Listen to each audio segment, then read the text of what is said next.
While this young man was happily strolling with his best friend, Desung suddenly fell flat on his face for no reason at all. Before he passed out, Desung's soul flew out of his body as his friend called out in panic.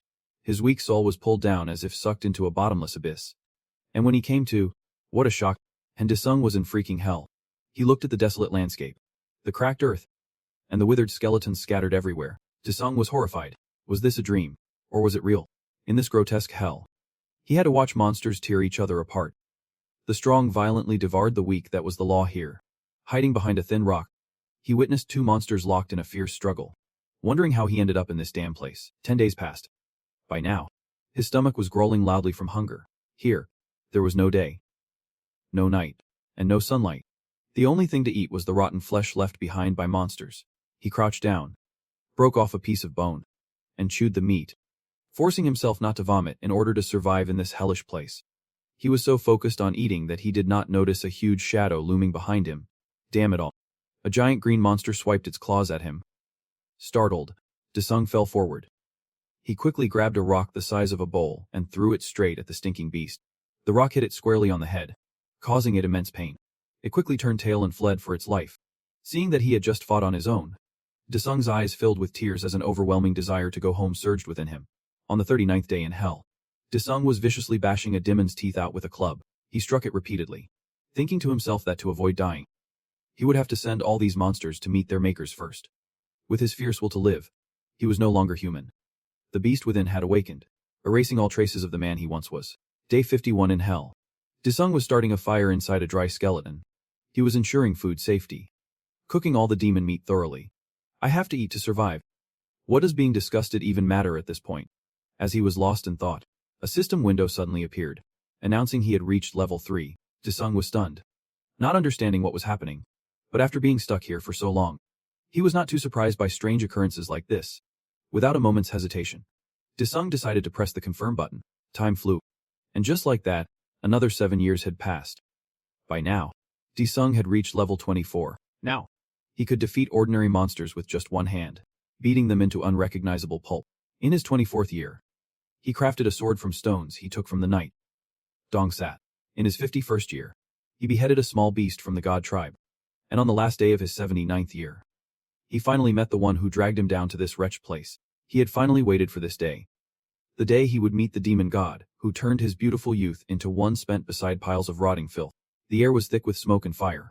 Beast corpses were strewn about, with body parts scattered everywhere. Countless monster corpses, beaten to a pulp, lay on the ground. This carnage was the work of the man swinging his sword like a madman amidst the demons. It was Desung. To dare attack the guardian of the demon god's gate is unacceptable. The two-horned red demon roared. It gripped its sword and leaped forward, intending to sever Desung's limbs and throw them to the monsters. Its giant sword slashed down on him. But luckily, Desung, with his solid, muscular body, parried the blow with his own fine blade, creating a soul-shattering sound that echoed throughout hell. He arrogantly told the demon to open the gate quickly, so he would not have to waste his energy breaking it down, and the demon would not have to die. Hearing that, the demon grew even more furious. It unleashed a blinding light that erased the surrounding darkness. Bellowing, "You arrogant mutt," the demon swung its sword, sending Desung flying a considerable distance. Not wanting to be stopped, he dug his feet in to break. The red demon declared that Desung was the one who would die today. Not it, because in a moment, it would cast him into the hell of hells. That sounds interesting, but Desung was not satisfied. He charged forward with his fine blade, and the demon readied its attack stance. Its massive body made the monster clumsy, while Desung moved gracefully, spinning nimbly to slice off the demon's arm. After the slash, he used the demon's stomach as a springboard to propel himself forward. As he landed like a hero from a martial arts film, its severed arm hit the ground with him. Beside Desung, flames gathered into an orb, and a skull materialized. Speaking in frustration, "That cruel bastard. Just kill him already. Why go for his arm when he only has one head to chop off?" The demon bared its full-smelling teeth and spoke. "You dare to challenge a servant of the demon god? Are you not afraid of the consequences? Today, you will pay the price for insulting the demon god." As it spoke, drool spewed endlessly from its mouth, accompanied by a great roar. It stopped mid-roar for about 3 seconds. Unbelievably, a large hole had been pierced through its body by Desung's sword. I do not even know when he threw the sword, but it is already stuck in the ground. Oh my. Why could not you fight a little longer and make it a legendary spectacle? They only met for a few minutes, and all the demon did was spit drool and trash talk at max volume. It made him frown because everything was just too loud. Out of anger, he ran the demon through. The massive creature fell helplessly to the ground with a loud thud. The fire skull seemed worried. If the gatekeeper died, the demon god would not let it go. And yet, it had just urged Isung to kill the demon. So much for being helpful. But he had already considered provoking the demon god. It was not that he was fearless. He simply did not give a damn. The fire skull asked if he was confronting the demon god to take over this place. But that was not what Isung wanted. It had been 80 years since he arrived in hell, and he had to fight countless monsters just to survive. Because of this, Isung held a great resentment. All the other beings here had their own stories and reasons for ending up in hell. So he had just one question. Why am I in hell? Why did the demon god drag me here? This was what he desperately wanted to ask that bastard demon god when they met. Seeing his joyful expression, the fire skull gave him a reminder. You should be praying right now. Bow your head and beg for forgiveness. After that, you can ask your questions. This scenario was far too gentle for Isung's taste. He wanted the demon god to pay the price. The price for dragging him to hell. The price for making him suffer for 80 years. That price would be paid with its life. Isung drew his sword, stood before the demon god's castle, and charged forward like a mad dog desperate for an answer. But in a bizarre twist, he found himself lying in a hospital bed, hooked up to an IV, confused and surprised. He looked at the IV bag. It had been a long time since he would even dreamed of being on Earth. 30 years had passed. Isung's face was gaunt, and he could not move his body. It was like a dream of being in a vegetative state. As he was struggling to control his body, something suddenly fell to the floor. A book had dropped from the hands of a woman in a pink shirt. She stared at him, stunned and speechless. He had no idea who she was, but she clearly knew him very well. To be precise, Isung was her son. Seeing the child who had been in a vegetative state for so many years finally awake, she was overcome with emotion. Isung, however, hated this scene. The whole tearful hospital reunion with hugs and kisses gave him goosebumps. It was too cheesy. Can I just go back to being a vegetable? But he could not wake up from this dream. Furthermore, Isung felt it was all too realistic, the sounds, the sights. Everything was strangely lifelike. He calmly recalled what had just happened. He had been rampaging through the demon god's castle, leaving destruction in his wake, with demons dying all along the path. While the fire skull was busy marveling, Isung could only gasp for air, not paying much attention. The fight had drained a lot of his stamina. Isung stood up, looked straight at the headless demon god, and said arrogantly, "That cowardly demon god. He pretended to talk to me and then attacked while I was distracted. In response, I cut off his head and then sliced his body in two. By right, Isung should now be the new master of hell, its absolute ruler." He let out a sigh, not giving a damn about that position, when suddenly the system displayed an option. Return to Earth. Seeing this, he froze. A chance to return to Earth. After 80 years since he fell into hell, so the system had this feature all along. But you had to beat the boss to return.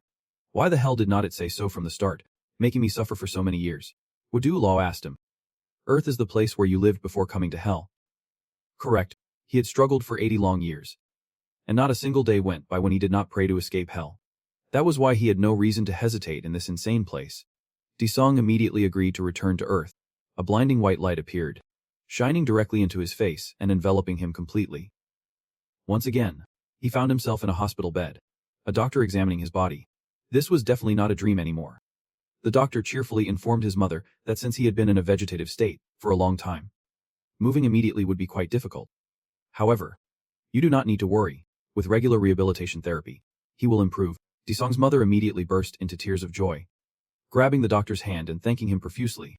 But he seemed unhappy with the joyful atmosphere, his mouth gaping open as he gasped for air like a fish on land. Is this nightmare the real one? Was it when I found the message? Or is it not? The children watched, so scared they squeezed their eyes shut. The doctor tried to calm him, but Isung gritted his teeth and yelled, "Don't come near me."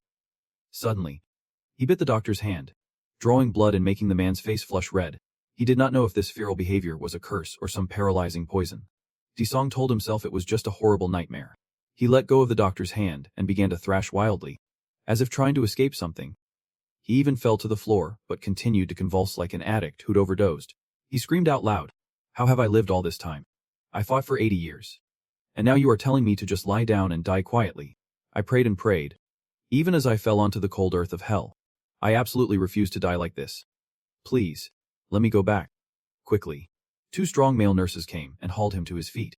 He could not believe that after conquering hell, he would wake up in a useless body where only his brain and his mouth still worked. While struggling frantically, his eyes caught something terrifying, a sickly yellow vortex amidst looming dark clouds. He stared so hard he forgot to struggle, allowing the 2 nurses to easily lift him onto the bed. That vortex loomed over the skyscrapers, spewing out countless particles of gong-ho dust. Why is it here? After staring for a moment, he went back to thrashing and pointing frantically. The 2 nurses struggled to hold Dae-sung down and inject him with a sedative to make him quiet down. This place is more like an asylum than a hospital. Dae-sung felt his consciousness fading, but he managed one last curse before blacking out. He slept until the news came on, which reported that around 9 am today in Sampa district, a strange gate was discovered in Seoul. Fortunately, the hunter team responsible for the area arrived quickly on the scene. The hunter team at the scene is reporting that the suppression is now complete, and they are in the final phase. Based on the hunter team's current situation, they should be able to withdraw within an hour. The team leader was in the hospital, carrying a fruit basket while giving orders to his subordinate over the phone. Report back to me as soon as it is concluded. I will take care of the rest. So make sure you wrap things up well. In his room, Dae-sung continued to listen to the news. Thanks to the hunter team's quick response, the gate was destroyed. He lay there thinking about the gong-ho, the gate, and the hunter team. He could not believe Earth had changed this much during his 80 years in hell. While he was deep in thought, the local hunter team leader came to visit. Dae-sung looked on, confused as to who this person acting so friendly toward him was. After years of being immobile, it was as if he needed to rub his eyes to finally recognize him. It was Tranho. Hearing Dae-sung say his name, Tranho rushed over and asked, "Are you okay? It has been 10 years since you collapsed into a coma." He did not remember much, but he vividly recalled his high school graduation 10 years ago. He was walking with his best friend when he felt dizzy, staggered, and collapsed. Since that day, he had spent 10 years in that hospital room. The 80 years he suffered in hell was only 10 years in the real world. All this time, his mother had suffered greatly. To pay for his hospital bills, she had to work 2 or 3 jobs a day. Tranho said he was the pillar of the family now, hoping he would recover soon and promising to find him a suitable job. Dae-sung said he understood, but his expression fell. It looked like he had a lot on his mind. That afternoon, his mother pushed him in his wheelchair to get some fresh air. As they moved, he thought about how in hell, he had to fight for his own survival. But here, his family was burdened with the miserable task of caring for him. He was helpless, unable to move his own body, becoming a burden to others. This reality was just as cruel as hell. Just then, Dae-sung's mother panicked upon seeing 2 debt collectors. One was skinny, but they both looked like real scumbags. The fat one spoke first. "Why could not I get a hold of you? Are you planning on not paying back the money you owe us?" The skinny one added, "If you ask for another extension and then disappear on us again, you are going to be in big trouble." His mother, terrified, begged for an extension until next month, promising she would pay it back. But it was just promises. With no money to be seen, Dae-sung's mother reached out to grab the fat man's hand, begging for more time, but he violently shoved her away, snarling, "Don't you dare touch me, you old hat. If you have the nerve to borrow money, you should have the decency to pay it back. You think you can just get away with this? Do you take us for idiots?" Ignoring her tears and pleas, the fat man rolled up his sleeves and punched Dae-sung's mother square in the face. Unable to rush in and protect her, he could only watch from his wheelchair as his mother was struck. He suddenly roared, "You damn insects." That certainly got their attention. But instead of being scared, they just found it amusing and started laughing. Dae-sung continued to taunt them. "Insects. You 2 bastards are not even worth as much as pig shit." His mother heard this and tried to stop her son, but the fat man rushed over, grabbed him by the collar, lifted him up, and told him to repeat what he said. Dae-sung's mother pleaded with the 2 gangsters. "He is just a boy. He does not know what he is saying. He is still a patient. Please, let go." But they were not about to let him go that easily. The fat man pointed out that all the money she borrowed was for his sake. Even in the man's grip, Dae-sung kept taunting him, prompting the thug to fire back. "You little brat. Are you high or something? Or did lying in bed for so long make you forget how to use your brain?" Since Dae-sung was so keen, he would let him watch with his eyes wide open, just how an insect like him was going to beat him down. The man threw Dae-sung to the ground like a bag of trash. He then started wailing on him, and all Dae-sung could do was shield his head. His massive leg repeatedly slammed into Dae-sung's stomach. Through the searing pain, Dae-sung thought to himself, if this body was not so useless, this fat bug would not stand a chance. But the sad reality was he could only lie there and take it. His mother cried and begged as she watched her son get beaten. If this were hell, he would have already ripped this fat bastard to shreds. A system notification appeared. A quest has been generated. Do you accept this quest? If you decline, no compensation will be awarded. A quest. Appearing so suddenly. This could be his only hope. The status window appeared unexpectedly. But his doubt was fleeting. That status window was the only thing that had helped him survive for 80 years in hell. Suddenly, something strange occurred. The color drained from his vision, and the fat thug froze in place. What the hell is going on? Everyone is frozen. As if time itself has stopped.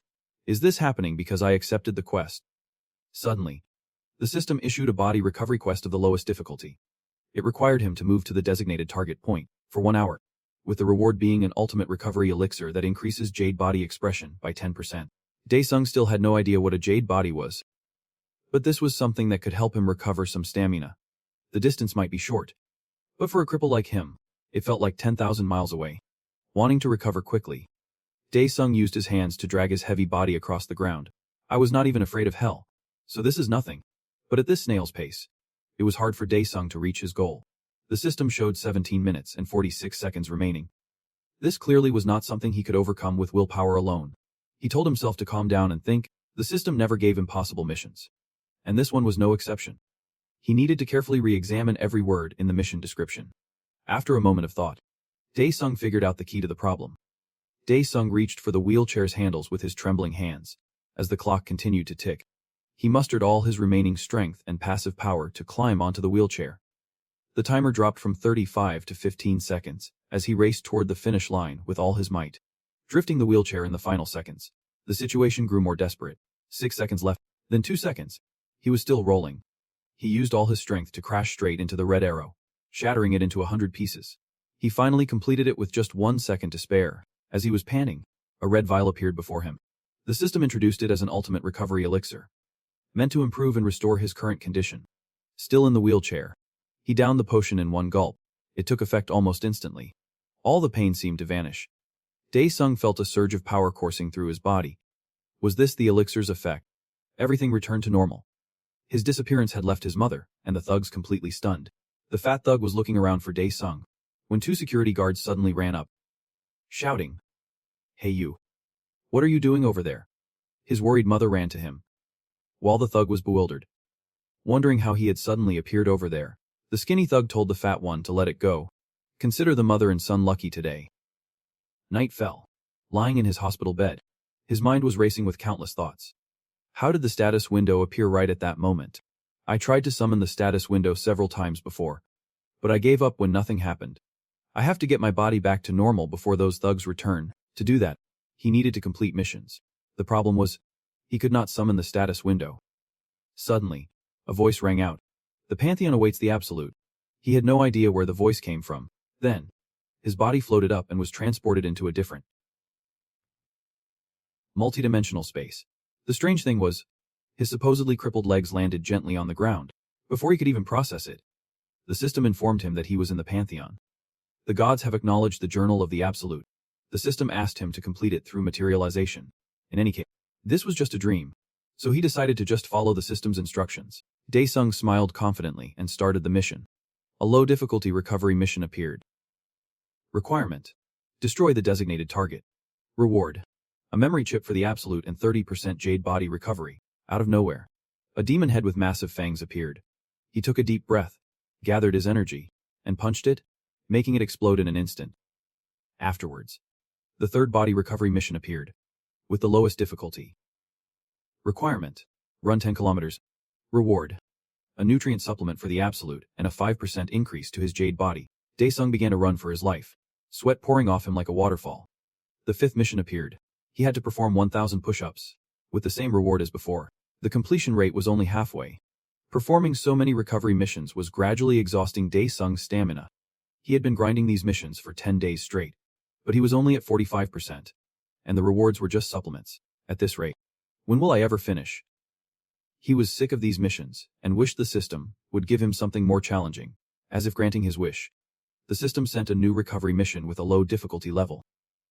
Requirement: fight demo Kree, no time limit. Reward: a mid-grade nutrient supplement and an additional 10% recovery. That name sounded familiar. Suddenly, bolts of lightning rained down, followed by a pillar of blue light crashing into the ground. From within the light, a giant beast with glowing red eyes emerged. And he instantly recognized his old enemy, back in hell. It had nearly defeated him. The beast appeared with a massive body and razor-sharp teeth. It completely overwhelmed Dae-sung. Letting out a ferocious roar upon meeting its old rival again, it swung its arm with immense force. He barely managed to block the blow. If this kept up, he would be beaten beyond recognition. Before being pushed back any further, he leaped high to face Demokriing. He clenched his fist, preparing a powerful punch. But unfortunately, he landed right in the monster's range and was slammed to the ground. The demon beat Dae-sung to a pulp. He dragged his battered body, vomiting blood, but still forced himself up, refusing to surrender. Seeing this enraged the monster. This bastard is damn tough to kill. It roared furiously and threw a punch straight down, but Dae-sung dodged it just in time. The monster launched a relentless barrage of attacks. Being beaten like this reminded him of how Demokriing fought him in hell.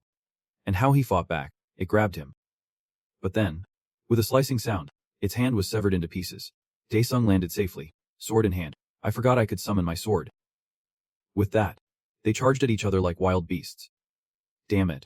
I am sending you to hell. The system announced mission complete. Current Jade body completion rate, 55%, as dawn broke. A hand gently opened the hospital window to let in the morning light, waking his mother, still half asleep. His mother rubbed her eyes, not recognizing the figure in front of her. Then her eyes went wide when she realized it was her son. Soon, it was hospital hours, and a nurse assisted Dae-sung with a motor function test. He easily performed all the movements as his mother and the doctor watched. His mother immediately turned and asked the doctor. But the last exam said it would take 6 months to recover. How can he move like a normal person after only 15 days? The doctor was at a loss for words, as the patient's condition defied all medical explanation. Hearing that, his mother started to worry. Could her son be one of them? The doctor quickly reassured her. He shows different traits from the awakened, so you do not need to worry. Just hearing those words brought his mother a great sense of relief, while a nurse was giving him a massage. He suddenly snapped, telling him to stop. The startled nurse immediately apologized, seeing her son yelling at the nurse. His mother did not intervene. Instead, she felt a sense of relief. Dae-sung felt much better now. Moving his arms and legs was no longer an issue. I need to get my original body back as soon as possible. As he stepped out for some fresh air, he saw his mother happily thanking a nurse for taking care of him over the past 10 years. But the nurse said that his mother's sacrifice was what was truly admirable. His mother was crying tears of joy and happiness. He could not imagine the hardships his mother had endured. Seeing her tears made him want to protect her more than ever. He quickly slipped into the restroom, not to use it, but to go to the Pantheon. The system confirmed and transported him. He wanted to speed up his recovery with a major mission. In response, the system allowed him to freely choose the difficulty level, no matter what. I am finishing this in one go. He selected the mission's difficulty. Hell. The moment he spoke, a giant sphere appeared. It began to crack and then shattered completely. A sword and a tall, muscular young man appeared, but Dae-sung paid them no mind. Suddenly, the guy gave a sinister smile and looked up.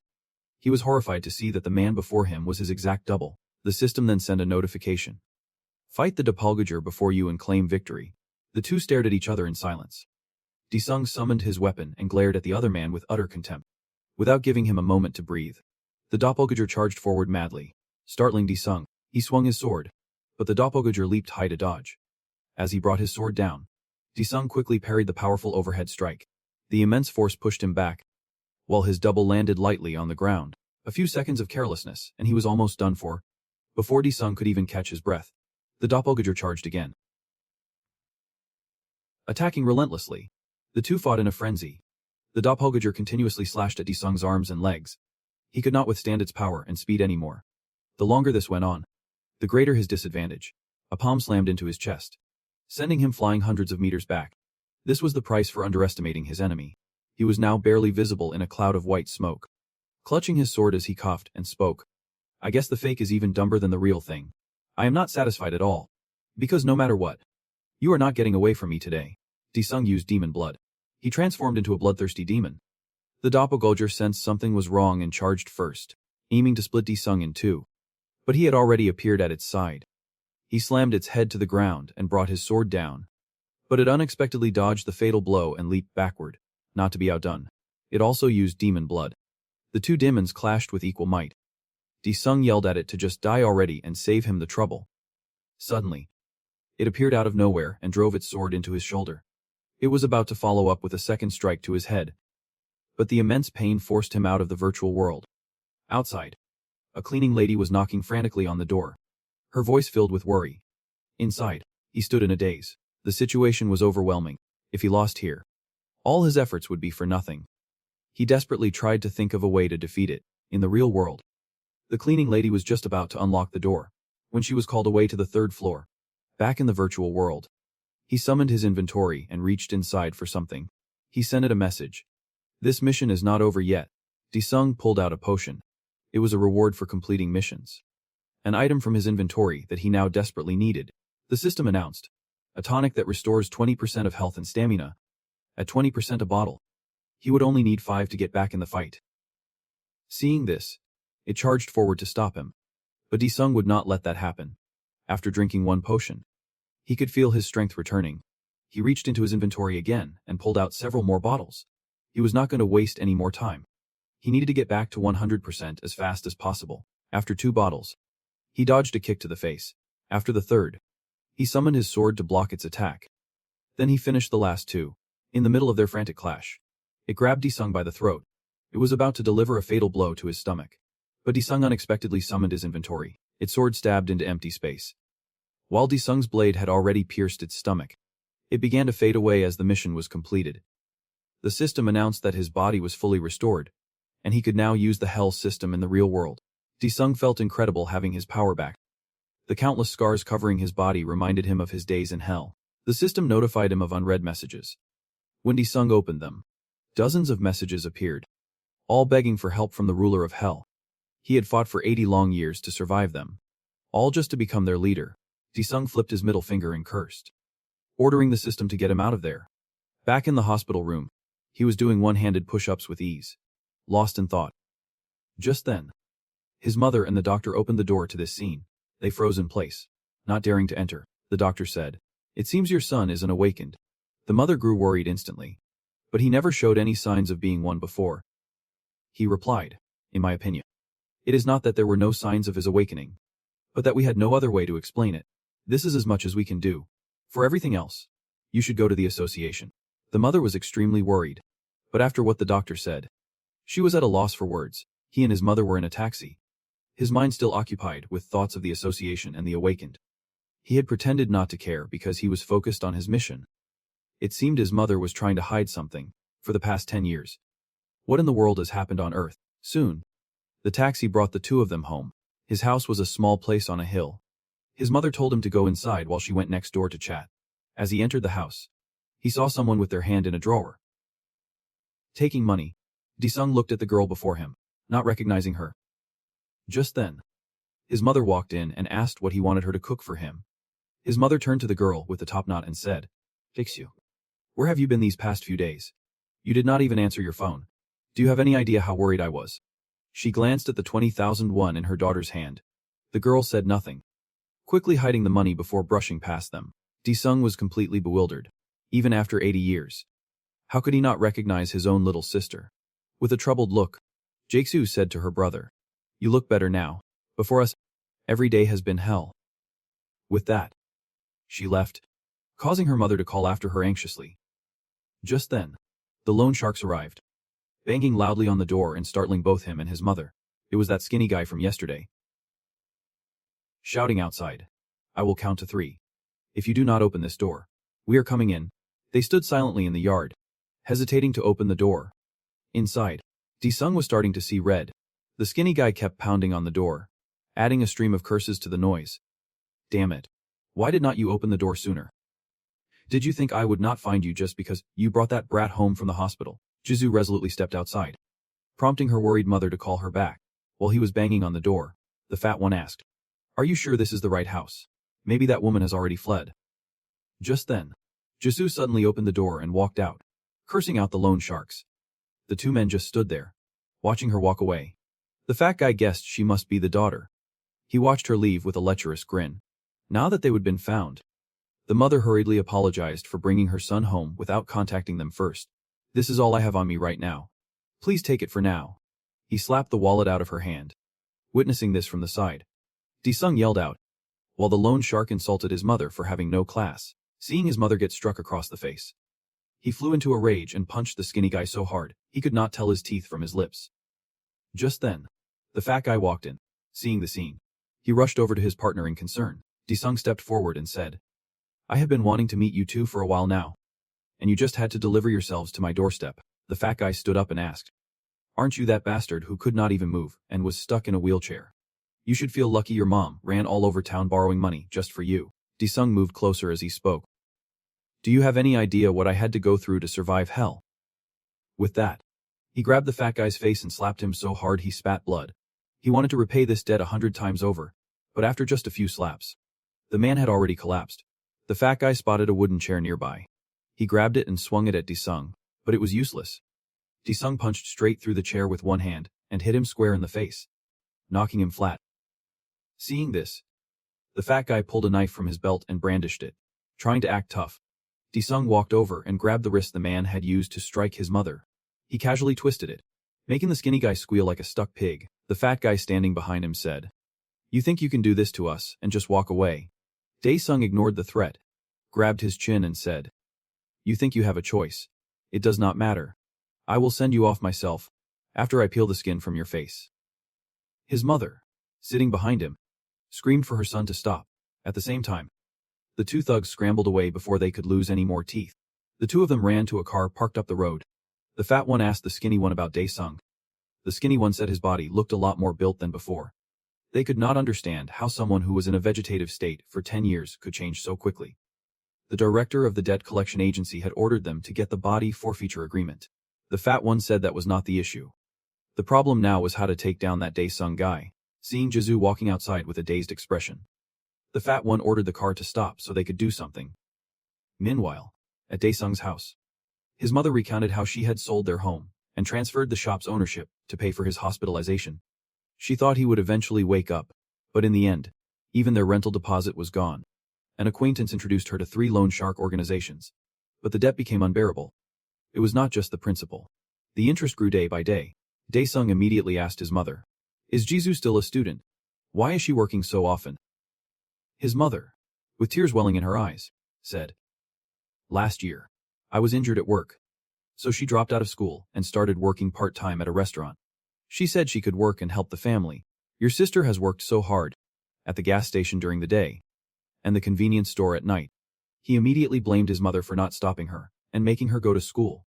His mother said she tried, but Jizu had to work to afford the hospital bills for her brother. "But you showed no signs of getting better. A few months ago, something happened, and she suddenly ran away from home. She advised her son not to do anything reckless, reminding him they were a family." Hearing this, Daesung fell silent, unsure of what to say. Suddenly, his mother's phone rang. It was a call from those thugs. He told his mother to give him the phone to talk to them. Suddenly, his face twisted with rage as he cursed at them. Something serious must have happened. The 2 thugs' car entered the city center. Jizu was inside, gagged and with her hands tied. The fat one said to Daesung over the phone, "You messed with the wrong people. You would better watch how you act. We will give you 1 day. Get 100 million won and contact me. With your abilities. I figure that should not be too hard. If you want your sister back safe and sound, you would better not play any games with us." Hearing Jizu's voice and the fat thug's challenge made Daesung furious. His mother saw his expression and knew something was wrong. He turned and told her he was stepping out for a bit and would be back later. She made him promise not to do anything dangerous. "If you end up in jail for assault, I won't be able to live with myself." He now realized that on Earth, you could not solve problems the same way you did in hell. Suddenly, a system window appeared with a notification, causing him to freeze. Seeing this, his mother grew worried, but he turned to reassure her. "Don't worry. Nothing will happen." He moved to a private spot to check the notification. It was a one-time reward to unlock a basic skill. The options were poison, invisibility, hellfire, and soul summon. After a moment of thought, he realized that among the 4 skills, nothing could compare to this one. In an old apartment building, the thugs were taking Jizu inside, leading her into an elevator to go upstairs. Suddenly, sparks crackled inside the elevator. The fat one paid it no mind, until a ghostly figure began to rise from the floor. He had chosen the dark soul summon skill. A blue flame appeared in his hand, then turned into a black liquid that dripped down, forming a large circle on the floor. He immediately tore a piece of the fat thug's blood-stained shirt, threw it into the dark portal, and commanded the spirits to follow the scent of blood and show him the way. And that is how he was able to appear here. The skinny one swung a punch at him, but Dae-sung nimbly dodged the attack. He grabbed the man's face and landed a single punch, leaving him on the floor foaming at the mouth. The fat one cowered in the corner and asked, "Are you an awakened?" Dae-sung had no idea what the hell an awakened was. Just then, the elevator doors opened. The fat one ran out, yelling for his gang. "Hey, come get your package. He is an awakened. Let us get him together."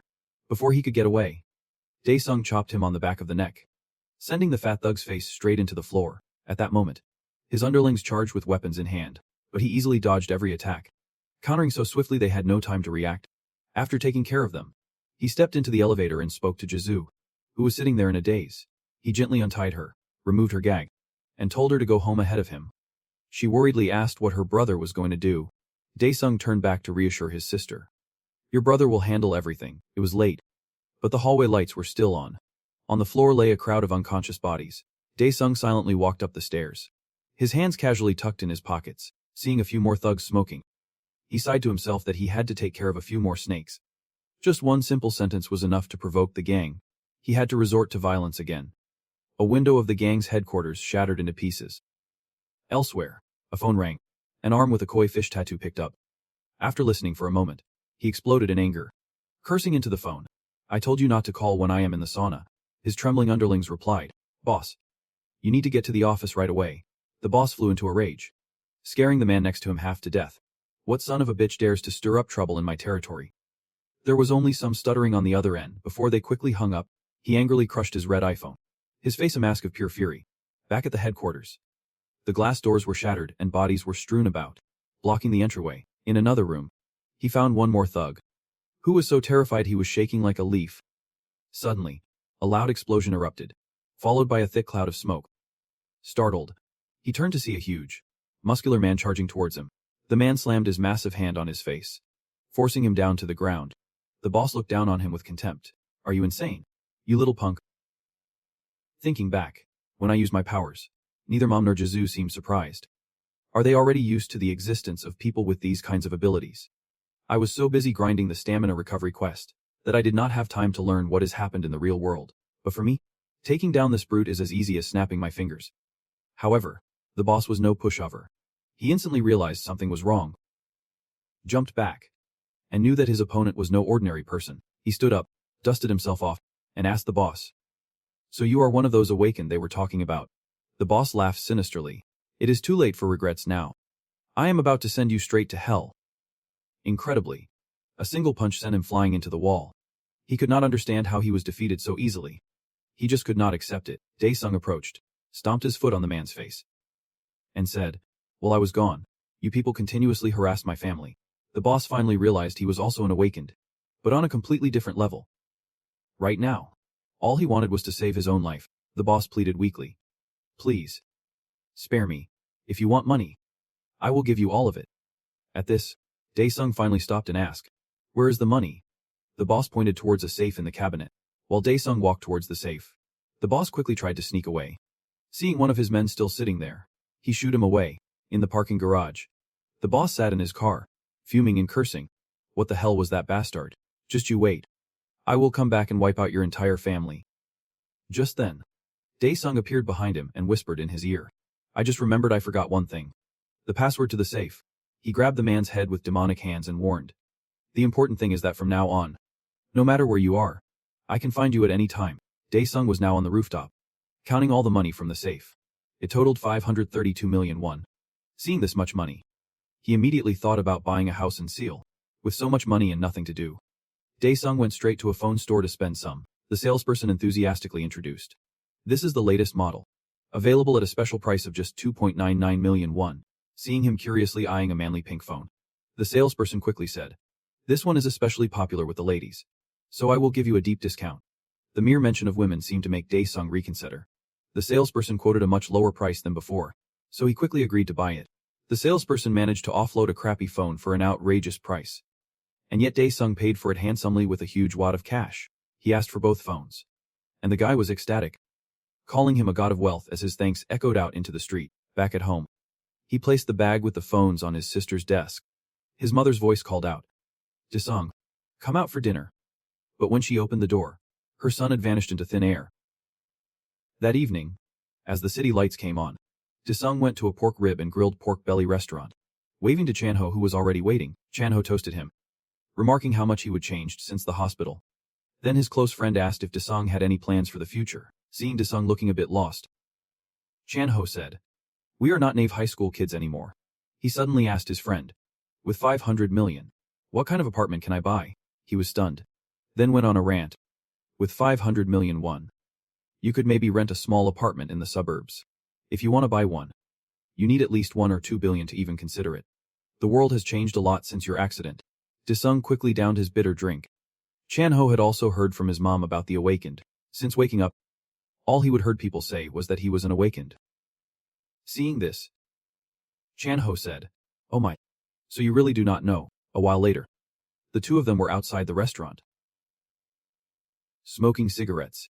Chanho said that some time after his accident, strange gates suddenly started appearing.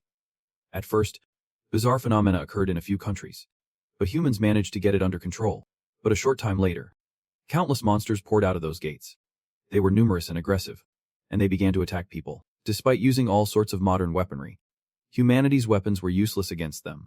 We suffered heavier and heavier losses, both in spirit and in resources. Desung wondered, "You mean even guns and cannons were useless?" Chanho calmly exhaled smoke and replied, "All conventional weapons were ineffective. That is what I learned during that time.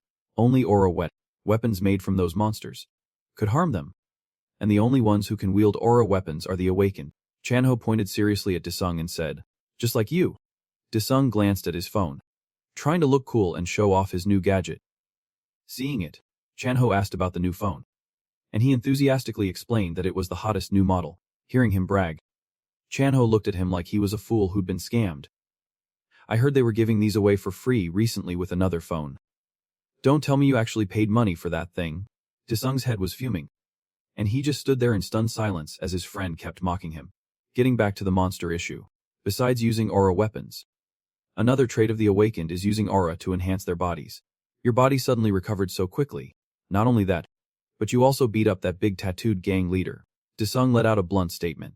"If I am an awakened, will you give me money?" Hearing him ask that, Chanho's jaw dropped in surprise. He casually turned and asked about Chanho's monthly income. Perhaps the question was too sensitive, because at that moment, a large vortex appeared in the sky. Both of them immediately went on high alert. Staring up intently, they saw demons crawling out of the spatial gate. People screamed in panic. Loincloth-wearing monsters flooded the streets. Their footsteps cracked the pavement. Unable to bear their immense weight, the monsters advanced while pounding their clubs on the ground, causing the terrified citizens to back away slowly. One vanguard raised its club and bared its teeth, and the others followed in unison like machines. At that moment, people finally came to their senses, screaming and scattering in all directions. Of the two friends, one was panicking, while the other's face was tense with confusion, staring at the demons. He suddenly realized how ugly they were. The ones in hell looked much cuter. Desung stomped his foot, then picked up a stone and tossed it in his hand.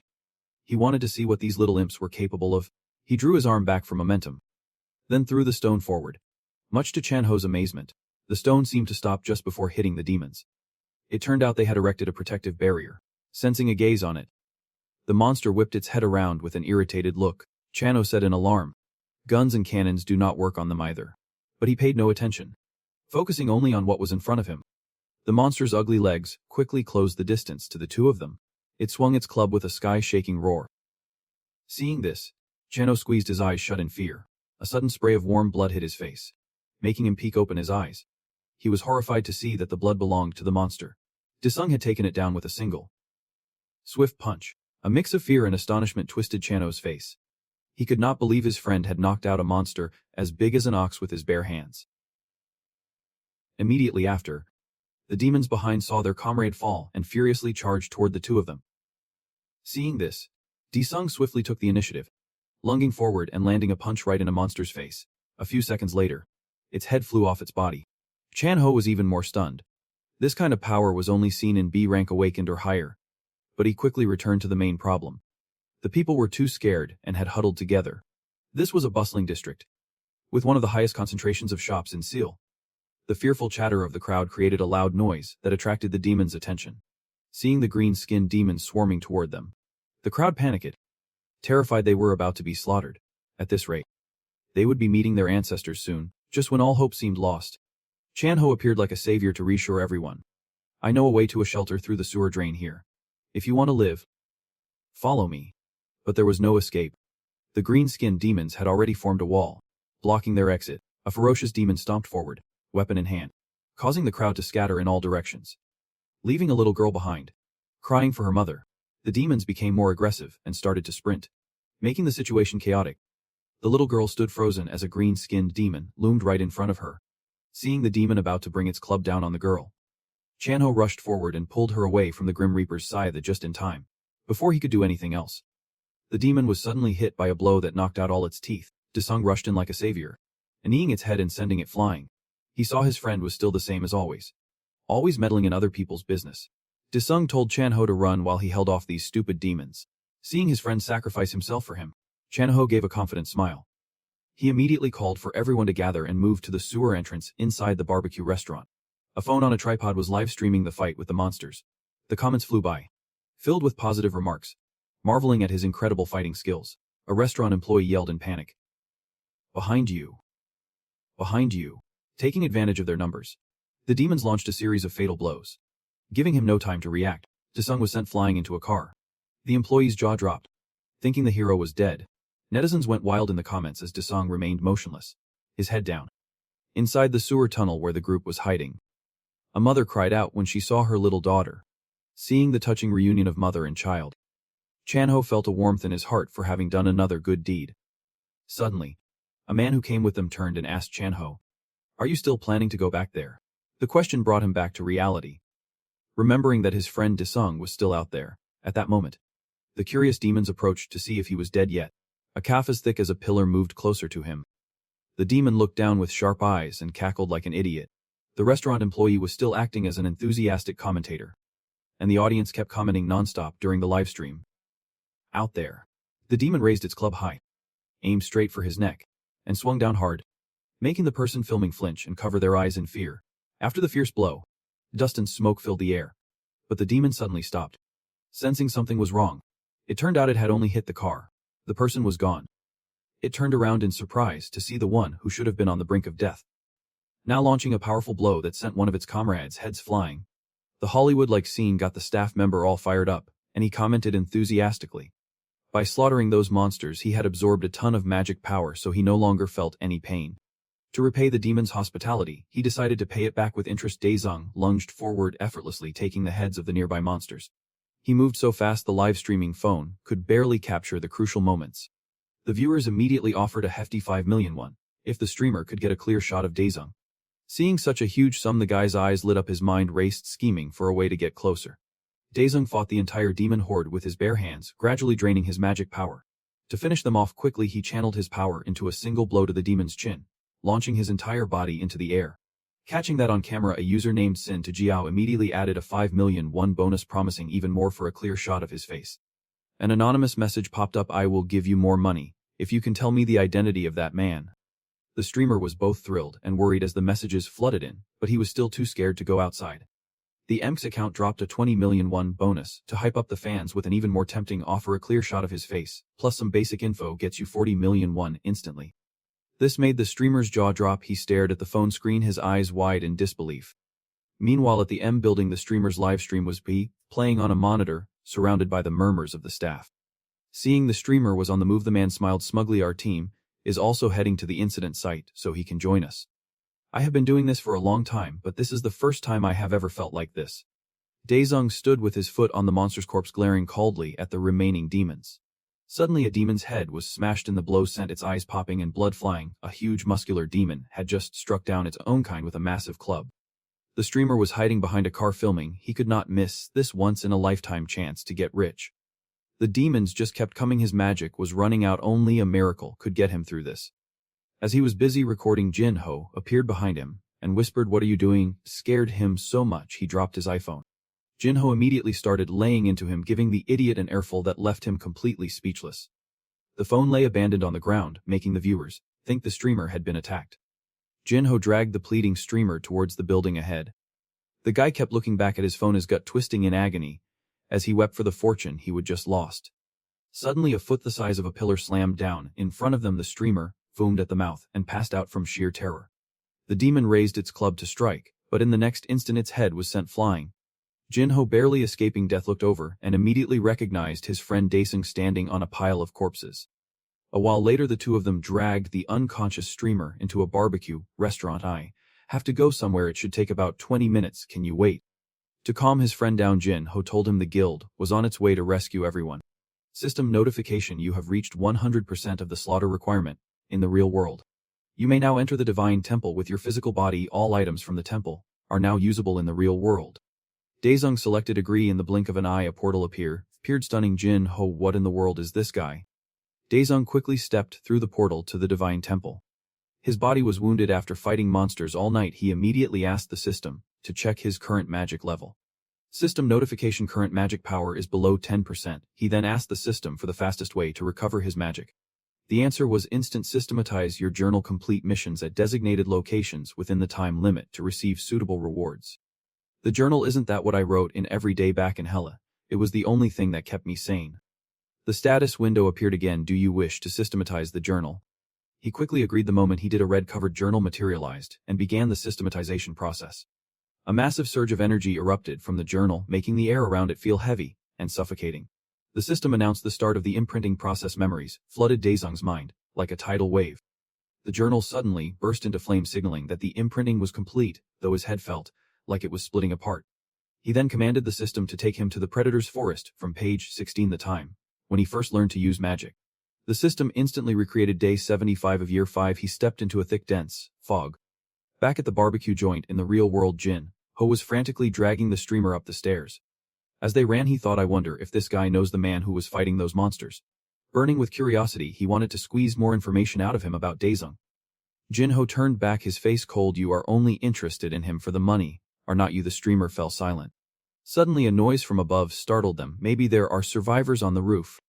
Jinho got a message from guild leader Sun. It is the weekend, so the guild is moving slow. Get out of there now. Jinho grew even more anxious, desperately hoping Daesung would return soon. Daesung now stood in a desolate place shrouded in a mysterious mist. System notification: recreation of the Predator's Forest is complete. Location information cannot be displayed due to spatial restrictions. The eerie silence of this place put him on high alert. Mission: retrieve item, difficulty medium.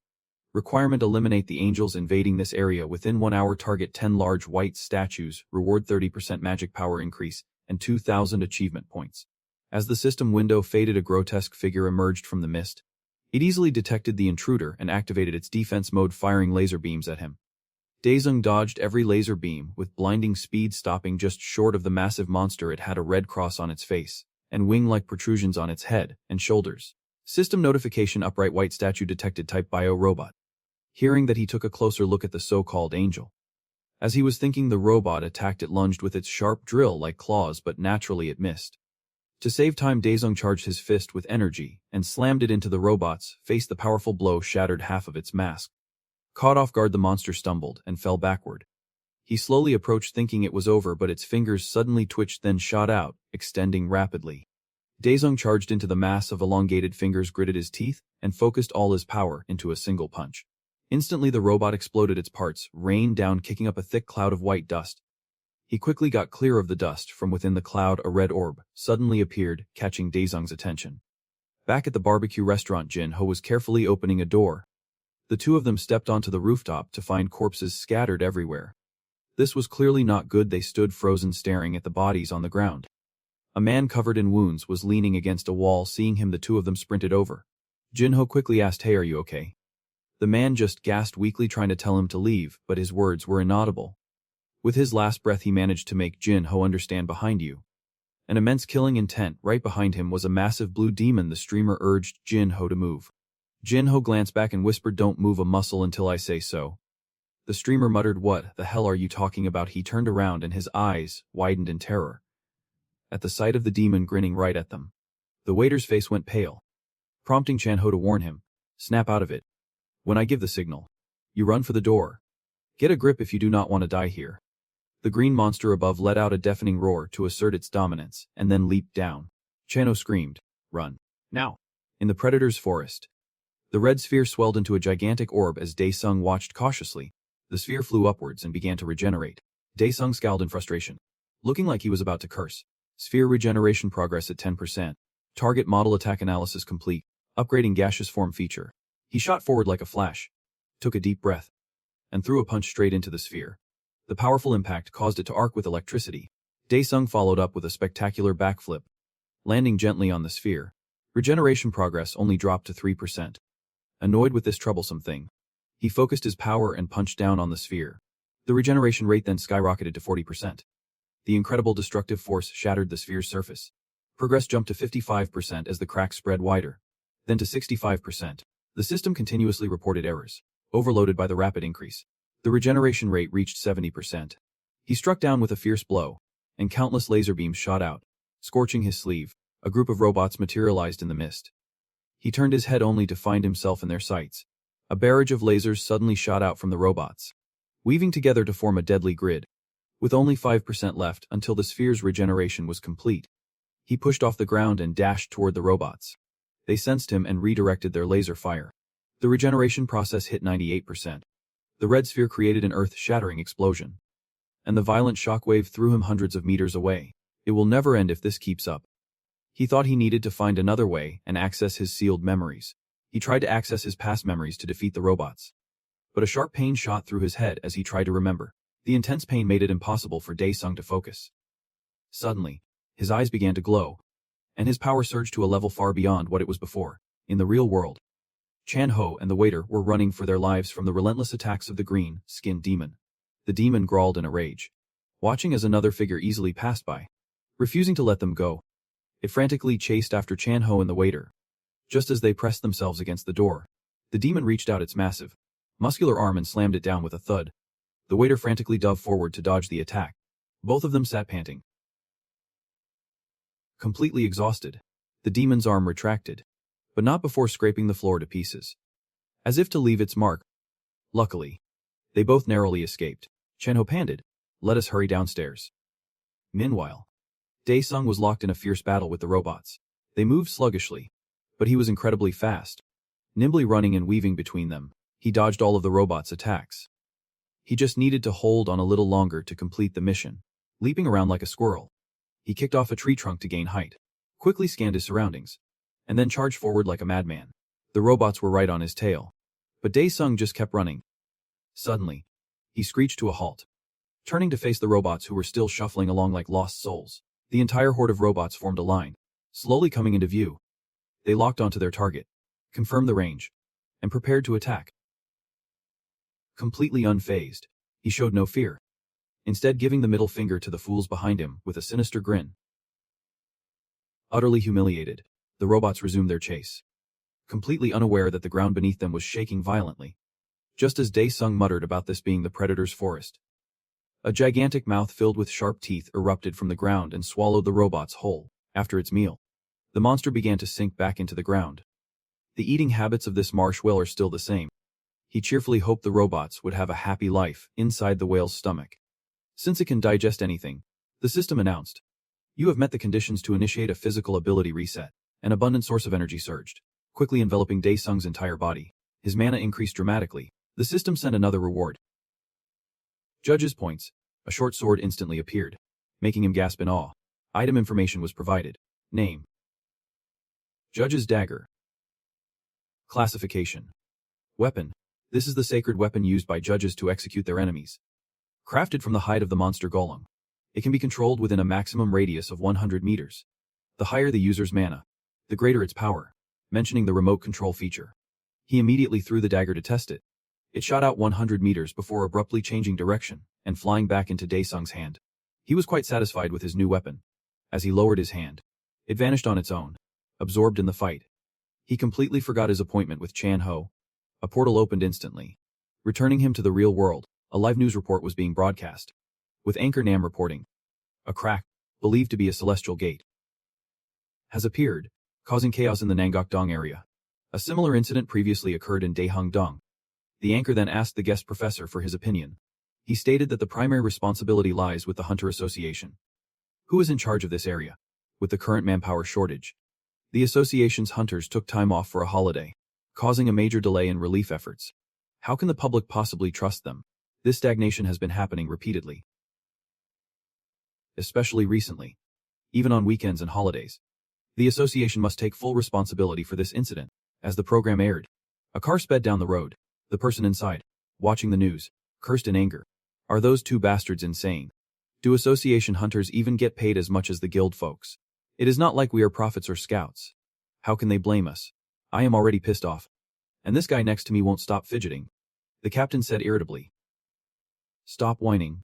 If we do not handle this case properly, this team is finished. Because your captain, will be fired. Suddenly, a new live report aired. We are currently in Nangok-dong, where a mysterious hunter has appeared and saved thousands of lives. In disbelief, the two of them decided to head straight for Nangok-dong that night. Meanwhile, at the barbecue restaurant, the thought of the corpses on the rooftop gave the waiter goosebumps. Chanho was just as scared. But there was no way out except to wait for the rescue team. Suddenly, a loud noise rang out, startling them both. They quickly peeked over the table to look outside. The waiter hastily asked, could that be the hunter team's vehicle? But after staring outside for a long time, all they saw was the restaurant light flickering. There was no other movement. Chanho frowned suspiciously, wondering if it was really the hunter team. It was not the hunter team, but a familiar face. Both their eyes widened in joy. Who else could it be but our Dae-sung? Chanho saw him covered in blood and clutching his stomach in pain, and worried he was seriously injured. But Dae-sung just panted and turned to call the waiter. The waiter jumped, thinking he would done something wrong. Turns out, Dae-sung was just asking him to start a fire to grill some meat. Hearing this, both the waiter and Chanho were left speechless. They could not believe he was in the mood to eat in a situation like this. Chanho yelled, can't you see that demon corpse over there? How can you think about eating right now? Did those demons beat you stupid or something? Inside the restaurant, pieces of a demon's flesh were scattered everywhere. Even the pork was splattered with the monster's blood. Dae-sung glanced at it but saw no problem. He popped it into his mouth and began to chew, much to the disgust of the other two. Suddenly, a pair of black boots stepped inside. A fully armed soldier stood next to the demon's corpse and asked, is everyone all right? The moment he saw the soldier, the waiter cheered with joy, realizing he was saved. The soldier's gaze shifted to Dae-sung, who was calmly eating meat. He was surprised a civilian could be so composed, afraid the soldier would question his friend. Chanho quickly stepped in with some pleasantries. You must be exhausted, having to work so late at night. Then he patted Dae-sung on the shoulder and explained, this guy's in shock, so his behavior is a little strange. Please excuse him. Chanho grabbed him from behind. I have to get this madman to a hospital before he completely loses it. The soldier, with a stern face, blocked their path. Chanho gave a confident smile, pulling out a business card identifying him as the Team 1 leader of the Sun Gang. If you have any problems, contact me through this. The soldier apologized sheepishly and offered to escort them out. The power of authority really makes things go smoothly. Outside, soldiers were busy securing the area, only to find the corpses of demons scattered everywhere. The captain got out of the car and froze at the sight before him. While the driver was vomiting violently beside the vehicle, the captain silently assessed the scene. Whoever did this was far more brutal and powerful than the monsters themselves. Chanho was now speeding through the streets in his fancy car. He suggested Dae-woong crash at his place. But Dae-woong played it cool. I am really worried about my family. Seeing a heartless guy like him still care about family, Chanho was pleased. But if you go home looking like a ghost, you will just make your mom worry sick. Dae-woong took a whiff of himself and realized he reeked. So he decided to swing by Chanho's place to get cleaned up. Chanho's apartment was in a luxurious high-rise building. The moment he stepped inside, Dae-woong let out an impressed whistle. Chanho told him to order some chicken. A little while later, a table full of fried chicken was laid out. Seeing how his friend was craving meat earlier, Chanho treated him to a feast. But Dae-woong pushed the food aside. He suddenly brought it up again, becoming a hunter. You can make a ton of money, right? Remembering their talk at the restaurant, Chanho replied. Of course. But not everyone gets that lucky. There are a lot of scammers out there. That is what people always say. With that, Chanho looked at him expectantly. You want to become a hunter, do not you? Dae-woong just grunted, his hand still busy stuffing his face with chicken. Seeing his friend's potential, he suggested he register at the association. The minimum requirement is B rank or higher.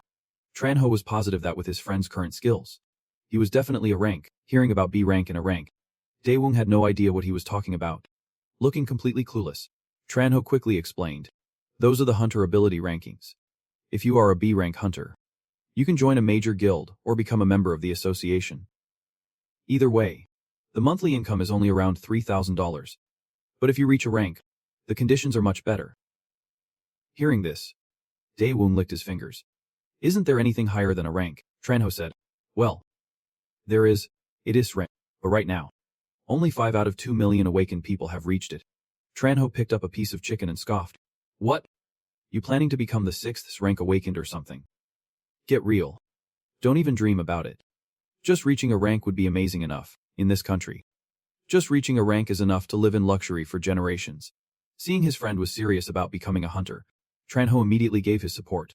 The two friends clinked their cans, wishing him the best of luck. Then again, Daewoo was technically already a hunter. In a lavish room somewhere, a man was cutting a steak. Beside him lay a file containing Daewoo's information. The long-haired man spoke as he ate. So this is the debtor who went berserk. I can eat and listen. So go ahead. Tell me about the one who threw our organization into such chaos. The buzz-cut man answered fearfully. Yes, sir. The long-haired man wiped his lips. You look a little worse for wear. It must have been tough surviving. So why did you run away? Only to come crawling back here. Reprimanded. The buzz-cut man froze. Stammering, unable to get a word out, the long-haired man placed a hand on his shoulder, making him tremble. He said, It is because I have nowhere else to go. That long-haired man with the scar across his face is likes of you, leader of the Red Demon Gang. Did that crazy brat really have the nerve to report us to the police? A thick, murderous aura enveloped him. Why are you trembling like that? Is it because of that kid? Likes of you glanced to his right, where the buzz-cut man's boss lay in a pool of blood. His body was missing an arm, his ribcage exposed a gruesome sight. Seeing this, the buzz-cut man grew even more terrified, begging the boss to spare his life. Like Sofiu's hand moved from the man's shoulder to his shaved head. He suddenly leaned in, whispering coldly, even if the office was destroyed, the money in the safe should still be there. And yet, now it has vanished. The buzz-cut man had no idea what happened. He begged for his life. His face was emotionless. Then, he suddenly agreed to trust his words. But not even a second later, the buzz-cut man's head exploded like a firework, splattering blood across Like Sofiu's ice-cold face. Ignoring the headless corpse gushing blood, Like Sofiu ordered his subordinate to take care of Daewoo. The next day, at the Korean Hunter Association, Daewoo stood calmly before the building with his hands in his pockets. Chen Hao leaned out of the car. You need to go to the front desk and tell them you are here for an awakening evaluation. Someone will come guide you. Daewoo was already walking away when Chen Hao shouted after him. Don't forget to be polite and do not speak informally to anyone. Or they will think you are some kind of freak, he yelled again.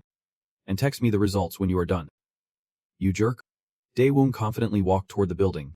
Many others were gathered at the entrance, also here to be certified as awakened. Just as Chen Hao said, it was probably the money that drew this crowd. He found it rather annoying. In testing room 3, Daewoo and the other candidates were waiting endlessly. To make matters worse, he drew number 9 and had no idea how long he would be waiting. He suddenly got a text from his mom. She thought he was still at Chen Hao's and asked when he was coming home. His mom said her back was hurting, so she took the day off work. He did not want to tell his mom about registering as a hunter, so he lied, saying he was still at Chen Hao's and would be home later. A few seconds later, his mom replied, If you are done messing around, come home and eat with your sister. I bought you some hangover soup. He wanted to get this over with quickly and head home. Just then, the receptionist stepped out and called number 9. Finally, it was his turn to be tested. He had not even gone in yet when he heard a man shouting, Damn it. What the hell are you talking about? How can you say I am not an awakened? His outburst made the staff extremely uncomfortable. As they tried to explain that the machine had not detected anything, the old man started yelling again. I have already told you multiple times. This started to annoy the crowd waiting outside, who had waited long enough only to deal with a lunatic. The man pointed to his head, shiny and bald under the lights. My hair just fell out this morning. How am I not an awakened? The staff member was speechless. While the receptionist and the candidates outside burst into laughter, Daewoo started to feel restless. His mom was waiting for him at home with that hangover soup. The man was still threatening to file a complaint with the branch manager if the staff did not resolve the issue. Suddenly, a hand landed on his bald head. He spun around furiously, ready to curse. Who the hell do you think you are? When he turned, he saw Daewoo radiating a murderous aura like a demon. The man froze in fear, his lips sealed shut. He quickly tried to explain. It is the machine. It must be broken. I am definitely an awakened. Daewoo looked at him coldly. Are you sure the machine is broken? Just then, A staff member who was also an awakened walked over. "Let me give it a try," he said. Approaching the machine, he placed his hand on the orb, which crackled with electricity. The machine started its analysis, and the orb suddenly turned green. This indicated a C rank awaken, meaning the machine was working perfectly fine the entire time. The man was flustered into silence. The receptionist took the opportunity to usher him out, and he left in a huff. With the mess finally cleared up, the receptionist apologized and invited him in for his test. The receptionist immediately turned to gossip with her colleague, but was bonked on the head and told to focus on her work instead of meddling. Remembering his terrifying presence from before, she was certain he was an awakened, at least B rank, if not higher. At the Korean Hunter Association's branch office, a phone was ringing off the hook. The man in the suit answered the phone, and the voice on the other end spoke in a rush. "Branch manager. You need to get down to testing room 3 on the 6th floor. Now." He asked what was wrong, but the caller insisted. "Sir, you need to come down and see this for yourself." He quickly got into the elevator, a thought popping into his head. Could there be an sssrank awakened among the people here for testing? But he immediately dismissed it as a delusion. If there were someone like that, the main team would have fought tooth and nail to recruit them. On the 6th floor, the candidates were in an uproar. Who in the world was that guy? This was the first time they had ever seen a case like this. The commotion made the branch manager hurry, weaving through the crowd to get into the testing room immediately. He stared in shock, his eyes wide, at the sight of the crystal orb shattered into pieces. The staff member stumbled out, his face pale, looking at Dae-sung as he explained what happened. When he placed his hand on it, the crystal orb's color changed continuously, all 7 colors of the rainbow mixing together. The orb was completely different than before, making him wonder if the device was even working properly. The staff member beside him just laughed awkwardly, saying that it occasionally has some minor technical issues. Suddenly, a loud crack echoed as the orb's surface split open, startling the staff member.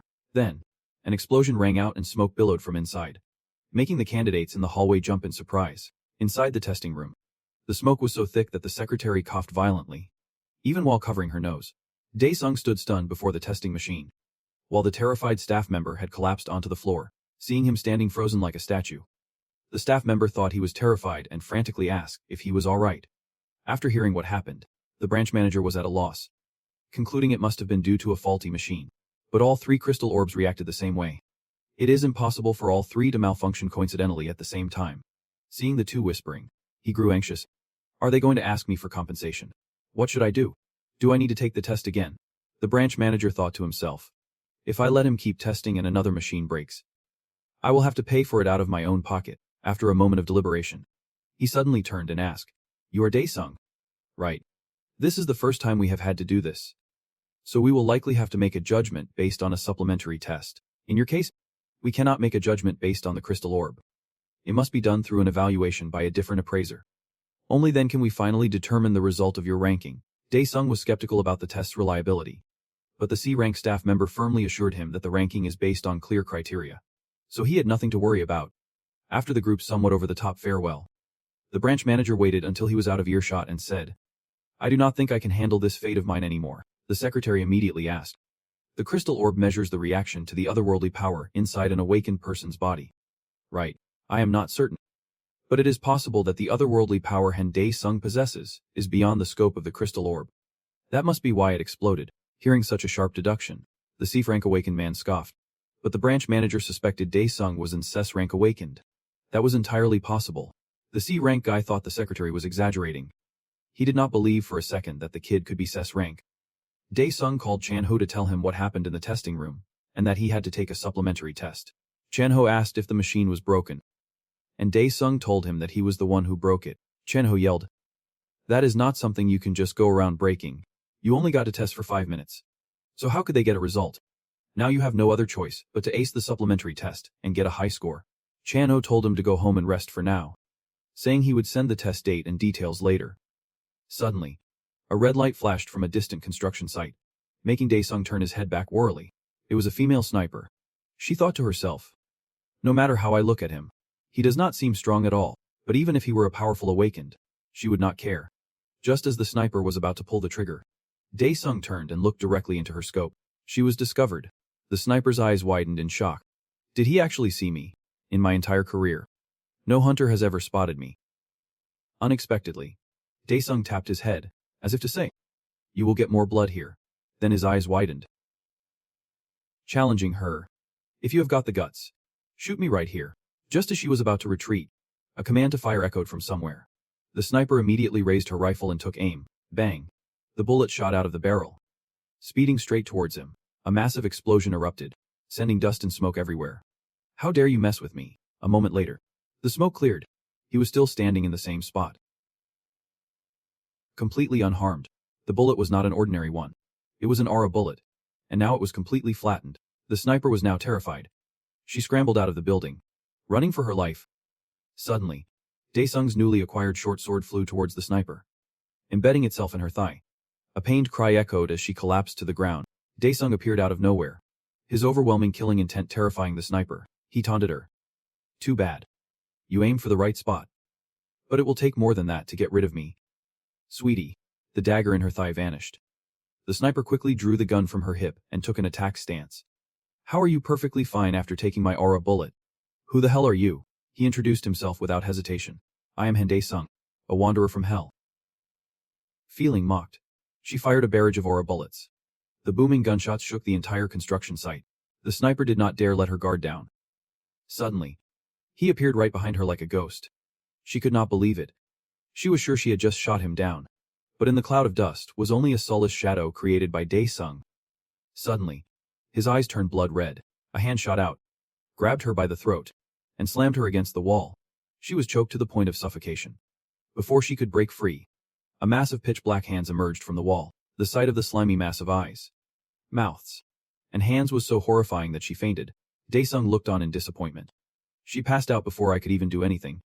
He walked over to pick up the remaining shell casings, leaving the sniper hanging on the wall. He could not understand how these little things had enough power to kill a person. Daesung glanced at the gun case and saw a family photo inside it. He tossed the shell casings at her head.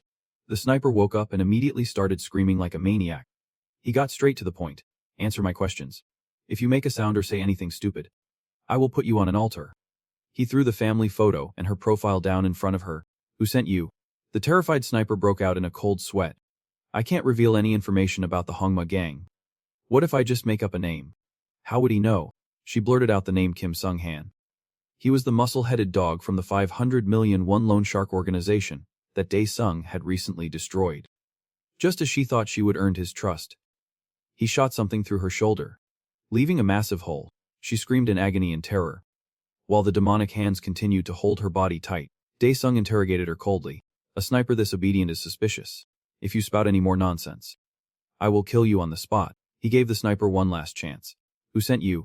The sniper did not dare reveal information about the Hongma gang. If she did not die here, she would be eliminated by them anyway. Either way, she was doomed. With that, she suddenly raised her hand, channeling all her strength into it, and aimed for her own heart. Even if you ask me 1,000,000 times, my answer will be the same. He saw this and realized the sniper was trying to kill herself. But he just stared at her without reacting, as the sniper screamed manically. Daesung casually punched a hole through her chest, sending her on her way. The sniper's face was a mask of pure horror, not expecting to be killed so anticlimactically. As she coughed up blood, Daesung coldly and nonchalantly said, You can go down there alone. I am sick and tired of that damn hell. Blood soaked the floor. The sniper's body slid down, slumping into a pool of her own blood before going still. He sighed in frustration. All that effort. And I still do not know which bastard is behind this. And now I have to clean up this mess.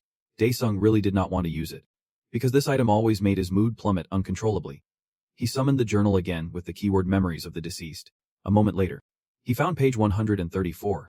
At this point, everything could be resolved quickly. He opened another spatial gate.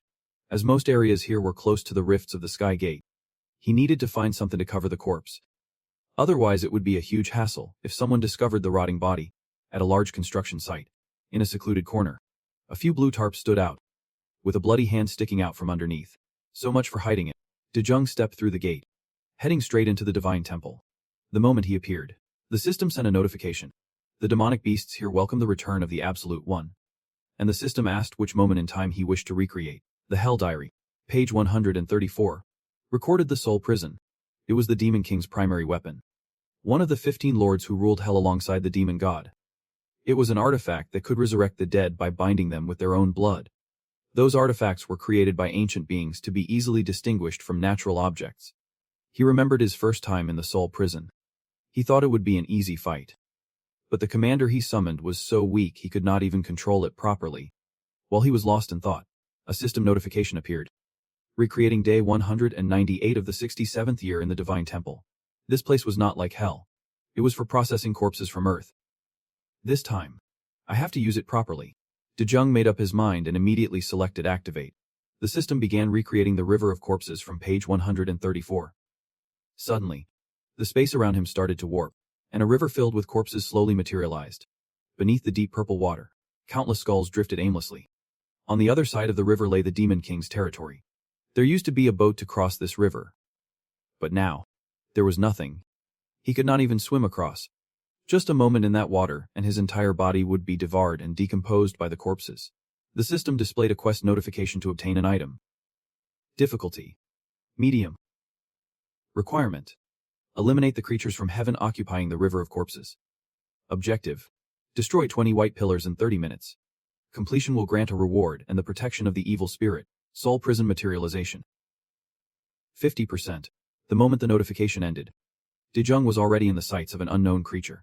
From the darkness, countless purple eyes flashed, waiting for the command to eliminate him. He looked up to find a whole swarm of bizarre robot spiders hanging right above his head. They were the White Pillars, members of the Orthogon race from heaven. Just then, the robot's intruder elimination protocol activated. They leaped to the ground, preparing to attack. A spider lunged forward, spitting a purple orb. He easily dodged it, and the orb struck a rock, which instantly corroded. Dejung understood immediately. If he defeated these things, the system would give him a reward, possibly a boat. He quickly summoned his flying daggers.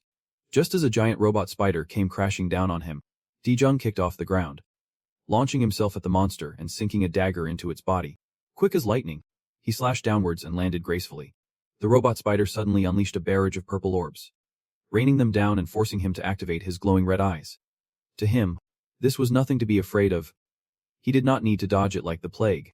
Despite the orbs hurtling toward him, he stood defiantly. A protective barrier emanated from his body, blocking the volley of purple orbs. They did not seem to want to come down, so he decided to bring them all down in one go. Dejung slammed his blade into the ground, creating a massive shockwave.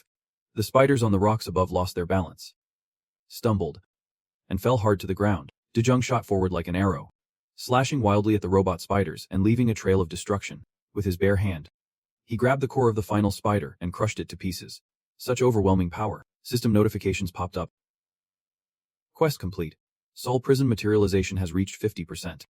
The reward has been granted to the Absolute One. The system presented him with a blazing sphere containing a purple orb. Reward information: protection of the demon.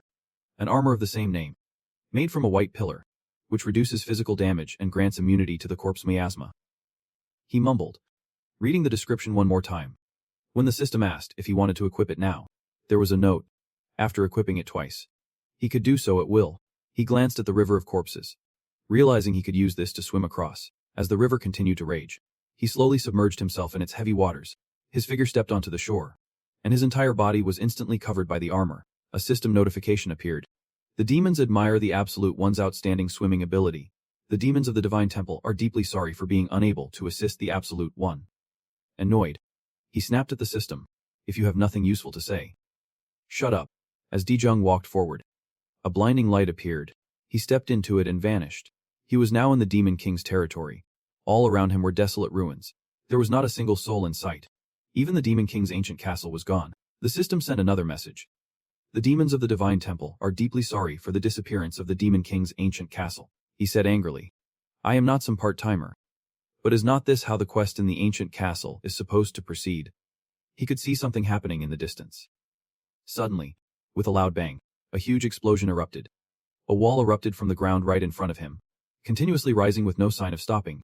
Dejung stood watching, mesmerized by the wall's rapid ascent. Finally, the tremors ceased. Through the thick cloud of dust, a towering skyscraper emerged. It was the Pillar Tower from heaven, a structure designed by celestial beings and made from divine stone. A large gate on the tower creaked open, and a terrifying, howling wind rushed out. He felt no fear. Instead, he thought that if he went inside, the next quest would probably activate.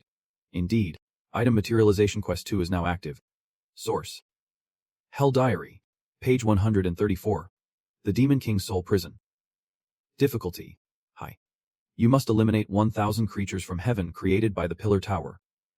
Time limit: 2 hours. Success will grant a contract and 5,000 points as a reward.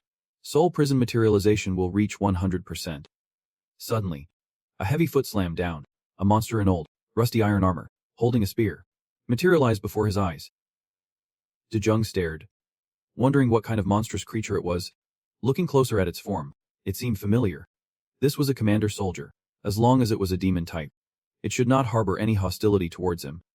Suddenly, a horde of demons rushed madly towards him, not to be outdone by their demonic shrieks.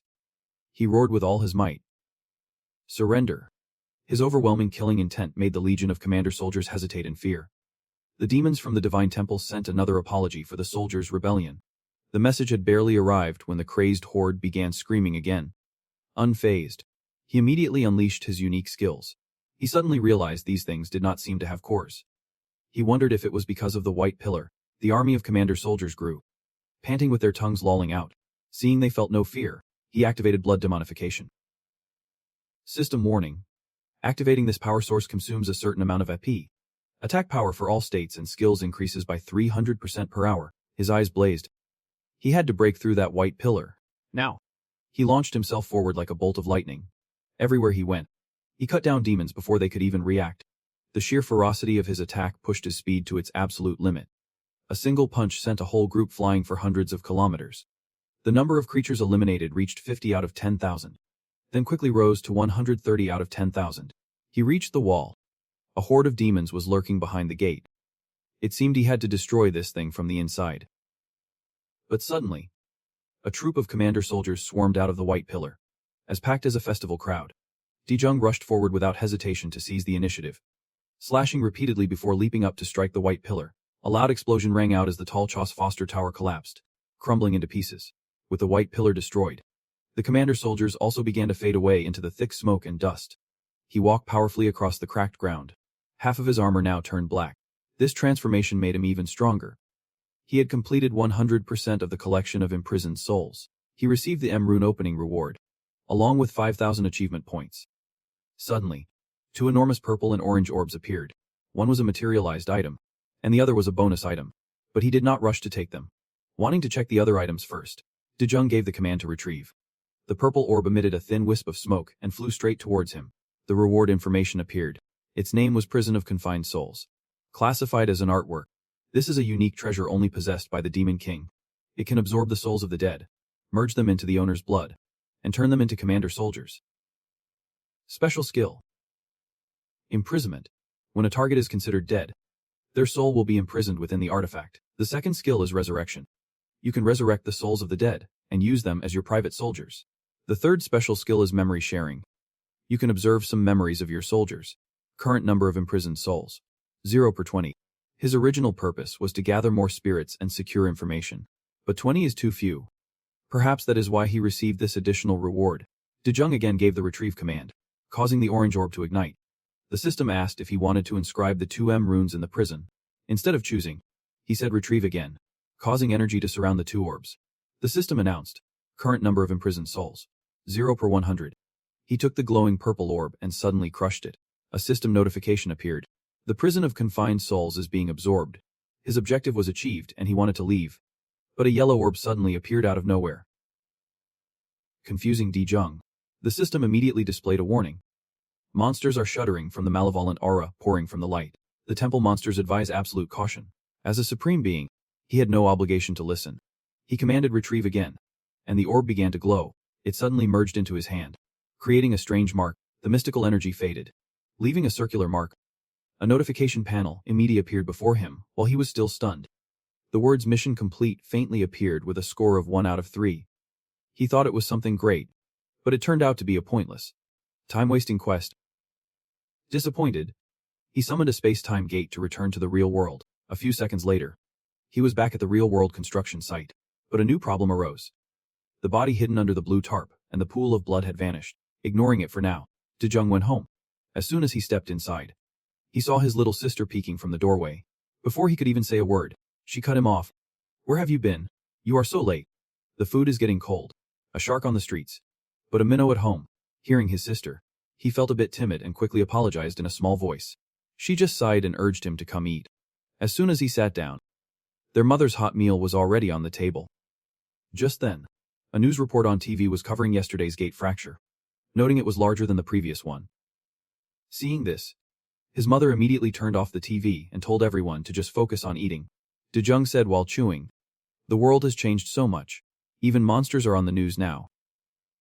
Hearing that, his mother glanced at him worriedly and explained, "I was afraid you would be shocked, so I did not say anything. I am sorry I can't be of more help as your mother." Dejung did not complain or blame her. "Just knowing that you two are alive and unharmed in this world is more than enough for me." She was surprised by her son's maturity, while his sister shyly looked away. To break the awkward silence, he asked his mother and sister if they wanted anything. Jaisu grumbled, "As if you could actually buy me anything nice." The meal continued in a warm atmosphere, filled with happy chatter and laughter. A little later, he called his friend Chanho from the SEAL gang. He told him he was going to lie low for a while. Chanho figured it was for a supplementary test or some kind of secluded training. He answered vaguely that he would be holing up in the mountains, which was basically the same as training. Chanho wondered if Dejung had eaten something strange to be acting so weird. But he was completely serious about his decision. "I found an insect, but it vanished right before my eyes." The body at the construction site disappeared without a trace. "Anyway, while I am gone, please look after my mom and Jaisu for me." Being a good friend, Chanho agreed immediately, though he had no idea what his best friend was up to.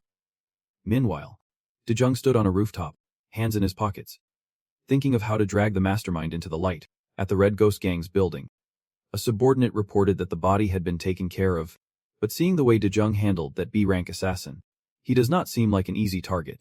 "Boss, how should we handle him?" Lee Seok-yu seemed unconcerned, telling his subordinate to leave it. He would heard Dejung would be in the next hunter test. That will be the perfect opportunity to eliminate him. So for now, we will just chill and save our energy. Right. Jinchun. Inside the glass cage. Agreed. Can we start now, sir? I have been waiting for this day for so long. I wonder if Scarface can even hear me through this glass. Suddenly, the doctor interjected. A rank awakener. Jinchun's heart rate is stable. Preparing to inject the serum. Lee Seok-yu feigned concern. "It is going to hurt a lot." "Jinchun, are you ready?" Jinchun replied with great excitement. "I have been ready since the moment I stepped in here." Extremely satisfied, he signaled to begin the experiment at once. On command, the doctor pressed a button to start the pump. A blue liquid was immediately injected into Jinchun's vein, causing it to bulge. Absorption at 20%. Heart rate stable. At 40%. His face twisted in discomfort and he gritted his teeth. Suddenly, blue veins appeared on his face and eyes. Absorption is now at 55%. His body has exceeded the limit for infusion, he just said coldly. "Continue," the doctor warned. He could die from the shock. Still unconcerned, Lee Seok-yu firmly stated that Jinchun would not die so easily. Absorption reached 80%, then 90%. Jinchun screamed in agony, and with a flash of blue light, it hit 100%. Then, the heart rate monitor flatlined. He passed out in the chamber, blue veins bulging all over his body. The doctor announced with a tremble, "Heart rate is 0. Jinchun is dead." Hearing that, Seok-yu remained calm and signaled for him to be quiet and just watch. Just then, his hand inside the chamber twitched slightly, making the doctor rush to check the monitor. Suddenly, the heart rate monitor beeped. To his astonishment, signs of life had returned. Jinchun's eyes shot open, pulsing with blue veins. He shattered the glass chamber with a single punch, stepped out, and let out a ferocious roar. A sinister smile spread across Seok-yu's face. "You almost disappointed me. I look forward to seeing the results over the next 10 days. Meanwhile, Chanho sent Dejung a message. "Did you know the test only allows weapons and defensive gear provided by the association?" Seeing this, he thought, "If I can't use my weapons, I will just rely on my physical strength. But there is something I need to check." Dejung picked up a branch and tapped his arm with it. Just as he would expected, his protective armor was completely invisible. Because of this, he might be able to bring his own protective gear and weapons. Dejung summoned a spatial gate. He reached inside, rummaged around, and pulled out the executioner's blade, so weapons can be disguised. It is treating this branch as a type of weapon. The system displayed a question. "Do you want to turn the executioner's blade into a recognized weapon?" Of course. He accepted immediately. The peach wood blade instantly transformed into a small branch. And the process was complete. This technique also works on weapons. so he can carry his beloved blade without any worries. However, he was still hesitant about whether to return to Pantheon. In the territory of the Fire King, a scorching red desert appeared. Its trees withered and dry. Daejung trudged forward, step by heavy step. He never thought he would return to this place. Suddenly, a pack of desert wolves appeared ahead, staring at him with hostile eyes. Daejung was completely unfazed by the sight. The system sent a notification that an item contract quest had occurred.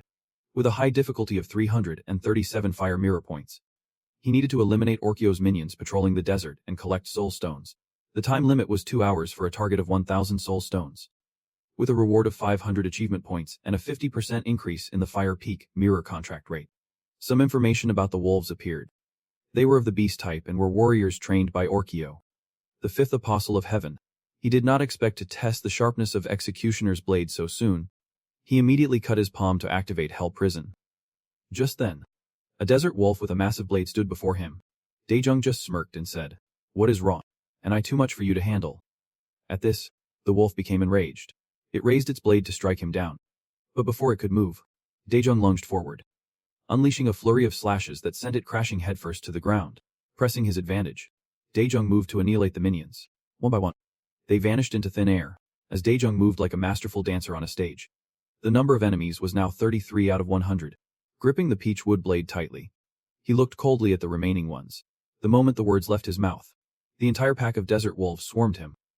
Suddenly, a blue-black hand blocked the pack leader's attack. A green-headed wolf with a muscular build had appeared, and others were emerging from summoning portals. The green-headed wolf casually squeezed its hand, crushing the pack leader's head. The sight struck terror into the remaining wolves. Daejung immediately ordered them to attack. The blue wolves howled madly and charged straight at the white wolves, who were also brimming with fighting spirit. The two legions of beasts crashed into each other. A true battle of monsters had begun. In the distance, Daejung was busy lighting a cigarette. He wondered how he could even function while chain-smoking all day. The battle between the wolf packs grew increasingly fierce. A white wolf was split in two right before his eyes and vanished, leaving him face to face with another beast. Even though only the weaklings were left, he could not let his guard down. The wolf crossed through the flames and headed straight for him. A streak of blue light followed it. Just as it raised its weapon to strike, it was bound by that strange light. It was the arm of a blue wolf, summoned to protect him, with a hidden sigil on their bodies. They would endlessly regenerate. The desert wolf was dragged backward with tremendous force, then devoured by the soul of a blue wolf. These are immortal warriors. They do not even give a damn about death itself. The system displayed a notification. Soulstone objective at 12 out of 1,000. Daejung immediately warmed up to join the fight and speed things up. He was already halfway through the time limit. He had to be quick to move on to the next quest. He stomped his foot to gain momentum and launched into the air, leaving a large explosion behind. He shot up into the sky at an unbelievable speed. With his current power, he could easily slash through hundreds of those beasts within 2 hours. When he reached a high enough altitude to survey the battlefield, he stopped and smirked excitedly. Should I make my landing down there? I wonder. As soon as he said it, Daejung dove straight down. The wolves, still engrossed in their fight, did not notice until a white wolf sensed something and looked up. He was plummeting like a meteor, causing both armies to suddenly stop fighting to watch in awe. A blinding light shone out, followed by a powerful impact. An immense flash turned the entire surrounding space white. Meanwhile, at the headquarters of the Soul Clan, a test was underway. A blade was plunged straight into the stomach of a purple D-class monster.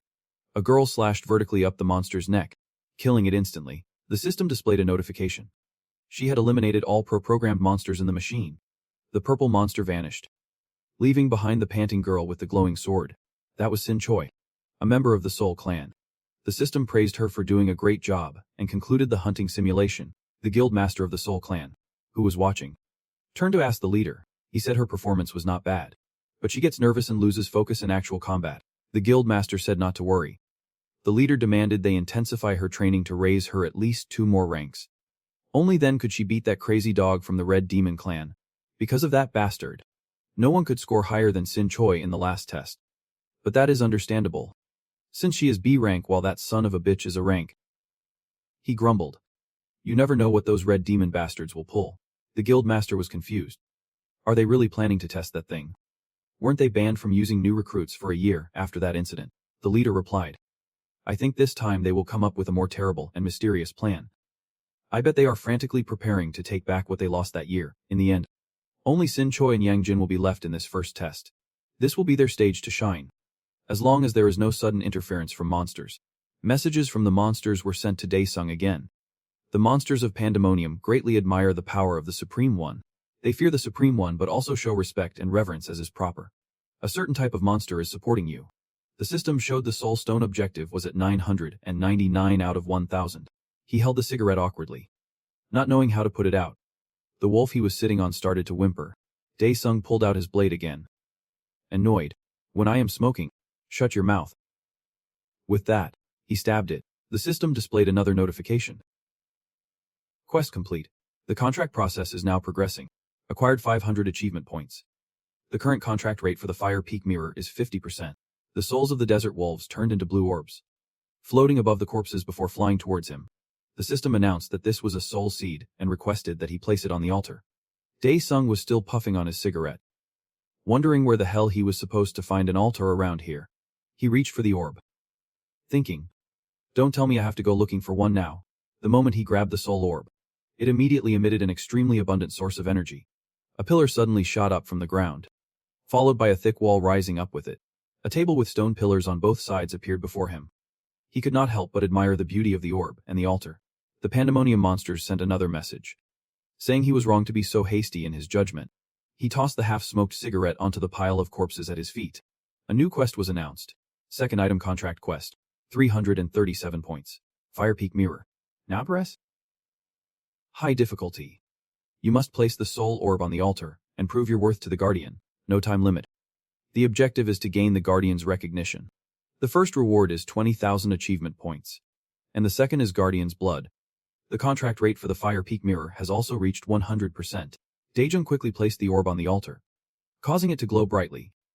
Suddenly, behind the altar, something huge and long began to emerge from the ground. He immediately raised his alertness to the maximum. The thing had fully revealed itself. A giant snake radiating an overwhelming presence. Its large, round eyes and his were staring at each other. The system had to appear again to introduce this colossal creature. It is the favorite beast of Okian, the fifth apostle of heaven. To obtain the relic it guards, you must answer its question. After hearing this, he just stood there, staring intently at the status window. I thought I would gotten a fun quest, but now I have to answer questions for a snake. Alright, fine. If you insist, I will play along. Ask away. You snake. I will answer everything. Seeing this, it immediately lowered its head close to him. Hissing incomprehensibly, he bowed his head in helplessness. This stupid snake had dared to trick him. Unable to bear it any longer, Dedung plunged his blade right between its eyes, causing the snake demon to collapse in pain. The system immediately announced that the blood infusion process had been activated. You will transform into a demonic human, but this technique will decrease a specific amount of EP over time. The attack power of all skills and stats will decrease by 300%. Dedung casually flicked his hand, sending the blade flying once more. This time, it pierced through both of the snake's eyes, making it shriek in fury, gripping the blade. His eyes flashed with killing intent as he stared at the blinded, swaying snake. He growled like a ferocious beast. Don't mistake my kindness for weakness. You have got a death wish, do not you? With that, he cursed it as a crazy snake and plunged his blade into its head, making it shriek in agony. Suddenly, its head swelled abnormally before bursting like a balloon. He landed on the ground as lightly as a feather. Dedung turned to leave arrogantly, but a full stench filled the air, making him feel nauseous. Suddenly, something made him turn back. The snake was erupting in streaks of green light, a regenerating snake. How glitchy. Not surprising at all. Dedung immediately gripped his blade so tightly that his veins bulged. The snake had now completely returned in its new form. With a fiery new look, it was utterly enraged, its red eyes twitching and its mouth gaping wide as if to swallow him whole. Seeing this, he changed his strategy and openly challenged it. If you have got the guts, then come on. He silently watched its every move, waiting to see what it would do next. Suddenly, its eyes glowed red, and it charged straight at him. Dedung unhesitatingly leaped into its mouth. He grabbed its upper jaw with one hand and used his entire body to pry its mouth open. He stared intently at the energy source, a brilliant light blazing like a great torch, sustaining the snake's life. This was definitely the torch of regeneration. Suddenly, the snake demon slammed its head down, then immediately lifted it again to aid digestion. The system appeared with mournful cries. The monster of Pandemonium is falling into despair. The demon closes its eyes and shakes its head, sensing something wrong inside. It immediately spat out a mass of slime. From within that gooey mess, Dung emerged with a large, chain-wrapped sword. He said scornfully. I guess this thing is useless for a creature without hands like you. Ah. System notification. You have obtained the Fire Peak sword. The contract rate is at 50%. So special skills 1 and 3 remain sealed, but for him, this was more than enough to defeat that reptile, now unable to use its torch of regeneration. Seeing him, the snake opened its stinking maw and let out an indignant roar. He gripped the sword, thrilled at the thought of using it in battle. Indeed, this sword holds an incredible power, not yet fully unleashed. Dung swung the sword straight at its head, causing it to thrash violently. A powerful flash of light erupted, followed by an explosive shockwave. With a single slash, he easily sliced the snake in two, sending it to the afterlife. The familiar system appeared before him with a notification.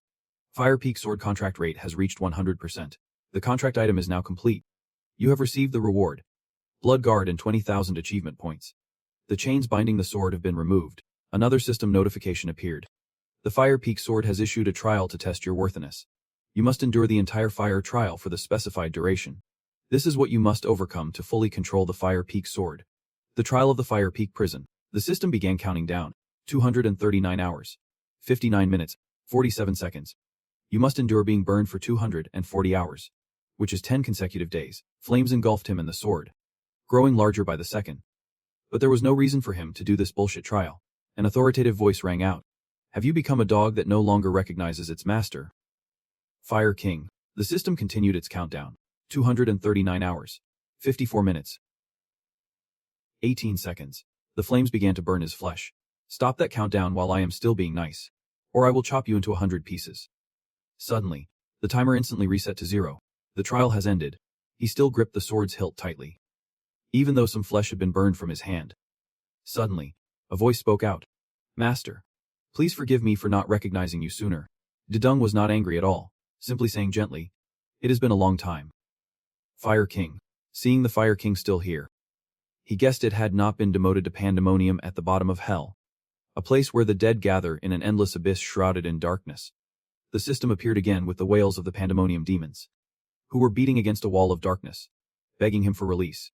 The Fire King lamented that since the day he disappeared, it had only been waiting for the day it would vanish from this world. Dung asked if it hated him, and it answered firmly, not all. If that was your choice, I would have gladly accepted it. The only thing I resent is what happened after you were gone. Seeing that he still did not seem to understand, the Fire King quickly explained. One day, unidentified entities broke through the walls, while the Lord of Hell was absent. They took advantage of the demons' weakened state and seized control of Hell. Sealing Hell's time and space was not enough for them. They pushed all the demons into pandemonium. I could only watch as the demons were defeated, swallowed whole by a giant white snake. I lost my sense of self and could only sit there, watching time pass by meaninglessly. But thankfully, you have returned to free me. After speaking, the Fire King quickly asked, so what brings you back to this place? Dung. He got straight to the point without hesitation. I need your help. As for what? You will find out later. He asked it about the golden orb in front of him. It did not know what it was either, but it could sense an unusual energy coming from it. This energy is similar to that of those unidentified entities. Not knowing what it was, it repeatedly warned Dung. He ignored the warnings. The system had never let him down before, so it was best to just collect it. As soon as he crushed the golden orb, a system notification appeared. You have received an entry item. 2 of 3 collected. The orb immediately transformed into a sigil on his hand. Perhaps collecting all 3 would grant him access to a certain place. Quest complete. The system popped up, asking if he wanted to leave the Pantheon. Dung refused immediately. He wanted to return. But there were still many items waiting for him. That was the reason he was staying. Meanwhile, at the Seal Guild headquarters, everyone was buzzing about the video of the Goblin Massacre. Someone asked if Chanho had seen it, but he just gave a non-committal response. He could not really say anything. Suddenly, a man in glasses appeared and asked, Team Leader Chanho, are you free? Seeing him, he quickly wondered why the director was looking for him. The staff were excitedly discussing the Goblin Massacre video that was trending online. Local hunters were also searching everywhere for that mysterious person. Everyone was curious about their identity, but no information could be found. The director walked over to the office and called Chanho out for a private talk. On the headquarters rooftop, while smoking a cigarette, the director asked if Chanho was at the scene that day, and failed to gather any information. Hearing that, he felt a pang of unease. Why is he asking about that? And here I was, thinking he was my friend. I have to get him to let me join, no matter what. Chanho answered the director's question. If I had found anything, I would have already given it to you. Hearing this, the director's eyes lit up. Immediately after, he feigned regret, saying that if Chanho had found something, he would have definitely recruited him. He forced a smile, pretending to be clueless. His license was expiring in just 7 days. Chanho asked the director what he would do next. He did not answer, remaining silent and pensive. The conversation suddenly fell into an awkward silence. To break the silence, he asked another question. What is wrong? Sin Choi. After a while, the director finally spoke. It is nothing.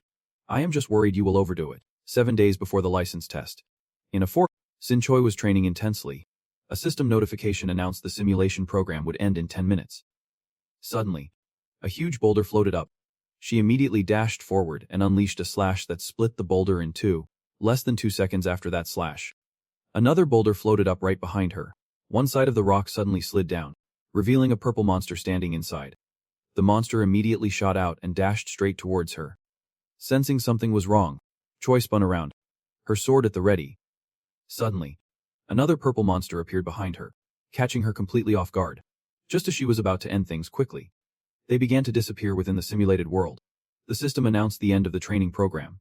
As the virtual world faded, Choi looked up in annoyance at the leader observing from above. Seeing this, he called her up to talk. It seems he reprimanded her about something, prompting her to retort. Didn't you always tell me to get what I want, even if it is beyond my limits? He then changed the subject to her excessive physical training. But Choi argued that she knew her own body and could resume her rigorous training. Better than the leader asked coldly. As a screen immediately appeared before them, a chart appeared. On the left were the metrics of a normal nervous system, and next to it was hers, as analyzed by the AI. He immediately asked her what was wrong, because according to the AI's analysis, psychological distress is a dangerous factor hindering your growth, but she stubbornly refused to elaborate, only saying she had to get into the top 5. The leader was surprised she wanted to rank up so badly. If she reached a rank, many more gates would open to her, and her income and fame would skyrocket. Hearing this, she crushed the water bottle in her hand and firmly stated, "That is not what I want." Her lips tightened as she stared forward with furious eyes. "I just want to exterminate every single monster in this world." 5 days before the license exam, Siwook walked down a heavily guarded, mysterious corridor. With his usual emotionless expression, he stopped before a massive, heavily reinforced door. After he scanned his fingerprint, it slid open. "I am surprised you have lasted this long. I had to replace all the facilities in the isolation ward, especially the ventilation, lighting, and power." He saw a person in white, sitting in a pool of blood, ravenously chewing on animal carcasses. Siwook had to call out his name, Jean, before he stopped eating and turned, revealing a blood-covered face. Siwook noted that he seemed healthy lately, eating like a horse. The Hongma Guild's leader advised him to eat and rest well to let the drug's effects wear off. With blood on his face and eyes glinting with a powerful killing intent, Jen said, "I will definitely be the star of the upcoming test." In hell, 3 days before the license exam, the system announced he had completed another quest, increasing his pledge level. Fully cloaked, he stood on a snowy peak with his azure sword. The Fire Cauldron King spoke. "Master, will you be returning now?" In response, he decided to return to the real world after days of wandering on quests.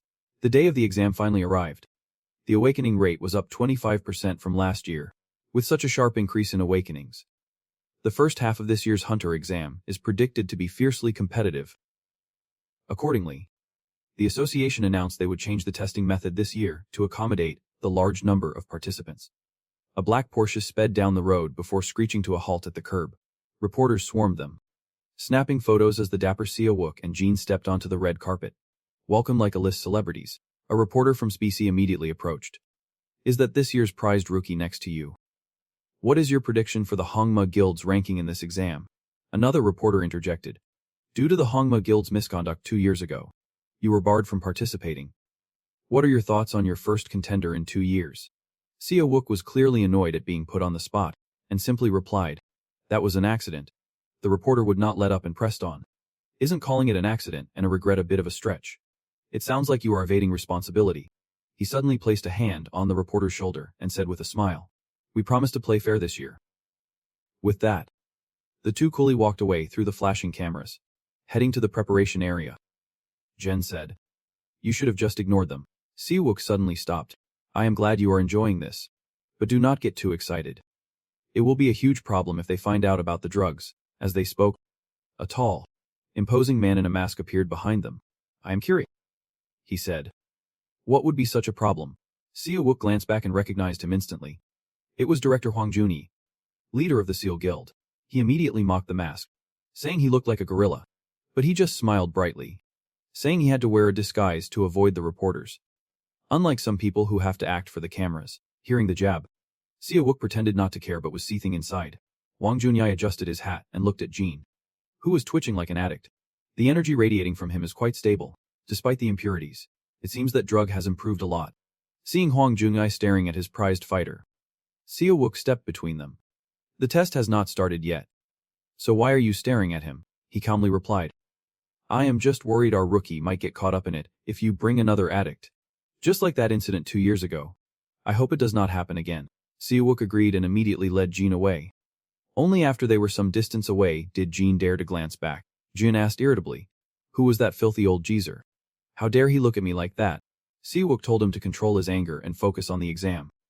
The only thing you need to worry about right now is Choi, who is walking past. She walked right past them. He glanced at her and said, that is Shin Choi. The rookie son is pouring all their resources into. Still, to me, she is nothing, Siwook said. Jean, it does not matter if she is strong or weak.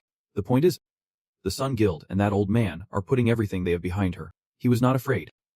In fact, he was thrilled. The taste of destroying her will be so sweet. Hwang Junyi was also cautiously wondering what tricks they had planned for the exam this time. But he had great faith in Choi. Suddenly, he sensed an immense power. A young man with a grim expression, dressed in ordinary clothes, was approaching. He stared wide-eyed as the young man walked past. Even after he was gone, he remained completely frozen. He did not move until Choi approached and called out, Chief. But his eyes remained fixed on the young man's back. When her chief did not respond, she called out again. But he only replied with a cryptic sentence. Be careful, Choi. Not understanding. She thought he meant the Hongma Guild. I'm always on guard against them, so do not worry. But Hwang Junyi clarified. Not them. Be careful of that man. Du Jun was on the phone. On the other end, Chanho was profusely apologizing for not being able to make it. Du Jun had sent his friend a lot of gear. But the guy just said that if he did not take it, it would all become cleaning rags anyway. An announcement echoed through the hall. The exam will begin in 30 minutes. All participants, please change into your uniforms and gather at Testing Hall 3. Du Jun stood in front of an automated equipment dispenser, unsure how to use it, until he spotted the instructions on the machine. Step 1. Scan fingerprint. Step 2. Retrieve the box from the dispenser below. Step 3. Open the box and check the equipment inside. He carefully followed the steps, and a box dropped down. He stared down at it, a little disappointed that the gear inside looked so basic. By then, participants who had changed were gathering in Hall 3. The bald guy had also managed to get in, thanks to his complaint letters and harassing phone calls. He stubbornly insisted that the faulty measuring device could not properly evaluate his natural talent. Today, he was especially pissed at some punk who dared to rub his bald head. If he saw him again, he would definitely teach him a lesson. As if on, a hand suddenly appeared on his head. The exam had not even started, and he was already scared enough to want to quit. Du Jun, now changed and wearing number 104, entered the waiting hall, swinging his arms to warm up and stretch. After gathering in Hall 3, the contestants moved into another room in the stadium. Shin Choi's number was 16, Jin's was 14, and Daesung's was 104. The other contestants had all arrived and were buzzing with discussion about the upcoming test. Just then, the lights in the room turned on, shining with an intense glare. Immediately after, 3 large, glowing circles appeared above the contestants' heads, leaving everyone wondering what was happening. Suddenly, the sound of a microphone check echoed. A man in glasses and a black suit appeared on the podium and introduced himself as the supervisor. This time, the Federation has prepared a total of 3 floors. Each floor will have a different setting and a unique requirement for completion. The contestants erupted into another commotion. As this was the first time the test had been held this way, a hand went up. It was contestant number 51, asking when they would receive their weapons. The supervisor explained that for this test, contestants would not be provided with weapons. You are not allowed to bring anything other than the protective gear you are currently wearing. The participants were outraged. How were they supposed to fight without weapons? Suddenly, a voice rang out. A pleasure to meet you all. And I will be helping you advance in this exam. The theme of this test is adaptation. How well can you demonstrate your innate abilities, whether in a hot, humid night or a frigid, dark one? A hunter's true value lies not in their equipment, but in the primal aura flowing through their blood. In other words, you must rely on your own strength. You just need to show your best combat and adaptation skills. If there are no further questions, I will begin opening the gate. While the contestants were stunned by the rules, a teleportation gate began to open. A black hole appearing right behind them. The supervisor yelled for the last row to enter, not forgetting to wish all the contestants good luck. The first floor of the circle was a rainforest challenge. The weather was scorching hot, causing the contestants to sweat profusely and gasp for air. One of them even screamed, "At this rate, I will turn into sun-dried squid before the test even starts." All of these scenes were being monitored from the control room, where many people were watching the contestants' every move. Some of the organizers were dissatisfied with the quality of this year's contestants, but others thought the test was so difficult that the entire group might fail. Seeing Choi on the screen, completely unaffected by the heat, she was keeping her mind empty to minimize energy consumption. Hwang Juni was very pleased with her performance. Next to Choi's screen was Jin, who was rated even higher because he was grinning gleefully and seemed to be doing just fine. Looking at Seoku behind him, the judge thought, Alma has prepared thoroughly this time. He was thrilled at the thought of the old man from Xian getting stressed out by the strength of Hongma's prized fighter. He glanced back to see the old man's eyes wide with shock. He did not expect him to be so rattled by something so trivial. Ahead on the screen, Daesung was perfectly calm, as if nothing was wrong, making everyone extremely curious as to who this talent was. Seoku looked at the screen and was completely startled. That guy was not sweating a single drop. The people in the control room assumed he was using a concealed aura shield. Daesung had drunk the blood guard potion, but he had not expected it to take effect so quickly. If he were discovered, he would be kicked out of the competition. Daesung had 46 hours, 52 minutes, and 48 seconds left of immunity to external conditions. The test had not even started. Yet many contestants could not bear the heat. Suddenly, a pink bracelet appeared on everyone's wrist. A system notification appeared. The first floor's requirement is to hunt 20 swamp goblins. Daesung was completely confident about this challenge. The moment the start signal sounded, he shot forward like a flash. Seeing this, the other contestants scrambled to follow, each one determined to pass this mission. Someone stumbled, tripping on a rock and falling forward, cursing nonstop. Suddenly, he saw a spring of water shooting up. His throat was parched, so he lunged towards it like a fish to water. His hands had just touched the cool water when something felt wrong. The stream turned into a sticky substance, gripping his hands tightly. Terrified, his body was suddenly lifted high into the air. It turned out that water belonged to a giant slime monster. It was a species that lives in swamps and catches prey with that water like sticky fluid. The organizers announced, contestant number 94 has been eliminated. Deploying emergency protection. The slime monster's head suddenly swelled up and burst, revealing a sphere containing contestant number 94. After falling to the ground, it maintained that state to protect the contestant from harm until the medical team arrived. In another part of the forest, Daesung was running swiftly, searching for something. What he needed was not here, so he had to change direction. Just then, 3 members of the medical team arrived at the slime monster to rescue the contestant. Suddenly, the scar-faced man's messenger beeped. He took it out and saw a single message. Track number 104. And Daesung. A dangerous glint flashed in his eyes. A goblin was discovered. It turned with a menacing glare at whoever dared to disturb it. A contestant holding a large rock expressed his regret. I was just thinking how cool it would be to attack the monster from behind with this. The monster with bloodshot eyes turned around. It was none other than Han Daesung. He asked, "Don't you think so, you big bastard?" The monster let out a roar, ready to fight. The two charged at each other. Daesung quickly hurled the rock at the monster. When the rock reached the opponent's head level, Daesung leaped up and punched it hard, shattering it into hundreds of pieces. Each fragment inflicted massive damage, continuously bombarding the monster. The impact caused a corner of the forest to explode. The entire incident was witnessed by that medic from before. He knew it was 104. When they told him to find a participant he would never even seen or heard of, he thought they were crazy. Turns out this was not the first one, including this one. That makes 6. But this guy does not look like he is falling behind the amateurs from the great families, at all. The medic thought. Han Daesung thought hunting them one by one like this was inefficient. He really did not want to use his mana right now. But there was no other choice. Summoning the shadow ghost, Daesung ordered the entity within to continue searching for monsters. The power spread across a large section of the forest, covering even the distant rows of trees. In a cave full of monsters. They seemed to have sensed it. This cave was filled with many monsters. When an eager one tried to go out first, another quickly stopped it. It said, "If you want to enjoy a task to your prey, be patient." It turns out they were waiting for the contestants, but the cave suddenly began to shake, putting them on alert. The noise grew louder and louder. When they turned around, they saw a young man jump in out of nowhere. Who else but Dae-sung? How annoying. So you dug an underground tunnel. That is why I could not find a single one of you, a monster remarked. The prey delivered itself on 2 feet. It seems to know its place. 3. Dae-sung counted them. Roughly 20 of them. This seemed strange to the monsters. Why are you all making such a fuss?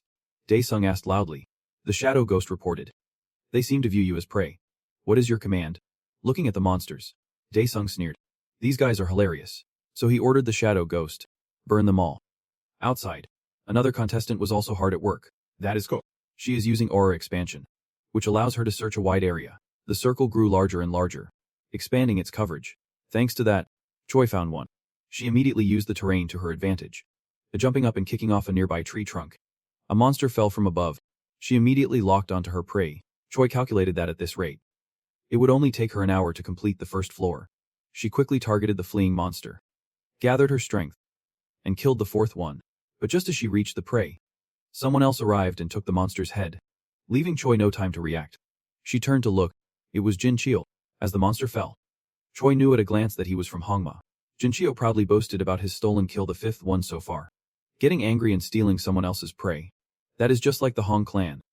We are in a competition, there is no yours or mine, is there? You are dumber than a rock. I am not stooping to your level. It is pathetic how you just follow me around stealing everything I find. But then again, is not leeching off others a tradition of the Hong clan? So since when did your family make being an idiot a tradition? 2 people, 2 families, evenly matched rivals. Should I just kill this bitch? She is more annoying than I thought. No, if I am going to do that, I should at least let her live until the 2nd round. She left after a light laugh, sending her regards to Jin Chio. Go play by yourself, blockhead. Jin Chio was left so furious his eyes turned red, wanting to just kill her. Just as he was about to charge, an explosion from afar echoed through the entire forest. This made both of them, who were just arguing, stop to investigate. The massive explosion forced both Jin Chio and Choi Jiang to stop their fight and look due to its fierce destructive power. The blast seemed to have devastated an entire section of the forest, with smoke and fire erupting violently. This happened a few minutes earlier, and the person responsible was none other than Han Dae-sung, who had just ordered his specter to annihilate the monsters. The flame on the cauldron eagerly awaited its command. Please give the order, master. And contestant number 104 did not hesitate to say, incinerate them. Dae-sung's system announced that the first special ability of the Hellfire Cauldron has been activated. After receiving the command, the flame began to burn more fiercely. The first ability of Hellfire has been activated. Wrath, a loud roar accompanied the explosive stream of fire that surged forward like a dragon. And who else would be hit directly but the ferocious monsters ahead? A direct attack with such destructive power, it is no wonder it created a massive tremor that echoed through the entire forest. Witnessing such a terrifying and spectacular scene, the staff at the examination center could not believe their eyes. The system announced that contestant 104 has met the conditions to complete the first floor and will be transported to the 2nd gate. Everyone was in disbelief. How is that possible? The test just started not long ago. How could he have finished already? The entire office erupted into chaos over the mysterious talent. Check contestant 104's file immediately. We must recruit him. Send the contract terms over quickly. Director Wang Juniel was also truly surprised. He knew the kid would exceed everyone's expectations, but he never imagined it would be to this extent. Over here, leader Seo-oku also witnessed it and scowled, seemingly in disbelief that such a powerful person existed. Seo-oku quickly left to everyone's surprise. There was a hint of a scheme in his eyes, a touch of jealousy, as the screen continued to show the explosion. The key staff members were also slack-jawed at the power of the guy who broke their testing machine before. Secretary Ah Young was shaking a deeply shocked Miran beside her. See, I told you, he did not seem like an ordinary person. The man winced. I know, please stop shaking me. Lai Shao spoke up. Is that Jin Sang? To confirm, he asked his 2 colleagues again. Right. When he turned, they were also staring in disbelief. Ah yes, it really is Jin Sang. Why is that old complainer here? With his small frame, he was holding an axe twice his size, looking around amidst the scattered monsters. He spotted a monster that was not quite dead, so he approached it and aimed his axe right at it. Because of the massive blast, many were left barely alive. 1, 2, 3 of them. That makes 11. It was a wise move to follow that kid. No, number 104. The staff watched speechless. That scoundrel, isn't that cheating? No, the theme of this test is adaptation. But he is an ordinary person who has not even awakened. Why did he even participate? A young turned back smiling. That day Dae-sung destroyed countless measurement devices. Murin protested again. I am sorry, but what does that have to do with anything? That is how the rumor started. He wanted to invalidate the results, because he got a faulty device, so… Young suggested. I heard a large number of complaint letters were sent to the organization, wasn't it, because of that? After losing his patience with the explanation, he flicked Young's head. Get a grip. Lee Seoho commented. Even if the higher-ups are incompetent, this is a bit much. Suddenly the branch manager appeared. I sincerely apologize for my incompetence. This startled all three of them. The three of them, realizing they misspoke, immediately turned to apologize. Branch manager, you are here. He also stated that he was the one who let Jin-sang participate, which made the three of them look up in confusion. But why would you? The branch manager began to explain. 3 days ago, I received a report that he was caught trying to break into the gate with bombs strapped to his body. Young was shocked. Don't tell me he was trying to commit suicide. Because he could not awaken. The manager corrected her. No. A few years ago a family was killed in a gate break incident. He probably wanted revenge. Everyone fell silent after hearing that, not expecting such a deep story. Lee Seoho argued, if we keep accommodating people with tragic circumstances, the system will collapse sooner or later. After hearing that, the other two whispered to each other, mocking his serious statement, making Lee Seoho embarrassed. Did I say something wrong? The branch manager reassured him. No, you are right. What you said is correct. Generally, that would be impossible.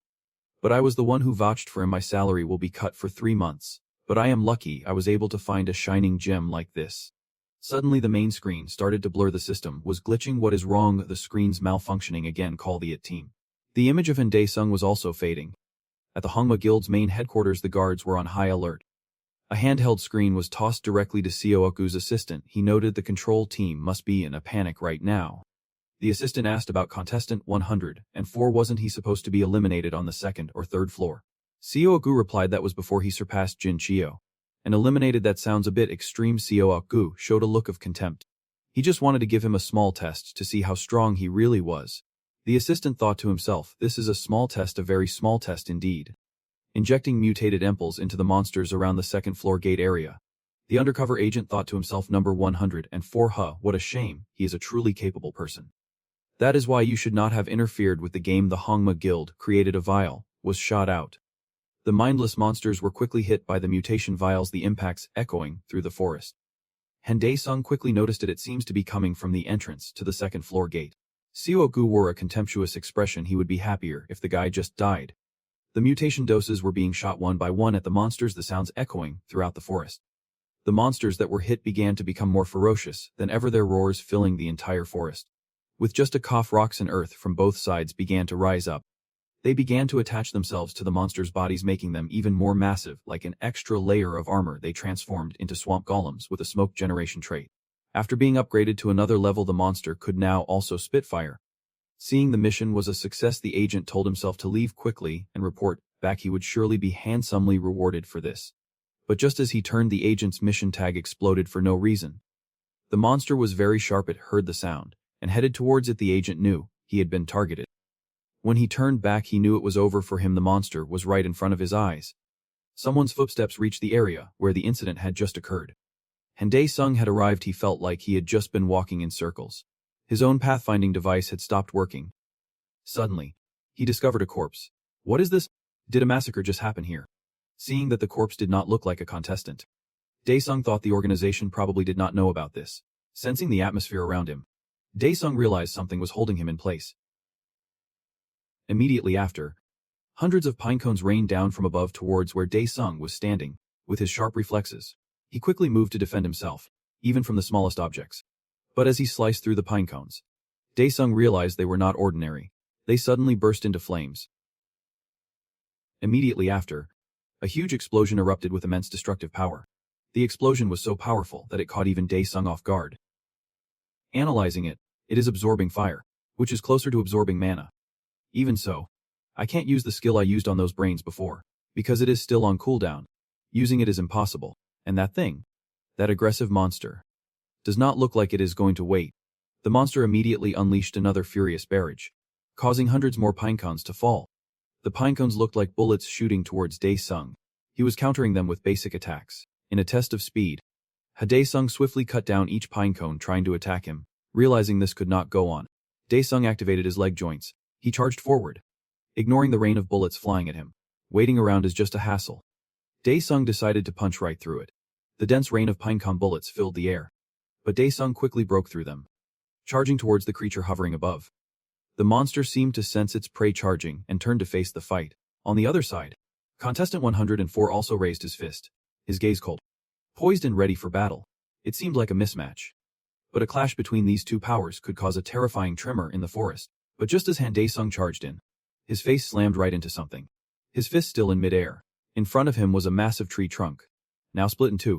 While Dae-sung was sent flying, cutting to another area, a contestant was pulling a string of fresh guts from a monster's belly. Who else would do something so gruesome but Jin Jo-in? He was trying to wipe out the monsters with some rather unnecessary methods. The monster was not just a dried corpse. All its guts had been ripped out. The system announced that contestant number 14 had completed the first floor and provided the coordinates to the second gate. Jin Jo-in thought to himself, because of that bastard. This took more time than I expected. As he was silently contemplating, Jin Cheol suddenly sensed something appear behind him. It was a strange item. Hovering right behind him, Jin Cheol quickly snatched the suspicious item box. His calculating eyes examining it carefully, he opened it. A bottle of emballer, 2 special leaves, and a letter. Opening the letter and reading it carefully, Jin Cheol realized something. As soon as its purpose was served, the letter immediately burned to ashes. Jin Cheol realized that Han Dae-sung, contestant 104, was still on the first floor. Back to the battle between the mutated monster and Han Dae-sung. After falling for that trick, Dae-sung ruefully acknowledged that this monster had gotten much smarter. Not wanting to waste any more energy on this cunning monster, he once again summoned his shadow minions. He ordered them to devour everything and lead him to the second gate. The pine cones it released were the most abundant source of mana. Dae-sung used them for his shadow minions to absorb, and Dae-sung's job was to stand still, block the pine cones from hitting him, and then burn them for the shadows to eat. Each mana-infused pine cone, burned to a crisp, was their essential nourishment right now. And Dae-sung thought smugly, I will come back even stronger than before, after consuming enough nutrients. The shadow minions received their master's command and charged relentlessly at the monster. They rushed forward like moths to a flame, with half-eaten pine cones still in their mouths. Slowly, they merged into a dense, slimy mass. The monster, seeing the approaching enemy, also lunged forward to fight. But it never expected to be fighting something from hell itself. As the shadows merged into a single black entity, they shot out tendrils. Grabbing the hovering monster from above, they swarmed up in the form of hands, holding the very fruit the monster had launched. Take this, you blockhead, and Dae-sung smirked contemptuously. After the shockwave passed, the screens in the control room started getting a signal again. Everyone was eager to watch the journey of the genius contestant. There he is. We can observe 104's every move again. Quick, zoom in on him. What is this? Are you sure the screen is fixed? What is with all this smoke? Isn't the first floor supposed to be a tropical jungle? There. Someone ordered everyone to be quiet. Now. The image of the ferocious monster finally appeared. The sight stunned everyone. They could not understand why something like this was here. What is that thing? A creature like that is in the test. What were the examiners thinking? From afar, the branch manager also knew this was an anomaly. His expression was tense, and immediately asked the director if this was okay. It looks just like a mutation. He asked if they should intervene, and if there was an emergency defense unit near Dae-sung. Lee Seo-ho also hurried over to the manager, saying he had something to report. He whispered that they had located 104's signal, and had already sent people there. He suggested they stop contestant 104's test. Hearing this, the branch manager was hesitant, but for the sake of the contestant's safety, it seemed he had no other choice. But just as he was about to make the decision, Ajaying exclaimed, Wait, that... Did he actually defeat it? Back at the fight, the shadows received their orders and pounced on the monster, with thousands of arms dealing damage from the fire pine cones. The monster was hit from all sides, and so, the layers of rock on the monster's body began to fall off non-stop. As expected, an explosion occurred, creating a tornado-like plume of smoke in one part of the forest. Seeing the plume of smoke, a testament to the battle, the staff were all stunned. The manager observed silently. Undetectable stats. An entity beyond the system. He had thought it was a technical error, although it was still unclear. To him, 104 was a monster beyond imagination. Ajaying still could not believe it. He really beat it. That is amazing, another female staff member retorted. What is so amazing about that? In terms of results, this has nothing to do with the test. What she meant was, it seems Ajaying does not grasp the situation. Open your eyes and see. Jin Cheol will reach the second gate first, ignoring the two women arguing. Lee Seoho asked the manager if he should retract the order to dispatch the team. The manager said it was not necessary. Just leave them there and have them report on the situation. As for contestant 14, he was trying to find the path using the special leaf. Jin Cheol was quickly searching for the path. It has to be somewhere around here. Arriving at a certain location, Jin Cheol suddenly stopped in his tracks. It seems I am getting close to the gate. The smoke is clearing so fast. Which means the fight is over. But what does that have to do with me? I will get there first. The leaf, the only evidence, has been destroyed. Jin Cheol looked confident. Let us see what you will do now. At the battlefield where the fight took place, a stream of blood was poured directly onto the body of the defeated monster. It was Daesung, using netherworld blood on it. Revive Legion. Sirio. The monster, which seemed dormant, was now being resurrected by a strange power. The staff continued to watch. Confused. What is he doing? What is he planning? The mutated monster officially awakened. Seeing this, the staff were completely shocked. It did not just come back to life. It was stronger than ever. Daesung told it to hurry up. Stop posing and get a move on. The monster became fearful when it was scalded. It quickly bowed down, begging for forgiveness from its master. Daesung. Daesung gave it a swift kick, and the monster shot off like a flash of lightning. Meanwhile, Jin Cheol had arrived, sneering to himself. As expected, he thought Daesung could never get first place, but while he was getting cocky, an object shot past like the wind, overtaking Jin Cheol. Before he could even react, that lightning-fast object had already surged past him.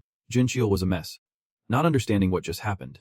What is with that guy? Outside the association headquarters, hearing the staff's exclamations, COU and his subordinate returned from their scheme. COU was still confident in his sabotage plot, thinking the fun must be over by now. But what greeted COU was the sight of Jin Cheol, completely disheveled and his face an unbelievable mess. His eyes were dazed. This was the result of his clash with Daesung. Realizing Jin Cheol had failed, COU silently cursed him for being a fool. A few minutes earlier, contestant 104, Daesung, having tamed a powerful subordinate, was riding on its head and looking around. As a forest creature, it knew the paths well. Daesung spotted a shortcut and quickly cleared the way. Ordering Rockhead to charge straight through, Daesung summoned the Fire King's breath, and a powerful flame ignited. An entire stretch of the forest was set ablaze. So this was Daesung's way of clearing a path quickly, while controlling the flames. Daesung ordered Rockhead to stop standing around and run. And so, Master and subordinate blazed a path through the forest, the Fire King's breath clearing the way. The entire control room witnessed the magnificent sight, wondering if number 104 was using some kind of summoning skill. What the hell is that? What kind of technique is he using? We have never seen anything like it. A staff member began to analyze. Is it psychokinesis? Similar to S? He can do it because it is possible. Nothing is surprising in this day and age. The female staffer who argued with Ajang was convinced. Besides this test, he is also a skilled YouTuber. He even filmed a blockbuster movie by himself. At this rate, he might as well defeat Yoon Jin Cheol and Sun Choi Kang too. Suddenly, someone slammed their fist on the desk, creating a loud bang. Everyone was startled, and they all turned to look at where the sound came from. Who else could it be but COU? Furious that his pawn had just messed up, everyone was quite shocked by COU's outburst. Lee Seoho quickly intervened. If you keep acting like this here. But COU did not seem to care. He was consumed by anger. His loyal secretary stopped Lee Seoho, asking him not to get any closer. Realizing he had been a bit rude, COU turned and apologized for his behavior. He claimed he just got a little too excited by the amazing performance. From a distance, director Wang Junil was very satisfied. No matter how cunning that man is, he never saw this coming. Yep. He then thought of Choi Young. It seems she is about to arrive as well. Back in the test, Jin Cheol saw he would been overtaken and cursed. You bastard. Damn it. Right behind him, Choi Sang was quickly catching up. When he looked back, she was almost on him. He started running for his life, no longer daring to take it easy. Arriving at the second gate, the battlefield was a magnificent, snow-covered mountain. The first stage was hot, the second is cold. Do they have a serious lack of imagination? Daesung remarked. He turned to praise his new subordinate. Rockhead. You did a great job. Rockhead quickly retreated. This was not a place it could enter. The system appeared, congratulating contestant 104 for being the first to reach the second stage. Daesung asked the system. The others are not here yet. Can I start now? The system announced that the top 5 players will each start at a different gate. It will now reveal the requirement to clear the second stage. The system announced the next objective. Conquer the snowy peak. Good luck. Daesung analyzed the terrain. That altitude. He could not be sure, but it had to be over 5 kilometers. And so, the journey began. Daesung started off normally. He had only just started, but it was already a huge pain. As a star contestant, Daesung was surrounded by flycams. If these things were not here, I could have used that. The other contestants arrived, so the flycams moved down to follow them. Looking down, Daesung thought to himself, I heard C&D rankers make a living with manual labor. But they are still awakened, are not they? It was Jin Cheol. He was silently cursing the test. Why make everyone start from different locations? He thought, if they keep pissing me off like this, I will have no choice. I won't be satisfied until I eliminate that bastard. Sensing someone approaching, Jin Cheol turned around. Now what? Jin Sang actually made it this far. He clutched his frail body in the freezing cold. His fingers would not even move. Is this the end for me? He spotted the nearby flycam. If that thing is here, I can't act. An idea came to him. First, I will deal with this annoying fly. Jin Sang slapped his face to stay conscious. I have to think about my family waiting for me. After mustering his mental strength, the old man tried to push on, telling himself he was not cold at all, but just then, he was swept away by an avalanche, his cries for help lost in the snow. The culprit was none other than Jin Cheol. What the hell are you even doing here? He cursed at Jin Sang, calling him an insect. Just die. The room erupted in chaos. What is happening? None of the live broadcast drones are working. It seems the entire video feed has been cut off. Xiaoyu watched from afar without saying a word. It seemed he knew why this was happening. He thought to himself, he is about to begin. Don't disappoint me again, Yoon Jincheol. The snowstorm grew stronger as the other contestants gradually arrived, so we just need to climb to the top. Right. One of them said it should not be a problem. We are the strongest alliance. After all, before he could finish his sentence, he was kicked into the snow by the crazed Jin Cheol. His teammate was stunned by what just happened. When did Jin Cheol become so huge? He gripped the poor contestant's head in his hand. He let out a maniacal scream, holding the man's head as if it were a small animal. The ampoule from the Aqua Guild's champion works wonders. I will kill anyone who gets in my way. Meanwhile, Choi Sang was also making swift progress. Just as she thought, the connection to the hunter measurement device is too unstable. She realized something was wrong. Why are all the electronic devices suddenly malfunctioning? The last of the flycams were finally destroyed. Of course, this was exactly what Daesung wanted. It must be broken now. Perfect. Now I can get up there easily, abandoning his mundane climb. Daesung summoned the dragon-slaying knight armor and the Leviathan.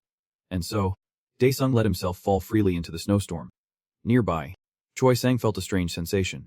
What is this immense wave of aura?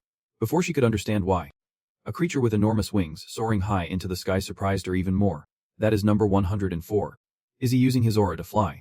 Choi Sang could only stare, wide-eyed. Meanwhile, Daesung focused on using his armor to fly to the summit, back to the rampaging Jin Cheol. He was venting his anger with powerful punches. The poor, innocent contestant had to bear the full brunt of this monster's fury, lost in his rage. By the time he looked up, Daesung was already high in the sky. Jin Cheol finally noticed and cursed. That bastard. Did he drink an ampoule from a harpy-type monster? Remembering his mission, Jin Cheol began to run like the wind. Just you wait. Number 104, Director Wang Junil grew furious, demanding that the test be stopped. He asked the branch manager, is not the contestant's safety our top priority? The manager asked Director Hwang Junil to wait just a little longer. As they were investigating as fast as they could, a mocking laugh rang out. Aspiring hunters who are afraid to take risks. I do not believe they can ever become true hunters. COU turned to the manager. Don't you agree? Caught between two great powers. The branch manager could only clear his throat, unable to say a word. Director Wang Junilung suspected. Is this a game you have set up, Lee Seo-yoon? He neither denied nor confirmed it. Only saying, is not it better to let a weak hunter avoid becoming a true hunter? Or are you just too soft in coddling them? Hwang Junilung, seeing the tense confrontation. Neither the manager nor the staff could interfere. Director Hwang Junilung was now fuming. Veins popping. You cunning director. Lee Seo-yoon shot back. Just retire already, you old man. At the test, someone was already standing before the gate to the third floor. It was none other than Han Dae-sung. Wondering if he should just finish this now. All he had to do was walk through. Down below, Choi Jang was still desperately climbing. Even Jin Cheol had to resort to climbing primitively. In the heart of the blizzard, the arm of a forgotten contestant emerged. It was Jin Sang. Struggling to dig his way out of the snow, enduring the bone-chilling cold, Jin Sang went, I have won again. I am not dead yet, so I have won. But the harsh reality was the cold. I have to get down quickly. The system announced the requirements to complete the third floor. Beware of monster attacks as you move. Defeat monsters to earn points. You need 1,000 points to complete the floor. Good luck. After clearing the second floor, Choi Jang was panting from exhaustion. It was pitch black. She had to be careful until her eyes adjusted. A voice echoed from behind her. Hey, Shin Choi Jang. It was that monster. Jin Cheol. He asked if she would seen the guy who was flying earlier. Choi Jang recognized him. It was Jin Cheol. His anger still simmering. He sarcastically praised Choi Jang for being faster than him. How lucky for you. She did not bother to reply. Stop your yapping and get out of my way. You moron. Hearing that, Jin Cheol only grew more infuriated. Choi Jang's only concern now was the one she was warned about. Dae-sung. She thought. On the first and second floors, number 104 was always the fastest. But on this third floor, looking down at her aura meter, she saw it was still malfunctioning. This meant she could not detect danger approaching from behind. Just then, she was struck in the stomach. It was Jin Cheol. I was planning to take out 104 first. But I guess it is your unlucky day. All Choi Jang could manage was a curse for this damn bastard. The fire bullet pill skill was activated. Despite its weak firepower, it moved like a missile. And Dae-sung had activated it to quickly deal with the bizarre monsters on the third floor. He ordered the Fire King to dispose of them quickly, and the Fire King immediately complied. Monster after monster was incinerated without Dae-sung having to lift a finger. Yet he still was not satisfied, thinking the Fire King was taking too long just to defeat some worms. But when he checked his meter, the score had not increased at all. Realizing something was wrong, Dae-sung looked around. For now, he decided to take out anyone he came across. In the control room, the branch manager was notified that the connection was still down. Seo Yoon thought to himself, just as I planned. Mixing the hedgehog's factor into the emperor was the right call. Looking at the director, he almost felt sorry for Hwang Juniolung. Even if Shin Choi Jang survives, she will either be crippled for life or go completely insane. After Jin Cheol's sneak attack, Choi Jang was bleeding profusely. She was furious. We are in the middle of a test. What the hell do you think you are doing? You bastard. Jin Cheol made no attempt to hide it. I thought you would be easy prey. Just some weakling. But is not that an aura shield? Immediately, Choi Jang landed a kick straight to the bastard's face. The counterattack sent Jin Cheol flying backward. This only made him angrier as he pointed at Choi Jang. You bitch. By the time he recovered, Choi Jang had already fled. Jin Cheol scoffed. Did Hwang Juniolung teach you to play hide and seek because you are too weak? Choi Jang quickly hid in a corner to treat her severe wound. She quickly used her recovery skill. I have to hurry. That guy is still here. But there was no hiding from the monstrous Jin Cheol. He appeared like a demon. Found you. Choi Jang had to fight again. She quickly stalled him by throwing her jacket at his face. Her next move was a swift kick to the monster's groin, hit in his weak spot. Jin Cheol screamed in agony. Next, a blow to the face. Choi Jang landed a powerful elbow strike. Blinded by the jacket, Jin Cheol took a merciless beating. Its body is suspiciously large. Jin Choi decides to reshape it. Choi Jang corrected him. My name is not bitch. I'm Shin Choi Jang, the Ace of Seal. She followed with a direct punch to his stomach. Jin Cheol coughed up blood. The force of the blow sent him flying back like a whirlwind. He lay sprawled on the ground, blood oozing from the wound in his stomach. Jang said, I have heard that humans are becoming more disgusting and vile than monsters. Now I believe what my leader said was absolutely right. Spitting contemptuously, Choi Jang clutched her wound and walked away. Outside, Director Hwang Juniolung thought to himself, I did not raise my child to be a weakling. Meanwhile, Dae-sung was still fiddling with the point counter. Damn it. This thing is broken. He cursed under his breath. What the hell are those guys even doing? Should I just go ask them directly? Dae-sung left after destroying another group of monsters. His score still unchanged. After leaving, Shin Choi Jang wondered why she had not seen any other contestants. An entity flew towards her. It was Jin Cheol. As persistent as a hungry ghost, he had recovered quickly and came back for more. Choi Jang knew this was bad. Jin Cheol snarled Shin Choi Jang's name. This time, she decided to run. Panicked. She thought, how is this possible? I was sure I killed him. Was not. Before she could process it, Jin Cheol blocked her path. Startled, she fell hard to the ground. The monster Jin Cheol, having caught his prey, began punching her relentlessly. Poor Choi Jang was beaten to tears. Blood streaming from her nose. Veins bulging. Jin Cheol roared. Fight back. You bitch. I will make you taste despair before you die. A powerful punch landed on her stomach, leaving Choi Jang speechless with pain. Beg me, Jin Cheol said. Who knows? Maybe someone will hear you and come to your rescue. Choi Jang remained silent. Jin Cheol sneered. That is right. I destroyed all the communication devices. My bad. while he was distracted. She jabbed him in the eye. Laugh at this? Jin Cheol's vision went dark as blood poured from his eye. He screamed. You bitch. Choi Jang scrambled to get away. He will recover soon. I have to get out of here now, just as she feared. Jin Cheol's eye was already healing at an incredible rate. Using the last of her strength, Choi Jang pushed herself. Move. I have to move. But she could not outpace the monster's recovery speed. He caught her in an instant. Because of you, I have wasted 2 of my regenerations. Now. Just die. Jin Cheol snarled. As he prepared to deliver the final blow, a voice made him pause. It was Daesung. Asking what the hell he was doing. Daesung took in the scene and asked Jin Cheol. What the hell are you doing? Jin Cheol, however, was delighted that number 104 had appeared right before him. He instantly switched targets. Releasing Choi Jang, Jin Cheol laughed maniacally. Well. Hello there, 104. I was just looking for you. He vanished in a flash, planning to use the same trick on Daesung. Sure enough, he appeared right behind Daesung, waiting for an opening to strike. But if it were that easy, he would not be Daesung. He effortlessly dodged Jin Cheol's cowardly sneak attack, leaving him stunned as his punch hit nothing but air. Jin Cheo became even more enraged. How could this be? Daesung walked over to Choi Jang. Yikes. That must hurt a lot. Seeing how she is gradually recovering. Could she be a healing type? He wondered to himself. Turning back to the one who caused all this, Daesung barely gave him a glance. Still not realizing who was in front of him, Jin Cheo praised Daesung.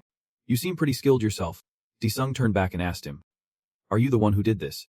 Jin Cheo thought Daesung was asking about Choi Jang, saying that bitch did not know her place, so he just taught her a little lesson. Adding that Daesung would soon end up like her, so not to worry. Daesung cut off his train of thought. I do not care that much about other people. I mean, are you the one who broke the scoring device? Jin Cheo finally understood. He did not bother to answer. Instead, he summoned his power to confirm it was him, the Loi Vulang. Daesung looked at the short-circuited watch on his wrist and realized this guy was the cause. He said he completely forgot about this emergency protection bracelet because it is broken. So you better be prepared. Before he could finish, a fist slammed into his ugly face, shattering his nose. For the nth time, Jin Cheo was sent flying in humiliation, ambushed just as he had done to others. Jin Cheo clutched his face in pain. Damn it. Daesung was now truly angry for wasting so much of his time. Summoning a fire orb, Jin Cheo never expected his opponent to be this powerful. The flames rushed towards the freak, who was still confident. How dare he use such a trivial thing against me? But he was wrong. His eyes widened at the astonishing sight before him. It was the image of Daesung, backed by the Demon King, the Shadow, the Fire King, and countless other mystical figures. Daesung was furious. This bastard has really pissed me off. In the control room, reporting to the manager. The second-floor network has been restored. The manager asked Miss Ajang. What about the third floor? The third-floor network is being replaced, so it will take about another 30 minutes. The manager dispatched the security team to the second floor and gave them the way to the third. Ajang quickly acknowledged the order. Lee Suk, unaware of the situation, was calmly sipping tea. Manager, relax a little. Are not they all hunter candidates? Director Hong Junialung was still worried. Looking at Lee Seok Woo, this venomous snake, the control room door burst open, and a staff member came in to inform the manager. Lee Seok Woo overheard it. Looking very pleased that his plan was somewhat successful, Hong Junialung was just as worried. The news was already reporting on the issue. Breaking news. It has been over an hour since the video broadcast system at the Hunter test was interrupted. Tran Ho, at his office, heard the news and realized it was where Daesung was taking his test. He immediately worried for his friend. I have to get there first, back at the test. The sound of heavy panting from someone running for their life. This time it was Jin Cheo. A demon. That guy is not human. But he had not run for long before one of his legs was severed. So much for running. The pain hit him fast, sending Jin Cheo into a panic. Leg in one place, body in another. He then made a successful landing on the ground. This is bad. No matter how I try to recover, it won't be in time. Jin Cheo's face turned pale. Now he only had one chance left to recover. Daesung approached. I heard that bugs from hell can regenerate when their bodies are severed. Are you the same? Jin Cheo was terrified and screamed his head off, just in time. The third-floor network was connected. The control room quickly dispatched the security team. Hurry up. The image on the screen left Lee Seok-woo utterly stunned. What is this? He never thought an image of Jin Cheo kneeling and begging Daesung would appear like this. It was Jin Cheo, begging desperately. Please, spare me this time. I only have one more recovery left. Please forgive me. Daesung did not pay much attention. You only have one more chance. Well then you are screwed. I was thinking of cutting you in half to see if you can recover from that. Jin Chio heard this in terror. If he cuts me in half, the healing power of Ga Lu 1 might not be enough. Disung noticed the lit-up camera. I wonder if it is working. An idea flashed in his mind. If so, I will spare you if you honestly answer 3 of my questions. Hearing this, Jin Chio snapped out of it. Really? Playing the executioner? Disung pointed his weapon straight at this evil demon's head. But, I will cut you in half if you dare to lie. Jin Chio was scared stiff. How could I dare? Disung began. First, are you the one who caused chaos throughout the entire test site? Hearing this, Lee Suk-woo also began to grow anxious. Next to him was Director Hong Juniolung. All the staff members were also waiting for the answer. The first question was whether Jin Chio was the one who had caused chaos throughout the test site. Caught red-handed, Jin Chio could not deny it now. He stammered, unable to speak. This bastard. Disung lost his patience. Look at the way you are answering. Maybe I should slice you in half and ask you again after you have regenerated into 2. It would be more fun to slice those 2 versions of you into 4. Right. Hearing the threat, Jin Chio did not dare stay silent any longer. Let me explain. He finally admitted. It was all my fault. Disung seemed very satisfied with that answer. Jin Chio knew he was done for. But at least he could keep his life. Who was it that ordered you? Disung asked the second question. Jin Chio was scared stiff hearing that. But right now, the most important thing was to survive. He immediately confessed that he received orders from the leader of the Red Demon Guild to weaken the forces of other guilds. He was just following orders. The Red Demon Guild, Disung emphasized. The control room was thrown into chaos once again. Is that Yang Jin Chio telling the truth? The leader of the Red Demon Guild. Lee Suk. Now Lee Suk-woo could not deny it. Yang Jin. He was furious. That son of a bitch. He turned to his assistant in a rage.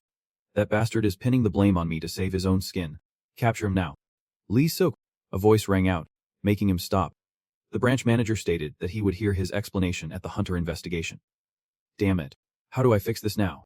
Lee Suk-woo started to think. Lee Suk-woo calmed down. He said he would stop by the Hunter investigation at a more convenient time. The fact that Lee Suk-woo submitted and bowed his head was something no one expected. What is happening? The Red Demon Guild left quickly. Yang Jing. That bastard. How dare he bite the hand that fed him after all the effort I put into raising him. He swore to himself that he would chop Jin Chio into 100 pieces and turn him into food for the monsters. Lee Suk-woo's secretary wondered. Do you really have to bow your head like that? Sir. Lee Suk-woo stopped. You fool. If I had said one wrong word in there, Hong Juniol-ung would have sent me to meet my maker immediately. And indeed, Director Hong Juniol-ung was seething with uncontrollable rage. The branch manager quickly thanked him for restraining himself for the sake of the association. Hong Juniol-ung said that he did not do it for the association, and then left immediately. He vowed to take care of all this trash once and for all. The manager then dispatched the security teams and ended the test, planning for an emergency protection squad and the evacuation of the injured. But inside, the interrogation was still going on. The third question. Jin Chio swallowed nervously. Not knowing what was next, Disung asked him. You can still regenerate a few more times. Right. Jin Chio knew this question was a trap, and asked back. What do you mean? If he will be cut in half. Even if he says he only has 1 regeneration left, he will still be cut in half. No matter how he answers. He is going to be sliced up, the system announced at that moment. Congratulations. Disung has won first place. The official test has now concluded. You have done very well. Disung was a little annoyed. Why so suddenly? On the contrary, Jin Chio was overjoyed to have escaped. Congratulations. As expected, you are an outstanding srank hunter. Well, Disung was not one to keep his promises. In the end, Jin Chio was still sliced in half, in the chairman's office. The association chairman remarked that this was the first time he would seen a monster like this since Lee Chang-shik. Secretary Lee, this Disung. He pointed to the file on him. He wanted to make him one of them, no matter the cost. Hearing this, Secretary Lee began to carry out the order. At the entrance of the association, reporters' vehicles had surrounded the entire building. A crowd of reporters had already gathered, waiting for the test takers to come out. The staff members were discussing the test. The test was broadcast from start to finish. So the red ghosts were real after all. How about we just say it was an accusation from Juniol? The system announced with regret that the passing criteria had to be changed due to some unforeseen circumstances. The passing criteria will be determined by the order in which participants cleared the first gate. They will broadcast the passing participants according to their rank. The passing criteria is just the first floor. Isn't that too easy? Just how big was the disaster? The screen showed first place, and Daesung, a rank license. After getting the notification, Chanho quickly called Dae-sung. He found out his friend was in the sssrank hunter waiting room. How could you be in there? And Dae-sung had no idea either. He was just relaxing on a massage chair, enjoying a good cup of coffee. The door swung open. Chanho had arrived. Seeing such a grand sight, he was a little surprised.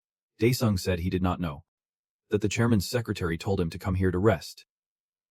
Hearing that, Chanho was shocked. The association chairman's secretary. Whoa, that is insane. They said you are a rank hunter with the potential to become an S rank. Chanho was even more stunned. Whoa. Holy crap. Are you serious? Now you will have enough money to build a house. Dae-sung seemed quite pleased with this result. Chanho reminded him. Because of that potential, everyone outside is going crazy. Is surreal. They will all want us to join their guilds.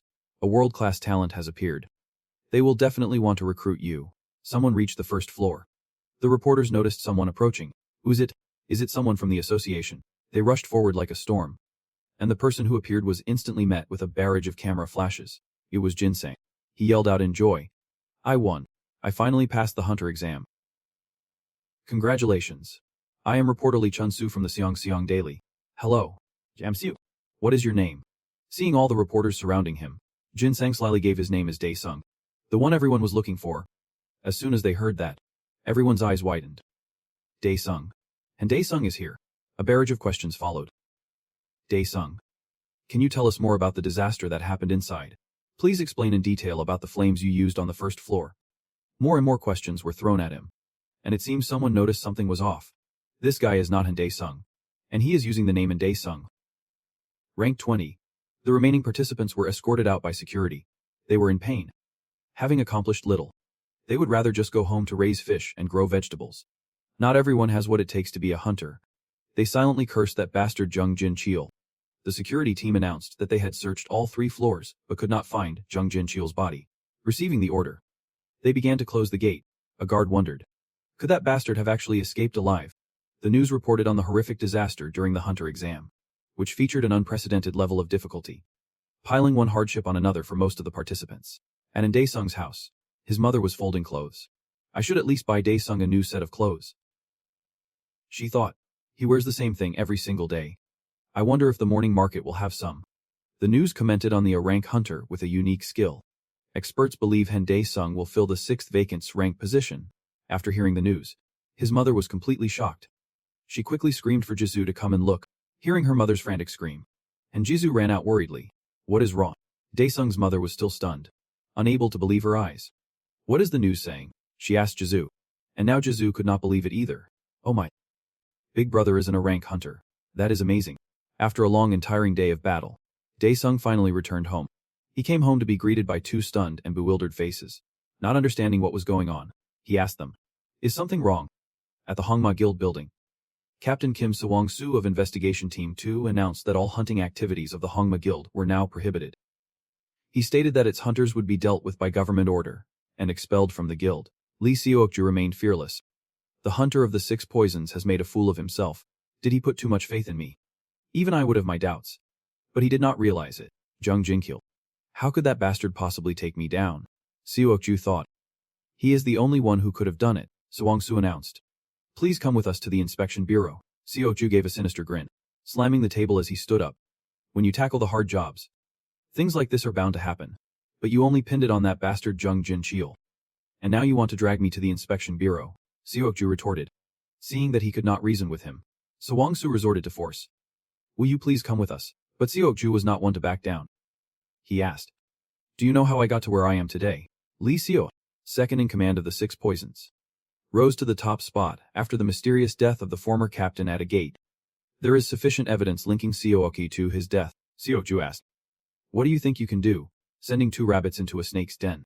That old man Jung Ho is getting old. His mind must not be what it used to be. Sewong-soo ordered his subordinate, Hee Jun-ho, to get ready. He immediately tried to stop his superior. There is no way we can win. But the captain was resolute. If we do not want to die, we have to kill that bastard first, Seokju thought, just as I expected. I did not get to where I am for no reason. He then controlled Heo Jung-ho, forcing him to draw his sword and stab his own captain. Sewong-soo could not block the attack. He only had time to ask a question. Jung-ho, no longer in control, cried out that it was not him. Seokju was trying to stage a scene of internal conflict. The inspection bureau has so many issues. It was too late. Sewang-su realized this was the demon's ability. He offered no further explanation. Farewell. Team leader Kim Sewang-su. Puppet Aura, Hyo Jung-ho screamed. As he witnessed his superior die. She was rushed to intensive care as soon as she was brought back, seeing his child lying in a glass enclosure. Hwa Jung-ilung was heartbroken. The doctor announced that her aura core had been destroyed, so she could no longer be a hunter. Director Hong Il-eung grew even more furious. It is time to pass judgment. Lee Seo, at Dae-sung's house. His mother was strongly against it, because she did not want to see him doing dangerous work. Seeing that her brother had only recently recovered, Jisoo also agreed with their mother. She knew from the news that he was incredible. But danger is still danger. I remember what Chen-ho said. That 99% of families are against it. And the other 1% get kicked out. He was right. His mother said that if he were to fall and something happened to him, she would not be able to live on. Dae-sung then told them that he had signed a pact with Chan-ho's clan. Jisoo was shocked. Chan-ho's clan. You made a pact with spirits. Dae-sung confirmed it was true. So he gave a demonstration for his mother and sister. Reaching his hand into another dimension. His mother panicked. Dae-sung. Your hand. His sister was confused. Why are you suddenly doing magic tricks? It turned out he was pulling out a thick stack of money that was stuffed carelessly into a bag. Dae-sung explained that he received a large payment from the spirit clan. With it, they can pay off their debt and use the rest for living expenses. Seeing the thick wad of cash, his mother was shocked. The payment is this much, Ji exclaimed. Awesome. Do they always pay in cash like this? Dae-sung told them not to be surprised, as he would be earning even more in the future. Jisoo. Just listen to mom and focus on your studies. And mom, you can manage our household. Dae-sung declared that from now on, he would protect them both. Hearing his heartfelt vow, his mother and sister's eyes began to well up with tears. Dae-sung felt awkward. What is with this reaction? Shouldn't you two be happy? His mother did not object anymore. Right, said he. This is so cringy. Now that you are earning money, your whole attitude has changed. Seeing my family's life improve. If this is the reward for returning from hell, then it is a good thing. Flashing back to a battle with a monster. Hyo Jung-ho was about to take a fatal blow. But luckily, the captain arrived just in time to protect him, landing a powerful kick on the monster. The monster was sent flying, and Hyo Jung-ho was saved in the nick of time. After saving his subordinate, Kim Seang asked, You are already tired from just that. Hyo Jung-ho was at a loss for words. Back in the present, the branch manager was apologizing. He had not expected Lee Seo-jin to be so reckless. Hyo Jung-ho said he should not have messed with that bastard in the first place, but to avenge his captain. Hyo Jung-ho vowed to take that bastard's head with his own hands. The association president contacted the branch manager, who answered immediately. The president ordered him to mobilize all personnel from the Hunters Association for the mission. The branch manager asked, even the staff monitoring the gate break. The president ordered to destroy Hongma and bring Lee Seo-jin here. If he resists, bring me his head, at Dae-sung's house. His phone was ringing off the hook. Damn it. It is so noisy. Dae-sung cursed to himself. What is this? Why so many notifications all of a sudden? Dae-sung looked like he had not slept at all. He had dark circles under his eyes. His phone was flooded with messages from hundreds of different clans. Not to mention reporters. What a pain. Why is there so much spam? Ding. A message from Tran-ho, asking him to call back. Dae-sung called Tran-ho back. What is it? Tran-ho told him they won the bid for the C-rank gate. That is great news. The money's going to start pouring in now. All we have to do is collect it. On the road, a long convoy of vehicles stretched out. It was all the hunters from the association. They were all heading to the Hongma headquarters. Different squads disembarked. Their mission, to capture Lee Seo-jin. Leading the charge were the A-rank Awakeners. The hunter team led by Jing Kai-hong. The hunter team will go in first, with the military unit providing backup. Hyo Jung-ho was leading the military team, thirsty for Lee Seo-jin's head. If the target resists, kill him. You are all authorized to kill an awakened. Kai-hong gave the order to advance, and the hunters rushed into the Hongma building. But when they entered, the only person they found was Director Hong Jun-yeong, breaching the perimeter outside.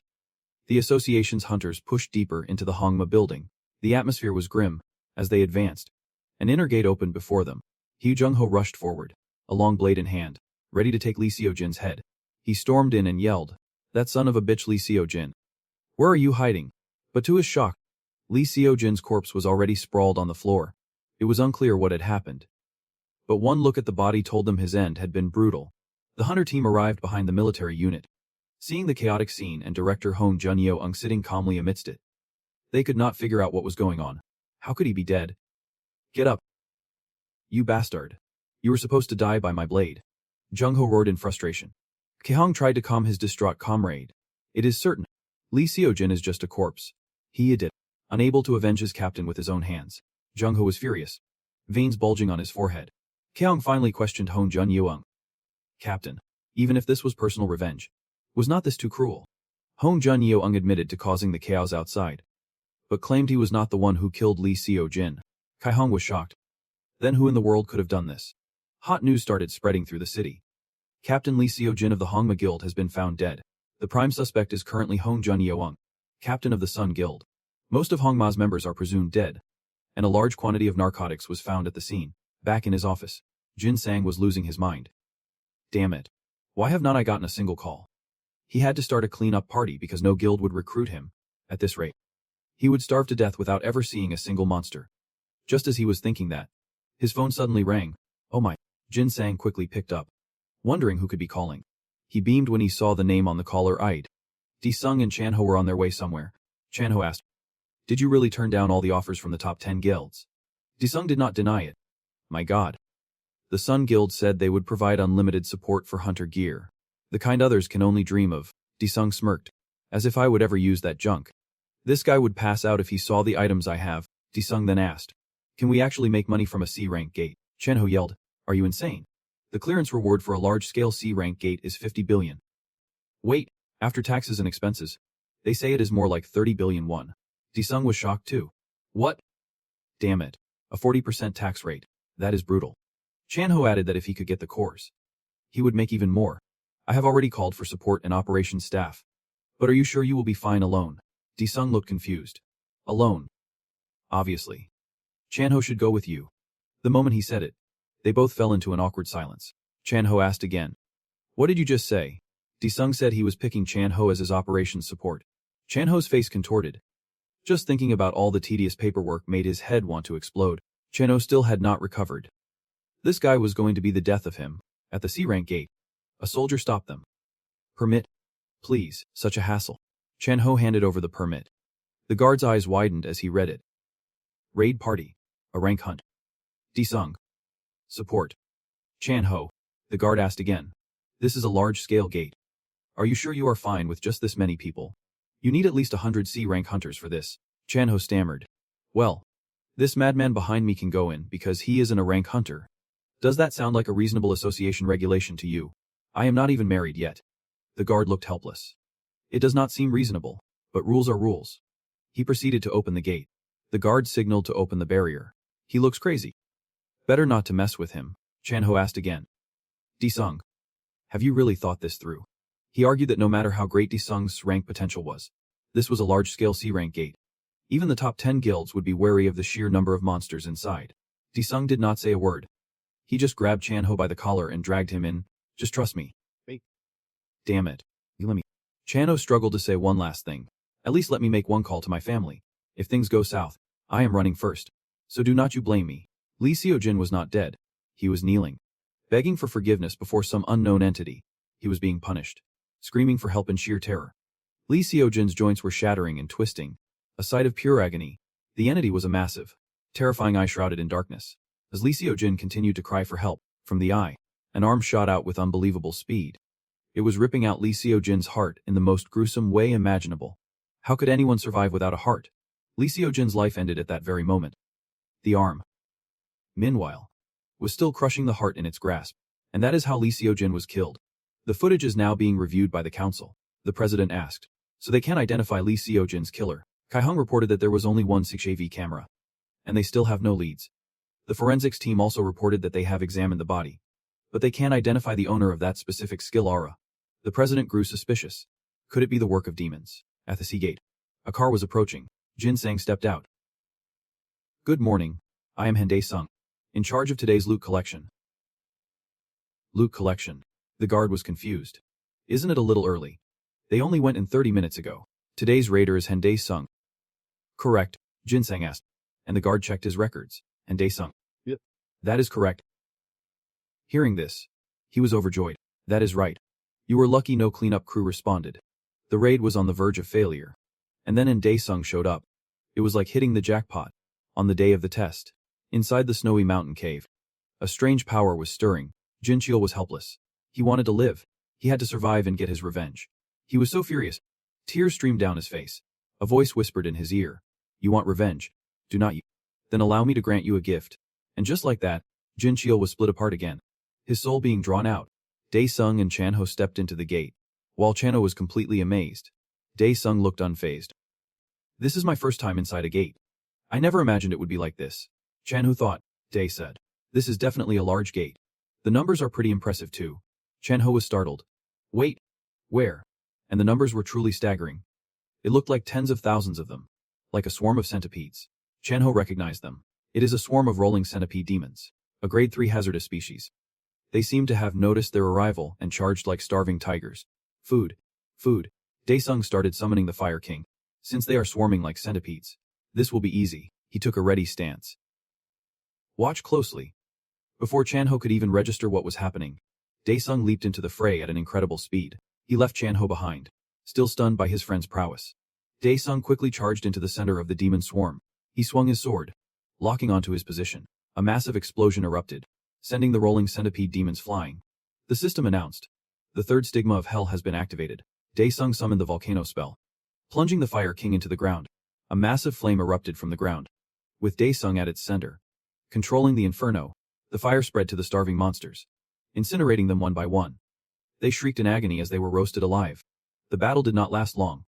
Since the monsters were all gathered together, they were completely wiped out, leaving a desolate battlefield in its wake. Chan-ho watched, unable to believe that was the same Dae-sung he knew, standing among the charred monsters. Dae-sung took a moment to recover his strength. He walked toward his aide, Chan-ho, remarking that it smelled like grilled fish. Chan-ho, still in shock, exclaimed, "You are brutal. You should have told me. Have you been hiding your true strength all this time? You scared the hell out of me." Dae-sung smirked. "Well, I am showing you now. Are not?" Chan-ho's conviction was bolstered.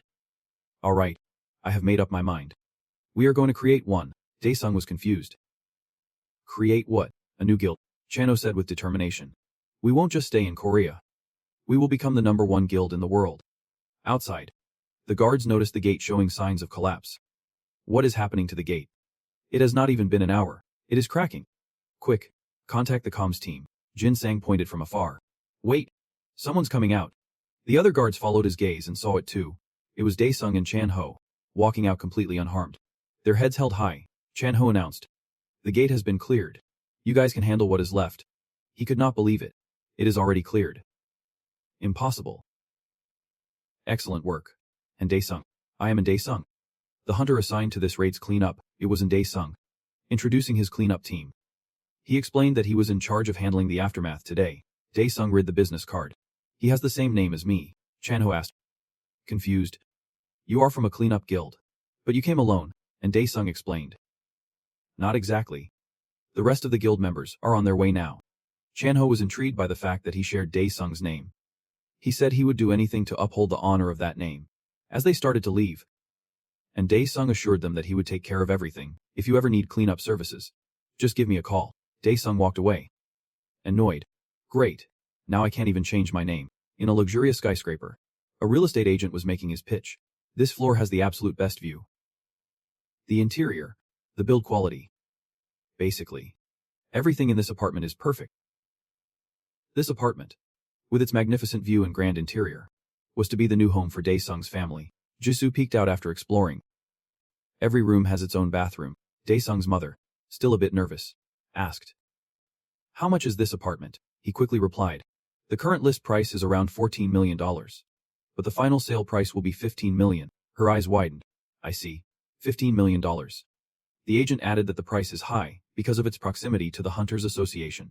In a chaotic world like this, safety is the #1 priority. Besides, is not your son a famous hunter?" Jisoo proudly boasted. "My brother is a rank hunter. And he is almost srank. Haven't you seen the news? He is about to get his rank promotion," Dae-sung's mother said. Embarrassed. This child, bragging about her brother again. The agent thought he looked familiar. Dae said, "I like, how much to pay for it all at once?" The agent's face lit up. "Since you are about to be a rank hunter, I will make an exception and draw up the contract for you right away. But of course, there is no discount. The residents here have collectively agreed to pay around $2 million to hire hunters for protection. That fee is naturally tied to the property's value, as security has been enhanced." Another reason is that the srank hunter, Li Jiang, also lives here. Daesung's blood boiled. So how much of a discount does an srank hunter get? The agent became nervous. If you are an srank hunter, I can give you an $8 million discount. The mother and daughter were stunned. From 15 million down to 8 million. Daesung was very pleased. So does that mean I can buy it for 6 million? On a quiet street, a young woman was walking alone. She felt someone's eyes on her. So she started walking faster, lost in her anxiety. She did not notice and bumped into someone in front of her. She looked up. Frightened. Who are you? The mysterious man gave a sinister smile. Don't be afraid. You have been chosen. You should be grateful. At the National Police Agency. In the forensics lab. The girl from yesterday was murdered. We discovered that Seok-ju died under similar circumstances. This is the 10th victim in Seoul alone. We are certain similar cases are happening in other places too. The man said they can't avoid a public investigation with the media breathing down their necks. He was sure it had to be an awakened. A normal person could not have done this, Ki-hung said. I thought things were finally calming down with the monster gates. But now we have a serial killer who rips out people's hearts, Dungho said. Just let me catch him. Kai-hung thought. At this rate, we can only conclude that the culprit in these cases is the same person who killed Seok-ju. Kai-hung stopped him. Right now. You need to go back to the base and focus on finding Gates. He turned to the police officer. Sir, keep the media away from this and make it a classified investigation. We should also contact the Special Investigation Unit and request their assistance. In a research lab somewhere, Jin Cheol awoke from a long period of unconsciousness. He found himself trapped inside a glass chamber and let out a scream. He had no idea where he was. He looked over and saw a strange man, constantly muttering to himself. Noticing that Jin Cheol was awake, the man turned to him. You are finally awake. He remarked that Jin Cheol's scream sounded just like the cry of a newborn. Jin Cheol was terrified. Damn it. Where the hell am I? The man replied.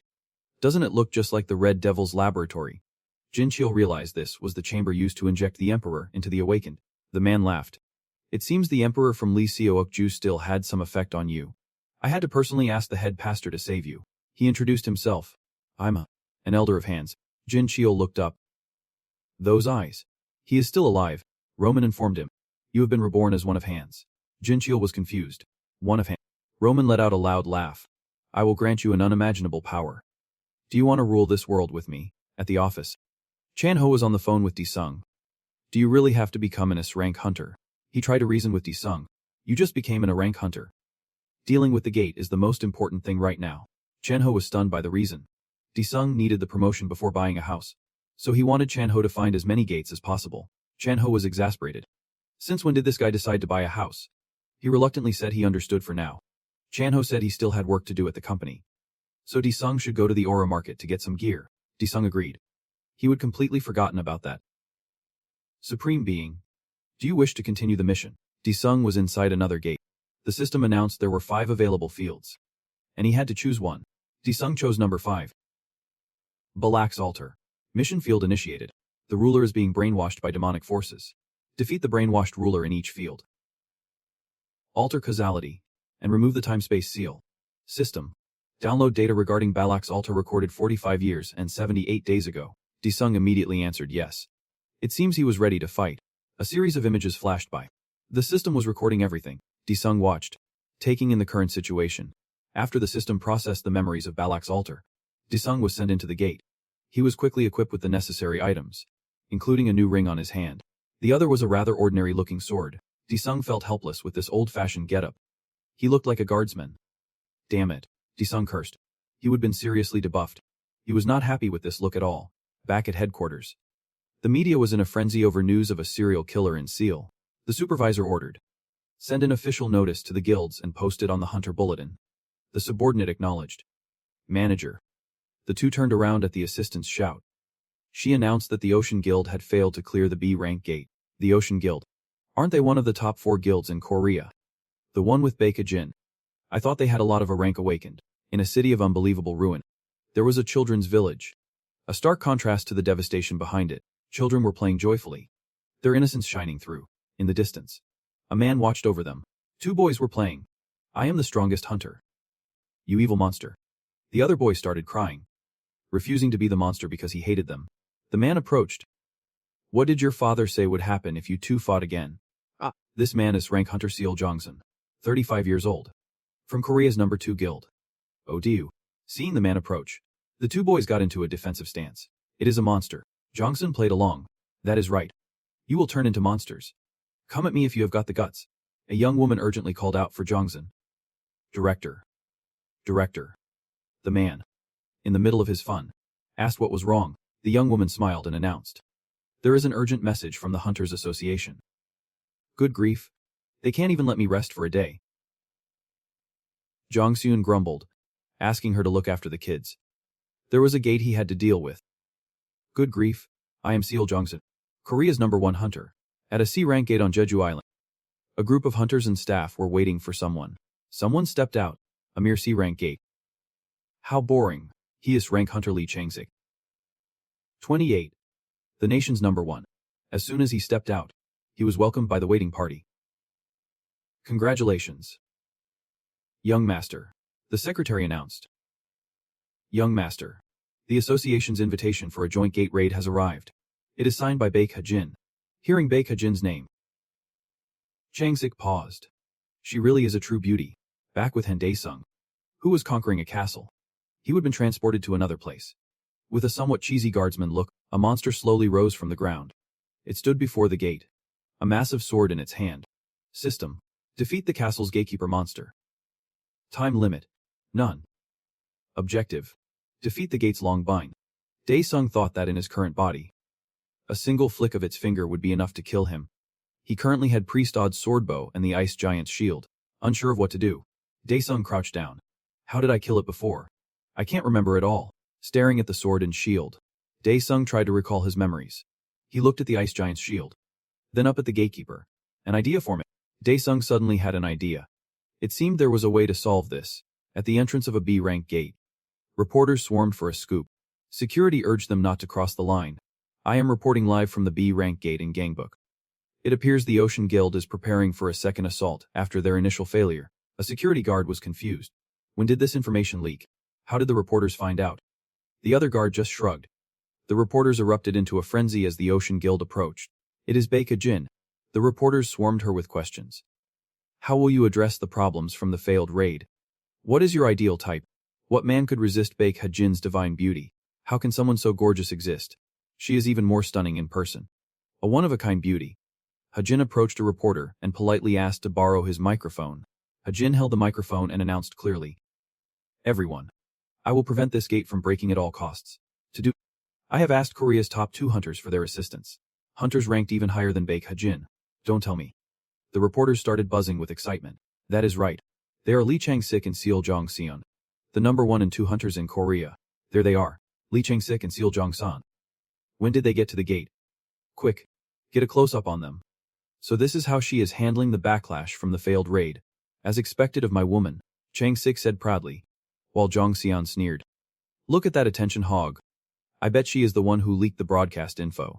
After dealing with the reporters, Ha-jin walked over. Shall we go? The reporters frantically started writing. 3 legendary hunters attacking together. Use the headline. The Lee Seol-jin trio will stop the B-rank crisis. A giant fireball shot forward at incredible speed, smashing into the face of the sleeping gatekeeper.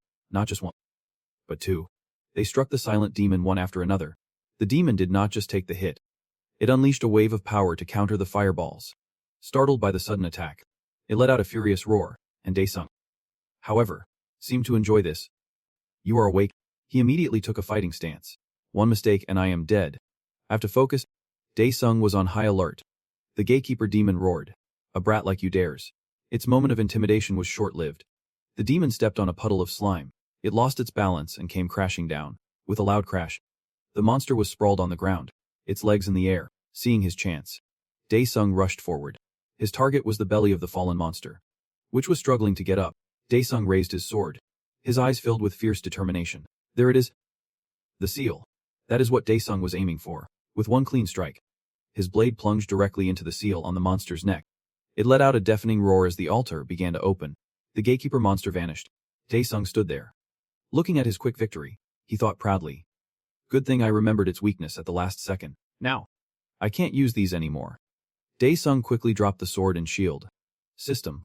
You have obtained the privileges of Long Bin. You can now enter and exit Balak's altar. Mission complete.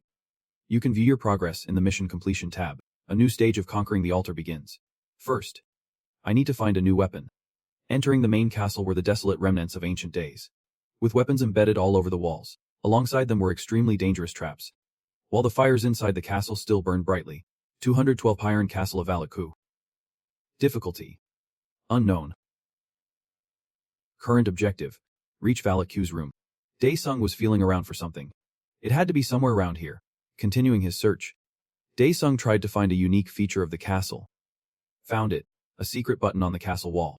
It looks like it leads somewhere. A door began to appear, bearing the scars of time. After pressing the button, the door began to open. System: Valaku's treasury has been discovered. You are permitted access for 5 minutes. Dae-sung stepped inside, remarking that nothing had changed. 3 minutes and 30 seconds remaining. Dae-sung approached a table holding 3 swords and a dagger. He picked up the Black Dragon Blade, a sword capable of inflicting fatal damage on the dragon race of the underworld. It was the complete opposite of his Fire Cauldron Mirror sword. But without this, entering Valaku's room would be certain death. 3 minutes remaining. After taking the blade, Dae-sung took a moment to look around the room again. The suit of armor was his next target. Beside it was a corner filled with treasure. 2 minutes remaining. Dae-sung suddenly remembered. That is money. The very thing I need. Mission complete. You may now proceed to Valaku's room. Fully equipped, the blade resting on his shoulder, Dae-sung confidently entered the castle's main chamber. So it is finally time for the final boss. Ready for the fight, Dae-sung smiled. At the B-rank gate, where top hunters were on a mission, a massive monster was roaring. Dong-seon covered his ears. Damn it. My eardrums are about to burst. If you do not shut up, I will rip that mouth of yours apart. But a monster would not understand human language. It just kept roaring. Dong-seon tightened his grip on his sword, pouring immense power into it. The monster struck first, trying to grab Dong-seon, but he was a step faster, lunging forward and swinging his sword at the beast. A direct hit. A clean strike right down on the monster's head. The power was incredible.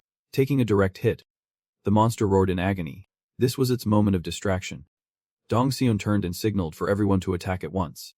The other hunters got the signal and charged forward like a storm. The monster was down. Kill it. That damn monster. It is an Oxer type, so these swords are barely scratching it. Harin cheered from a distance. Nice one. Seal Dong-se. Finish it. While she was celebrating, a voice from behind called out. Harin. Making her turn around, a man covered in blood spoke in a low voice. You promised we would go on a date if this mission succeeded. Right. Seeing him in such a wretched state, Harin was flustered, having no other choice. She used her healing aura on him. After receiving the treatment, he seemed much better. He was stable now. Harin asked. Confused. Oppa. How did you get like this? In response, he presented his gift to her. A level 2 dangerous beast, the Oxford King. Or what is left of it, just the head. Harin was shocked. Oh my.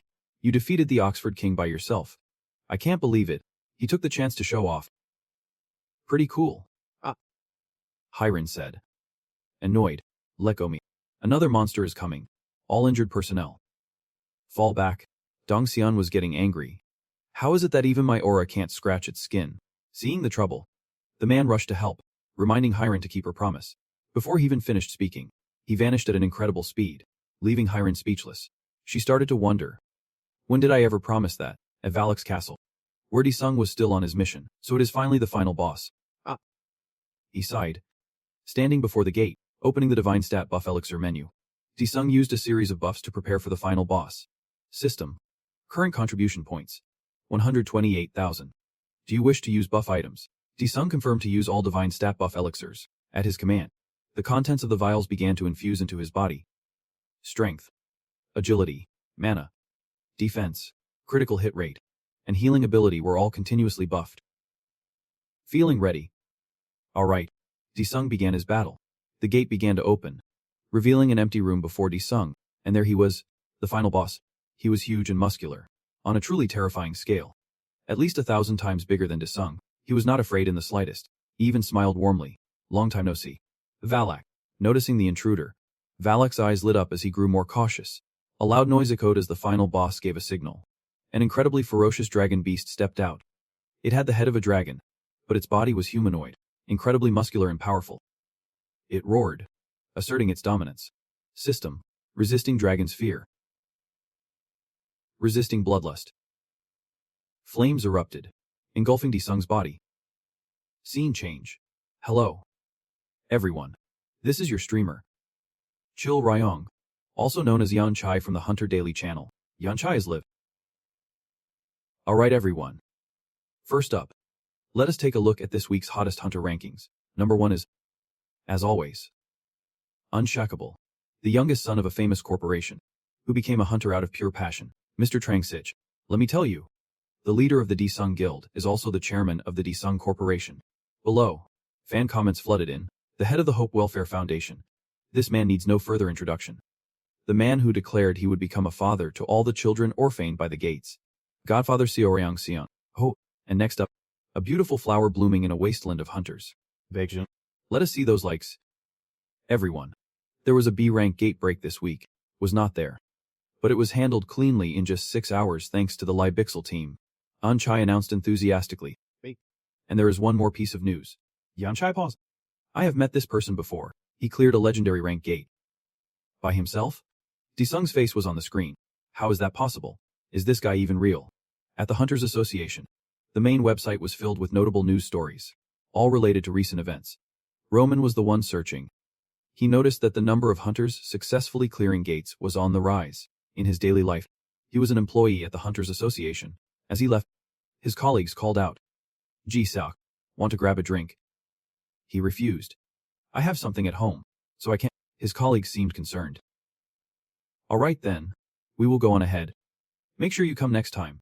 Roman continued his search on the map of South Korea. Not enough invitations. I will have to change my status. Back at the castle gate where Disung was fighting, the dragon monster looked more than ready to devour the human before it. Just as it was charging a fire spell in its mouth, Disung leaped up, aiming for a single, decisive blow on the ferocious monster. The dragon, hit by the sudden attack, was grievously wounded. It roared in agony. A moment later, it collapsed. The attack left Disung drenched in dragon's blood. He seemed quite comfortable. It has been a while since I have been drenched in blood like this. How nostalgic, seeing his dragon beast defeated. Valak finally made his move, rising to his full colossal height. A blade whistled past his ear. Disung dodged it with ease. The difference in size was staggering. The thrust he had just dodged scorched a wide patch of earth. Disung pointed at Valak. "You bastard." Then he let out a wary sigh. Enraged, Valak stabbed again at the tiny human below. One strike after another, the blade moving faster and faster. Disung held his ground, swiftly dodging while trying to sever the blade. It seemed the rain of blades had stopped. Disung's sword was raised high, glowing brightly. Now it is my turn. Disung switched to the offensive. But it would not be that easy. Just as he prepared to attack, Disung was forced back on the defensive. Another rain of blades descended. This one far more ferocious than the last. Seeing the stubborn human below still dodging, Valak grew even more enraged. After dodging so many attacks, Disung had to admit it. This guy was too strong. Valakar began to fly into a rage. While from below, he wondered what this guy was planning. The system announced that Valak had activated his ultimate skill, Thunder Rage Dragon. He roared in fury. But while the enemy was distracted, Disung quickly landed another direct hit. In an instant, he had already reached the other side after landing a critical blow on Valakar. Trying to turn from a lizard into a dragon, Disung sneered.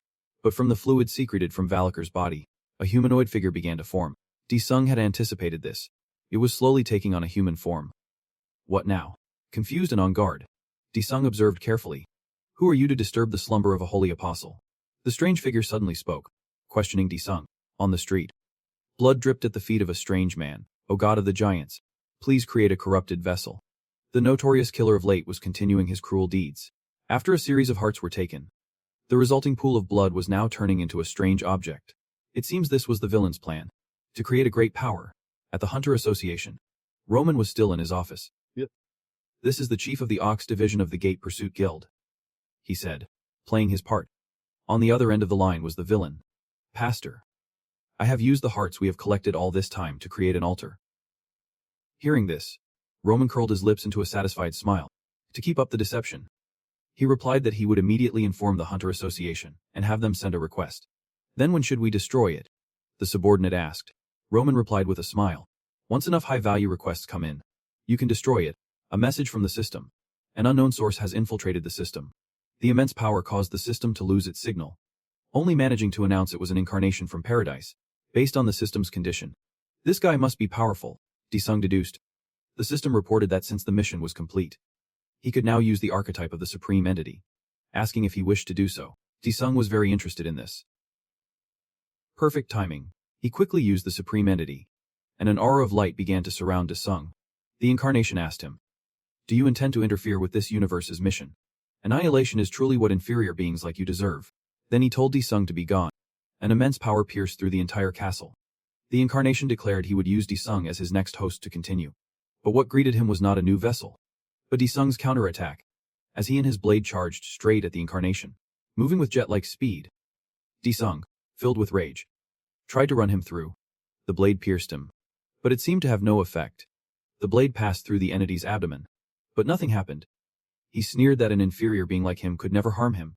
Sung angrily retorted, "What the hell are you? The Supreme Entity is using the ultimate skill Hellfire, which can only be used in Hell. This skill rivals the power of a Supreme Being." This time, the scene shifted to outer space. Now it was the entity's turn to be confused. While he was bewildered, a blast of eternal Hellfire imprisoned him. "Impossible. How has this inferior being reached such a level?" he cried out, crushed in agonizing pain. "I must report back to Paradise." The system confirmed the Incarnation from Paradise has dissipated. System recovery in progress. The domain's fate will change with the Incarnation's disappearance. Sit upon the throne and complete the mission. Back at the gate, Sung stood before the castle. He gently touched the throne, and the structures around it began to shift. The throne began to move more violently, then started to glow brilliantly, as if welcoming its new ruler. Sung stepped forward, surrounded by calls. "Hail the demon god. The invincible demon god. Please free us. Grant us a chance for revenge against the fiends of Paradise," the system announced. Mission complete. Successfully became the ruler of Valakqua's Iron Castle. The beings within the castle officially proclaimed Sung as their king. "We pledge our eternal loyalty to you." Sung, seated on the throne. "You are also noisy. I will call you when I need you, so be quiet for now. Now. All I have to do is clear the gate and collect my money." Back at the Hunter Association, they would been notified that an rank gate had appeared at Gokdong Hill in Gangnam. When should they issue the evacuation order? They hesitated. "Shouldn't we form an attack squad first? Isn't that hill really close to the association headquarters?" The chairman quickly arrived at the association. Seeing him, everyone greeted him respectfully. The chairman asked if it was the same gate that turned Gangbuk to ash 5 years ago. The manager confirmed it was. They confirmed it was the same type of a rank gate. Hearing this, the chairman paused to think, then ordered the mobilization of all hunters and a request for aid from the World Hunter Organization. The manager acknowledged the order. They would act immediately. A system notification displayed the progress rate. Available skills and equipment of the Supreme Entity, name, and Sung. Basic weapon, armor, and holy relic updated. A series of new skills followed, and the item list was visibly longer. Sung was a bit dissatisfied. "Why is the progress rate so low? I need to get a few more skills before I leave," he thought. Sung entered the Spider Valley. The system displayed data on the Spider Valley, recorded 3 years ago to this day. Sung began his hunt for more skills before leaving. At the Hunter Association, an emergency meeting was called after the discovery of the A-rank gate. On the screen were the highest-ranked hunters in South Korea. The manager announced that it seemed everything was ready. "I will now begin the meeting regarding our strategy for the A-rank gate in Gokdong, Gangnam." A bus drove down the street, passing a sign that read, "Bright and just," but that bus was transporting an innocent man. Director Jun Hyung was still wondering who had killed Seo Jik-woo. Lee Seo Jik-woo was not someone who could be easily subdued, even if he were a murderer. This is all very strange. He suspected a greater power had intervened. He also thought of Koi. That kid will be able to overcome this. In a hospital room, a nurse came to check on her patient. The nurse sighed in frustration. The patient inside had skipped another meal. She reminded the patient, "You need to have at least one proper meal a day." She said she would leave the IV drip, but it would be useless if the patient did not eat anything. The patient's hands clenched unconsciously. It was Jo, the poor girl who felt guilty, thinking the leader had gotten dragged into this because of her. The Hunter Council meeting was still in session. Guild Master Jai Hu Jungsu of Fortress reported that it has been over a month since their Seo Yan left to train, and they have no idea where the hell she is. As for the Marvel Guild, Vice Leader Cho Hangul is currently in Silicon Valley developing a new aura weapon. After being briefed on the situation, he is arranging to return to Korea. Hearing this, the manager concluded, "So for this raid, we have Lee Chang-sik, Seo Jons, and Baek Jin. Jong Seon, on the other screen, picked his nose. Well, looks like we have no choice. If we do not stop it, we are all dead." Chang-sik said he had to keep his promise to Ha-jin. Ha-jin yelled, "Oppa. We already went on a date. I even treated you to barbecue and dessert. Did you forget? She felt helpless with his passive responses. Chang-sik protested. It was supposed to be just the two of us. How can you call it a date with Jong Seon there? Hajin shouted. If I say it is a date, it is a date. Jong Seon, realizing he would been dragged into their fight, tried to mediate. I will deal with those two later. For now, just provide us with a large number of rank hunters. That is right, if Lee Seobik agrees. This could be the first time South Korea destroys an rank gate. With her, it is definitely possible. Everyone acknowledged. The chairman announced. Manager. Provide them with 100 rank hunters and 100,000 other cores. The council was in an uproar. Isn't the association's entire annual budget 100,000 other cores? This is the best support package we have ever offered. At least we will get applicants for the reward money. Roman was also present at the meeting, listening in to grasp the situation. Breaking news. The Gate Management Center has just issued a Level 1 alert. All citizens are advised to evacuate to the designated shelters immediately. Rain poured down where the Arank gate had opened. A guard approached and announced that the Arank assault team could now enter. The team, composed of Lee Seobik and 100 Arank hunters, was now present. They were getting anxious. A sudden warning of this level. This is crazy. Jong Seon glanced at the couple in front of him. Annoyed. Just hurry up so you can go on a date with Hajin. Chang-sik also warned the old man not to ruin things for them this time. You must be crazy, if you are so eager. You two can go by yourselves. Jong Seon led the party. Don't let this scare you. Everyone. Upon entering the gate, they found a vast plain covered in sharp rocks. Jong Seon ordered. Everyone. Check your comms and spread out. Chang-sik announced he was going to scout the area, telling Hajin to wait for him. After seeing Chang-sik off, Hajin informed Jong Seon that he had gone to scout. That damn flirt. Couldn't he have just told me over the radio? Why did he have to tell you and only you? Fine, Jong Seon announced over the comms. Chang-sik has gone to recon and is setting up camp. Over. The Arank hunters received the signal. Understood. This place feels suspicious. Back at the office, Chan-ho was desperately trying to call Dae-sung. Pick up. Damn it. Dae-sung finally answered. Chan-ho screamed. You idiot. Why could not I get a hold of you? There is an emergency. A voice came from the other end. The new house is fully furnished. Why did you bring all this junk? Chan-ho realized his friend was in the middle of moving. Dae-sung confirmed it. Then asked. So what is the emergency? Chan-ho told him an Arank gate just appeared. The association has summoned all hunters B rank and higher. Dae-sung was shocked. Godeok-dong is right near my new house. How bad is this gate to warrant a full mobilization order? The gate that reduced Gangbuk to ashes 5 years ago was also a rank. It took 3 rank hunters giving their all just to stop it, but Dae-sung did not seem to care. He was telling his mom not to bring kitchenware and plates, since they were buying new ones anyway. Chan-ho was at a loss for words. Dae-sung then asked, if I manage to clear it, does that mean I can become an srank hunter right away? At the Arank gate, a level 2 hazardous species, the blood wolves, appeared. Jong Seon and the other hunters were on the defensive as monsters flooded in from 12 of the clock, and 3 of the clock. We have got them at 9 of the clock too. The other side is reporting 6 of the clock as well. That means they are coming from all sides. We are completely surrounded. Either cores, a catalyst that aids in defeating monsters inside gates. Currently, either cores are graded from rankitus, due to reckless development. A. Environmental destruction, and the exhaustion of natural resources. Humanity was approaching the brink of despair. But then, appearing as a new energy source, either cores turned that era of despair into a time of rebirth. Most importantly, by embedding an ether core into a celestial weapon, the user can increase the number of times they can use celestial energy. It is even said that the success or failure of a raid depends entirely on the amount of ether cores embedded in one's weapon. This is why for hunters, ether cores are just as crucial as celestial energy. Jong Seon gave the order. Everyone, embed your ether cores now. Amidst the chaos, the hunters quickly inserted the ether cores into their bodies. After absorbing the ether, they all became stronger than ever. Ready for the fight ahead, the monsters were nearly upon them. Charging as if they had not eaten in years, a cloud of white smoke exploded, stopping the monsters in their tracks. They were stunned, realizing Chang-sik had already made his move. Damn it. Chang-sik really did not want to use this skill. Celestial energy. Domain expansion. Pouring 200% of my power into this fight. Wielding his ultimate power, Chang-sik leaped up to fight the savage beasts. As the four-eyed monsters readied their own charge, Jong Seon advanced, signaling Hajin to cover the rear. Chang-sik has already used his expansion skill. Hajin quickly fell into formation, running to the rear to defend. Chang-sik was leading the monsters to one side, signaling for Jong-soon to get over here now. That is it. Come on. Follow me. Just as planned. The old man was approaching with lightning speed, like a meal served on a platter. Jong-seon used his ultimate skill, Total Annihilation Core. Please. Jong-seon. They are all yours. The two forces moved apart. Jong-seon leaped into the air. This is the skill that cost me 100 billion for a single shot. Celestial Thunder.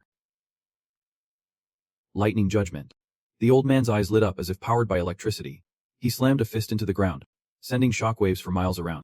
The monsters were instantly incinerated by the powerful electric current. On the other side, Hajin was using her celestial energy. Force Expansion.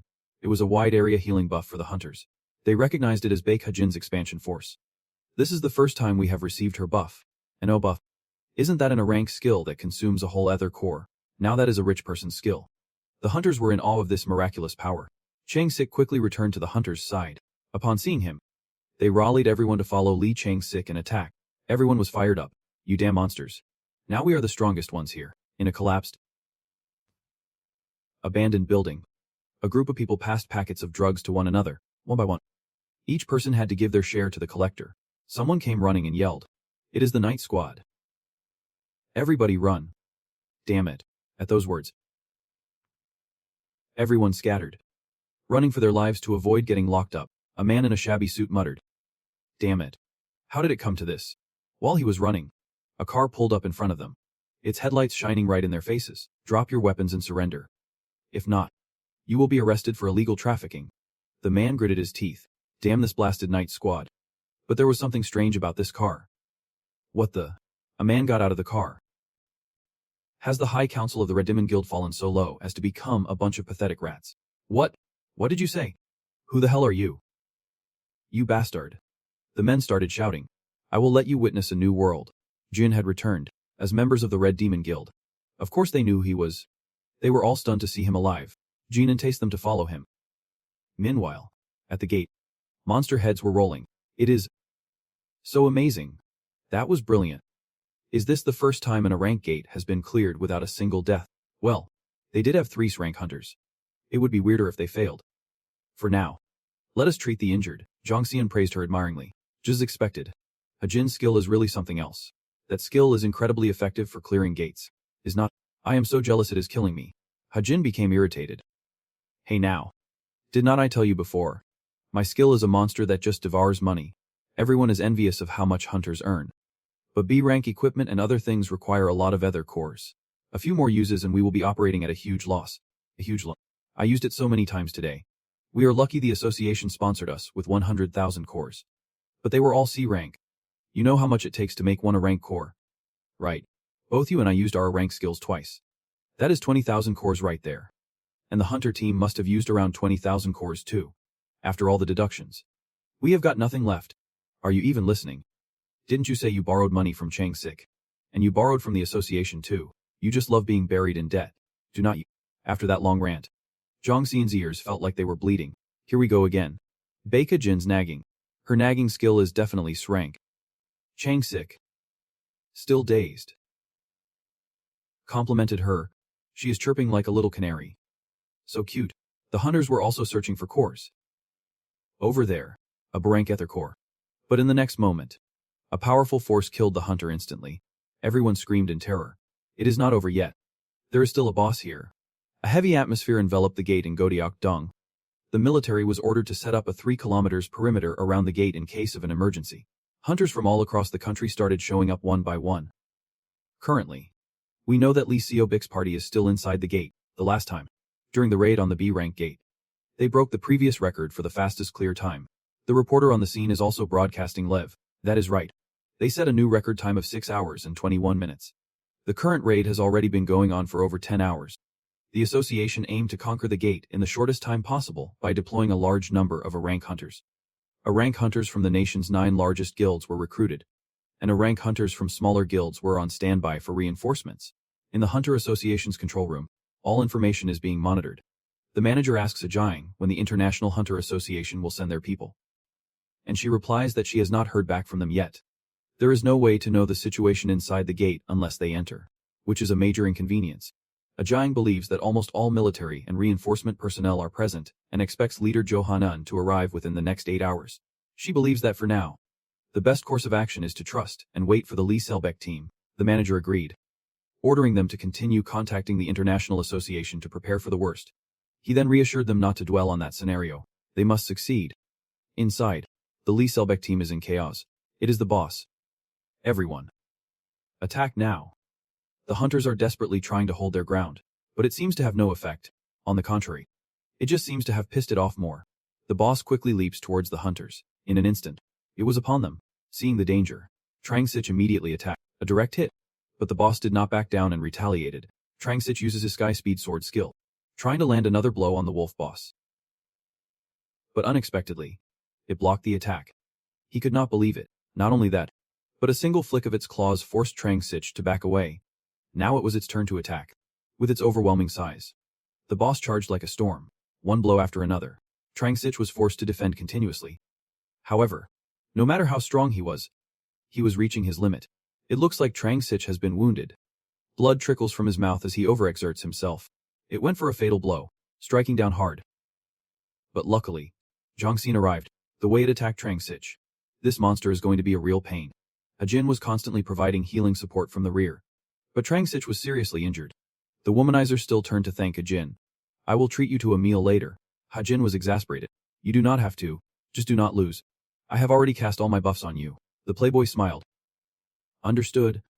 Turning back to the fight, he teamed up with Zhang Xian. The old man began to fall back, watching as Trangsich pointed his sword at the monster. After a few critical hits, the monster cried out in pain, finally falling to Trangsich's blade. Everyone cheered. That is Li Trangsich for you. He is number one. Zhang Xian sighed. Look at that guy trying to act so cool, as if he defeated the monster all by himself. Suddenly, a tremor shook them. What is that sound? Where is that horrifying noise coming from? You mortals dare trespass on our territory. Turns out it was not just one, but 3 of them, and with them, a leader, also with a wolf's head on a human body. Everyone panicked. They struggled so hard just to kill one monster. How can they possibly fight so many? Even Trangsich was stunned. Why are there so many of them? Zhang Xian moved to attack, ordering everyone to kill them all. Outside, a bad sign appeared. The gate was cracking. The control room erupted into chaos. This can't be happening. Ajang was worried. But the attack team is still inside. The manager realized it too. Has the Lee Selbek team been defeated? He ordered them to dispatch reinforcements immediately and issue an emergency summons to all hunters nationwide. The entire room was in a panic, making frantic calls. Inside, the wolf leader observed them. This place is full of outsiders. Let the hunt begin. Reinforcements gathered near the gate as the situation outside grew tense. Has the Dongguangche Guild arrived yet? 3 B-rank hunters from the Dongguangche Guild have arrived. Kahong was annoyed. Damn. What kind of name is that for a guild? And the Jiangdo Guild? He continued to ask. Yep. 2 B-rank hunters from Jiangdo are present. Well, it is better than nothing. Next, the Daesung Guild. Yep. The main man finally appeared, introducing himself as an A-rank. Ki Hong realized this was the guy the association president told him to watch. Ki Hong announced the hunters would be assigned to defense battalions for a potential gate break. Daesung thought, I might not even get inside the gate, let alone conquer it. That guy Django should have called me earlier. But then he realized he was the one who did not pick up the phone. A tremor echoed from outside. Everyone wondered, did that come from inside the gate? Ki Hong looked worried. It can't be? But that Daesung guy seemed quite interested. 1 hour before the gate break, inside the gate, a devastating scene unfolded. Littered with the corpses of monsters and hunters, the beasts continued their hunt. A lone hunter was being relentlessly attacked, desperately trying to hold on. But the beast suddenly leaped, catching the hunter completely off guard. He gathered his resolve for one last fight, but it was clearly a one-sided battle. The monster was about to devour him. But luckily, Zhongxian appeared just in time, saving his life. The old man yelled angrily. Pull yourself together or you will end up as Monster Chow. On the other side, another monster fell. It was Trangsich again. But it looked like he was at his limit, looking around the devastated battlefield. The bodies of hunters were strewn everywhere. Trangsich asked Zhang Xian, how much longer can we keep this up? In a flashback, a box containing the ultimate guardian. The manager explained this was a magic item from Germany, made with an S-rank core. Dong Cholo was stunned. I wonder how much something like this costs. This is a gift from the association president. And these are his words. You must all return alive. Please tell him for me That I will do my best. Because I do not want any more kids either. Dong Cholo joked. He sees all of you as his children. The manager bowed. We are leaving everything to you. Captain Seo Dong Cholo. Back on the fierce battlefield. Jong Seon took the lead. Everyone gather here. Holding the item. He said. Let us begin. Come on. You disgusting freaks. He yelled. Opening this rank item box. A brilliant light burst from the box. Spreading over a wide area. It is an emergency item used in hunter evaluations. A protective barrier formed. And the beast began smashing against it relentlessly. They were growing more and more frenzied, Jong Seon said proudly. This is advanced German technology for you. Facing off against the beast leader. A new battle began, from a distance. It leaped high into the air. What terrifying power. It brought its axe down hard on the protective barrier, creating a powerful shockwave. The other monsters did not give up, continuing to roar and smash against the barrier. The hunters watched helplessly. This power is monstrous. At this rate, they will break through the shield soon. The shield does not just protect, it also reflects attacks. And the leader was hit by its own blow. It sent him flying. A taste of his own medicine. But this only enraged the leader even more. But Jong Soon just laughed mockingly. While the other hunters' smiles grew strained. Look at you, you damn mutt. The hunters asked their captain. So what is the plan now? Jong Seon simply replied. Plan. We just wait. Whenever things go south. The best thing to do is wait. Wait for an opening. Trang Sich and Hajin should understand. But those two remained silent. Pretending they had no idea. What? Does that mean he does not have a plan either? The hunters were confused. That killer. When did he show up here? What a pain. Seeing that the situation was unfavorable, he decided to change his plan. Suddenly a gate appeared. And everyone was shocked. Why was there a gate there? Was it a new type of rift? The gate led directly to Earth. And the monster had already spotted it. This must be the world you people belong to. They will devour every last one of those aliens. The beasts began to spread across Earth. Seeing this, the army started firing relentlessly. They began to panic because of the ferocious monsters. They emerged and wiped out all the guards present. The scene was utterly horrifying. The beasts and their leader were gradually taking over the streets. More and more troops arrived. The order was given to open fire. But those bullets had absolutely no effect on him. A single light slash sent the entire force flying. He noticed the drones flying in the sky, recording a live broadcast. Perhaps they annoyed him. Because he immediately destroyed them all with his deathly gaze. Every camera was destroyed. The control room fell into chaos. Now, there was nothing left to observe with. The manager started losing his mind. Cursing. He ordered someone to report the current movement direction of those monsters. Report that we are heading to the Hat building. Connect to the atmospheric satellite screen and send in the reserve team. The manager ordered. At the Hat building, a high-end drone was broadcasting live. Hello everyone. It is me again. Unchai of the Seven Dragons. We are about to start this once-in-a-lifetime broadcast. Brave words. But a trembling heart. Damn it. I can do this. Unchae comforted himself. He told himself he would film this and become a famous streamer. Calm down. Despite his fear, Unchae's streaming spirit was admirable. If you can see the screen, press 1. If you can't, press 2. Someone commented. There is something behind you. Unchae calmed himself again. Guys, I risked my life for this broadcast. But when he turned around, there really was something there. A real-life monster was standing behind Unchae. In its mouth, it was chewing on someone. Who could save Unchae now? His mouth fell open. Sweat poured down his face. A severed arm fell, making Unchae scream in terror. The beast lunged forward, aiming for its next target. Oh mom. Save me. At this point, he could only call out for his mother. But surprisingly, the only thing that flew at him was the monster's head. Who did that? Some hero had already taken care of it and walked past Unchae, a valiant sword in hand. Saved in the nick of time, Unchae burst into tears, his mouth still wide open. The monster's head rolled on the ground. It seemed the camera had captured everything. The man in front of him looked familiar. Is that you? Di-sung was watching the situation from above. Di-sung just glanced back, as if to confirm that Unchae was safe. Right after, he quickly jumped down. To everyone's amazement, Unchae quickly regained his composure. Whoa. Awesome. This camera. He quickly pointed the camera up. Landing successfully. Di-sung had arrived at the scene. Noticing someone's arrival, the leader turned to see who was so bold. An epic scene. A small hero standing among giant beasts without a trace of fear. Why is a pack of rabid dogs running loose in a residential area like this? Di-sung feigned curiosity. Are you a stray dog? He asked the leader, as if he had hit a nerve. The leader started to go berserk. Furious, he used his old trick and threw his axe at Disung. A huge explosion occurred, creating a terrifying shockwave. It was unclear what had happened. But who had Disung? He did not dodge, but directly caught the heavy axe blade. Are you the master of this pack of dogs? Disung asked again, his eyes sharp as a blade. At the Phillips Building refugee shelter, people were screaming for the doors to be opened, pushing and shoving. They wondered what those hunters were doing. Why are not they stopping the monsters? Everyone realized the current situation was being broadcast live. It is. The crowd became chaotic. Where have those monsters gotten to? Over 100,000 live viewers. A new ret. The streamer is none other than An Che. Look, that guy is not dead yet. He is fighting. An Chai started to think, should I run away? Assistant Ajang also saw the broadcast. Manager. Can you take a look at this? The manager was still extremely stressed, so they both focused on the live broadcast. The manager seemed to recognize the man. He signaled to put it on the main screen. Hendi Sung's image was once again displayed in the control room, drawing everyone's curious gazes. Hunter Hendi Sung. Everyone realized. Is not he the one who got first place in the recent Hunter exam? Why is he there alone? The manager was confused. What is he planning to do all by himself? What else but fight this pack of wild dogs? The beast started lunging at Disung. They began to lunge and tear at the small man below, still unaware of who they were facing. Suddenly, Disung appeared elsewhere. Turns out he used teleportation. He amusingly asked the beasts, "What are you doing?" When they looked again, he was no longer there, hit by a blast of fire.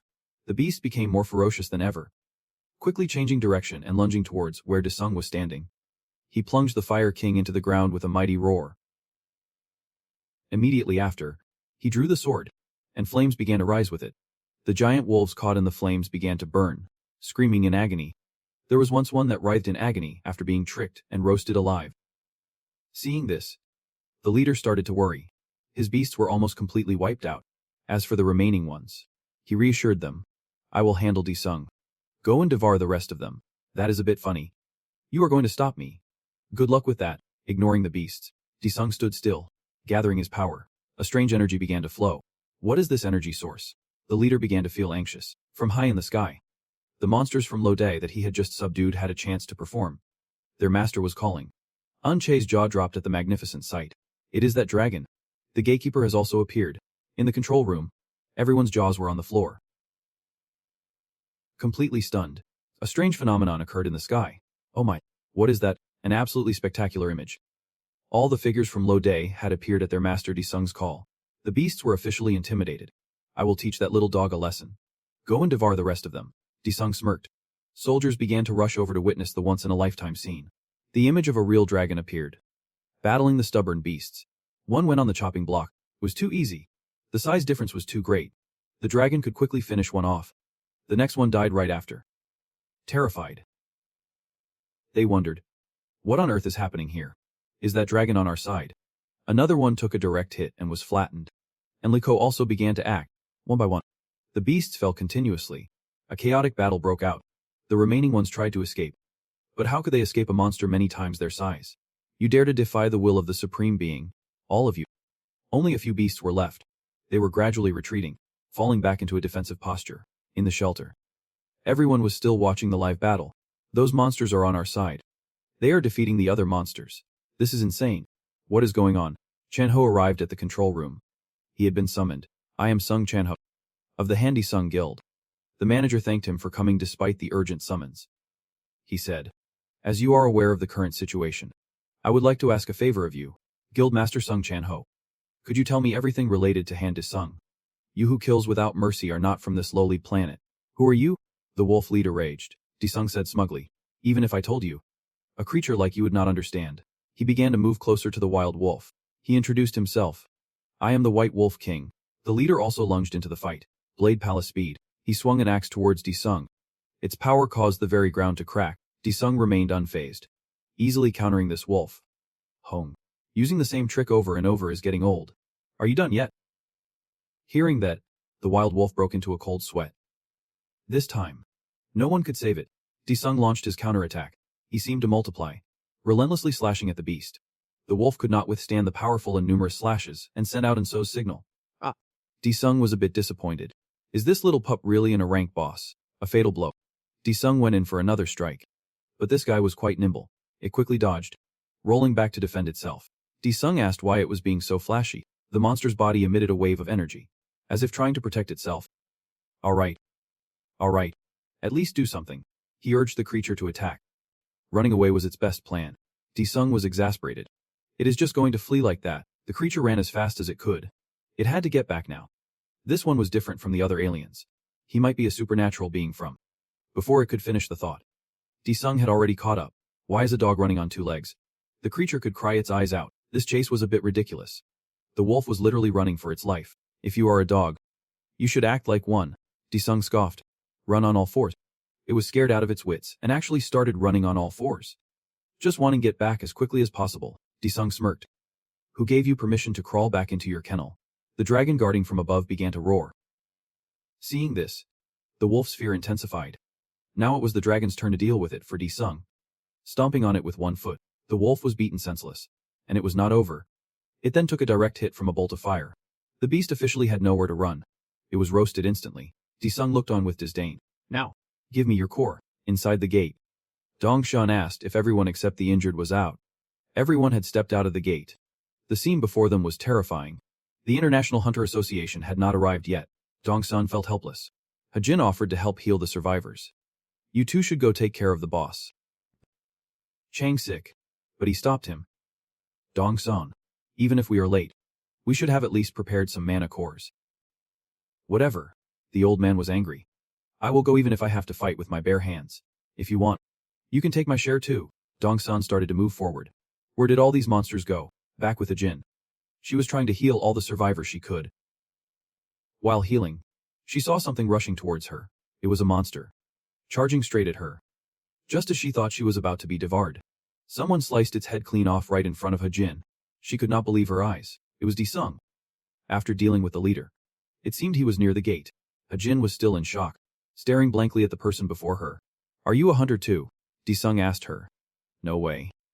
How could he defeat an rank monster so easily, when even the man with the chains struggled against it? A bright light suddenly shot forward. It was the chain user, attacking Sung. Luckily, he swiftly dodged the flying blade. Much to the chain user's astonishment, Hajin screamed, Are you crazy? He is a person. Turns out, he had mistaken him for a monster. Finally, everyone calmed down. The hunters had gathered. He easily dodged my attack. Who is this guy? The chain user was shocked. He apologized for mistaking Sung for a monster. Both Hajin and Zhongxian were stunned by his words. Why did you mistake me for a monster? Sung asked. Because you radiate an energy I have only felt from the monsters inside the gate. But you are definitely the strongest one I have ever encountered. The chain user explained. So there is finally a hunter who can sense my ominous energy. Sung thought. He introduced himself. I am Lai Cheng, leader of the Zhongxian squad. I am Han Sung. He smiled with interest. Soon after, it became front-page news. Daehan Times. First gate cleared. South Korea has become the first nation to clear a high-level gate. And at the center of it all is the superhuman rookie. Han Sung. At a meeting between hunters, the chairman thanked everyone for their hard work. Zhongxian reported that they made full use of the gift he sent. Thanks to it, many hunters survived. Chang Sik was still confused. How did that monster manage to get out? Hajin was puzzled about Sung. What is with him? There can't be a secret association raising a talent like that. Did he just fall from the sky? I heard she lied about being at the hospital when she awakened. But how could he get so strong in such a short time? She could not understand it either. Joanilhun sat quietly, saying nothing more. The chairman stated that words were not necessary, as he believed they all shared the same thought. Does everyone agree to promote Hunter Sung to srank? It seems you have already made up your mind. The media is already treating him like an S-rank hunter. Are not they? Of course they agreed. Now that you have Hunter Han Sung, do not come asking us for money anymore, Hajin expressed. They simply could not object. Didn't he clear in a rank gate all by himself? Chang said. The chairman then asked Leader Zhou. Wasn't he already S-rank from the very beginning? He said. Hearing this, everyone fell silent. Hunter Daily. Today we have a special guest. I am Han Sung, captain of the cleanup team. The reporter asked him about his first meeting with Han Sung. He recounted that ever since the last Hunter exam, they had maintained a special relationship. Now, you can see Han Sung's face just by glancing at the news. The media is all revolving around Han Sung. Chang Ho was surprised. Any video of him gets over 1 million views. Chang Ho saw an opportunity to make some money. This is a sweet deal. Sung walked out of the office. Here comes our star. My one and only friend. Han Sung, the golden hunter in monster slaying. Chang-ho cheered. Where's the guy who told me to act normal and run at the first sign of danger? Di-sung retorted. Wait. I was just worried you would get hurt. But I am so proud of you, Chang-ho expressed. Di-sung got to the point. Why did you call me here? We have to go get your srank hunter license. Of course. Chang-ho said confidently. A reporter announced. The Hunter Association is currently meeting with international reporters and fans, following the gate break event in Gangnam. Hunter Hen Di-sung has attracted a great deal of public interest for single-handedly stopping the crisis. Among the many points of interest, the most prominent is the number of cores he possesses.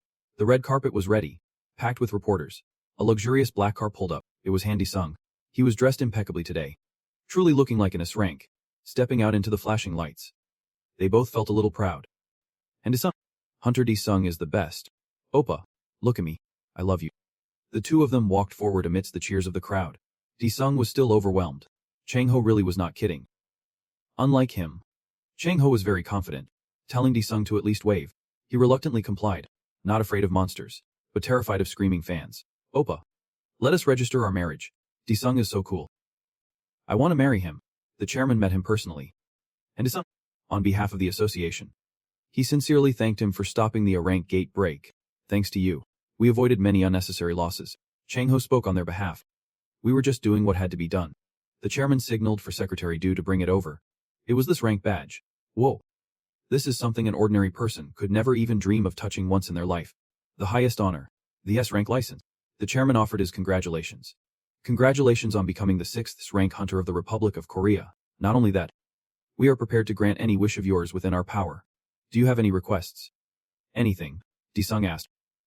Well then, watching the news, Roma went crazy. He stole all my hard work. And Di-sung. The chairman recalled Han Yoon's words.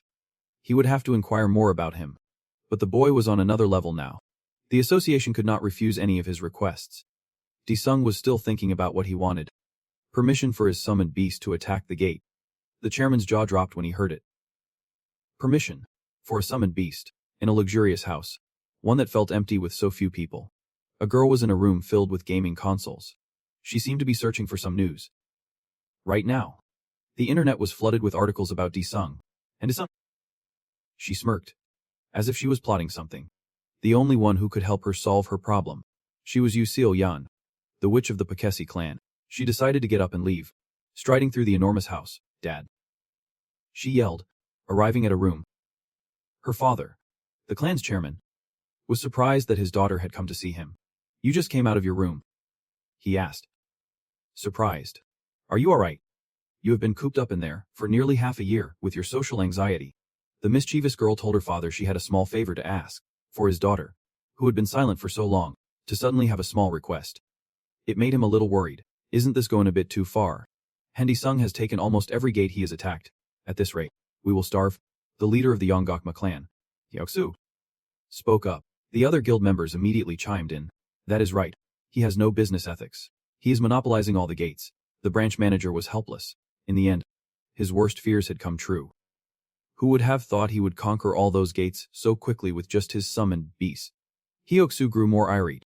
We barely scraped by selling cores and items from the gates.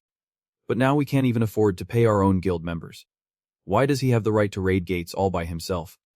It is like letting a whale loose in a fishbowl. The manager thought to himself. The chairman already gave him permission to use his summon. So I have no authority here. Trying to calm the situation, he asked what the guilds wanted. Hyoksu argued that his special permission should only be for B-rank gates and higher.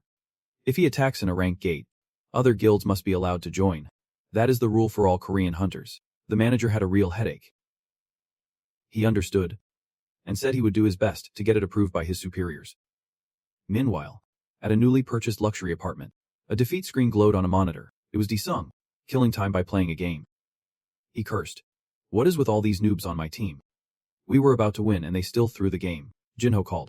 Di-sung answered. Annoyed. Sungjin. What is it? Damn it. Why is it so hard to get a hold of you? Why did not you pick up your phone? Jinho yelled through the receiver. Di-sung explained that he was busy with something important and could not answer. Jinho got even angrier. Important? You were just playing video games. Were not you? How'd you know? Di-sung chuckled. At the office, Jinho said he would just received a notice from the association that they would be revising the gate regulations. Di-sung was confused. A revision. Jinho explained that from now on, It seemed they could only attack B-rank gates or higher. For rank gates and up, we have to let other guilds join. Apparently, all the mid-tier guilds are in a financial crisis because of your monopoly. Well, Disung summarized. We have earned a decent amount already. So now we will just attack a rank gates and higher. Jinho was surprised. Wait, you do not object. Disung was confused. Object? Well, but you could make so much more money, that is true. And it is not like you are clearing these gates just for the mana cores. Jinho admitted. Each raid brings in a massive profit. That is how we were able to buy this entire building, Disung clarified. From now on, we will only attack high-level gates. Let them go back to the lowest ones. Jinho thought to himself. Disung seems more like a businessman than a hunter. Anyway. Forget it. Remember that equipment you gave me? Jinho asked. Did you sell it? Disung wondered. We can't trade them for mana cores. So it will be hard to sell them to other hunters. You were planning to sell them to buy more buildings in your mom's and Jizu's names. Right. Jinho said there was another way. We can ask Professor Baekdong Hyo to trade it for sellable gear. Who is this Baekdong Hyo? He is a weapons expert. And a friend of Guildmaster Sun Wang Junyang. But the problem is, Guildmaster Wang is in custody. So we can't meet Professor Baekdong Hyo. However, there is one person who knows where he is. Disung clicked his tongue. Now this, he was interested in. Stepping out of the hospital into the pouring rain. A short-haired woman stood, letting herself be soaked, stepping on her own reflection in the puddles. It was joy. She was determined to do whatever it took to become a hunter again, and so, the strong girl's journey begins anew. Inside a Frank gate, during a raid by the Jungakwa clan, the hunters were fighting fiercely. They were fighting against low-level monsters. Leader, now. Someone signaled. Receiving the signal, Hyoksu launched his attack, moving like a wave of steel, a true ninja. Yeah. We won. The other hunters cheered. They had successfully conquered the C-rank gate. A loud noise made them turn around. An army of some sort was approaching. What is that? Hyoksu wondered. Jin's. No one knew how he got in. He called them a bunch of inferiors. Get out of my way. Jin Qian roared. And his seal soldiers charged. The guild members grew anxious. What is wrong with them? Aren't they hunters like us? Another argued. They are monsters. They really do look like monsters. Every single one of them is hideously deformed. Hyoksu ordered everyone to prepare for battle. His heart filled with dread. A desperate battle erupted. Naturally, the hunters were easily defeated. As their opponents had evolved, Hyoksu was the one Jin chose to transform. Instantly, he became a flesh and blood copy of Hyoksu. Soon, this world will drown in disaster. The villain plotted. This is the 12th disappearance case this month. The news started reporting on it more frequently, as over 10 people vanished at once, causing widespread panic. Disung's family listened to the news. Jisoo was shocked. More than 10 people. Were they abducted by aliens or something? Hen was also worried, telling Jisoo to stay home and not go out for a while. She turned to ask Disung if he was hungry, and he nodded. Jisoo jumped. I thought you were a ghost. His mother asked what he wanted to eat. Lots of meat. Disung replied instantly. All right, just wait a moment, she said, glancing at the news broadcast. Disung seemed lost in thought. In a strange cathedral, a man stood beneath a basin holding some kind of offering. It turned out to be the fresh, bloody hearts of murder victims. The man was Roman, and he was muttering something. As the chanting continued, the hearts slowly began to change. While the hearts were still reacting, a group of people approached Roman. He knelt at his feet, asking to serve the god, which was also Roman's command. Fortunately, there is still someone in this world who understands that Han Disung. Roman mused. He granted the man the authority of a bishop. Now, go and eliminate Disung for me. That person was none other than Jin. He was thrilled that his revenge was finally at hand, at a beach. A place so peaceful that children were happily playing. Suddenly, a strange sound made a little boy look into the distance. He was not sure what it was, but it looked like a flower petal. People immediately rushed out to see. Over there, isn't that a gate? They were not mistaken. Were they? And sure enough, a gate had opened right above the sea. It looked terrifying. Assistant Young reported that a rank gate, believed to be a water dungeon, has appeared over the seas of Handy and Bizen. The military and police have evacuated the civilians. The manager said this is as much trouble as an S-rank gate. We are in for it this time. He then asked if she had sent out cooperation requests to the guilds. Young replied that all 5 of the nation's top guilds are participating in the auction. An auction? What are those guys thinking? Trying to clear a rank gate all by themselves. Jiang reported that they all proposed the same condition. Choi was confused. The same condition. While this building is huge. Someone complained about the Isung Guild office. Chanho was worried. Why would such a high-profile figure suddenly appear here? So it is Dong Chakul, Guildmaster Sung Chan-ho. I do not like to beat around the bush, so I will get straight to the point. Chan-ho told him to speak. It turned out Dong Chakul wanted to propose a partnership for this raid. Chan-ho thought. Well, he seemed hesitant. As they were negotiating, the door opened again. Lee Jang-sik suddenly appeared. Their eyes met. Yang Seon was taken by surprise. Chan-ho was even more shocked. The number 1 ranker Lee Jang-sik. Did not you say you would not get involved because you were busy taking care of the kids? So why are you here? Jang-sik asked Yang Seon. Unable to deny it, the old man looked away. Back to the main topic. Guildmaster Sung. Please agree to cooperate with the Jo Sung Guild for this raid. They will cover all expenses and provide all information related to this mission. Jang-sik proposed, caught in a dilemma. Chan-ho's face soured. What on earth is going on? At the Haeyoung Guild's press conference, Ha-jin was giving an official statement to all the reporters.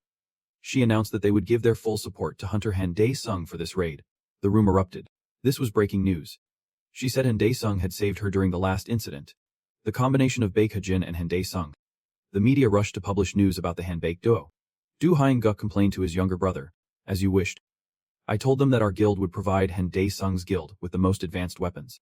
He did not understand why his younger brother wanted to cooperate with him so badly. And it was not just him who wanted to, we want to see. Henil-hun explained briefly. Hyung-guk was confused. What do you mean? Henil-hun was investigating the mysterious power that helped him surpass even the sranks. Dae-sung held a necklace and a watch in his hand. At the same time, he was summoning 2 souls. Ordering them. From now on, you 2 will hide within these 2 items to protect my loved ones. The 2 souls received their orders. We will protect them at all costs, even if it means sacrificing our own lives. Stepping out of the gate after completing his task, the little girl, Jiwoo Sujan, was already there. Is that gate what gave you your power? She asked Dae-sung. Suddenly questioned. He asked her back. Whose daughter are you? Sujang introduced herself as a member of the Ice Spire. Her expression slightly annoyed. A kid like you. How did you know I was here? Dae-sung continued to question the strange girl in front of him. It is not kid. It is Jiwoo Sujang. Right after, she leaned in close to Dae-sung's face, making him wary. What are you doing? He asked again. The girl said she was just like him. And she asked for his help. Get away from me. Dae-sung pushed the girl away. With just a light touch, an explosion suddenly occurred, startling Dae-sung. Instantly, Sujang suddenly turned into a strange doll. Good grief. Is that kid a ninja or something? He was confused. But when he looked again, he realized the doll was surrounded by a malevolent aura. At the coast where the A-rank gate appeared, the military and police were on standby.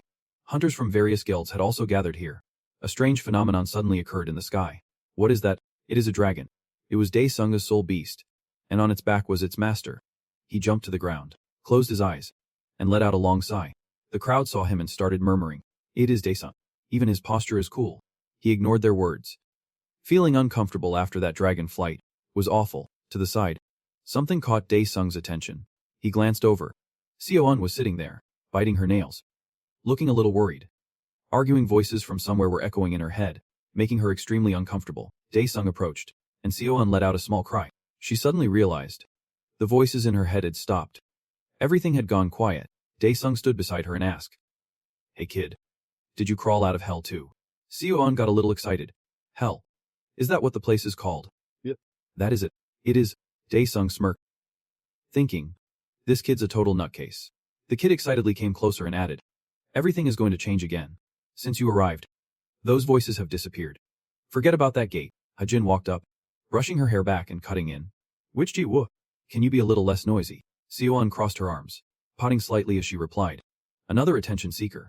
Ha-jin ignored her, walked up to Dae-sung, and introduced herself. I have been assigned to the support team.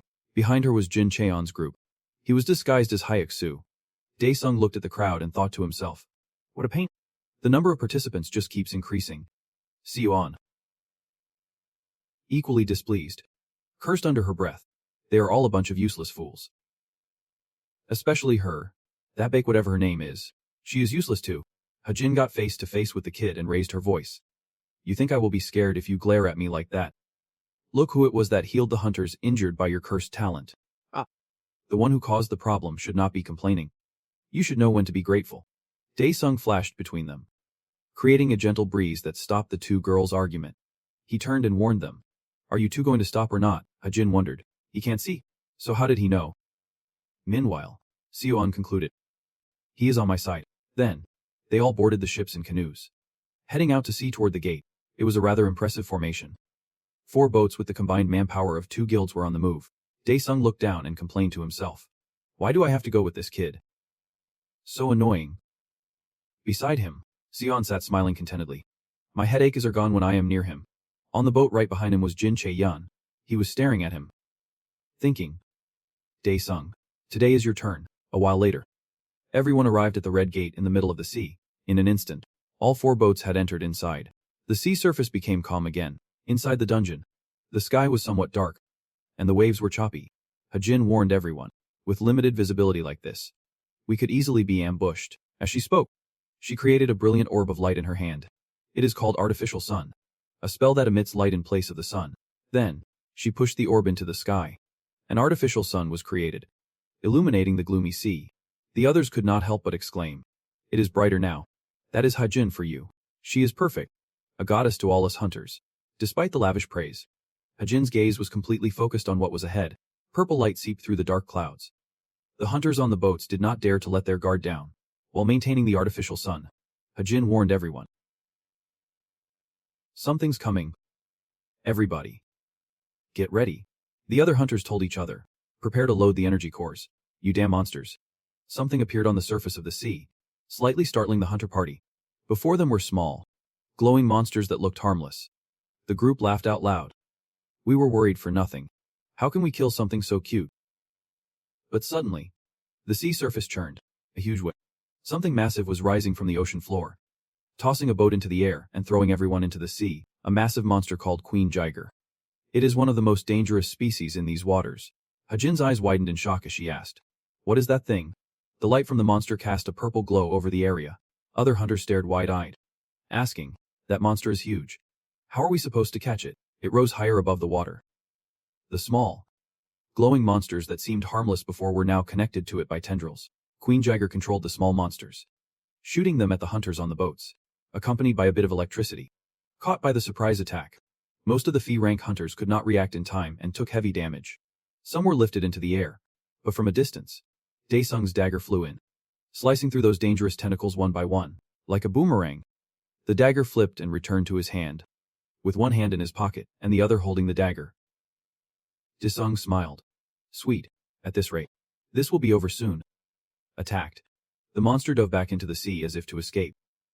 Seeing this, Dae-sung called out to Celian. "Hey, kid." The girl looked at him cheerfully. He said, "If you help me, I will help you with your problem." The girl exclaimed joyfully. "Really? Are you sure? Is it true?" Dae-sung pointed down and said, "It is true. So be quiet and hurry up and catch the monster hiding underwater." Celian smiled and gave a 2-fingered salute. "As you command." Meanwhile, Hajin's boat was swaying violently. She had to use mana to create a thin barrier around her body. Damn it. A voice came from the walkie-talkie on the boat. "Hajin, can you hear me?" Dae-sung's voice continued. "Hey Hajin, take care of those flying things." "Will you?" She was a bit confused. "Flying things? I do not see any." But in the blink of an eye, what appeared before her was truly horrifying. Tens of thousands of flying monsters were charging. Their level was not high, but their numbers were overwhelming. From a distance, Jin Chiwon quietly observed the battle between the people and the monsters. He smiled sinisterly, a wicked glint in his eyes. Just then, he began to channel his mana. He raised a glowing hand, a malevolent aura emanating from behind him, and began to cast a concealment spell. All his subordinates were enveloped by the spell as well. Let the hunt begin. Over here, Chiwon had taken off some clothes, preparing to jump into the sea. The girl spread her arms and smiled, enjoying herself. The smell of death is so alluring. Dae-sung looked around. It seems everything is going according to plan. Chiwon jumped from the boat into the sea, ready to deal with the monster below. The hunters with her were completely astonished.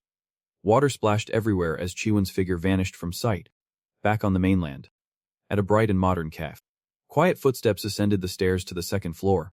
At a table near the window, a familiar-looking girl sat gazing outside. She wore a black hat, as if to hide her identity, her gaze distant. Chan-ho approached, adjusting his tie and smiling. "You are here. More than 10 minutes early."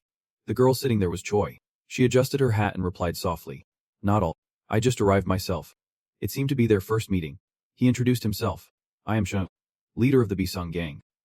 In turn, she introduced herself as Shin Charang, Back inside the gate, Chiwon was diving alone to the sea to find the monster. The girl was like a child of the ocean, diving deep with no effort at all. From the seabed, a purple aura rose. The girl smiled. Found you.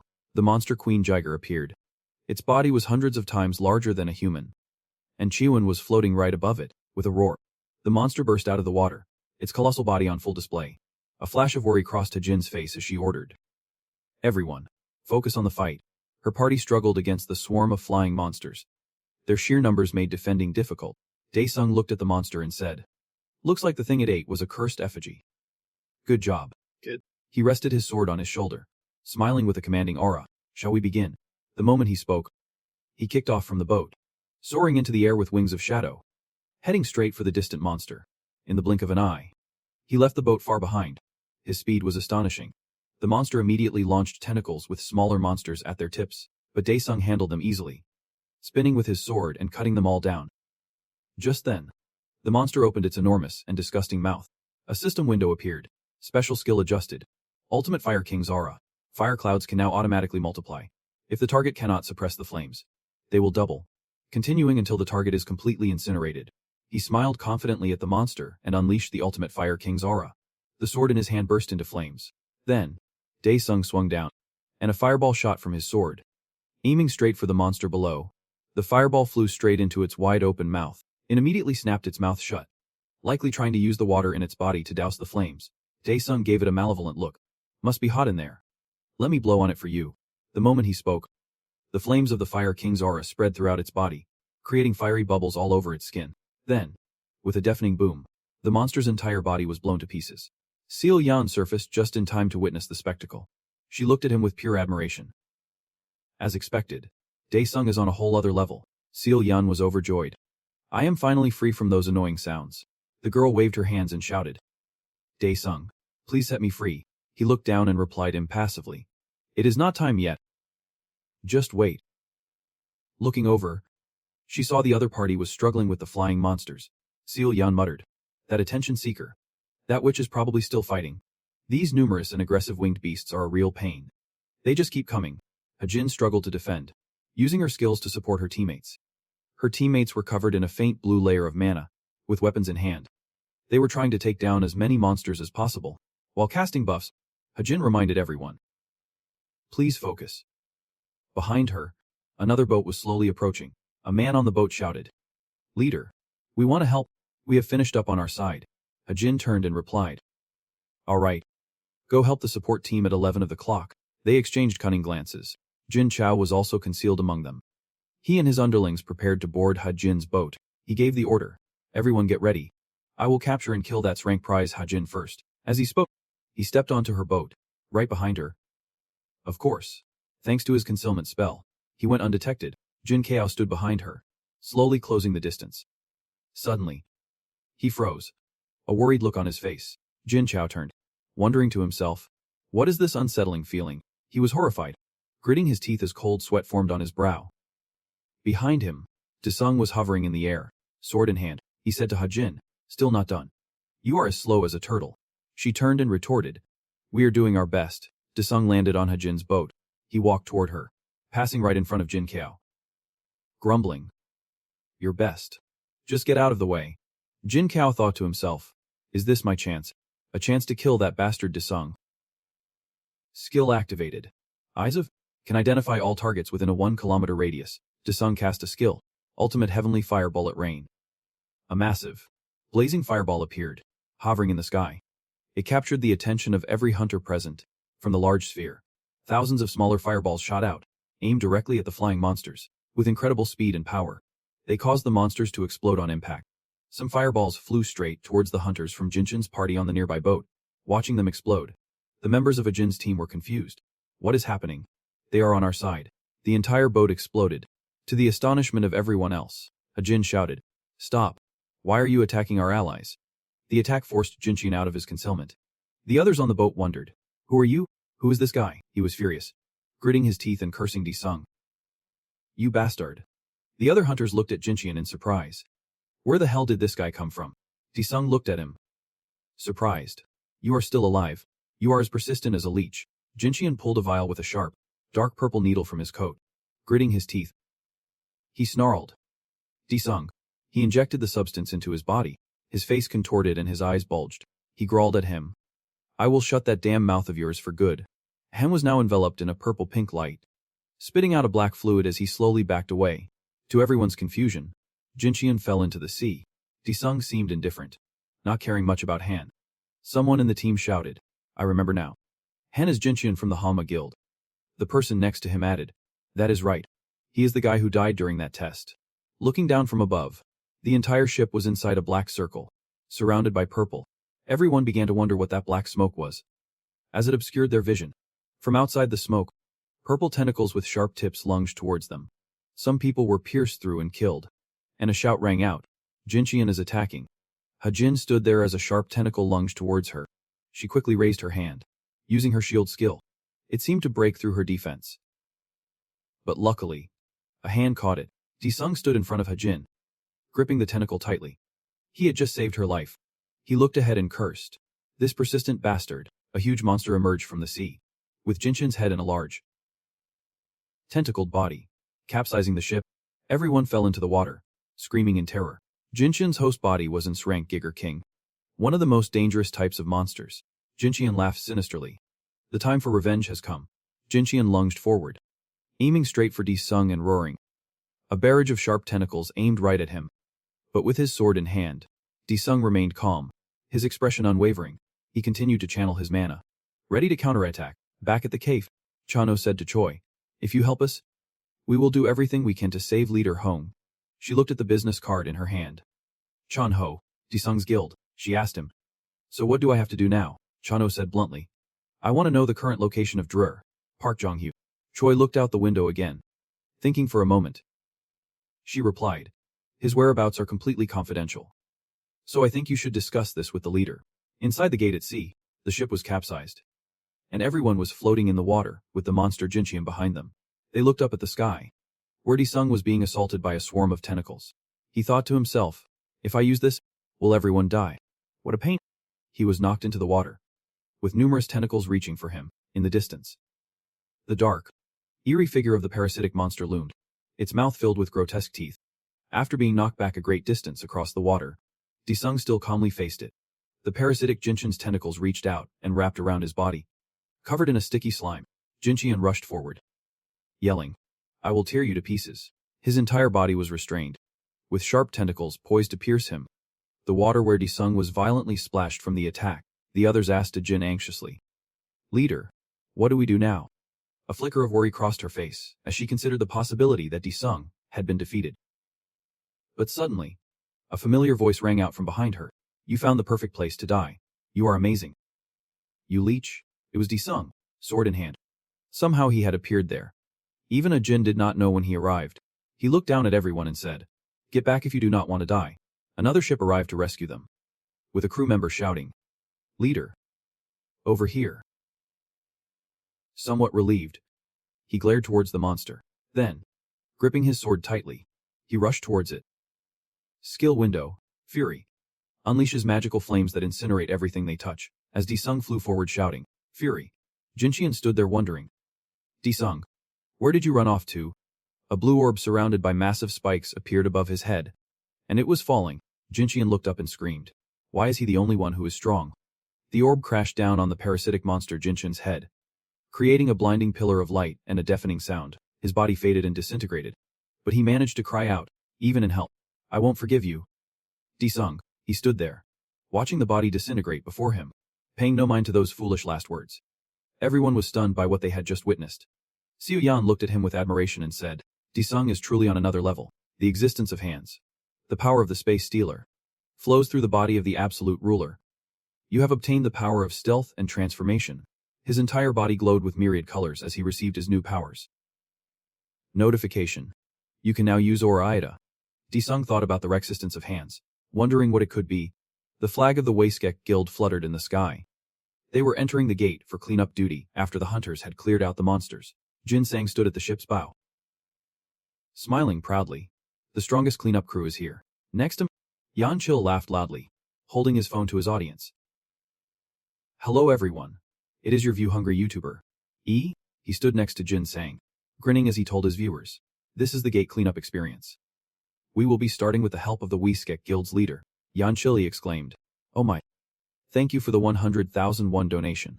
A stream of live comments praised his content and previous videos. Back at the Fortress Guild's training ground, for some reason, Suyan was furious. Grinding her teeth and growling in frustration, a hand reached out, preparing to flick something. It was a flick on the forehead for this mischievous little witch. Rubbing her head in pain, the girl asked, "Why did you do that?" "I told you to get rid of those ghosts," Dae-sung answered. "They were not ghosts. It was a type of magic invading your mind. I already took care of it." "So relax." Suyan looked pained. And a bit curious about the magic, he explained further. "It is similar to healing magic. Anyway, where did you get that power?" "Kid." The little girl smiled and replied, "I just entered an awakening gate." Surprised by her answer, Dae-sung asked again, "An awakening gate?" The mischievous Seo Yan beckoned him closer. "I will tell you something." She then whispered in his ear, "Even though it is a top secret, I will let you in on it. Inside a monster gate, there is another gate that can awaken people." She continued, "I was so desperate that even knowing the danger, I decided to go inside." Dae-sung thought to himself, "So there is a gate in hell, too. A celestial body has entered the Demon King's territory. An urgent hell mission has begun. Penalty for failure. The hell incarnation will be reduced by 21%. Reward: 1 million merit points." Dae-sung looked annoyed, scratching his head and muttering, "Damn these annoying flies." He then turned to leave, telling Seo Yan, "That is all for now. I have to go." The girl watched him leave, rubbing her chin with a puzzled expression. Then, for some unknown reason, Seo Yan gave a mysterious smile. At the Hunter prison, a separate and heavily fortified compound, were the words, "Progressive reform, opening the future." Inside, a prison guard was knocking on a cell door. He called out, "Number 108. You have a visitor." The person inside turned out to be Leader Hong of the Soul Guild. His gaze was sharp as he stared intently at the door, his expression grim. The visitation room door slowly opened, as someone walked in. He looked slightly surprised to see who it was. It was none other than Choi. She smiled and greeted her leader. He smiled back at her with affectionate eyes, like a father looking at his daughter. "I am so glad you are well." After their conversation ended, Choi walked out of the prison. Her expression was cold and composed, her gaze incredibly determined. During their conversation, Hong had said, "Professor Park might be able to fix my broken aura core, but the Hongma Guild is likely involved with him. You must be careful." The mention of Hongma ignited a fire within her. She gritted her teeth. It was their fault she ended up like this. Back to Dae-sung. A notification screen appeared. "You have entered the shrine with your servant." He was completely baffled. He always worked alone, so where did this servant come from? Suddenly from behind him Seo Yan popped her head up with wide round eyes. "Peekaboo." Dae-sung jumped and spun around asking, "How did you get in here, kid?" The little girl put a hand to her mouth and replied, "I want to learn how to use mana too. Please teach me, master." Notification screen. Dae-sung's servant Seo Yan. Role: Witch. Possesses numerous skills, including a critical skill that can instantly finish an opponent, but failure results in death. Another thing to give him a headache. Master servant. Good grief, is it because I marked that kid that she became my servant? Looking at the little girl in front of him, he was truly at a loss for what to do. After thinking for a moment, Dae-sung let out a small laugh, then grabbed Seo Yan's wrist. He looked at the system and commanded upload the Demon King's domain. The girl behind him watched her cool master with pure admiration. Notification. Uploading Demon King's domain data. Saved data is being loaded. The ruler's power will correspond to the previously saved data.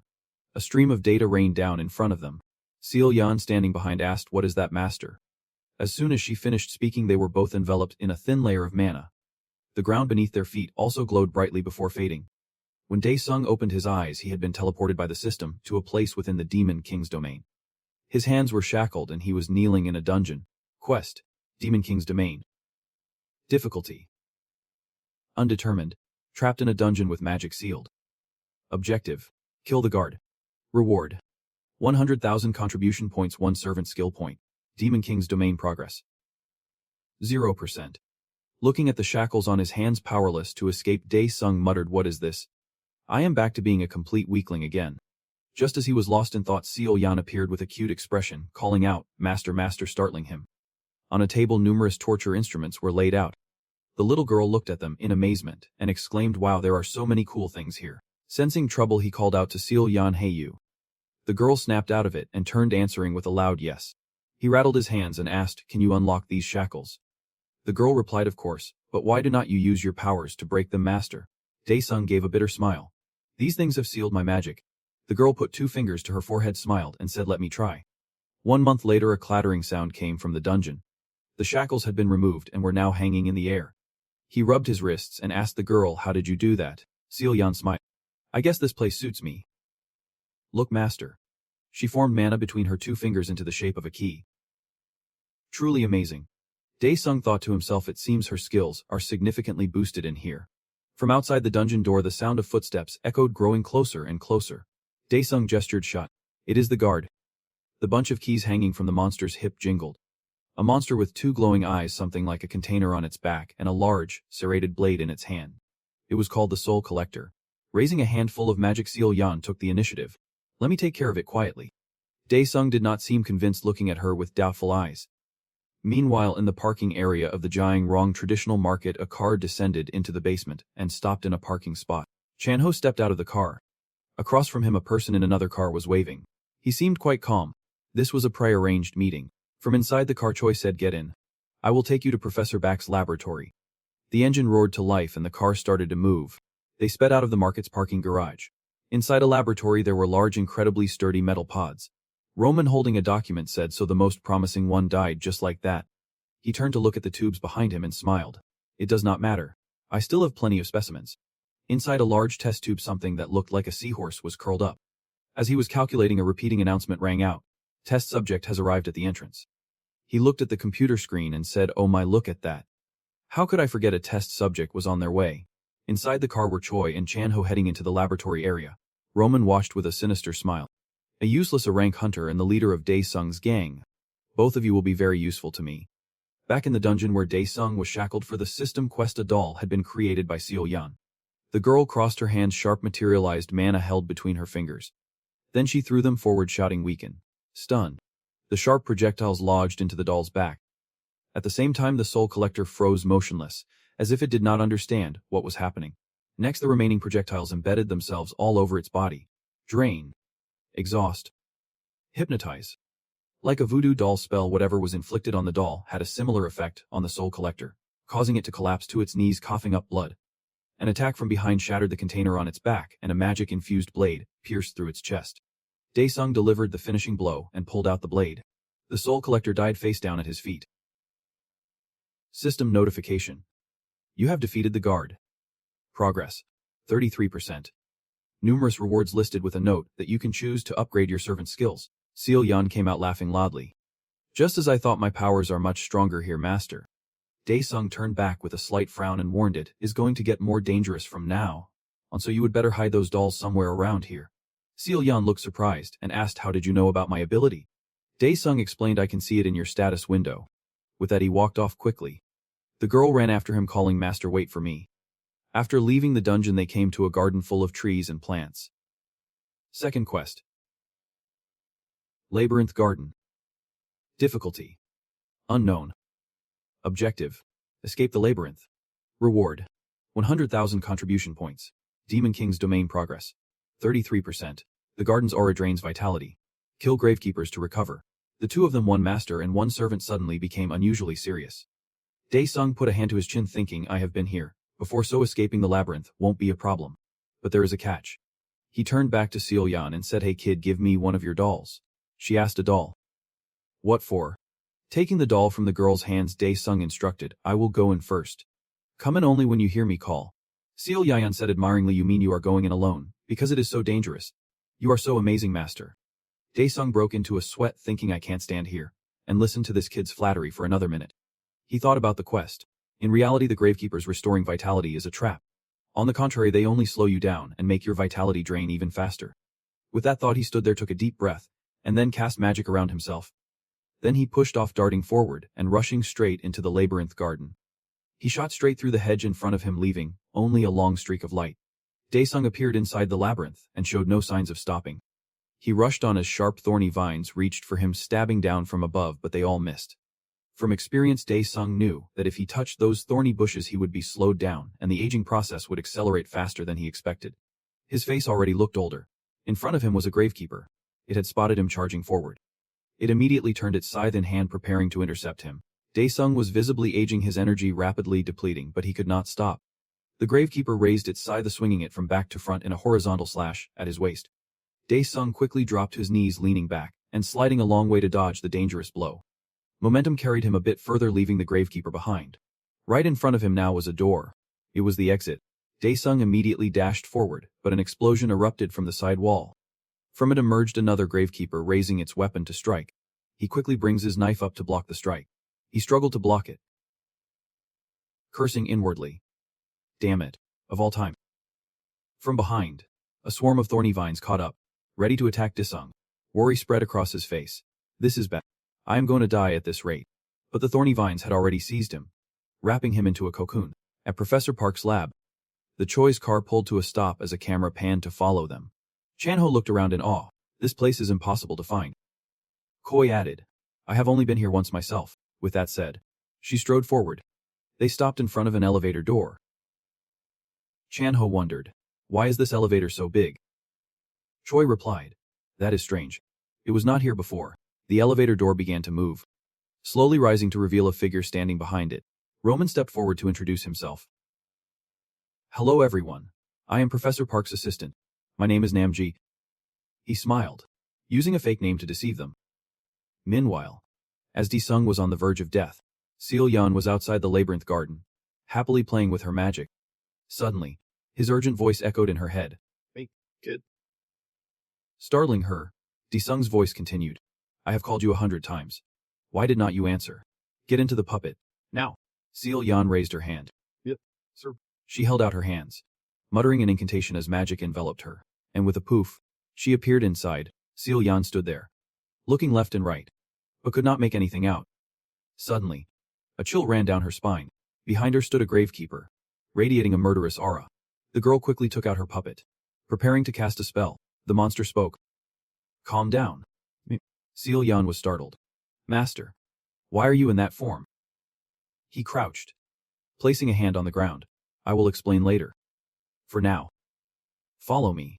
The ground beneath his palm flared with a blinding magical light. The stream of mana then shot forward, splitting the tile in front of them in two. A secret passage was revealed, with a staircase leading down into a bottomless abyss. A ghastly wind howled as it was sucked into the passage. The two stood before the entrance, deep within a chamber. Ghostly sounds echoed. A skull with two long horns was slowly rising. A skeleton sat cross-legged, radiating a cold, dark aura. The screen displayed the third quest. 136F Demon King's Corridor. Objective: defeat the Demon King infected by a meteorite fragment. Reward: 100,000 contribution points. 1 familiar skill point. Current progress: 66%. Before them sat the newly risen Demon King, its mana radiating intensely. Daesung cursed under his breath. Damn it. We are a step too late. The Demon King was being controlled by the meteorite's voice. Wicked souls, heed the noble faith. You were reborn from celestial fragments that formed your sinful monster bodies. Repent. As the voice faded, it looked up to the sky, then slammed its head onto the ground with a loud thud. Daesung said, the Demon King has become a puppet for that meteorite. It will be tough to kill him in this possessed state. He immediately turned to the little witch beside him. An idea flashing in his mind, he remembered the familiar skills. One of them was incredibly powerful. Critical hit. It consumes 99% of stamina and mana for a small chance to instantly kill an opponent. If it fails, the user dies. Without hesitation, Daesung immediately put 2 points into Celian's critical hit skill. The sudden surge of mana in her body startled the little girl. With the skill raised to level 3, the success rate of the instant kill move increased. He turned back, putting a finger to his lips. I have upgraded your ultimate move. The girl asked in surprise. You can do that? Celian looked at the mana in her hands. I suddenly feel like I am overflowing with power. Daesung pointed to the kneeling Demon King and told her to use critical hit on it. Celian asked, but I will be completely exhausted. Are you sure that is okay? He gave her an encouraging thumbs up. You can do it. I believe in you. Obeying her master. The little girl quietly stood up. She then closed her eyes, crossed her arms, and channeled all the mana in her body, which radiated with immense power. Celian clutched a puppet tightly in her hand, as Daesung thought to himself, if she does not do this, it will be much harder for me, so just do it. With the magic needle in her hand, she plunged it into the puppet's head and shouted. Critical hit. Instantly, a powerful surge of purple mana erupted from the center of the Demon King's forehead. The Demon King slowly collapsed face first. the purple mana spreading throughout its body. Seeing this, Disung clenched his fist. Absolutely perfect. But unexpectedly, the girl beside him was in trouble. Celian lay sprawled on the ground. The massive power consumption had caused her to pass out. He seemed to have expected this, looking quite calm. Everything is complete. On the other side, the Demon King was coming to and slowly sitting up.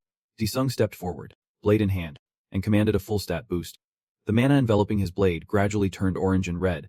The Demon King stood, hunched over with its familiar blue aura. While Disung faced it, enveloped in a dominant, flame-like color, mana cracks appeared on his body. He was using the skill Blood Infusion. On the other side, the Demon King was drawing its sword from a circle on the ground. Realizing this, Disung charged forward, thinking, "You are trying to summon the Sword of Sin to capture me. You fool," he yelled. Demon King. With those words, he swung his blade at it. But the Demon King managed to parry the blow. Its immense strength sent the blade flying from Disung's hand. Immediately after, a sword thrust pierced through his body. Disung let out a pained grunt. It did not stop there. The Demon King immediately used soul absorption. Something unexpected happened. Disung's body began to dissolve from the point of impact. His entire body seemed to be getting sucked into the sword. A truly shocking sight, as his body was completely absorbed. The tip of the Demon King's sword turned red. It spoke confidently. "You insolent fool." On the streets of Seoul, a black luxury car sped along. Choi Kang spoke to Roman, who was posing as Professor Park's assistant. "Sorry, I forgot to mention. But there is one more person coming," he asked. Another person? Who could that be? As they stood there, they heard the sound of a car coming down into the basement. The car made a sharp turn and parked right next to Choi's vehicle. A rather gallant-looking man stepped out of the car. Choi introduced him, the leader of the Marvel Guild. Cho Honeymoon. He wanted to collaborate with Professor Park, so we decided to come together. Roman seemed a bit flustered. "You should have informed me in advance." Leader Chu placed a hand on his chest and said, "I am Honeymoon of the Marvel Guild. As a fellow professional, I have great admiration for the professor." He smiled and replied, "I'm Professor Park's assistant." In his head, he thought, "What the hell? Why is this guy here now?" He also turned to greet Chan-ho. The two exchanged awkward greetings. Looking at Choi, he simply raised a hand to wave. It seemed they already knew each other. She slightly adjusted her hat. Then she turned to Roman. "It seems everyone is here now. Can you take us to Professor Park? Or should I just call him?" Roman smiled slyly, thinking, "What a deceitful woman. She even brought a bodyguard. I will make sure to punish you and turn you into a monster." He then signaled for everyone to follow him. They all stepped into the elevator, which began to move, arriving at a room in the laboratory. Roman asked them to wait there, saying Professor Park would be out shortly. After saying that, he calmly turned and left, leaving the three of them behind. The moment he stepped out, the door to the room slammed shut. Chano felt a little anxious. This is a lab, but the atmosphere feels strange. Honeymoon took out 2 bracelets, handing them to the others. "These are protective bracelets we have recently developed." He seems to have some sincerity. "But wear these just in case." The two did not hesitate, thanking their leader and putting them on. Akoi smiled at him and said, "Leader Huang told me to go with you for safety." Henyan. Chanho scratched his head, realizing, "I forgot. I should have asked him to help repair my weapon." From a vent in the ceiling, a white, mist-like gas began to pour down into the room. The three of them watched in utter surprise. Not understanding what was happening, the leader shouted, "It is a trap. Everyone be careful." Chan-ho and Choi both looked up, their eyes wide with terror. From inside, after realizing they were trapped, they frantically tried to break down the door. Henyan burst through the door, followed closely by Chan-ho. Choi was the last one out. The three of them stood there, looking down the hallway in front of them. In front of them was a pack of orcs with glowing red eyes and mouths full of sharp teeth. Henyan stood protectively in front, forming a blade from mana in his hand. The two behind him looked on, surprised. Seeing them, the orcs charged forward to attack. There were quite a lot of them. The pack leader was the most ferocious. It was bigger and stronger, and its roar was the loudest. Henyan, equally determined, charged forward to make quick work of the orcs. He swept through them, landing a single, fatal blow on each one. Henyan's eyes glowed brightly. A shining yellow circle appeared in the palm of his hand. His tattered sleeve revealed a robotic-like arm. Then he fired a laser beam straight towards the orcs. The beam from Henyan's hand zigzagged, striking every single orc. The laser beam sliced cleanly through their bodies, dicing them into pieces. Henyan's robot arm was smoking. his whole body covered in a thin layer of mana. At that moment, Choi and Chanho walked over and asked, "Why are there monsters here?" Hennian replied, his eyes wide. "The smell in here is terrible." In another room, Roman was secretly observing the three of them through a surveillance camera. He muttered, "Now that you have inhaled that tracking gas, my monsters will find you soon." He gave a sinister laugh. "Let us try some stronger ones this time." Meanwhile, with Desung, in the realm where the souls of the sinful sword reside, the souls, like zombies, moved restlessly, moaning, "So thirsty, let me up. Kill me." One of the souls pointed ahead. "A new soul has arrived." They swarmed forward, eager to tear the new soul to pieces. Desung stood there proudly, ready for the souls climbing up from below. They reached for his legs with their withered hands. Desung smirked coldly. "You all must not know who I am." His body and eyes flared with mana as he looked down at them with a sinister gaze. "Here, I am the hunter." Hearing this, the souls froze, utterly terrified. Outside, the demon dragged its sword as it walked forward. It stopped right in front of where Seal Hyen lay unconscious. Slowly raising the sword above its head, the Demon King prepared to execute the girl. But something was happening. Something it could not understand. The sword in its hand was no longer obeying. No matter how hard it tried, it could not bring it down. The Demon King lost control of its sword. Instead of striking Celian, it began to stab its own stomach. It screamed in agony. "Stop." A voice from the sword echoed in its mind. "It seems you still do not grasp the situation." "Do you?" The Demon King looked confused, unaware of the terrible fate that awaited it. The sinful sword unexpectedly pierced through its chest. Skip this panel. There is nothing to describe. The Demon King's body was slowly disappearing, evaporating from head to toe. When it had all vanished, only the sinful sword was left. Falling to the ground, a window appeared. Defeat the Demon King. Mission complete. Demon King's territory conquest. 99%. Desung finally emerged from the sword, scratching his head and grumbling. "Why do I always have to clean up other people's messes? It is so annoying." Meanwhile, the sinful sword emitted a yellow aura, which then gathered into a lump. From that lump, it began to grow and multiply. Desung stood there watching intently, a little confused. He looked tired. "It is still not over yet." From the golden mass, a figure with hair that shone like the sun appeared. It looked at Desung and asked, "Who are you?" Notification. Mortality rate has been adjusted by defeating L, the divine being who brainwashed the Demon King. He looked at the entity L before him and asked, "What nonsense are you talking about? You are the one who barged into my home." L raised a hand and asked, "Are you the master of these foolish creatures?" The moment it finished speaking, it slammed its hand down where Desung stood, roaring, "Repent." But it could not touch him. Desung had already flown into the air, blade in hand. L watched in shock, wondering when he had gotten up there.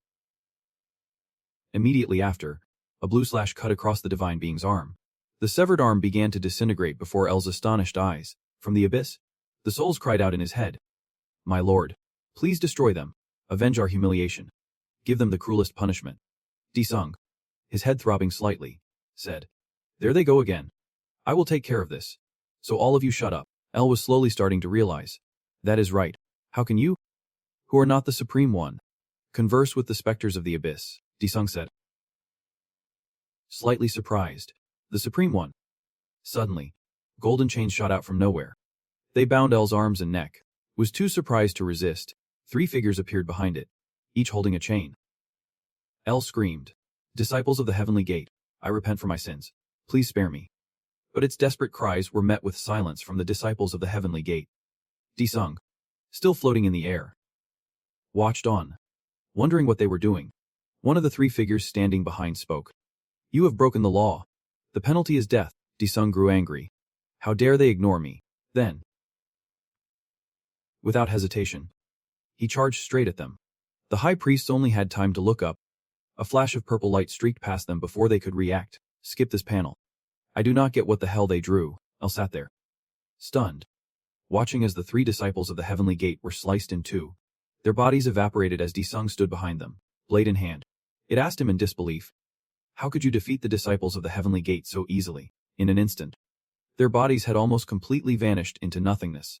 The spot on L's arm that was cut earlier suddenly spurted blood. It screamed in agony, blood pouring from its wound. A window appeared. Demon King's territory. Mission complete. Progress. 100%. The Celestial has been dissipated. The Demon King and his legion are now under the control of the Supreme One. The celestial has transformed into golden energy particles. The chains also began to dissolve into the air. Elle was still on its knees, clutching the bleeding stump of its arm. It looked up to the sky, tears streaming down. I have been abandoned by you, my lord. It then collapsed to the ground, screaming in agony. Its body sizzled as it touched the grid-like floor. Elle's body gradually shrank into the form of a child. Disung wondered, why did it suddenly get so small? But it did not stop there. It continued to shrink and turned into an egg. He looked at it with some confusion, but his expression did not change. Disung asked, what is this now? Why have you turned into an egg? Holding the egg, he frowned to himself. Should I crack it open to see what is inside?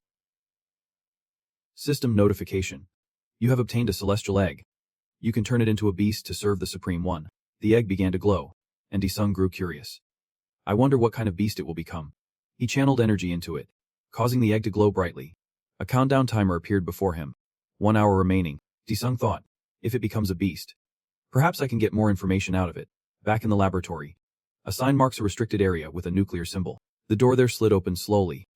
The same warning was printed in large letters on the floor. Chanho's group of 3 stood waiting in front of the door. He adjusted his tie and wondered, why did that guy have to do that? Joy answered, there is a high chance Professor Bak's life is in danger. Honeymoon stood in front, raising her hand to signal the 2 behind her. He looked up. There seemed to be something up there. It was a huge orc with 2 heads, holding a massive weapon. One of its hideous heads asked, are you hunters? Its entire body was instantly enveloped in mana, and it grinned sinisterly with a wicked look in its eyes. The 2-headed orc leaped down, a spiked flail in its hand. Its form was bizarre, a 2-headed orc, with 1 sentient, talking human head. It drooled as it spoke. It has been so long since I have seen humans, Choi asked in shock. Leader Cho, what is that thing? Henyun replied. It is a human monster grafting experiment. The monster looked over at Choi excitedly. So beautiful. Your head would make a fine addition to my side. She became furious, pulling out her gun and aiming it at the creature. This psycho. Then, a volley of bullets flew straight into the monster. But when the gunfire stopped, nothing had happened. It stood there completely unharmed, with only a wisp of smoke rising. Henyun dragged his greatsword across the floor, creating a trail of sparks. Then he lunged forward, slashing at the monster, which immediately raised its weapon to parry. It turned and cursed. You coward. To think you would attack me like that, ignoring its nonsense. Leader Cho's hand began to glow as he prepared to use his ultimate skill. Boom. The energy blast from his hand blew one of the monster's heads clean off. The remaining human head, its face twisted in fury, glared at him. How dare you kill my pet? Henyun landed, sliding back a bit, as the monster prepared to charge. It roared. That is enough from you insects. Leader Cho pressed on, determined to keep attacking without giving it an opening to counter. But the spiked flail from its side swung at him. The monster's blow sent Henyun crashing into the wall. The powerful impact made his body steam as he collapsed to the ground. The monster lunged forward, reaching out to grab Honeymoon. But with his swift movements, he spun around and got behind it. At the same time, a volley of bullets hit its face, distracting it. The shooter was coy. Behind her, Chanho looked on with a worried expression. The monster gave a cold laugh. I will have to ask the doctor for a new head for my companion. Back with Disung, who was holding the egg. Celian stared at it intently. As the countdown finished, the egg began to crack, and the little girl's eyes widened. The eggshell shattered, releasing a blinding light. Celian cried out, oh my, master, look. Something appeared. In front of them was a blue and white spirit with wings on its back. The small spirit hovered in midair before them, emitting a sparkling light. The spirit turned to Celian and asked, hello, are you my master? The surprised girl pointed to herself and asked, Master, Disung cut it. Wait. You butterfly thing. Tell me everything you know about those celestial bodies. But the spirit did not seem to know what he was talking about. It replied, I am terribly sorry, but I do not retain any of my previous memories. He scowled and drew his sword. Then you are just a useless bug. To think the fruit of my efforts is an insect like you. Seeing this, Celian immediately stepped in front of it. I want a pet. Stop it. The girl turned to the spirit and said, show us that you are useful. That is the only way you will save your own skin, the spirit asked. So I have to show you something. It suddenly remembered, its eyes brightening. That is right, the item shop. A shop stall appeared with many items on display. Though it was too blurry to make anything out, Celian exclaimed in awe. What an incredible skill. The spirit actually created an entire shop right inside Disung's space. Now the items were clearly visible. A dazzling and eye-catching array of all sorts of things. On the right, there was also a display of various types of bows. On the table, a piece of paper and a quill pen appeared, bearing the words Future Diary. Seeing this, Desung asked, "Wait, butterfly, what is this?" It explained, "This is a single-use item that provides the user with important information about future events. You can purchase it with achievement points." He asked, "So it tells me about the near future?" "Not bad." A system window popped up. Future Diary. We provide the most useful information to the user. The information provided is valid for 24 hours from the time of purchase. Limit 1 purchase per week. Would you like to purchase? Desung immediately selected yes and decided to buy 1 Future Diary to test it. The quill pen began to write according to his request. Desung had written a request to know the situation of Chan-ho, Choi, and Han-yun in 1 hour. He watched intently for the prophecy's result. The result left him dissatisfied, and he exclaimed, "What is this?" At a high-rise building of the city's Hunter Association, a spatial gate from Desung's system appeared. He stepped out. Having completed his mission, Celian followed behind. He asked her, "You can get home by yourself." "Right," she obediently replied. "Yep." But Celian immediately protested. "Why are you leaving your underling behind? Let me come with you." Desung turned back and ordered, "Just fix the doll's eye first. We will talk after that." Still not giving up, the girl continued to whine. "Master." He turned back with a stern look. "Don't make me say it again." Celian's face went pale with fear, and she did not dare utter another word. Back inside Professor Park's lab, Han-yun lay motionless on the ground, seemingly defeated and his body smoking. The one-headed monster stared down the other two. Suddenly, Leader Cho's body began to steam, ripping his suit to shreds. The monster looked on. Slightly bewildered, Han-yun's cyborg body was revealed, smoke pouring from vents in his armor. A purple mana core glowed in the center of his chest. His back was also covered in machinery. Nearly all of Han-yun's upper body looked like a machine. He glared at the monster with piercing eyes and shouted, "You damn bastard." Then he lunged straight ahead. A powerful punch, quick as lightning, flew straight at the monster's face. The powerful punch knocked it back a step, but it quickly regained its footing. It then turned to Han-yun and said, "That is more than enough." But before it could say more, Leader Cho's familiar glowing hand appeared right in front of it. He prepared to fire his spirit particle cannon, powered by an immense amount of mana. An incredibly powerful beam of light instantly obliterated the monster's upper half. Its upper body vanished without a trace, while its lower half teetered before collapsing to the ground as the two watched from afar. Afterwards, Han-yun pulled back his hand, clutching his abdomen. That last attack seemed to have taken a lot out of him. Ko rushed over, calling out, "Leader Cho, are you alright?" Chan-ho thought to himself, so Leader Cho's body is really made up of various aura weapons. Han-yun turned to them and said, "I need some time to recharge my core." Chan-ho spoke up, "Sorry to interrupt, but it looks like we are being forced to play that guy's game." Through a surveillance camera, Roman had witnessed the entire fight. He cursed furiously, "Damn it all. I can't believe I have to resort to using that." He pressed the level X button and said, "I want to capture that bastard alive."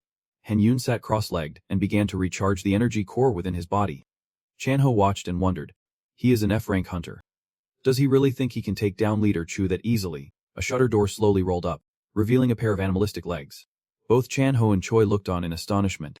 The mysterious figure slowly emerged from behind the smoke and the rising door. It was a monster with goat legs, 2 horns, and glowing red eyes. Roman stroked his chin as he watched.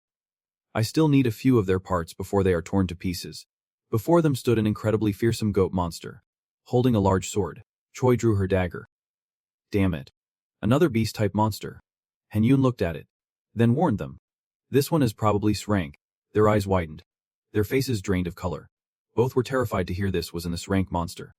Han-yun stood in front of them as the monster approached, the large blade in its hand sparking as it dragged along the ground. It walked slowly but steadily, the distance closing with each step. Han-yun started to move, running towards the monster. Meanwhile, it remained completely calm. Barely reacting, Leader Cho immediately threw a powerful punch, but the monster effortlessly leaned back to dodge it. Seeing an opening, the monster swung its arm. Then, with incredible speed, it grabbed Han-yun's arm. He could not believe it. It was faster than him. Blood sprayed everywhere. With a clean slice, Han-yun's arm was severed, flying into the air as he fell backward behind the monster. Chan-ho screamed in horror. "No way." Choi said nothing, just gripped a dagger and charged at it. She screamed as she ran, "You damn monster." It noticed, turning its deathly gaze towards Choi. She swung her dagger in an upward slash, but it was already gone. In the blink of an eye, it appeared right beside Choi. leaving her utterly stunned. A powerful kick sent her flying into the wall. Luckily, the protective bracelet Yun had given them activated, creating a barrier that blocked the damage. Seizing the opportunity, Yun got back up, unleashing his quantum key blast at the monster and roaring. But it pushed off, moving with incredible speed in a zigzag pattern. It then closed in, slicing off Yun's other arm before landing a punch right in his face. Leader Cho was down. The monster stomped on his head, his other severed arm lying far away. Chanho could not stand by any longer. He roared at it, "You damn goat bastard. Stop," as if hearing his thoughts. It turned to look at him. The goat-headed monster turned its entire body. In the blink of an eye, it was towering right in front of Chanho. He showed no trace of fear. Instead, his gaze was resolute. The goat-headed monster looked at Chanho with contempt, sneering as mana radiated from its body. In response, he laughed back in its face and said, "I know someone even stronger than you. I am not dying here today." The goat head raised its blade over its head, preparing to strike. Chanho squeezed his eyes shut. Bracing himself, he placed all his faith in Daesung. Just as the blade swung down, something pitch black rose up to block it. This left the goat head utterly shocked. Its eyes widened as it looked down, its smile gone. Chanho himself was stunned. It looked like a bush with countless wriggling arms. The goat head reacted quickly, pushing off the ground and leaping back. It slid back about 10 meters, while the black mass continued to grow larger. From within it, Daesung's face slowly emerged. Chanho, standing behind, grinned widely. Choi saw, her eyes wide with shock. Daesung, she thought. He turned to his friend. Chanho, you are not dead.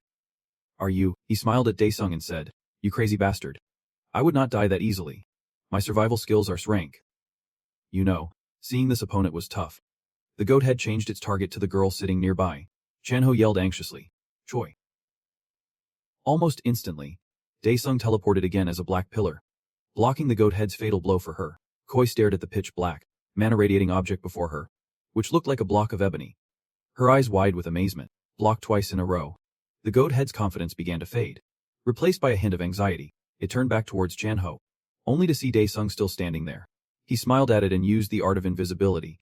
His fist clenched as dark mana swirled around it. With a whoosh, a pillar of light appeared where Daesung just stood, and he vanished from sight. The goat head looked around frantically, trying but failing to locate Daesung. It moved to the center, lowered its stance, and let out a piercing scream. Ordinary hunters could barely stand it. Choi clutched her ears, writhing in pain. It was the same for Chanho. He gritted his teeth. "It feels like my eardrums are about to burst." The goat head whipped around, sensing a disturbance in the air.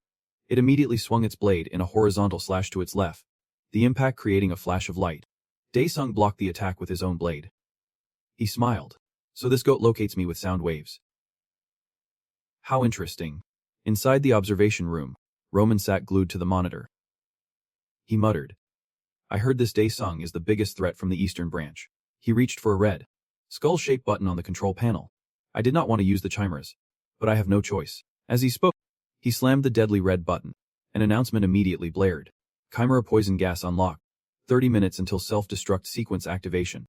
He put his hands in his pockets and walked out, saying, "Daesung, not even you will leave this place alive." A 30-minute countdown appeared on the screen. The announcement echoed down into the lab. Chanho, beside Choi, wondered aloud. What was that? The announcement continued. Activating self-destruct sequence. Daesung frowned. What the hell? This is a pain. Shutters opened, and chimera poison gas began to flood the rooms. On top of that, the giant feet of more monsters appeared. A huge legion of monsters appeared behind the goat head as reinforcements. The corridors above were also swarming with monsters. They were completely outnumbered. Chanho wondered. That Jew. Just how many people did he experiment on? Choi exclaimed. Heavens. This lab is nothing short of a monster factory. Yun, sitting there with his two severed arms, added. Some of them were made from awakeners. Chanho looked at him, thinking. Leader Cho is probably out of the fight for now. He turned to his friend. Daesung. It looks like you will have to handle this on your own again. He thought to himself. Maybe I should just incinerate everything with a volcano. Daesung bit his lip. I can't do anything with them still here. He raised his hand and snapped his fingers. Domain of the Demon King. Transformation. The power affected nearly the entire lab complex. As clouds of dust billowed around him, the ground trembled. The monsters looked around, confused, Moon felt an incredible surge of power radiating out. Chanho and Choi were no exception. They were frozen in place. Everything had vanished from the laboratory. Now, the room was completely empty. The monsters and the four of them had been teleported by Dae-sung to the Demon King's domain. Where the ground was cracked like a wasteland, Chanho was stunned by his friend. He can even do something like this. Choi was astonished. This is insane. Teleportation. Han-yoon realized. He transformed the entire lab area. What a terrifying skill. Dae-sung stood and commanded. Come forth, my Dark Legion. The monsters roared fiercely. Unaware of the terror that awaited them, from the ground below, dark creatures summoned by Dae-sung emerged. Their leader, the Demon King, stood behind him and said, awaiting your orders. Master. Dae-sung glared at the monsters and commanded. Annihilate them. The moment he gave the order, the Dark Legion charged forward. The mongrel monsters also rushed in to meet them. The two sides clashed. In terms of numbers, the Demon King's army was clearly superior. Dae-sung turned back to reassure them. Don't worry, everyone. You are safe here. Then, he vanished once more, leaving the Demon King to handle the rest. Outside, Roman stood before the elevator, ready to leave. Suddenly, his expression changed. A hint of fear flickered in his eyes. A warning message flashed on the elevator display. Emergency stop. A sliver of light from the elevator door appeared. To Roman's astonishment, Dae-sung had arrived to give him a surprise. He peeked his head in and asked, So you were here? Roman froze, his eyes wide, fear overwhelming his mind. Dae-sung stepped out, making Roman's face twist in horror. He walked closer and asked, Is that all it takes for you to run away so quickly? Roman looked at Dae-sung with a wary expression. He said cunningly, You are more than I ever imagined. Then, he gave a faint smile and continued, You have won. Now kill. Dae-sung angrily grabbed Roman's collar. Who was caught off guard by the reaction. He had no patience for this madman's games. Dae-sung asked in a low voice, What are you plotting? At his question, Roman's face suddenly filled with fear. He did not understand why Dae-sung would ask such a thing. Dae-sung's eyes glowed like a demon's from hell as he smiled sinisterly. After all, I have just acquired a rather interesting new skill. The power of the Demon King will be temporarily transferred to the Supreme Being. The Demon King's special skill has been activated. Roman finally felt his opponent's oppressive presence. He gritted his teeth in fear. What are you planning to do? Dae-sung did not answer. He just smiled as their eyes met. Strange currents of energy shot from his eyes, as if trying to devour Roman's mind. Roman screamed and collapsed. A white fluid pouring from his mouth and eyes as he writhed in apparent agony. Roman frantically clawed at his throat and continued to writhe, as if feeling a pair of evil eyes staring at him. A slow-motion replay of his past flashed through his mind.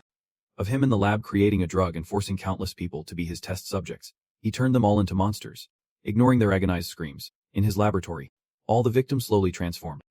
Their cries for help unheard as they were unable to escape. And it did not stop there. He injected those unfortunate victims with a bizarre concoction of his own creation during his perverted experiments. Roman murdered countless innocent people, creating rivers of blood. He recalled the words of the Eastern bishop. Because you have sacrificed enough souls to the shrine, I shall grant you a boon. From now on, whenever you die, your soul will be reborn into a new vessel. Roman smiled with satisfaction. I finally have a new body. Seeing him struggling, Dae-sung pressed his attack, forcing Roman onto the defensive. He no longer had the strength to fight back. It seems Dae-sung saw his memories. He smirked. You piece of trash. Sacrificing others to achieve immortality. I won't let you get your wish. As he spoke, an overwhelming aura erupted from his body. The machinery began to glow. It seems Dae-sung planned to destroy this madness himself. 1 minute until system self-destruct. The control room door swung open. It seemed someone had broken in. It was Professor Jung Haik. Post-transformation. It was unclear what he was planning as he stared at the monitors for a long time. Then, with his pale, sharp-clawed hand, he inserted a key into the control console. The professor turned the key. A system voice announced, Reinitializing self-destruct sequence. Self-destruct mechanism halted. This was his life's work. The professor had sacrificed his very humanity for it. How could he let someone else destroy it so easily? But it seemed an error had occurred. He watched for a moment before gritting his teeth in confusion. What is happening? Suddenly, white gas filled the control room, momentarily disorienting the professor. He was too slow to react. Dae-sung appeared swiftly behind the professor, looking at him with disgust. Even in that form, you are still causing trouble for others. He looked down on the professor mockingly. Another goat. His eyes were full of challenge. The professor eyed the young man cautiously, seemingly unaware of his presence until now. Who are you? Dae-sung retorted. I should be the one asking you that. The two stood motionless, sizing each other up. The professor spoke first. I am Baek Jong-haek, the head of this facility. Hearing the old man's introduction, he was stunned, unable to believe his ears. What? All of his systems were frozen. He and his team had successfully seized control of the entire room. The professor was forced into a chair. Chan Ho and his group quickly joined them. After hearing their story, he looked remorseful. I can't believe Leader Huang was captured. This is all my fault. As he finished speaking, the professor suddenly straightened up from his chair and continued. Rest assured, I have enough evidence on Nam Ji-woo's illegal activities with the Hongma clan. He will be arrested soon. Chan Ho could not understand his sudden cooperativeness. He whispered to Cho Rang, is this really Professor Baek? She glanced at him and confirmed. That voice is definitely the Professor Baek Jong-haek I met before. Hanan thought in amazement. It is unbelievable. He managed to fully hybridize with a monster yet still retain his sanity. The professor stepped forward to face him. Congratulations. Leader Cho. You have successfully implanted the aura weapon into your body, Hanan replied curtly. Yep. He continued. Cho Rang, if I remember correctly, you mentioned having some issues with your medicinal secretion, did not you? She immediately replied. Yep. Doctor. He continued. Using a catalyst to restore it is an option worth trying. But I can't guarantee you will return to your original state. Churang asked. What are the chances of success? Disung cut in. Wait. Go, Professor. I have something important to ask. While this entire lab was going to hell, where were you? With a reluctant expression, the professor closed his eyes and sighed. He seemed to have a lot on his mind. The professor began his story. I was the first hybridization subject. I realized that awakening one's aura alone was not enough to fight against those monsters. So I decided to conduct a human-monster hybridization experiment with Jigu, who had been diagnosed with a terminal illness. We aimed to extend his life and obtain a perfectly healthy body, but it did not succeed as expected. Jigu became unstable when things did not go his way. I set up an automatic hibernation command in case the experiment failed.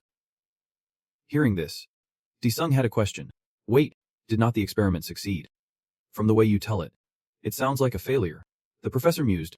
Well, my original body died from anaphylactic shock due to the hibernation device. But the experiment itself was a success, Chanho explained. If the impact was strong enough to trigger the hibernation device, it is possible. Disung sulked and turned away. He answered in frustration. So even Dr. Jade does not know where they are. Henan listened in silence. Thinking to himself, that Han's group. Chanho turned to Disung and asked.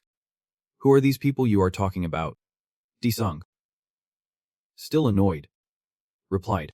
I do not know either. But they are trying to create more gates. Hearing this, Chanho broke into a cold sweat and asked again. There is another group creating more gates. After a long time, Roman finally awoke to a wave of excruciating pain. He had to grit his teeth for a long while before he could even open his eyes. It seemed that new skill had left him in a wretched state. He found himself in shackles. His neck, hands, and feet bound.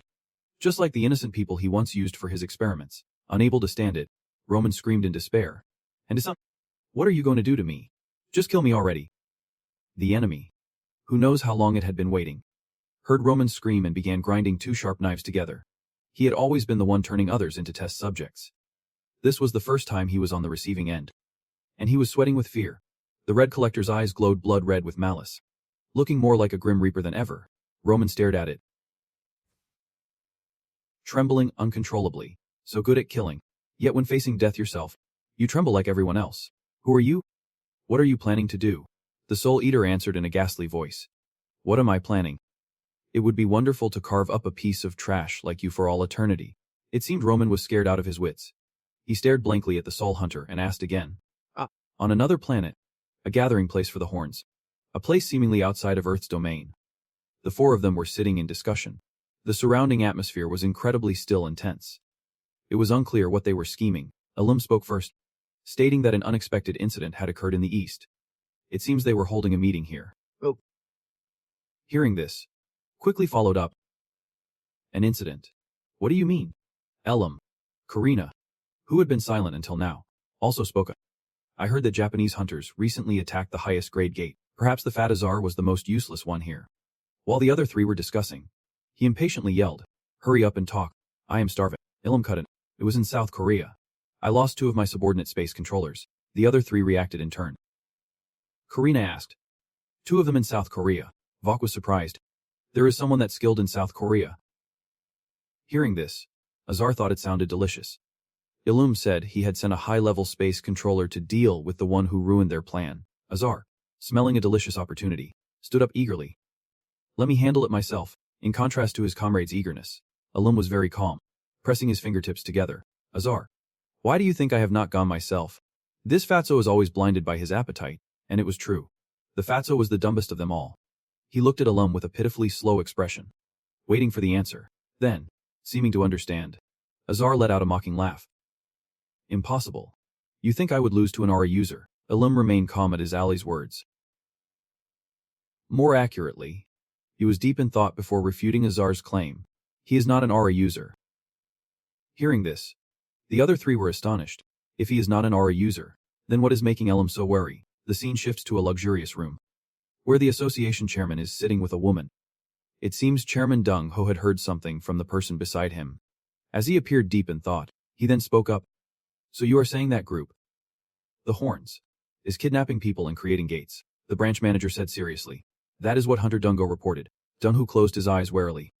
My God, if anyone else finds out about this, there will be a public uproar. He tapped his fingers on his chair as he discussed with the branch chief. If the press finds out about this, it will be a huge problem. But as someone who cares about the people, he knew this was extremely serious. Dung Ho ordered Jin to investigate discreetly. The branch chief nodded in compliance. She then asked, and what about me? For a moment, Dung Ho did not understand what she meant. Elsewhere, the scene around the correctional center was frighteningly desolate and deserted. Dung stood there with a solemn expression, apparently deep in thought. Suddenly, a voice cut through his thoughts.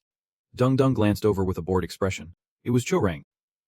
Seeing her, his expression immediately changed. She walked closer, offering a gentle smile. Suddenly, tears began to stream down her face. It was unclear what could have happened to such a strong girl. He stepped forward to comfort her. You have worked hard. Cho Rang, let us go eat some tofu. She sniffled. But Chief, you are allergic to soy. Suddenly remembering, he laughed sheepishly. That is right.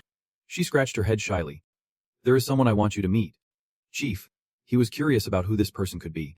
For Cho Rang to introduce them personally. The professor, sitting in a car, smiled brightly, rolled down the window, and shouted, Bake. Chief Wong. Professor Baekdu. It seemed the two had not met in a long time. The professor's current appearance left him utterly shocked. Or rather, he could not believe his eyes. The chief yelled, this is insane. I knew you would cause trouble one day. But what in the world is this? The professor sighed. I do not know either. But first, get in the car. The chief and Cho Rang quickly got in the car with the professor. The door closed, and the white car started to drive off. Dung held his head in defeat. Damn this crazy old man. I never thought you would end up like this. The professor replied. Stop complaining. I just ate a bit too much. Cho Rang, sitting in the front, could not help but sigh to herself. She thought to herself, they must be really good friends. Inside the car, the bickering was loud. I can't believe I am talking to a goat, the professor said sarcastically. Is it not better than being a criminal fresh out of prison? The chief got angry. Who is a criminal? You crazy old man. The streetlights were mostly out, and the surrounding shops were all closed, leaving only a few dim lamps to light the way. My Dong walked alone on the empty street without a soul in sight. Feeling uneasy, she quickened her pace. Where are you going in such a hurry? A dark voice from behind startled Mai Dong, and she froze on the spot. The stranger quickly stood before her. He wore a black hooded cloak, but his evil smile could be seen. Faced with the situation, Mai Dong tried to act strong, shouting aggressively. What do you want? Who are you? He was Zhang Shik. Seeing her strong reaction, he was amused and let out a chuckle. Suddenly, he felt a powerful presence approaching him. Zhang Shik looked up, but he quickly dodged an attack as a sharp blade slashed fiercely through the air. Dungo, radiating a murderous aura, glared at Zhang Shik. It seems he came prepared. He gritted his teeth, staring at the man in front of him. Finally, he had caught the culprit behind the kidnappings. He then turned to look at her. Mai Dong, retreat now and call team leader Jin for backup. She quickly complied. Dungo stood in a defensive stance, protecting his teammate as she left. Zhang Shik watched the scene unfold and let out a sound. He acted as if it was nothing, closing his eyes to think, then said to himself, so it is a trap. Dungo did not let his guard down. Seeing his opponent so calm made him a bit uneasy. He thought, but his stance. Zhang Shik gave a twisted smile. Aren't you the hunter who stabbed your own boss to death at the Hongma Guild headquarters?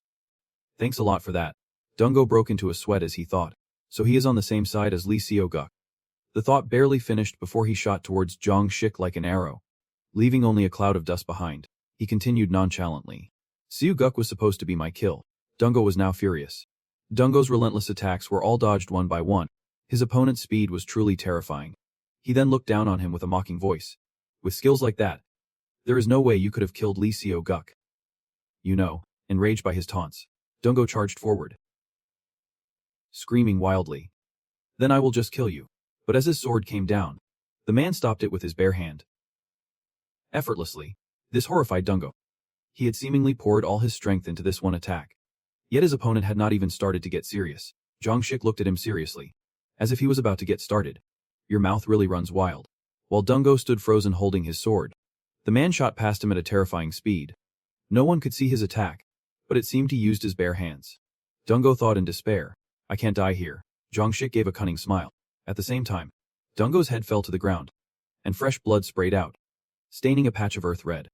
When Zhang Shik turned around, his body had already collapsed lifelessly to the ground, becoming a cold corpse. After successfully killing Dungo, Zhang Shik remembered that Azeka had told him not to kill anyone from the association. Then he cheerfully recalled, I remember now. The one who died in the lab was Azeka. I am not sure if he was Namju or Azeka. But whatever. After saying that, he turned and left, with Dungo dead. His next target was his colleague. My dong. Zhang Shik wondered to himself. Where did that brat go? And then quickly went to look for her. The police department had recorded the kidnapper from the past few days, and Zhang Shik's face was clearly visible on the camera. Manager Choi was frustrated by the images he was seeing. He could only sigh before closing his laptop. He then said to Ki Hong. Dungo left a video of the criminal right before he took his last breath. Hearing that his teammate had been brutally murdered, his expression changed slightly, but being naturally calm, Kai Hong did not show much emotion. He asked if he had identified the culprit. Kai Hong quickly reported, his name is Zhang Shik, a D-rank awakened who worked in Aaron 3 years ago. Considering the remaining members of the Dung Jin and Hongma guilds who were involved in the underwater gate incident, and now this, it seems a large force of hunters has been recruited by an organization called the Horns. The manager asked for more. So what about Ozg from the search team? Kai Hong continued to provide intel. Apparently, it is Namju to join the Hans organization. He changed his identity and joined the association. Chen-ho said he already died in the lab. The manager tiredly loosened his tie. All the rank hunters are already aware of Han's existence, he said with a grim expression. We will mobilize every hunter in the association to hunt and eliminate them. Elsewhere, Zhang Xian angrily slammed his hand on the table. This is incredibly important. He looked at Chen-ho. There is no point beating around the bush. So I will get straight to the point. Chen-ho cut him off. I already know. As far as I am aware, it is an organization that cares for children orphaned by monsters. The man continued to smile brightly. Well, since Director Seo already knows, I am sure this will make things much easier between us. We want to build a residential area for the children, since the number of gates is decreasing. Our budget is a little tight. Chan-ho's expression soared at the mention of money, but he managed a strained smile and asked. A budget. After a long while, they finally finished talking. The man stood up, took his hand, and thanked him. From now on, if you ever need me, Zhang Xian, just give me a call. Chen-ho awkwardly scratched his head. It is not decided yet. I still have to discuss it with Hunter Dae-sung first. Zhang Xian smiled brightly. All right. With that, he turned to leave. It was a meaningful conversation. I hope you will make a thoughtful decision. He then walked quickly to the door, which promptly closed behind him. Chan-ho stood stunned in his office for a long while. He scratched his head in frustration. Oh my. That guy wants me to donate 400 million to their northern development project. The scene shifts to a villa near the sea. Not many cars pass through here, but the architecture and roads seem very modern. Someone is running hard. They are moving very fast. Obviously in the middle of intense training. It turns out to be Chang Sik. Halfway through his run, he spots a black man standing and watching him. So he stops out of curiosity. He is Black Man of the Horns group. True to his name. He was tall and dark, standing there imposingly like a piece of burnt charcoal. Having his path suddenly blocked by a stranger, he asked curiously, Who are you? The killing intent from both sides was already palpable. The man said nothing, simply smirking before lunging forward and throwing a punch straight at him. But Chang Sik quickly dodged the attack. The fight looked like an elephant versus an ant, completely one-sided. Black Man threw a continuous barrage of punches, but he dodged them all swiftly. However, staying on the defensive like this was not a good plan. Chang Sik looked at him coldly and said with a defiant tone, Those clumsy attacks are useless. As soon as he finished speaking, he threw a powerful kick at his opponent, his expression remaining cold. Black Man quickly blocked the blow with his huge, rough hands. The kick seemed to be nothing more than an itch to him. He grinned smugly, showing his white teeth. Then he pointed at Chang Sik. You are pretty cool. Despite the praise from his opponent, Chang Sik remained on high alert. He pointed a finger down at the ground with an incredibly arrogant and contemptuous attitude. Then he got into a stance and lunged, the same smile still on his face. He clearly underestimated his opponent. The relentless attack startled him for a moment. Facing such a powerful opponent, Chang Sik cursed to himself. I can't lose the advantage. Black Man lunged forward at a dizzying speed. He thought his opponent was cool, but he was confident that he himself was the coolest one here. Chang Sik crossed his arms in front of his face, intending to use them as leverage to block the punch. His expression grew more serious, but it seemed the battle was already tipping in the huge man's favor. Chang Sik was quickly put on the defensive. At the orphanage, the atmosphere was eerily quiet. Behind it, the ruins of a scrapyard looked utterly desolate. Zhang Xian was speaking with a nun. I have received a donation from the Daesung Guild. It seems they were discussing the charity fund. She was surprised but overjoyed to hear this, asking, can the Daesung Guild really afford such a large donation? Zhang Xian cut her off smugly. Sister, if I participate in its rank gate raid with them, we will make a fortune. So you do not need to worry. Just as he said that, Zhang Xian seemed to notice something. His eyes darted towards the window. A dark figure was approaching in the distance. He watched the suspicious individual with a grim expression, realizing the danger. The man stood up and yelled, Sister. But get all the volunteers into the shelter now. The nun stood frozen, not understanding. Seeing her confusion, the man shouted urgently, hurry. It looks like something terrible is about to happen. It was another member of the Hands Guild, strolling casually towards the orphanage. He looked up, his eyes filled with ferocity. It seems the hunters are being targeted by Hands one after another. Zhang Xian took the initiative, running out to confront him. He was afraid the fight would endanger everyone, especially the children at the orphanage. Zhang Xian swung his baseball bat down hard, but Bigman quickly blocked it with his arm. By the force of the blow, Zhang Xian was sent flying a great distance. The difference in their power was clearly immense, but Zhang Sun did not let himself be overwhelmed. He managed to land on his feet as he fell. Zhang Xian had not expected the big guy to block his attack. Realizing his opponent's strength, he raised his guard. Bigman took a stance a short distance away, his body continuously enveloped by a powerful aura. Zhang Xian gritted his teeth and thought to himself, all right, the last gate was pretty easy, so things went smoothly. Looks like I will have to put in more effort today. While Zhang Xian struggled, Bigman stood calmly. He formed a gun shape with 2 fingers and fired a blast of energy at him. The energy blast from his hand gave off a terrifying aura. This Bigman's power was not to be taken lightly. Zhang Xian fiercely blocked the attack with his baseball bat, deflecting every single blast. Suddenly, next to Zhang Xian, Bigman did something, causing a stream of pinkish-purple light to appear. Like a will-o'-the-wisp, Zhang Xian gritted his teeth and glared at his opponent disdainfully, a long-range specialist. At Seal Yan's home, Red Eyes was already at the door. Seems the Hands Guild members are being dispatched to eliminate the hunters. Seal Yan, completely oblivious to the imminent danger, was smiling happily. The doll made from Daesung's hair was finally complete. She excitedly channeled her energy into it. After being filled with energy, the doll's eyes seemed to come to life. But it did not look particularly pretty. Seal Yan jumped for joy, holding her creation in her arms and praising it endlessly. Far away, Daesung's ears suddenly started to itch. He thought to himself, what is this weird feeling? Back with Seal Yan, the menacing red eyes channeled her energy. She smiled wickedly.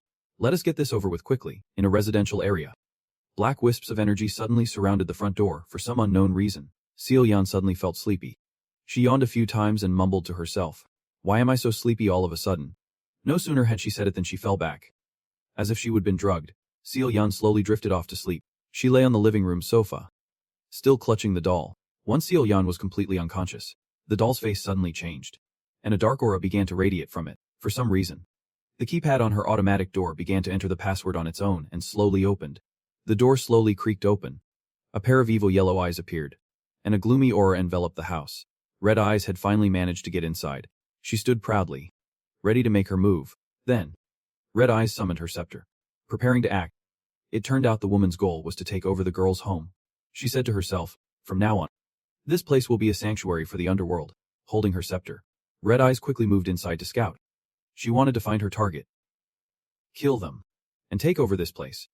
But it seemed things were not going according to her plan. The doll the little girl had just made appeared to be alive. Sensing the danger, it quickly grabbed a sharp knife and advanced towards Red Eyes with a maniacal laugh. To her, a mere doll was no threat. Red Eyes looked at it with contempt. Why is this hideous doll here? Chucky licked its knife and asked angrily. What did you say? Did you call me disgusting? Arda silently calculated. If I burn the curse's medium, this doll will also die. The thought had barely formed when Arda brought out her scepter, using the great wheel of hellfire. Seeing its opponent's intent to burn it, Chucky laughed mockingly. What a fool! It then charged aggressively at its opponent, a knife in hand. As a powerful energy radiated from its body, it glared at Arda with hatred. I wonder if a doll made from a degenerate's hair can even do anything. Red Eyes fought back with her fire, but Chucky showed no fear and continued its attack. Instead of attacking Arda, it aimed for her scepter, stabbing fiercely at the yellow gem. Chucky must have realized her power was concentrated there. It bared its sharp teeth at Arda. I will tear you to pieces. Then it stabbed down decisively. Light erupted from the gem, threatening to blow the entire space apart. It seems Chucky was right. Red Eyes panicked. Arda yelled, "Shield!" But she could not react in time. No one expected Chucky to attack the weapon directly. Red Eyes fell to the ground. The doll quickly pinned her down, stabbing relentlessly, leaving her to scream helplessly. Hearing her screams only made it more frenzied. What a pleasant sound, it thought, stabbing her chest again and again. Another piercing scream shattered the silence around Sioyan's house. It seemed Red Eyes would truly meet her end here today, in the branch manager's office. The automatic door slid open. He rushed in, asking his secretary, "What is the report on the spreading gate remnants?" She replied, "They are not remnants. Battles are breaking out all over the city. The surveillance cameras are recording everything. Reports are coming in. Hunter Jong-sik and an unidentified individual are fighting at Han River Park. A hunter team from the Cheonsung Guild has confirmed it. Someone else reported in. Hope Orphanage is reporting that Director Seo Jongshin is also fighting an unidentified person. The branch manager immediately suspected they were from Hansa, but he could not be sure." He continued, "Since the Cheonsung Guild is already at the Han River, we will support the orphanage. Dispatch a team there at once." The secretary immediately complied. Back to Blackman's fight. He looked at his opponent without a hint of fatigue. Korean hunters are tougher than I thought. While Blackman seemed relaxed, Jongsik was clearly exhausted. He cursed in frustration. Feeling this had dragged on long enough, he decided it was time to end it. He then used his great fist of the raging storm. He was standing perfectly still, yet a powerful attack was unleashed, sending streams of energy flying towards the boy. Jongsik panicked, fear showing on his face as he thought, "My body. It is being pulled." His entire body was trapped in an invisible sphere of power. Jongsik tried to plant his feet to resist. Suddenly, the pulling force stopped. He was completely surprised, wondering if someone had arrived. Blackman was surprised too, looking on without understanding what was happening. A slender figure swiftly moved to stand in front of Jongsik. It was Hazine. She focused on a counterattack but could not resist a taunt. How is it that Hunter Jongsik, the pride of Namju, is getting pushed around by this guy? He breathed a sigh of relief, the pressure easing slightly. "Thanks. I have been waiting for you." She frowned at him. "I got the call. That guy's from Hansa." Meanwhile, Blackman stood watching them. Jongsik asked blankly, "What do you mean? What is Hansa?" She replied exasperatedly, "Didn't you read the association's notice for srank hunters?" Hearing the news, his subordinates rushed over from a distance. "Leader, are you all right? Leader." Seeing this, Blackman cursed in annoyance and lunged forward. "Don't spoil my fun." Blackman unleashed another powerful attack. So what if there are more of them? He thought he could still take them all down. Hazine quickly raised her hand and yelled, "Special skill. Aura barrier." This girl looked to be a worthy opponent for Blackman. She stood firmly in front of the men, completely nullifying Blackman's attack. His subordinates recoiled in fear. That destructive power is insane. Seeing the dire situation, Jongsik turned to his men. "Give me my weapon, now." The subordinate, though stunned, quickly handed over the weapon. Jongsik immediately drew his sword. He fiercely channeled his energy, glaring at his opponent and yelling, "Now you are really dead." He would only been at a disadvantage because he was out for a workout and did not have his weapon. Blackman grew wary, thinking, "I might have overdone it before even catching my pre. That is enough for today." With that thought, he leaped away. Hazine shouted in frustration, "Wait, he is getting away." Jongsik, exhausted from the battle, felt dizzy and wary. The moment he spoke, his eyes closed and he collapsed. Hazine was shocked. She froze for a moment, unable to react. His subordinates rushed over in a panic. Leader. Hazine snapped out of it. It is Aura shock. Get him to the hospital. Now. In the orphanage basement. The nuns and volunteers huddled with the children they had rushed to safety. Listening anxiously for any noise from above, a boy with a sad face asked a nun, "Will the director be okay?" The nun smiled at him. "Of course. He will. Do you know what he always says?" Another boy puffed his chest out proudly and declared, "My name is Seal Jongson, and I am Korea's #1 hunter." The child's innocent words managed to ease the tension, and everyone smiled. Reassured. Outside. The director was still fighting the intruder with all his might, but he was visibly tiring. Jongson gritted his teeth, cursing internally. I can't find any opening in his movements. Bigman, his eyes bloodshot, gave a triumphant sneer. Let us finish this, then. He channeled energy through his fingertips, creating something like red wires tipped with explosives. Jongxian looked on with contempt. What now? These guys are nothing but trouble. I have to stay on my guard. Bigman roared, his hands pointing to the sky. His eyes turned completely black, as if he were possessed. Streaks of red light shot down from the sky like meteors at incredible speed. The director cursed in frustration. Finally, Jongxian unleashed a decisive blow of his own. Aura skill. It seemed both sides were exhausted and wanted to end the fight quickly. Lightning erupted from the director, covering the entire sky in a web of electricity. The two opposing forces collided violently, creating a massive shockwave. After the impact, the entire area was shrouded in thick smoke. The scene was pure chaos. Unfortunately, the director had taken many of Bigman's hits. Jongson's body was pierced all over, like a porcupine. Fresh blood spurted from the countless wounds covering his body. I can't die here, he told himself, but in the end, he could take no more and collapsed. It seemed he had drawn his last breath. After the attack, Bigman's body trembled slightly. This opponent, he was pretty tough.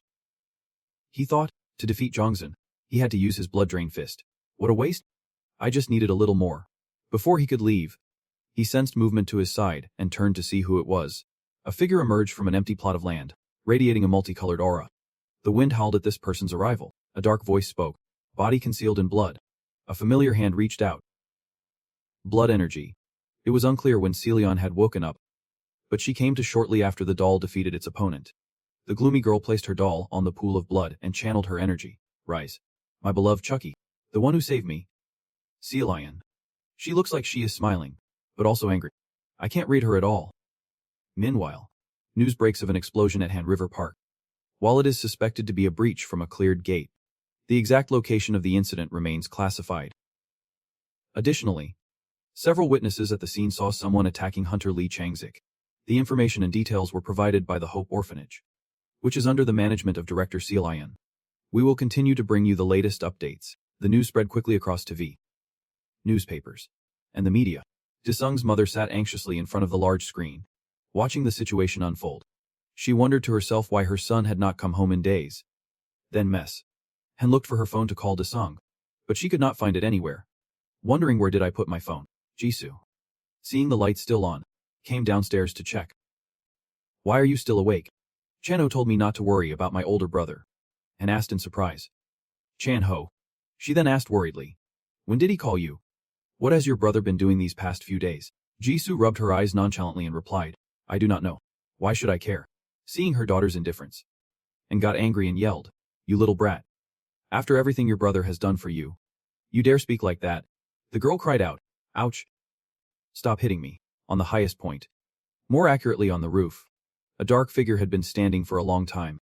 It did not seem like a good person. He stood there, listening in on the situation inside. His eyes glowed red, but his identity was hidden as his face was completely covered. It turned out to be that pervert. Trong Sich? He was intrigued, muttering to himself. They said to take care of one and take the other as a hostage. Night fell at Disung's house. With only the mother and daughter home, the space felt incredibly empty and even a bit gloomy. Trong Sich stood by the window of someone's bedroom. He watched for a long time, stalking his prey. Then, a wicked smile appeared on his face. At that moment, he looked no different from a monster in human skin. After observing for a while longer, thoughts unknown, he raised his hand, gathering power and pointing it toward the window to open it. But for some reason, there was something on the window like a protective ward that caused him pain, making him pull his hand back. Trong Sich cried out in alarm. Ouch! What is this? Inside the room, and was sleeping soundly, unaware of anything, but a strange light emanated from her necklace. That purple light seemed to be what was protecting her from the dangerous Trong Sich. He knew it as soon as he saw it. That guy even set up a protective barrier. He then drew his knife. But before he could act, a powerful aura pierced through Trong Sich's abdomen, leaving him no time to react. By the time he regained his senses, he could not hold it in and coughed up a mouthful of fresh blood. That light, like a sharp blade, kept extending, pushing the enemy back. Trong Sich could only stand there and take it, unable to react at all. It seems Desung had anticipated that his enemies would target his family if they could not get to him. So he had sent someone to protect them. The king is sleeping. If you want a painless death, you had best shut your mouth. Trong Sich's eyes widened as he thought to himself. Even though Hen Desung is not here, he still summoned a monster. Trong Sich, trembling with fear, said to the guardian, "Wait, let me explain." Even though he was one of the Hans, he was still afraid of death. The guardian glared, his chilling voice reaching him. "The master will question you himself." The dark night passed quickly, and the moon gradually sank below the water's surface. For some reason, the sea was stirred up, with waves crashing and white foam everywhere. From beneath the water emerged a massive white dragon with eerie, terrifying purple eyes. He had finally succeeded in completing the Sea Demon Dragon quest. The reward was the complete release of the Supreme One's celestial body. Desung was pleased. He felt very satisfied with this victory, telling himself, "I am back in my golden age." Suddenly, a voice rang out. "My lord, I have captured a rat who intended to harm the king." His eyes became annoyed, like a demon from hell, at a towering castle. Lightning struck all around, like a vampire's fortress. The path to the main gate was shrouded in thick black smoke, giving one chills. High above, a structure resembling twin towers was built. Trong Sich knelt in the main hall, now a prisoner. He looked completely battered. He wondered to himself, "Where is this?" Suddenly, the silence was broken by whispering sounds that made Trong Sich's scalp tingle. The creatures of hell all worshipped the Supreme One, the aura of the Demon King, the glory of his return, and his unleashed power. Desung did not understand why this crowd was suddenly worshipping him like this. It continued. "The path of the Demon King will stretch to eternity. Demon King, please release us as well." He quickly stepped forward in front of him. "All right, when the time comes, I will bring you all out." "Got it." Then, Desung called out. "Wait." Suddenly being addressed like that, he was startled and flinched, because this man before him had intended to harm his mother and sister. He wanted to tear him to shreds, but he held back to interrogate him about his master.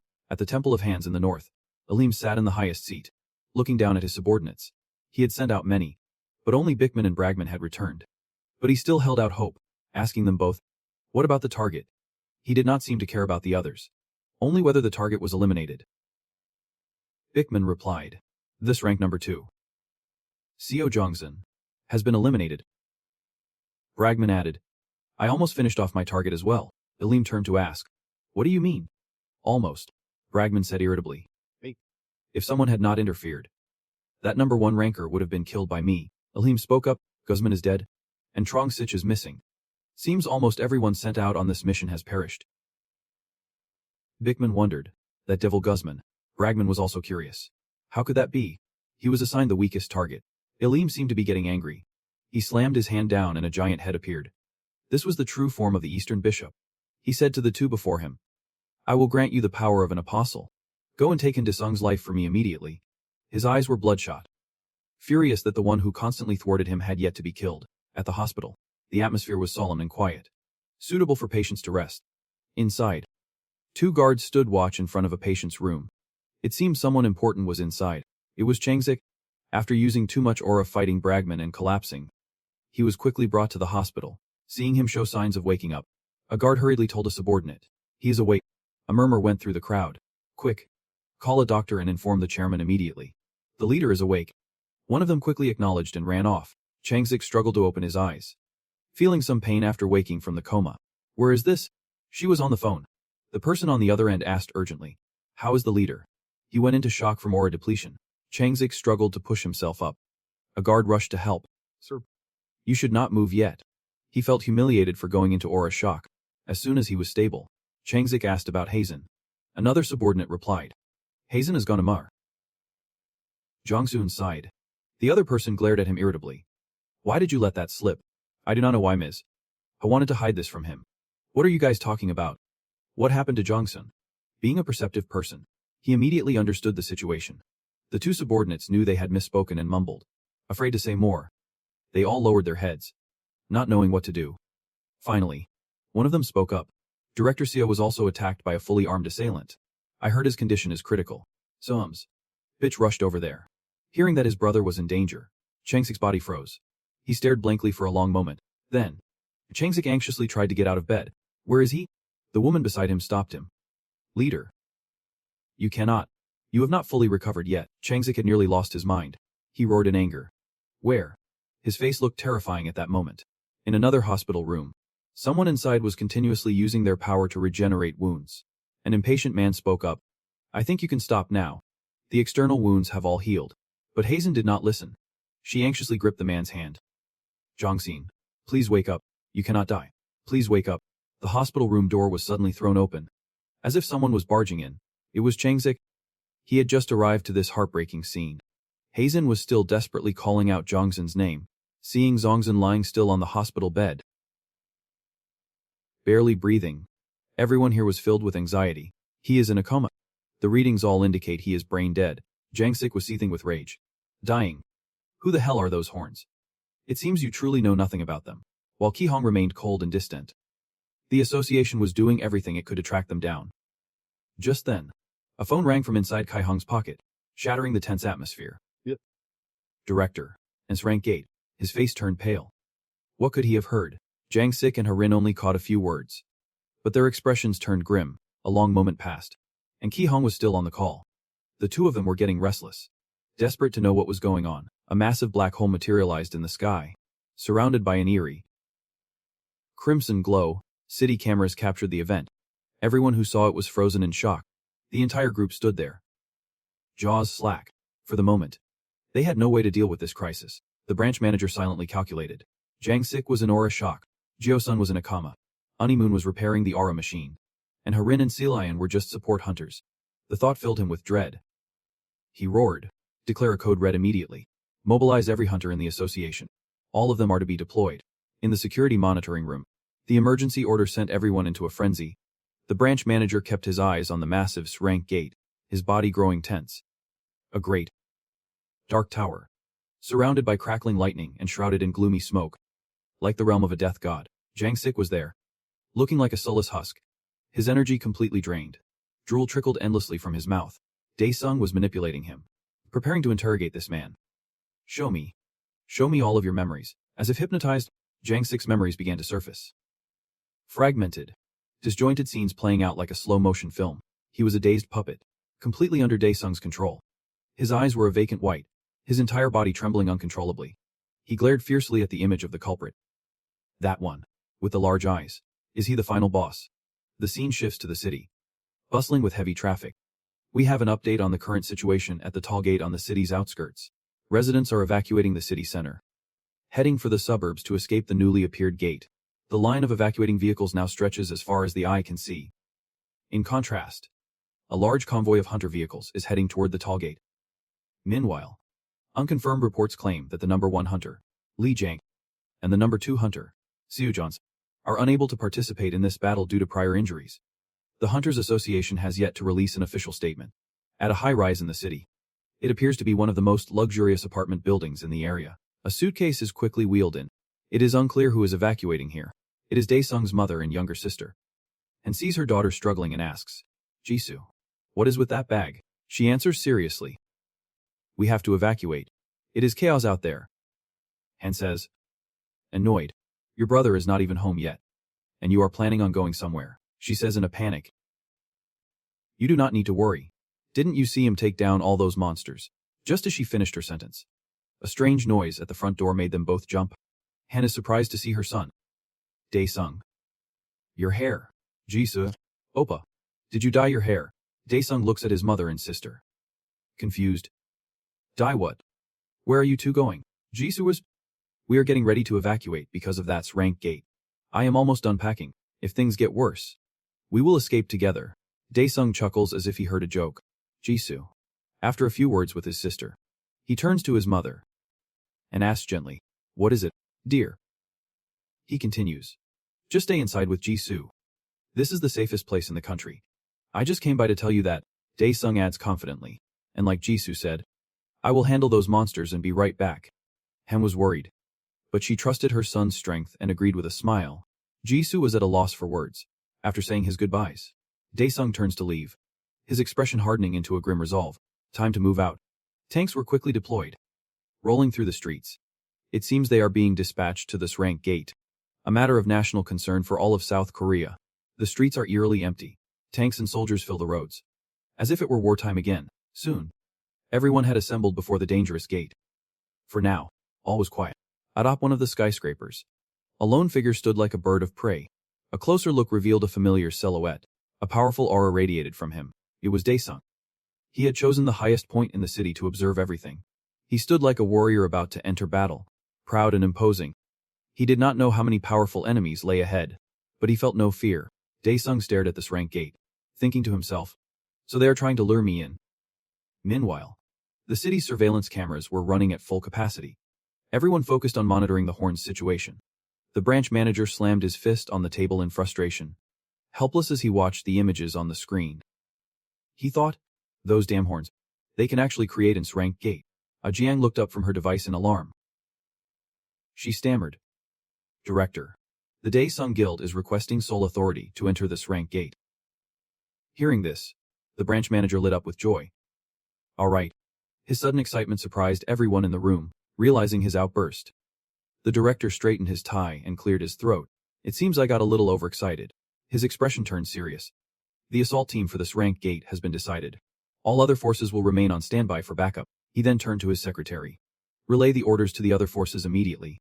She quickly complied. Yep, sir. At a large apartment complex, a massive crowd had gathered in front of one of the buildings, buzzing with uncertainty. Preparations were underway. Ranged units moved to the perimeter, while defense units held the front line. A murmur went through the crowd. Who could possibly raid a gate like this? Someone asked. Another replied. Aren't we all just cannon fodder anyway? Suddenly, a notification lit up everyone's phones, causing a greater stir. An emergency alert. A guild is attacking the sssrank gate. Suddenly, something was circling in the sky. It looked like a dragon, but it was too far away to tell for sure. Some covered their ears from the noise. What is that? People screamed in terror as something flew overhead. The object in the sky descended rapidly towards them, sending them into a panic. Some clenching their jaws and covering their ears. People shouted in shock. It is Daesung's dragon. It is Daesung. The Daesung Guild is raiding the sssrank gate on the city's security monitors. The branch manager watched it all unfold. He watched Daesung's approach, a sense of hope building within him. We are counting on you, Daesung, the secretary added. It is all in your hands now. Seeing him and his dragon charge into the gate, reporters scrambled. The Daesung Guild is going in alone.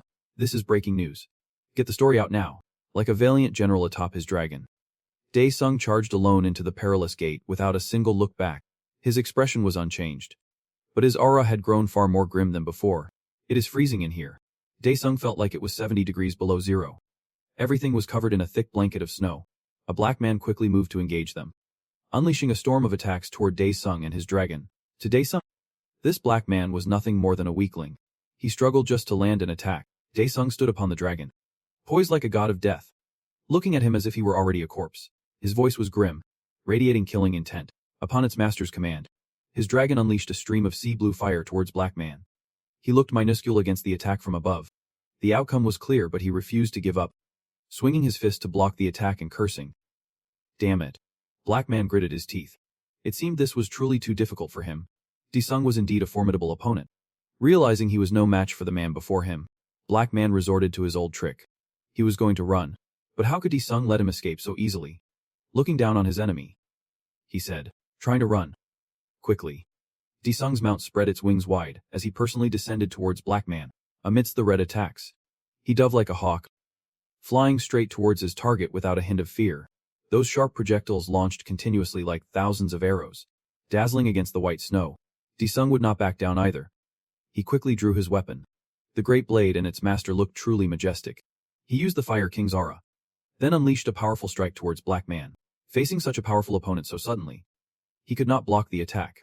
The ice and snow melted away upon contact with the flames. Daesung stood amidst the snow, his aura surging as he held his blade and stared down his enemy. Daesung was like an azure from hell. He stared silently at Black Man. Stop hiding. Come out and fight. He had been beaten to a pulp. From a pile of snow, he stood up, glaring resentfully at Disung. The two stood in the heavy snow, glaring at each other with killing intent. It was the first time Black Man had been beaten so badly he could not even react. Feeling that he could not defeat him, he resorted to persuasion. You are too strong to be a mere hunter. Disung looked at his attitude with contempt, his eyes blazing as he stared fearlessly at his opponent. He knelt on one knee and began to channel his inner energy. Black Man knew he could not persuade him, so he started getting serious. It seemed this was his final card. Against such a strong opponent, he had no choice but to use his trump card. His body shook and began to grow larger. His limbs were covered in black armor, gradually enveloping him from head to toe. Soon, he was clad in tough, jet black armor, looking like a robot. Seeing him struggle to transform, Disung was not scared at all and even sneered. Look, you got a little stronger. Black Man was annoyed by the mockery, but he still gave a cunning smile. Now it is time to test your endurance.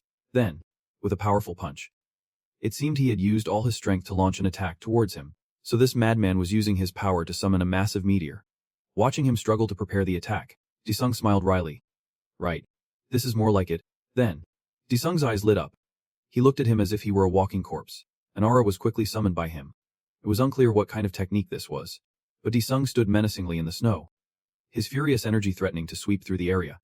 Seeing the scene before him, Black Man was so shocked his jaw dropped. He said to himself, how can he possess such power?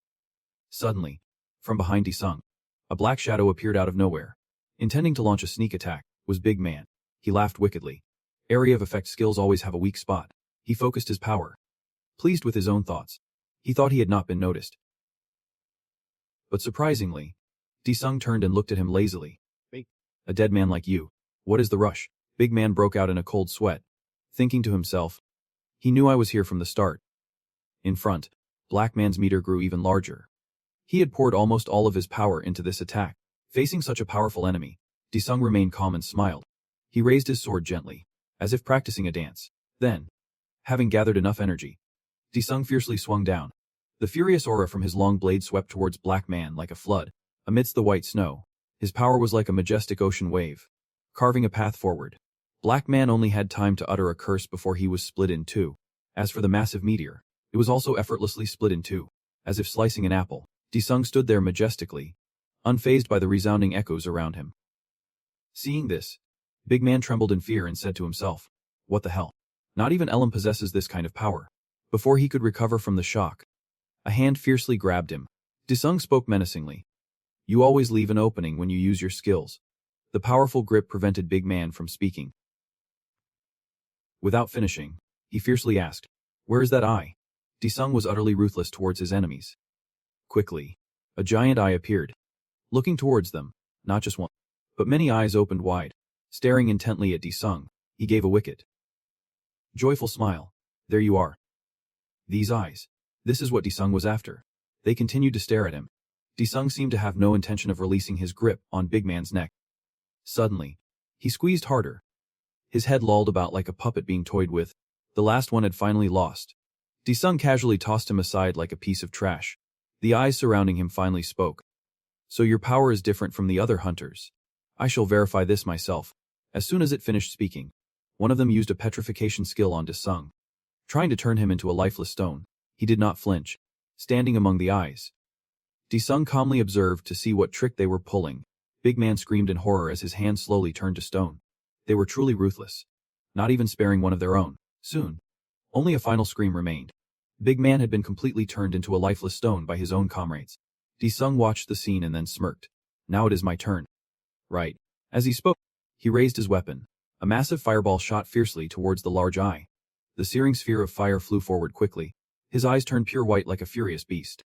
Show me your true form. You eye. The eyes were quickly forced shut by the pain from his fire. They were terrified but had no way to escape. Another fireball quickly shot towards Big Man's statue, causing it to explode completely. Now, he was truly dead. Disung stood amidst the white snow. The eyes had vanished. But he was certain they could not have been defeated so easily.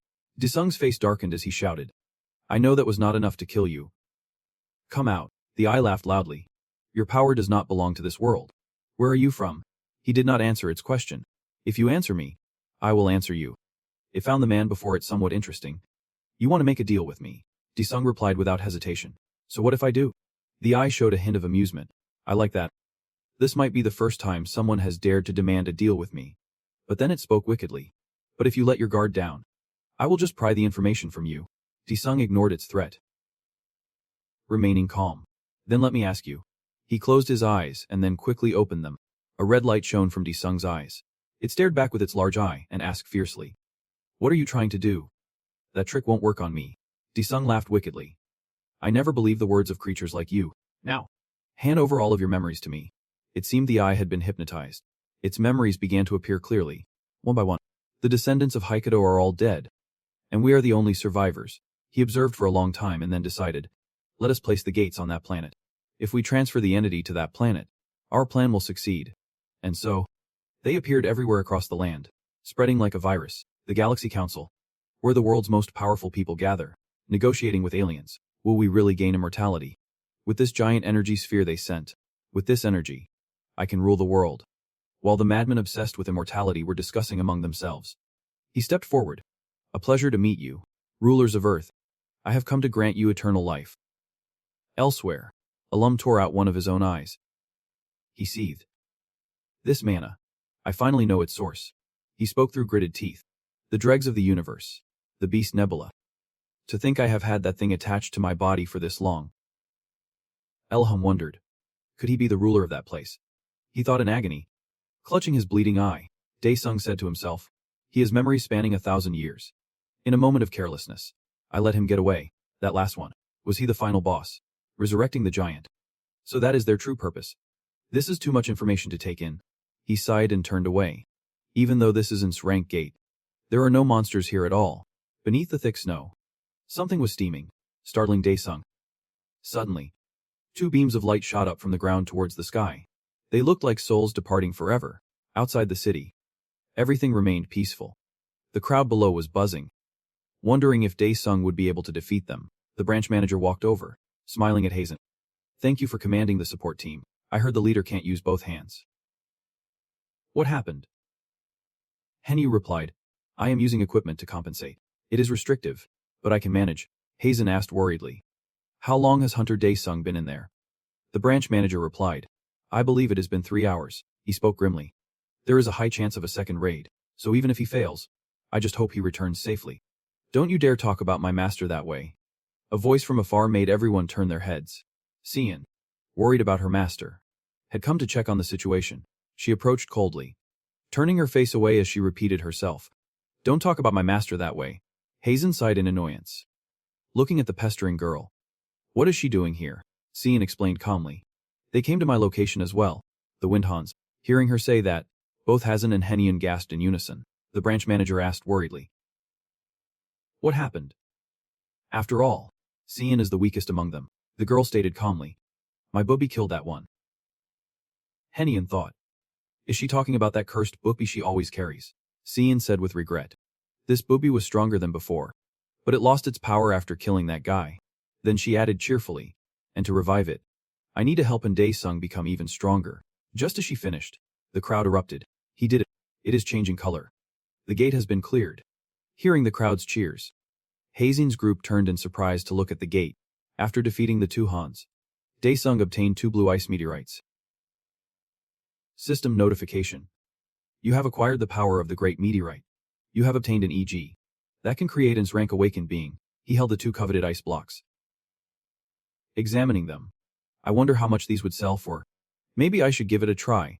He looked up at the snow-filled sky, his eyes now a deeper wine color after the fight. As he flew out of the gate, the crowd roared, "It is Daesung. It is Daesung." They chanted his name like a hero's. Everyone was overjoyed that Daesung had defeated the Hans and brought peace back to the people of South Korea. Cian spotted him and waved happily, calling out, "Master." Over here, everyone was stunned, as they had all thought his chances were slim. He glanced down at the gathered crowd, his expression cold and unchanged. Even after defeating power foes, Daesung showed no arrogance. As he landed, the crowd buzzed. He cleared an sssrank gate. That is insane. Just how strong is he? Daesung leaped from the dragon's back, flakes of ice from within the gate dusting his feet as he landed. The branch manager stepped forward, calling out, "Hunter Daesung." The crowd cheered nonstop, treating him like a saint. The branch manager continued happily, "On behalf of the association, I offer you our sincerest gratitude." The crowd roared, We are grateful too. You handled everything perfectly without a single casualty. Thank you, Hunter Han Dae-sung. But all this praise just made him feel tired. He had only fought to protect those he cared about. But this was all a bit much. Dae-sung thought, geez. This is pretty embarrassing. After the crowd, Celian excitedly ran up to him. Master. Were the monsters in this rank gate anything special?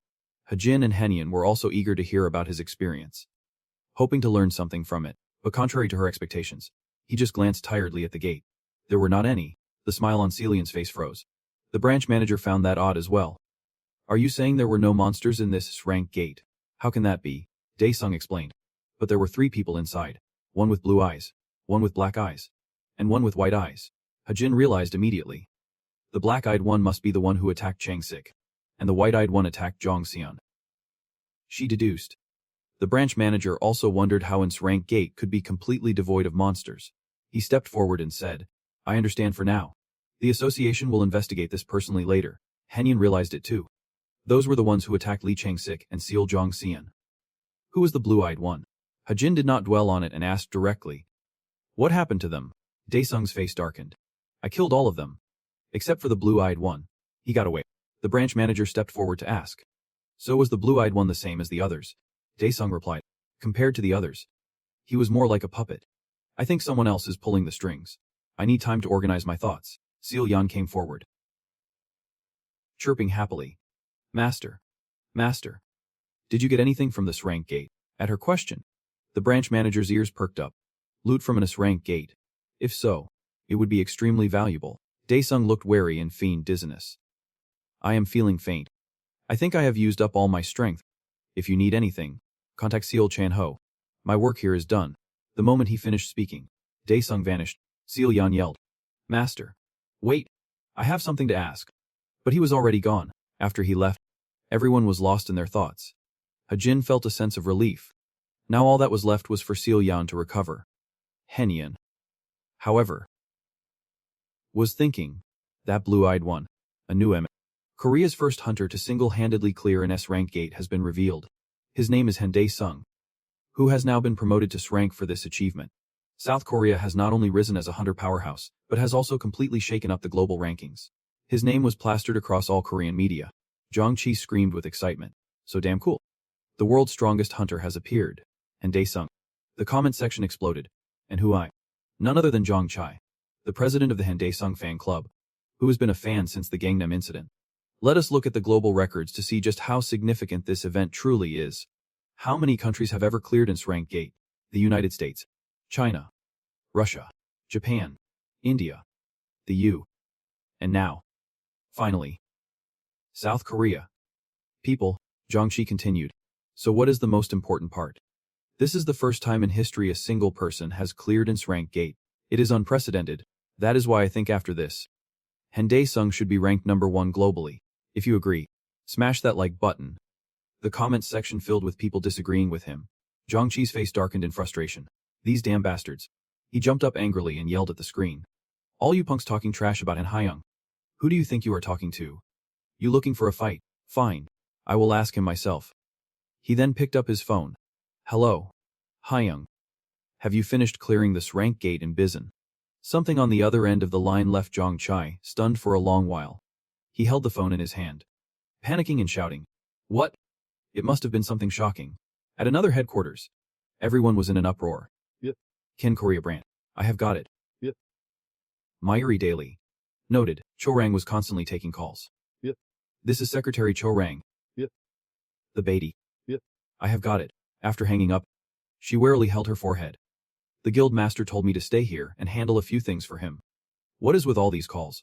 Just as she finished her thought, 3 or 4 phones started ringing at once. Cho Rang stared at them, bewildered and fed up. Yep. This is Secretary Cho Rang. I do not know what was said, but her expression turned very grim. In his office, Cheno seemed just as busy as Cho Rang. Di-sung, why are not you picking up your phone? I am going crazy. Chanho tapped frantically at the screen as if about to lose his mind. Di-sung, it looks like we will have to hold a press conference at the guild office. Please, just pick up the phone. Meanwhile, Di-sung had tossed his phone aside, sleeping soundly and oblivious to the world. Chanho could not get through by calling or texting. He sighed wearily. This whole mess has landed in my lap. He held his forehead in exhaustion. Damn it. Why did he have to go in there alone? He should have taken a few people with him. Elsewhere, at the shrine of the blood demon, Ramus, the high priest of Herketten, sat in deep thought. He was kneeling before the tall statues, praying for something unknown. Suddenly, a familiar figure approached from behind. I am here to see the high priest. Ramus did not even look at him. Elim respectfully approached and got straight to the point. There is trouble on Earth. Hearing this, he turned around. What is it? The faces of these men all bore a vicious look. Elohim continued. It seems the demon king of the nebula has arrived on Earth. He read my memories and discovered our plan. Upon hearing this, a dark expression crossed Ramus's face. He silently calculated the implications of what was happening. Then, Ramus slammed his scepter aggressively onto the ground, its weight making a loud thud. He ordered a halt to the gate creation in Korea. It seems this is the source of all our problems. After speaking, Ramus roared fiercely.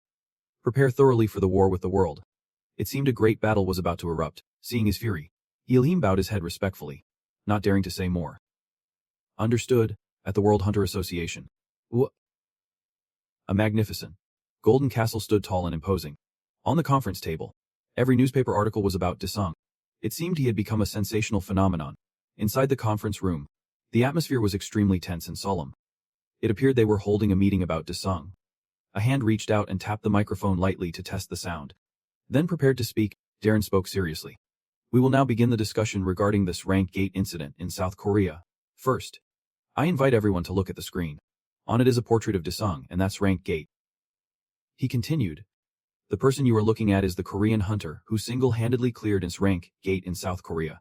Someone interrupted him, raising a hand. Please wait a moment. Shiji spoke up.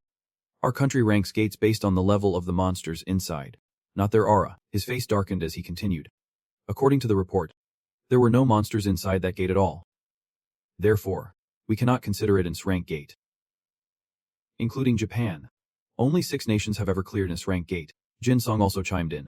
And rank gate cannot possibly be handled by a single person. So it was not its rank gate.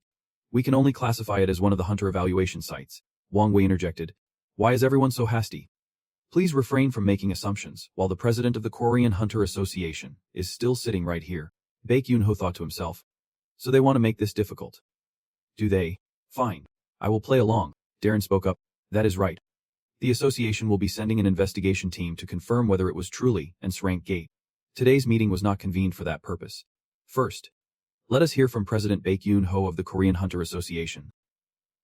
Baek spoke. I am the president of the KA. For that reason, we are appealing for international measures. First, please watch this video. Then, a large image of him quickly appeared on the screen. Scene changed to the Desung building. A skyscraper with a prominent red sign at the very top. A Waika? With an unknown driver inside. Quickly pulled up here. It is unclear how long the reporters and photographers had been waiting. The moment they saw the car, they knew. It is Guildmaster Seo-chan. Hurry. The car came to a quick stop. But the person inside showed no sign of getting out. Cho Rang said to Chan Ho. Sir. It seems the reporters have this place surrounded. What should we do? Chan Ho warily ran a hand through his hair. I am going crazy. Desung is sleeping peacefully while I have to deal with this. It is so unfair. But he could not hide forever. Finally, the car door opened. As Chan Ho stepped out, the reporters lunged at him like a pack of hungry tigers. Seo-chan, please give us a statement. We heard this rank gate was not actually srank. What does Hunter Hendy Sung have to say about this? Was it really in srank gate? Chan Ho nervously loosened his tie, a stiff smile on his face. Who dares to say it was not in srank gate? Then he forced a laugh. Everyone. We will release an official statement on Hunter Hendy Sung's position regarding the gate later. Until then, please be patient. The reporters had no intention of stopping. Wouldn't it be easier to just reveal the loot from clearing the gate? The international community is speculating that the gate was completely empty. The investigation team also said they found nothing inside the gate. What are your thoughts on this matter? Seeing him surrounded by the crowd, Cho Rang stepped forward to block them. That is enough of an interview. Sir, please head inside. As if grabbing a lifeline in the middle of the ocean, Chan Ho quickly and frantically rushed inside. What is Hunter Desung doing? Why has not he appeared? If possible, could you let us interview him? Please let us interview you. Me too. Faced with the barrage of questions, Cho Rang remained very calm, not flustered like Chan Ho. I refuse. At a high-rise apartment, where Desung's mother and sister lived. Reporters blocked the hallway in front of their door. His mother and his sister, Jizu, peeked out, afraid to enter. But the reporters had eyes like hawks. Is not that Hunter Hendy Sung's mother? And I think that is his sister, too. They quickly approached for an interview. Madam, are you Hunter Hendy Sung's mother? May we ask you a few questions? Are you Han Jizu? They bombarded them with questions. His mother was frightened. Oh my, what is all this? We do not know anything. Jizu angrily supported her mother's arm. What is wrong with you people? A curly-haired reporter gave a sleazy smile. Madam, your son is inside right now. Is not. Your son is the nation's hero. Many people want to hear a few words from this hero, his mother asked. Stunned. A hero. Jizu's face darkened, losing patience with the crowd. The curly-haired reporter did not stop. Please, madam, say something. What happened during the sssrank gate incident? Jizu spoke up. He said there was no need to evacuate. The curly-haired reporter was momentarily confused. What was that? She continued. He said that no place was safer than home, so there was no need to evacuate. He feigned excitement. I see. That information is indeed very important. The other reporters were also pleased. All right. She has given us the green light. Another female reporter stepped forward. Miss Jizu, it seems Hendy Sung recently changed his hair color. What kind of psychological change might have caused such an event? Jisoo hesitated. Well, he has not been home these past few days. Han Jizu, as she was about to say something. A familiar, loud voice made Jizu jump and look back. Sung had finally appeared. His face was cold as he looked at the reporters. Then he spoke to his sister. Digamansai. Now, suddenly backed up by her brother. Jizu quickly replied. I know. The reporters, as if they would spotted their prey, immediately rushed toward him. A barrage of questions followed. What was inside the gate? Can you pose for the cameras? What did you mean when you said this place was safe? The curly-haired reporter pressed on. What are your thoughts on the theory that the sssrank gate was empty? The public has a right to know. So please, say something. Sung remained cold in the face of their questions. Anyone who opens their mouth again will not be allowed to attend the press conference. Hearing his words, the reporters seemed stunned into silence. No one dared to speak again. A press conference. As soon as he finished speaking, Sung flicked his finger, releasing a small purple spark like an electric current. All the cameras were fried, and everyone panicked, not understanding what was happening. Then Sung turned to leave, tossing a remark over his shoulder. And no filming or photography.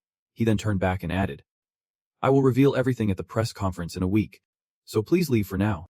Having come all this way and gotten no useful news from him for their reports. Their faces were all sore. A plane flew swiftly through the sky, seemingly carrying a very important figure.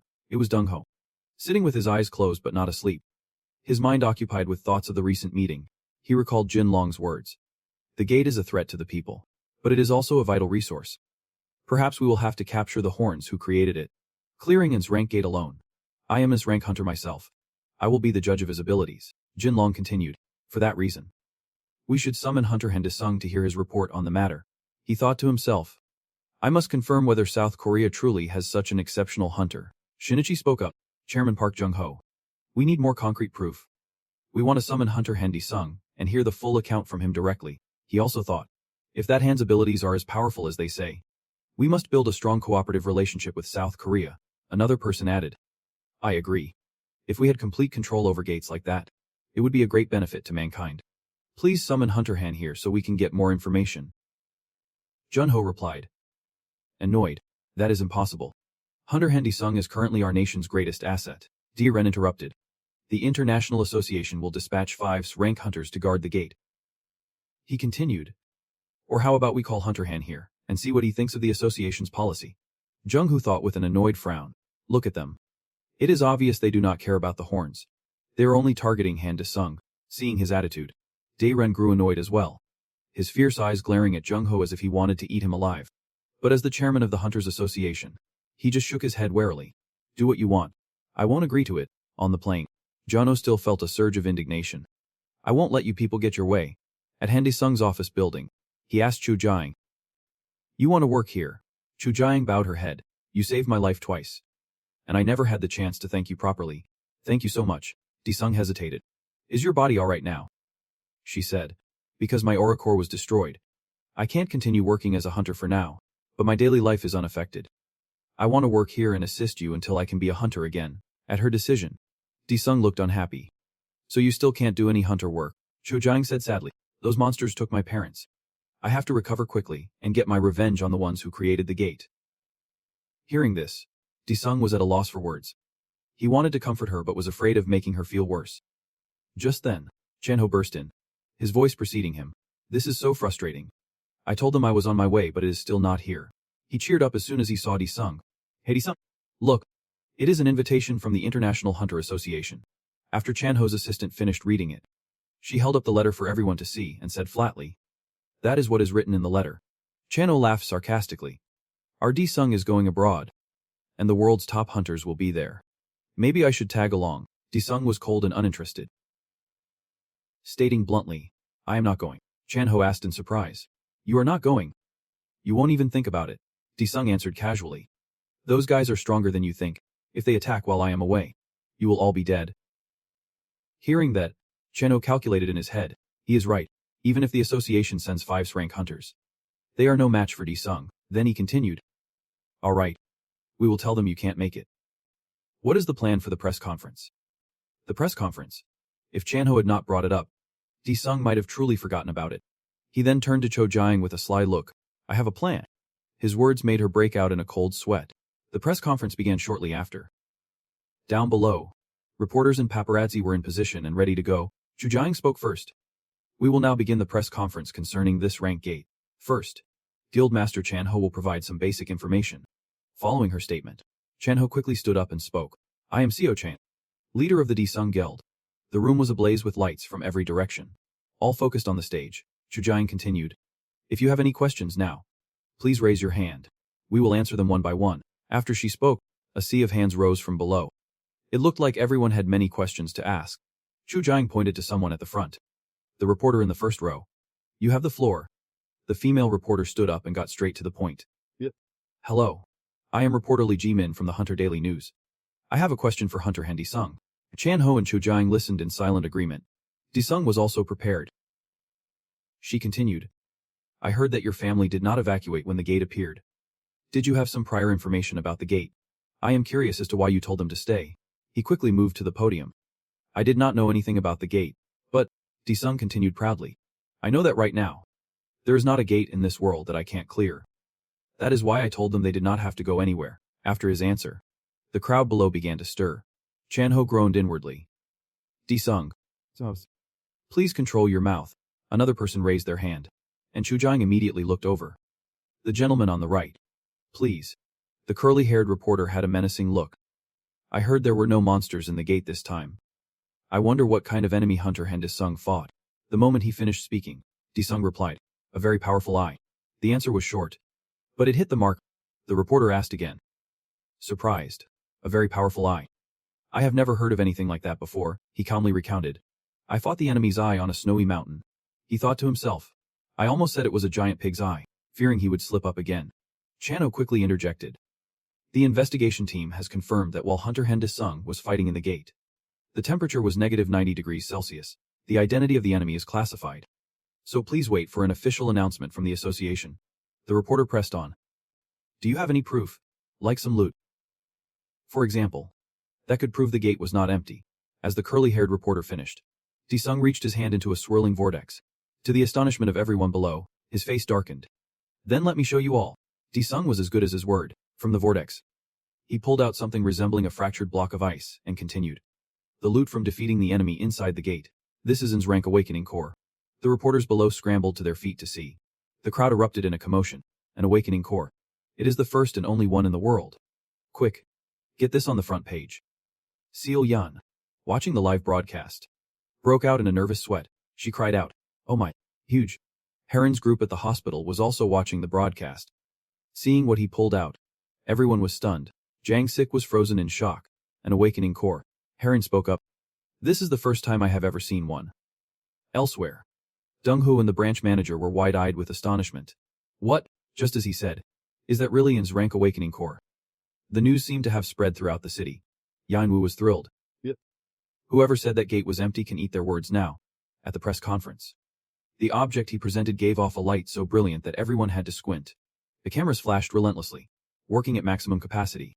Even though Chu Yan was a hunter herself, She was completely stunned seeing such a strange and massive object. Vice leader. Honestly, even you were wondering what this was, and if it was worth it. But anything from ssrank gate is bound to be extraordinary. Dae-sung looked at her with a smug smile. Are you ready to return to your life as a hunter? She had no idea what he was plotting. Then, Dae-sung announced. Let me test this awakening core right here and now, as if understanding his intention. Chuyan stared wide-eyed in disbelief. So this press conference. Dae-sung continued. I told the leader I would help you make a full recovery. And that you would work for me. He said that if that was the case, I could use this however I pleased. Hearing this, her hands trembled as she clasped them tightly. This was a day she never could have imagined, not even in her wildest dreams. Then, with a determined gaze, Chuyan reached out to touch the awakening core and declared, and Dae-sung, I will definitely repay you for this. Suddenly, a blinding light erupted from the core, so intense she could not look away. Chuyan's eyes widened. The blinding light forced all the reporters below to shield their eyes. Everyone broke out in a cold sweat. A notification appeared. Supreme One. Do you wish to make the warrior Shin Chuyan your servant? The servant must obey all commands of the Supreme One. He then reached into the system and selected yes. Of course. If he was using an awakening core to save someone, he had to ensure their absolute loyalty. It was as if Chuyan was reborn. Her entire body glowed, and her gaze grew even more resolute. She thought to herself, I can feel my aura. It feels a little different from before, but I can still feel it. Below, the reporters stared in stunned silence, then erupted in murmurs. It is, the S-rank awakening core actually exists. How much is it worth? Can it even be priced? Seeing that Chuyan had regained her aura, Chang-sik was secretly relieved for her. On the other hand, Chuyan was still in a daze. Dae-sung smiled inwardly. We have just taken another step toward becoming the strongest guild in the world. At the hospital, the air was still. The door was covered in colorful sticky notes, filled with dozens of messages. It seemed everyone was eagerly awaiting Dong Jaeon's return. But he had been unconscious for a very long time. Inside, the man on the bed lay in a vegetative state, his breathing faint. Voices echoed in his mind. Leader, please wake up, Dad. You said you were Korea's #1 hunter. The cries of the children from the orphanage echoed endlessly. A heartbroken nun tried to comfort two of them. Children, you promised you would not cry. Suddenly, the door to the room opened. Someone was coming. The nun stopped crying and looked over, hot tears still rolling down her cheeks. It was Dae-sung. At the sight of him, the two children also stopped crying. They and the nun looked at him timidly. The nun did not seem to recognize him. But the little boy beside her quickly whispered, It is Dae-sung. The short-haired girl murmured in agreement, and Dae-sung. He smiled at the man lying motionless on the bed. Leader Seal Dong Jaeon. I am here with an offer even greater than the 400 billion for the Northern Development Fund. The reporters were shocked. This time it is leader Seal Dong Jaeon. Is he going to use it on him too? If Seal Dong Jaeon is revived, Chang-sik was stunned. Dae-sung. Heron was even more frantic. Pushing through the reporters. Please. Move aside. Dae-sung really was going to use the core on Dong Jaeon, hoping to revive him. Heron gasped. Chang-sik cut in. What is he thinking? Is Dong Jaeon really going to be revived? Heron broke into a sweat. I can sense the energy. It is immense. Dae-sung smirked at the reporters. The rebirth of an S-rank hunter. I will show you all. At Seol-yeon's residence. The atmosphere was tranquil. This was her place of solitude. She sat in her room, endlessly crafting dolls. Her expression melancholic. She thought to herself, to save Jackie, I need a stronger medium for my master. But she could not think of what that might be. Seol-yeon stood up. Agitated. This won't do. I have to act now. To her, Jackie was like family. Especially since he had saved her life once before. Back at the hospital, Dae-sung's body began to levitate as if by magic. The two children stared, their mouths wide open in astonishment. The same yellow notification as before with Chuyan appeared. And naturally, Dae-sung selected yes again. Dong Jaeon's entire body was enveloped in a red aura, swarming around him like insects. The power of regeneration was truly something to behold. The reporters were ecstatic at this phenomenon. Rebirth and awakening. Film it all. They had truly hit the jackpot this time. Then, Dae-sung closed his eyes and announced smugly, that is all for today. He only wanted to show them enough to make sure they would never underestimate him again. The moment he finished speaking, he vanished, leaving everyone stunned. The reporters could only shout his name. Why did he suddenly disappear? While everyone was in an uproar. Completely confused, Dong Jaeon's eyes shot open. Just like with Chuyan, the man's body seemed reborn, his muscles bulging with power. He let out an angry roar the moment he awoke. It seemed he still thought he was in battle, immediately taking a fighting stance. Heron and Chang-sik covered their faces, trying to suppress their laughter. Dong Jaeon stared blankly at everyone in front of him. I am not dead. Heron was laughing and crying at the same time, tears of joy and amusement streaming down her face. She spoke up. Why would you be dead? Oppa, you are back, Chang-sik added. Hyung, you have been revived and awakened as an S-rank hunter. Do you feel different? Dong Jaeon replied grimly. Yeah, I do feel different. It is not just on the inside. My physical appearance has changed significantly too. But then, he realized he felt a draft and his face flushed with embarrassment. Why am I naked?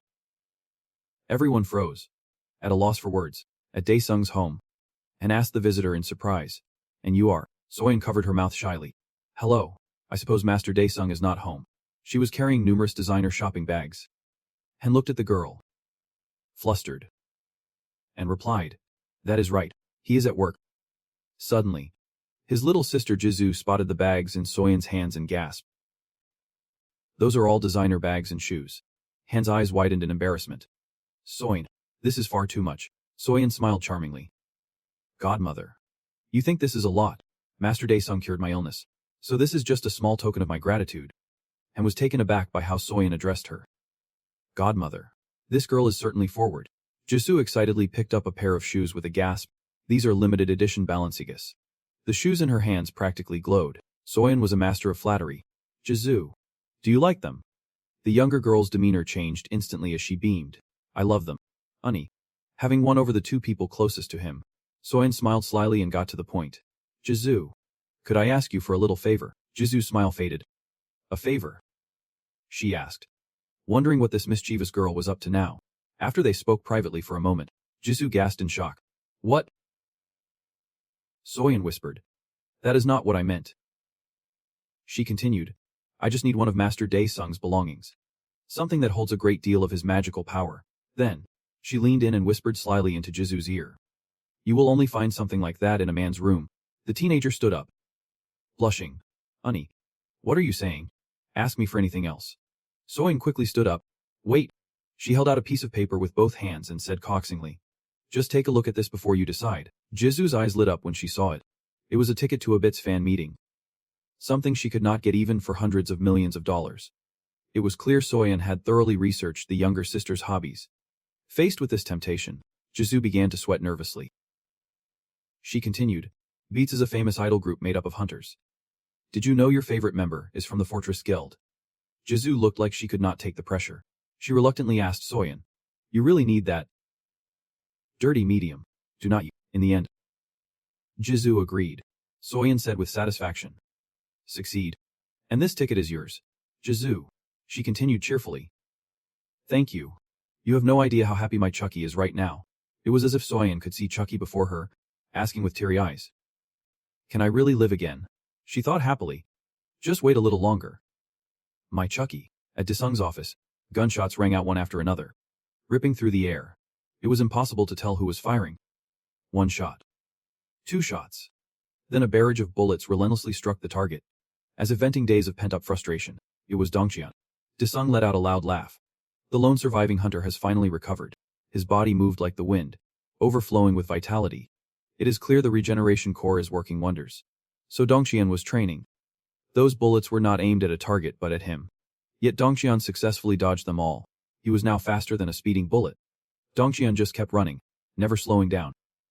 Behind him, Chu Yang was getting tired. The two guns in his hands had nearly run out of ammo. But he still could not land a single hit on Dongxian. In the observation room, Chanho and Daesung watched with satisfaction.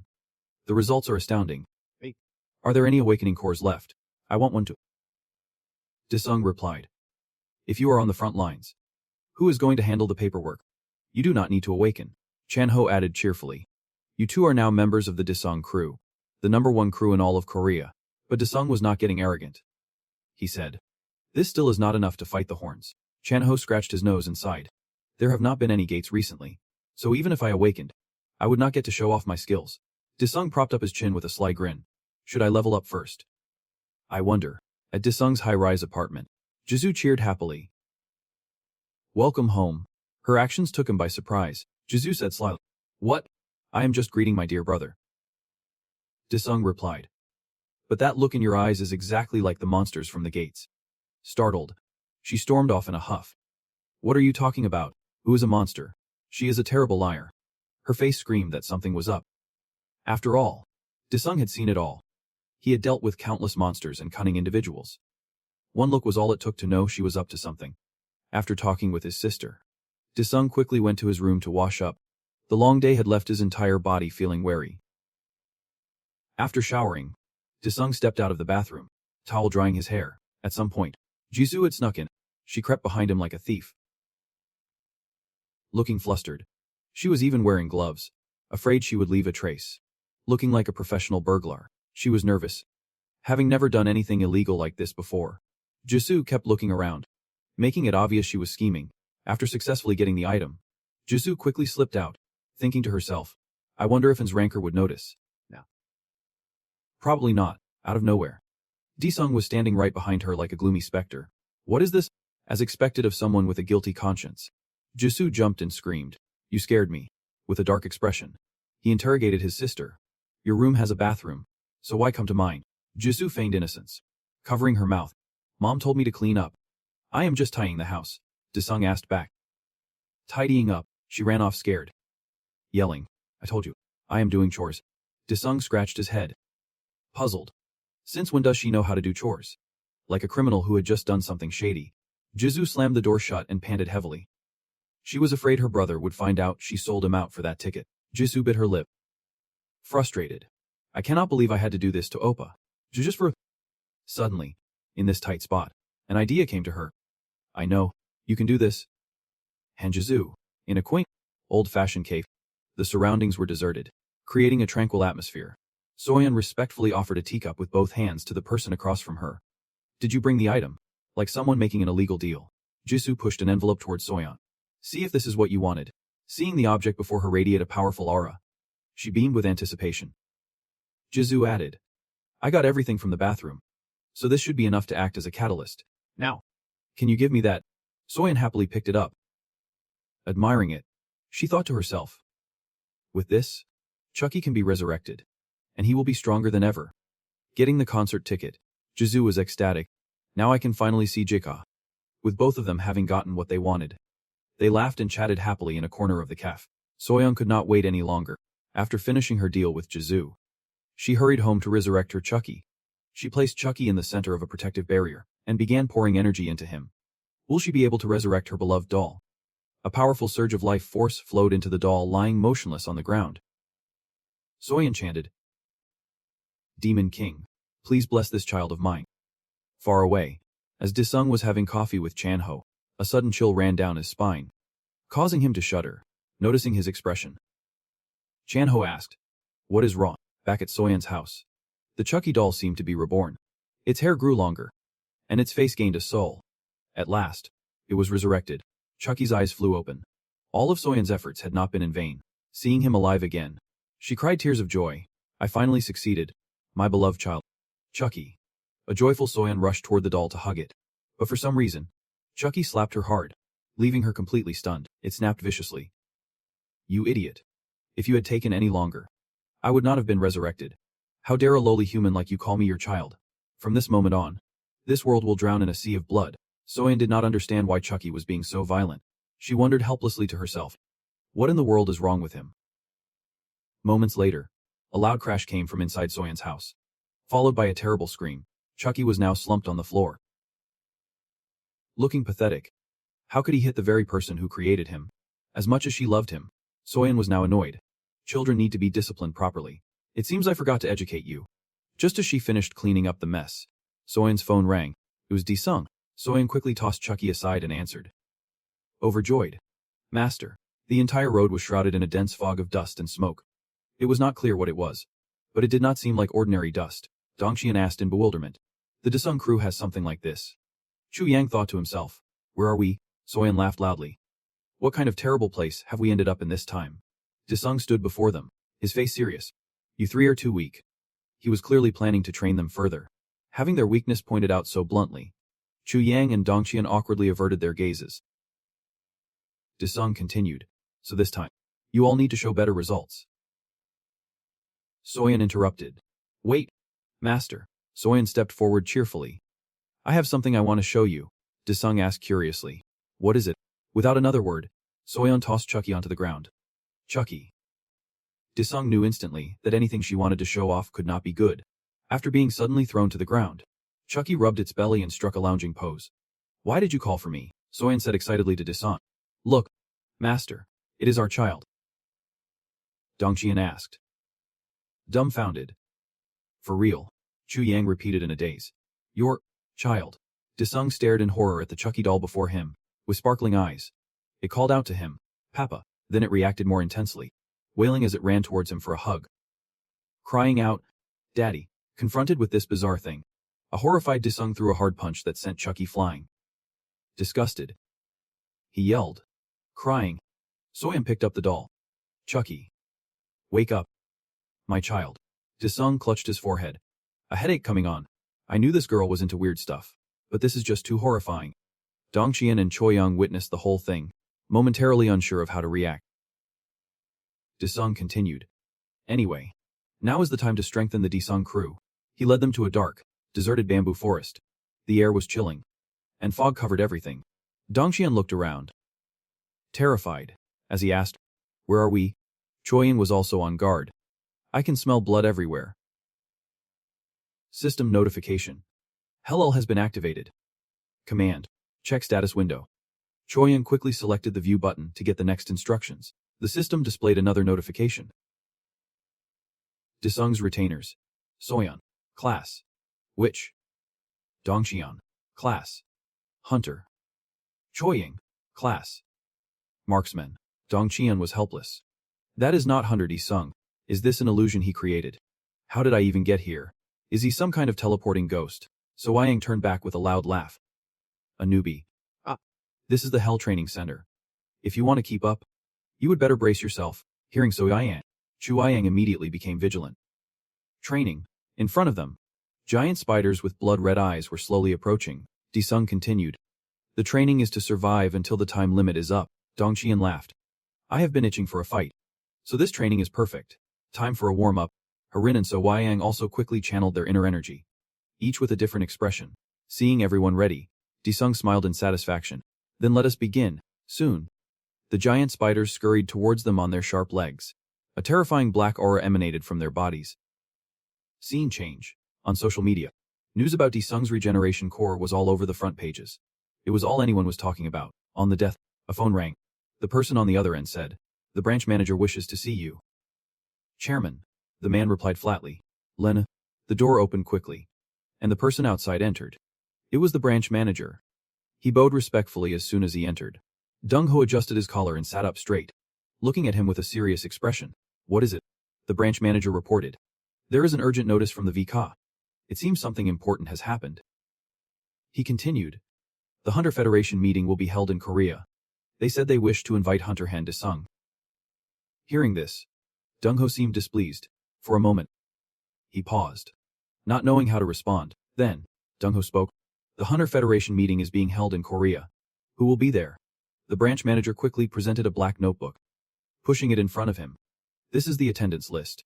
According to the report, the world's #1 hunter, Aslan Anderson, will also be attending. Hearing that name, Dong-ho was momentarily stunned. This man's attendance. Dong-ho could not help but be shocked. At the presidential palace, the atmosphere was solemn. The surroundings were quiet. Not just anyone could enter this place. As soon as he saw Chairman Dong-ho, President Lee Kangchian smiled brightly. Brother, it has been a while. Dong-ho took a sip of tea and replied flatly. What are you talking about? Our crew disbanded a long time ago. He looked at Kangchian's chair. How is being president? The president replied. It is still better than being the association chairman. But messing with monsters with my big brother was much more fun, Dong-ho said formally. I won't take up the time of someone as busy as you. So I will get straight to the point. He became serious.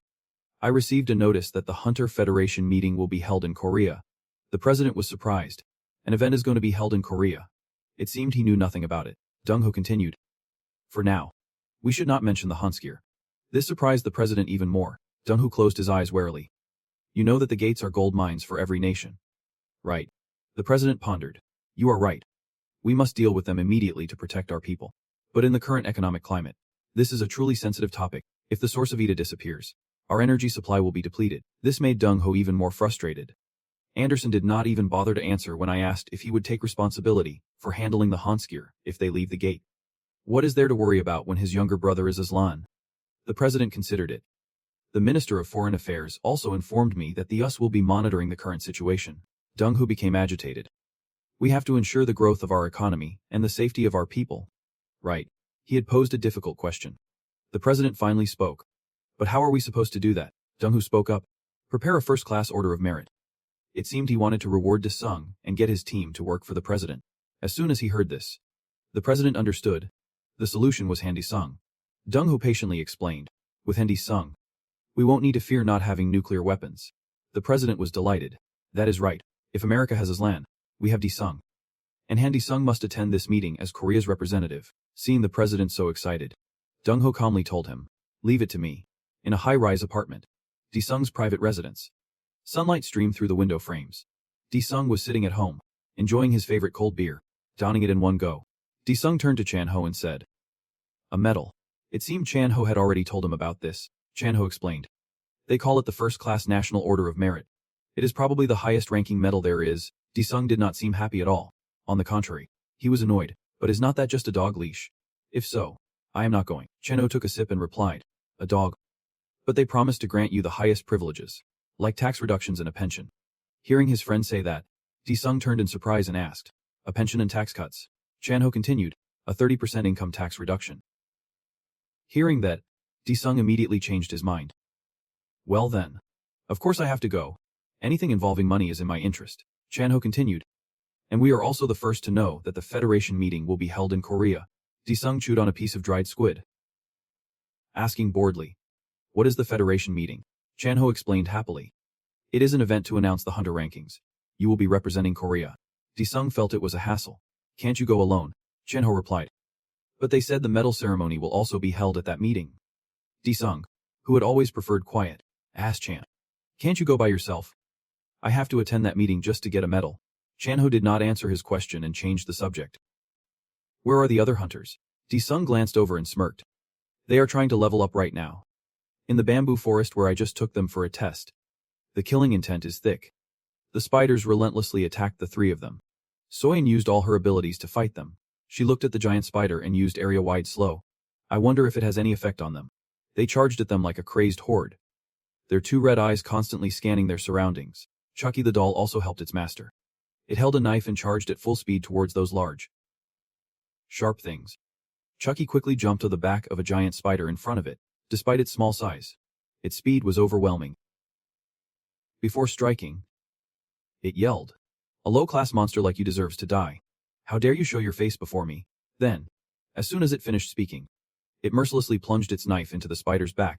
The spider writhed in pain, its venom splashing everywhere. It let out a loud roar. On the other side, Chuayang was just as formidable. She fired her gun from a considerable distance. Both of her hands moved skillfully. The bullets were fired both far and fast. But that was not enough to take down these monsters. She used empowered rounds, continuously firing at them. The bullets seemed to gain extra power. The destructive power was incredible. As soon as they hit, the spiders could not withstand it and exploded. Then, Chuayang used a new power to freeze them. For a moment, the monsters could not move. Taking advantage of the opportunity, Dongqin also charged forward, striking aggressively with his fists. The spiders were beaten to a pulp and sent flying in all directions. Dong Qian stood alone in the middle. Having broken through their encirclement, the old man quickly used his new power. Electric field. Purple lightning bolts shot out from Dong Qian's hands, like threads spreading out to surround the area. Any spider that charged in was shocked stiff. For a moment, they tried to flee, but how could Dong Qian let them escape so easily? The old man used lightning strike to finish them off. Lightning strike. Again and again. Powerful bolts of lightning continuously erupted everywhere Dong Qian passed. Soon, the spiders could not take it anymore and died. Their corpses lay scattered, blown to pieces and smoking. They had quickly succeeded in annihilating the monsters. Dong Qian looked at Choi Yang happily. The effect of those attacks was insane. Choi Yang was also pleased with her new power. But she humbly replied, the damage from your attacks, Seal, was even more incredible. The system announced. Successful defense. Defeated the Queen Spider boss. Seal Yuan happily continued. The boss appearance message is here. Chucky. I will take care of the mobs than the boss. Scene change. In a server room, a rather familiar-looking hand was clicking a mouse. Searching for something, It turned out to be old man Jin Chan. He thought with frustration. The price of gates in Korea is dropping rapidly. If this continues. As he was lost in thought, Yang Chil burst in out of breath, interrupting his train of thought as he yelled. Sir, Jin Chan said with a bored tone. Yang Chil. What is it? Yang Chil hurriedly got to the point. Sir, have you heard the news? The World Hunter Federation meeting is going to be held in South Korea. Jin Chan sighed in frustration. That is great. But what does our guild gain from it? Yang Chil continued. If we introduce ourselves as the Daesung Guild's exclusive cleanup crew, we will get countless partnership offers from abroad. This is our chance to expand into the international market. At the mention of the international market, Jin Chan's interest was piqued. It seemed he was convinced. Yang Chil continued. The main focus will be Han Daesung. His rank is going to be announced at this conference. The Daesung Guild. He calculated gleefully. Daesung and our cleanup crew will get tons of media attention. Jin Chan added excitedly. Yep. I was getting frustrated with how few gates have been appearing in Korea. Let us use this opportunity to make our mark on the international stage. With a sly grin, Yang Chil made his request. Then please, sir, help me film the conference. Aren't you and Guild Master Seo Chan Ho close? Seemingly realizing his motive. Jin Chan grunted in agreement. Then, he said smugly. All right, get it. I will have to ask Guild Master Seo Chan Ho for a favor. Yang Chil bowed happily. Thank you, sir. A cup of steaming hot coffee rested on a table in front of a roaring fireplace. It was a warm and cozy scene. Dae-ren said seriously to the person before him, as everyone wished. We have decided to hold the Federation meeting in South Korea. The person before him was none other than Karina, the Western Warden. It turned out Dae-ren was a traitor to his own country. After hearing Dae-ren's report on the situation, Karina sat in silence for a long while, contemplating her next move. Suddenly, she placed her hand on a square box that resembled a Rubik's Cube. Immense energy began to radiate from it continuously. Dae-ren looked at the box in astonishment. He was so stunned that for a moment, he was speechless. At a glance, Dae-ren recognized it as a cube gate. He did not know what it did, but it was enough to terrify him. Karina stood up malevolently. A powerful, hellish energy radiating from her body, sending a chill down his spine. She said to Dae-ren, hurry and hide your people inside this gate. There is no telling what they are planning next. Dae-ren looked up curiously and asked Karina, what are you planning to do? He was in awe of a warden like her. Karina looked Dae-ren straight in the eye and replied, as you wished. Suddenly, Karina vanished. Dae-ren sat there stunned, unsure of what to do, but her words lingered in the air. Population control. Dae-ren froze at the phrase. A sinister purple aura enveloped Dae-ren's body. He closed his eyes, deep in thought. A long time passed. Dae-ren remained motionless, lost in thought, his plans unknown. Suddenly, he opened his eyes, his mind made up, and reached for the phone on the table. It is unclear who he was calling, but the voice on the other end asked, what is it? Dae-ren got straight to the point. Gather all the members. A catastrophe is about to begin.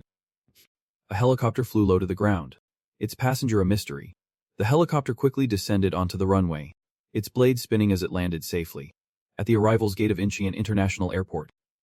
Reporters, paparazzi, and even fans were already gathered. A voice rang out. Ladies and gentlemen, srank hunters from all over the world are converging on Incheon Airport. Never before have so many srank hunters gathered like this. Experts speculate the main purpose is to see Aslan Anderson, the world's #1 srank hunter. The moment he appeared, the paparazzi and fans erupted. It is Aslan. The #1 is here. Aslan is the strongest. Hearing the crowd's cheers, the reporter turned to the camera. Aslan has just entered the airport. Dressed flamboyantly, Aslan stood before the crowd, looking more like a celebrity than the world's top rank hunter. With red lipstick and dark blue eyeliner, Aslan looked toward the press. I, the chosen one, at Daesung's home, and smiled happily at her son. Is this really my boy? So handsome. Daesung turned away, unimpressed. What is the big deal with this medal anyway? I can't believe mom likes it this much. Jisoo interrupted their thoughts.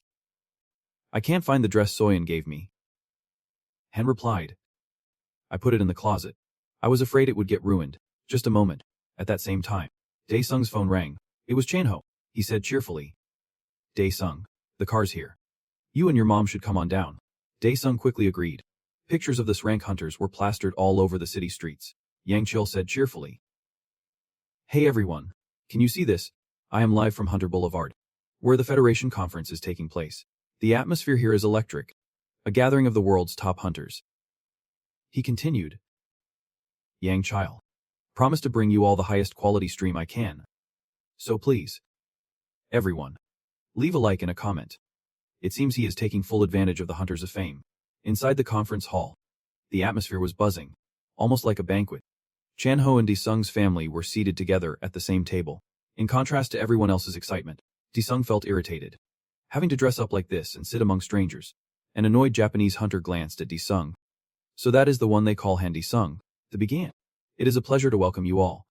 Hunters from every corner of the globe. My name is Michael Yang from the World Hunter Association. And I will be your host for today's conference. He continued, before we begin. President Lee Kang-chuan will personally present the Medal of Honor. Let us have a round of applause. Jizu whispered a mess. Han in surprise. The president is really presenting it to him himself. Han was also shocked. Oh my goodness. President Lee Kang-chuan. The president walked to the front, and all eyes turned to the stage. The MC continued. Hunter Han Disung. Please step onto the podium, in the audience. Han shouted. My son is number one. Jizu yelled just as loudly. Go get it. Big bro. Their cheers made Disung so embarrassed he wanted to find a hole to crawl into. The crowd applauded as they saw him. Disung walked solemnly straight toward the stage. In the aide's hands was a sparkling, meticulously engraved gold medal. The president personally placed the medal around his neck. It was an honor anyone would covet. But he did not seem pleased at all. He then shook Disung's hand, smiling warmly as he said, Hunter Han Disung, please continue to protect South Korea. Suddenly burdened with protecting all of South Korea, Disung could not help but ask in surprise. Ah. The president looked at him with pride and a bright smile.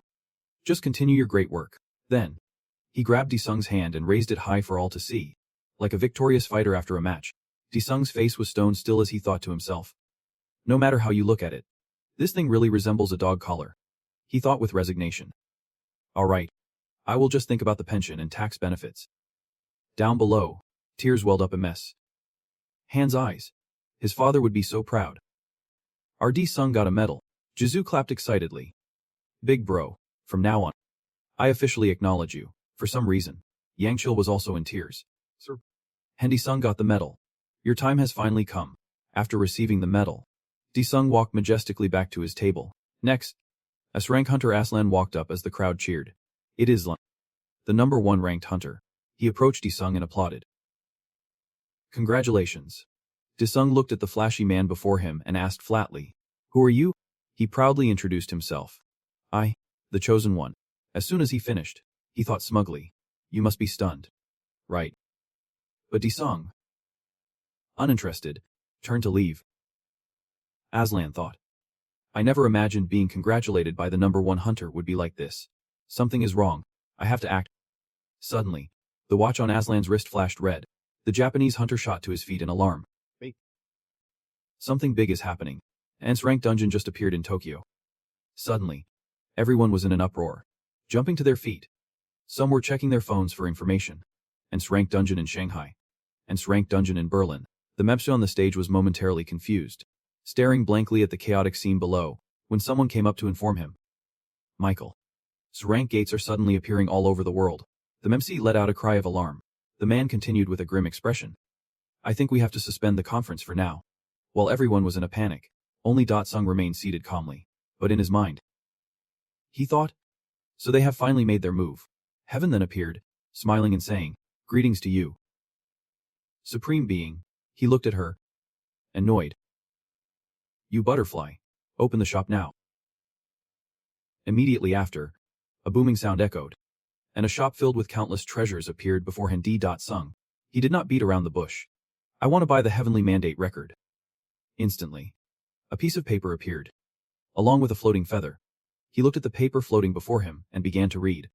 Gates have appeared in over 90 countries, except for South Korea, affecting 1/3 of the world's population. Hearing this, Han Disung was puzzled. Why except South Korea? His expression immediately changed as he realized. Are those guys intentionally avoiding me? Meanwhile, somewhere in America, in a bustling city, the sound of car horns blared endlessly. A man standing near a car smiled and said, See you later. Suddenly, a large, strange figure landed, sending dirt and rocks flying everywhere, causing the civilians to panic. Everyone present stared in stunned silence at the figure before them. It was an armored monster with a massive, six-pack physique, unlike that of any normal human. Immediately, the man nearby let out a terrified scream. It is a monster. Seeing this, the civilians scrambled to run away in a panic. Even more terrifying, Many more identical creatures began appearing throughout the city. Seeing the scene, a middle-aged man on the other side could not help but tremble, breaking out in a cold sweat. Oh my. Only then did they see the black hole that had appeared in the sky, with monsters pouring out of it one after another. Elsewhere, in Tokyo, a deafening sound echoed through the city center. A pack of four-eyed dark wolves appeared, looking utterly ferocious. A man on a rooftop looked down, observing the situation, and spoke into his earpiece. They are here. Detonate. Then, a blue light exploded before the pack of monsters. Clouds of this blue smoke began to surround them. Just like that, a loud boom echoed as a plume of blue smoke rose from a tall building in the distance.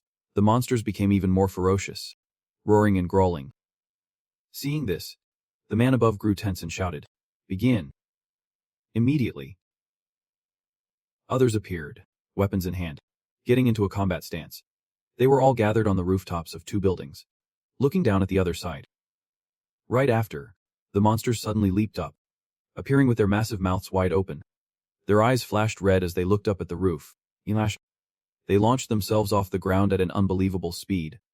They used the two buildings as springboards to leap higher. To the group's astonishment, a monster lunged forward, its massive, fanged mouth wide open. Seeing this, the masked man's eyes widened in shock. Impossible. Captain Tetsuka Rado quickly drew his sword and lunged, shouting, "Lightning extermination slash." As he slashed straight at the monster's head flew off, landing right beside the other man's hand. Immediately, he bowed low and said respectfully, "Thank you, Captain." For his part, he simply let out a sigh of relief. Then Tetsuka Rado looked up at the sky, his guard up, above. The gate in the distance continued to spew out monsters. They just kept coming out.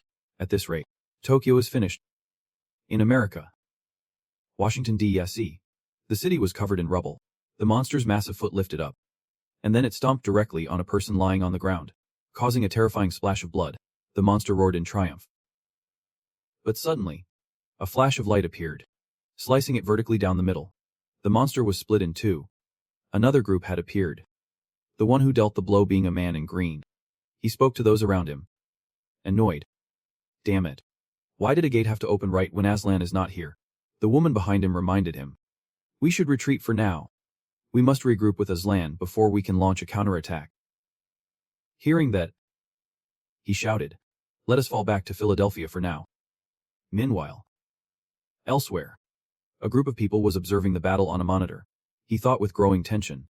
At a critical time like the Federation Conference, these gates are suddenly popping up like mushrooms all over the world, except in South Korea. The woman beside him spoke up, "Sir, all the other nations are requesting aid. It seems they know South Korea is the safest country right now." He continued to reason internally. If we send reinforcements and a gate suddenly opens in Korea, we will be defenseless. But if we do not help them, South Korea will face condemnation from every nation. The dilemma made him tense. Should we dispatch our domestic hunters? He made a decision and turned to the woman beside him. "Where are the sssrank hunters who attended the conference now?" Kim answered respectfully. "Hunter Tetsuka Rado of Japan and Hunter John Young of China are currently fighting on the front lines, via fighter jets. The American and European hunters are expected to join the battle soon as well." He listened in silent contemplation. Just then, his phone suddenly rang. He picked up the phone and saw the caller was Guildmaster Chan Ho. A voice came from the other end. "Please assemble all sssrank hunters at the Daesung building for a meeting." At that moment, on the peaceful streets of South Korea, people were strolling slowly, enjoying the atmosphere. Aslan smiled as he looked around, exclaiming, "Beautiful. Just beautiful." He looked around and cheered. This truly is a once-in-a-millennium view here in Hanok village. Two guys nearby looked over, surprised. Isn't that Aslan? Isn't America in the middle of a crisis? What is he doing here? Meanwhile, he raised his phone, smiled, and turned to the two men. "Sorry to bother you." He handed them his phone and asked, "Could I bother you two to take a picture for me?" The two of them did not dare refuse, replying stiffly, "Of course." He smiled again, a sly look in his eyes. "Thanks. God bless you both." He even made a finger heart. Elsewhere, at the Daesung building, the sssrank hunters were gathered, sitting in a tense silence. Hunters filled both sides of the table, and in the center was our very own Han Daesung. He pushed back his chair and stood up. Han Daesung spoke seriously. "We will now discuss how to crush those aliens." They remained silent, listening to Han Daesung speak. Sung Chan-ho was the first to speak. Resurrecting the Titans. The Hunters Association branch manager also asked, "So you mean their main purpose is to use humans as sacrifices? Which is why they created the gates?" Hende-sung nodded in reply. "The gates are the shrines." He looked around and continued. "Humans are being used as offerings for these shrines." A hunter on the other side pondered for a moment, then spoke with a tense voice. "Once enough sacrifices have been made, the Titans will be revived."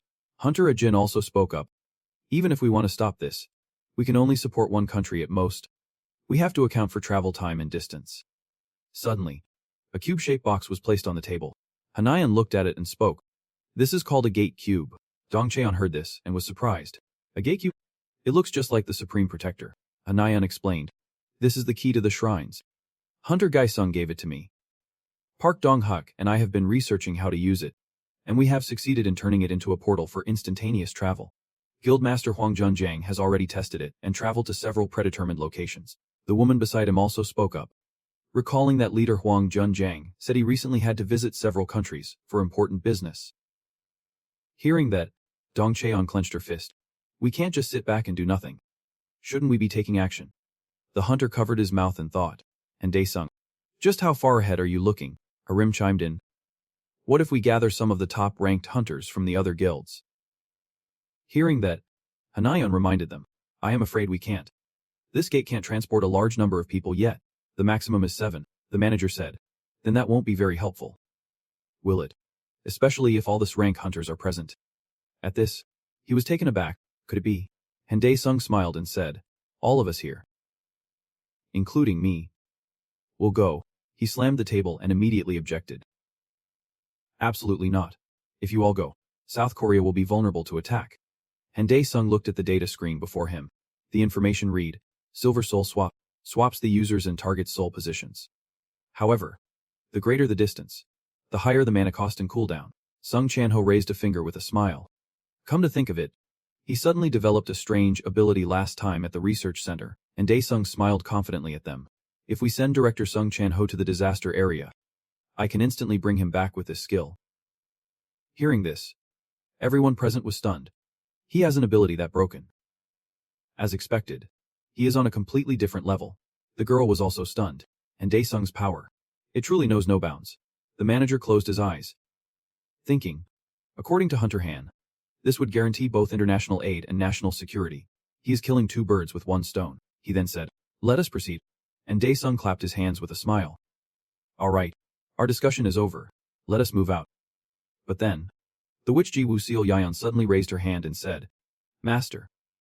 She smiled. "Master, are not you going to give our group a name?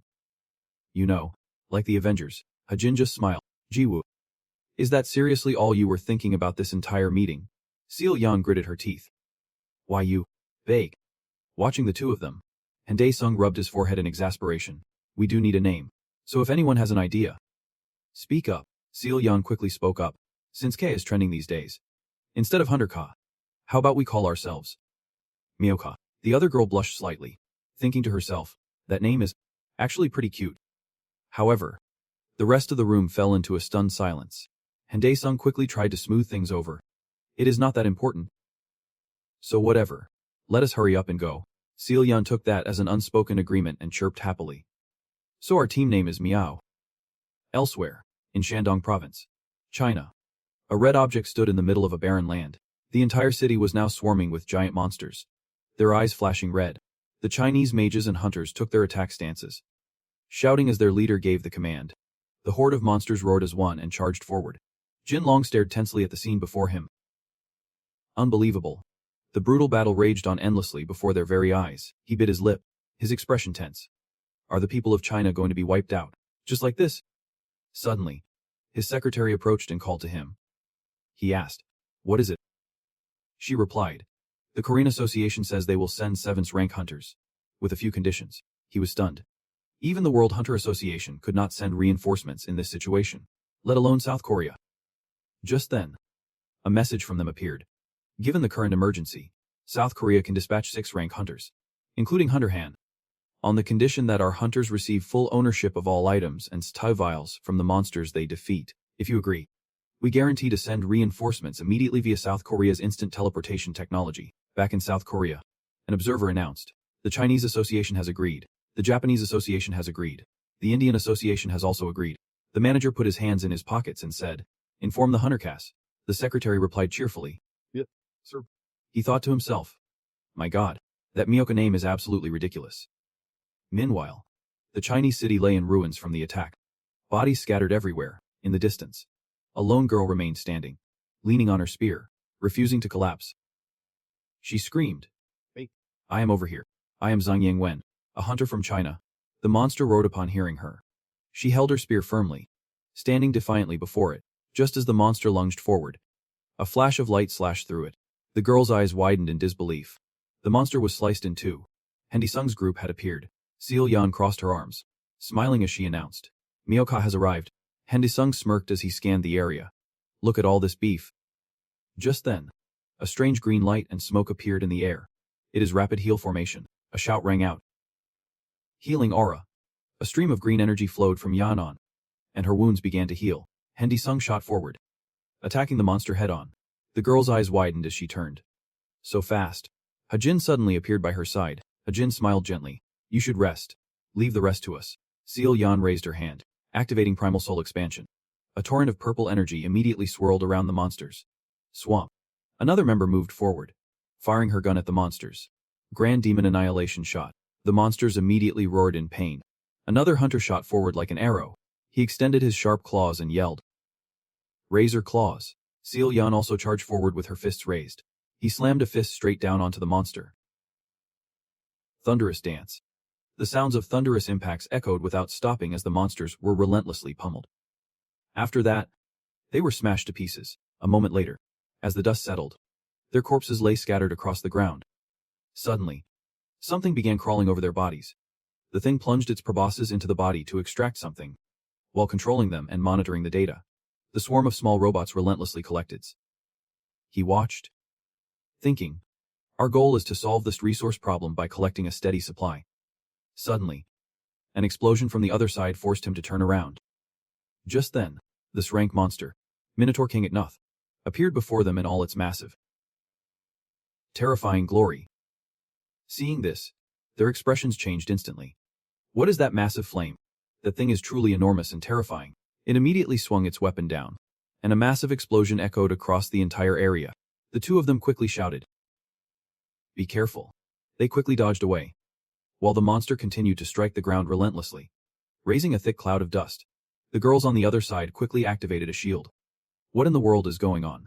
Behind the shield, Dong Cheon spoke up, shielding her face from the dust. "Perfect timing," the man beside her added. "Otherwise, I would not have been able to fight anymore." The woman at the front warned them.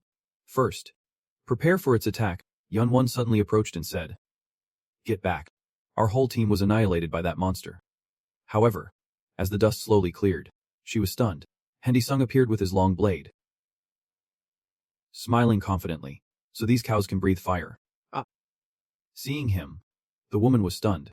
"It is Hendy Sung," with a cold expression. Hendy Sung charged straight ahead. Weapon ready. The monster looked down at him, seemingly surprised by this particular human. It quickly brought its weapon down, attacking Hendy Sung. The monster spoke. "Fire charge." A flame appeared in its hand. It laughed. "How foolish to attack me with fire. It only makes me stronger." Hendy Sung's expression was filled with contempt as he let out a scoff. Immediately after, he charged forward to attack it. Something shot straight into a building, creating a massive explosion. The enraged monster raised its weapon. "I am the king, the true ruler of all monsters. To me, you are nothing but an ant." The woman on the other side quickly raised her gun and fired at it. The monster facing the gun barrel did not move an inch. A moment later, flames erupted, incinerating the bullet in midair. She watched, stunned and terrified, unable to believe her bullet vanished before it even reached the monster. The monster's entire body glowed red like lava as it roared. "I will melt everything." Hendy Sung spoke in a cold voice. Domain swap.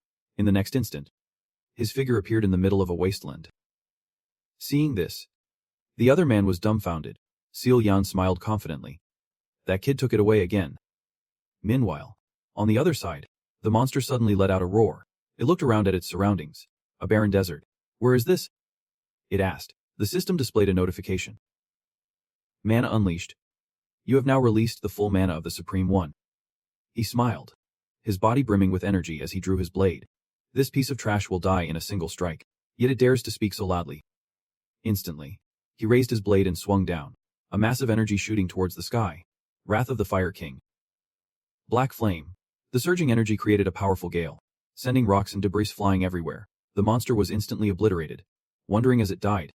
What kind of flame is this? It is unbelievable. Black flame. The system then announced. Monster King eliminated. Obtained as Rancor. Fireview. Achievement points. 1 million. Objective. Eliminate the soul collectors at the shrine. Current progress. 99.003%. Progress can be purchased with achievement points. He looked at the information panel, thinking, I should unlock the Demon King before that Titan revives. But do I really need to spend all my achievement points? Meanwhile, in a city in China, a man was continuously absorbing floating white objects in front of the gate. He smiled smugly. This is the first time I have collected so many souls. Now I will have an eternal life. At that moment, something slashed through his body before he could even scream. And Daesung appeared behind him with a smile. What were you expecting? You traitor. He then took the box that was collecting the souls. A voice cried out, Titan. My lord. Please accept this offering. And Daesung's face filled with rage and shock. A massive hand emerged from the darkness. Reaching down, and Daesung's expression changed, becoming tense and vigilant as he stared ahead. The giant hand appeared before them. The souls began to swirl beneath the hand. Instantly, the hand clenched into a fist. Then the hand slowly retreated back into the darkness. Absorbing, and Daesung stood there, stunned. Before him was nothing but darkness. And a strange sound echoed. He spoke irritably. Finish your little chat. Then you can eat whatever you want. And Daesung raised his blade and sent several slashes forward. But the slashes had no effect. He was stunned, his eyes widening. No effect. The hand appeared once more, this time above the Chinese man. He smiled respectfully and raised the bowl once more. Tears streamed down his face as he said, Thank you for your benevolence. My lord. The bowl fell to the ground, and he vanished. And Daesung looked at the empty scene before him. Annoyed, he wondered to himself. Did the domain change when he received the offering? A monster appeared in the distance and began to approach. It looked at him and spoke. How dare you touch me? The incarnation of Titan hat. It roared fiercely. You are nothing more than an earthworm. Then, the monster charged, lunging at Daesung. But just as its sharp claws were about to strike, and Daesung vanished, he reappeared right beside it. The monster ground its teeth. You are a slippery worm, are not you? But his hand shot out right in front of the monster's face. And Daesung slammed its head straight into the ground. He smiled maniacally. First, I will use these fists to shut that mouth of yours. And Daesung rained down a flurry of punches to vent his anger. A moment later, the monster's mouth was swollen and deformed. The monster mumbled, I am an incarnation, so even if I die, I will be revived. And Daesung grabbed its head and lifted it. You want to go back to that Titan to be revived? Ah, he smiled menacingly. I know the perfect place for scum like you. Get ready. The monster was stunned. Elsewhere, a spiky monster appeared, facing a table. The monster turned around as if it were a puppet, its eyes glowing red. Seal Yan smiled brightly and asked, Master. They looked at the smoldering remains before them. The gate has been dealt with. Seal Yan patted the person next to her on the shoulder and smiled. No need to worry about Daesung. He replied. So the real monster is somewhere else. Li Gongwon was still in shock. There is no way he faced that monster alone, but Hajit, as if used to it, simply asked, Daesung, are you hurt? Seal Yan retorted bluntly. You should worry about yourself first. All right. We are changing our strategy. From now on, I will handle all the bosses. The rest of you focus on rescuing the other hunters. You need to be fast if you want to survive. Hanel 1 was stunned. You want us to just focus on rescuing? The other man was also confused. You want to handle the boss by yourself? And Daesung was filled with determination. I can't let that thing revive. The scene shifts. A young man with green hair smiles and introduces himself. Hello everyone. I am Zhang Chai of the Seven Dragons. He struck a pose with a smile. I have got breaking news for you all, moving his mouse. He continued. I have received a secret tip from the Daesung Guild. Images of various battles appeared on screen. Their leader is Daesung. Zhang Chai held up 2 fingers with a smile. This is the Mioka Special Task Force. Formed to save the world. He looked confused. Not Mioka but Hunter. How can that be? I am sure that is what Chan Ho told me. A news broadcast began. Breaking news. Hunters from various guilds are gathering to deal with S-rank gates around the world. They have now cleared all the gates in China and India, and are currently heading to Europe. Hearing this, he was stunned. Holy crap, this operation is being led by Hunter Han, the man who gathered all of South Korea's rank hunters.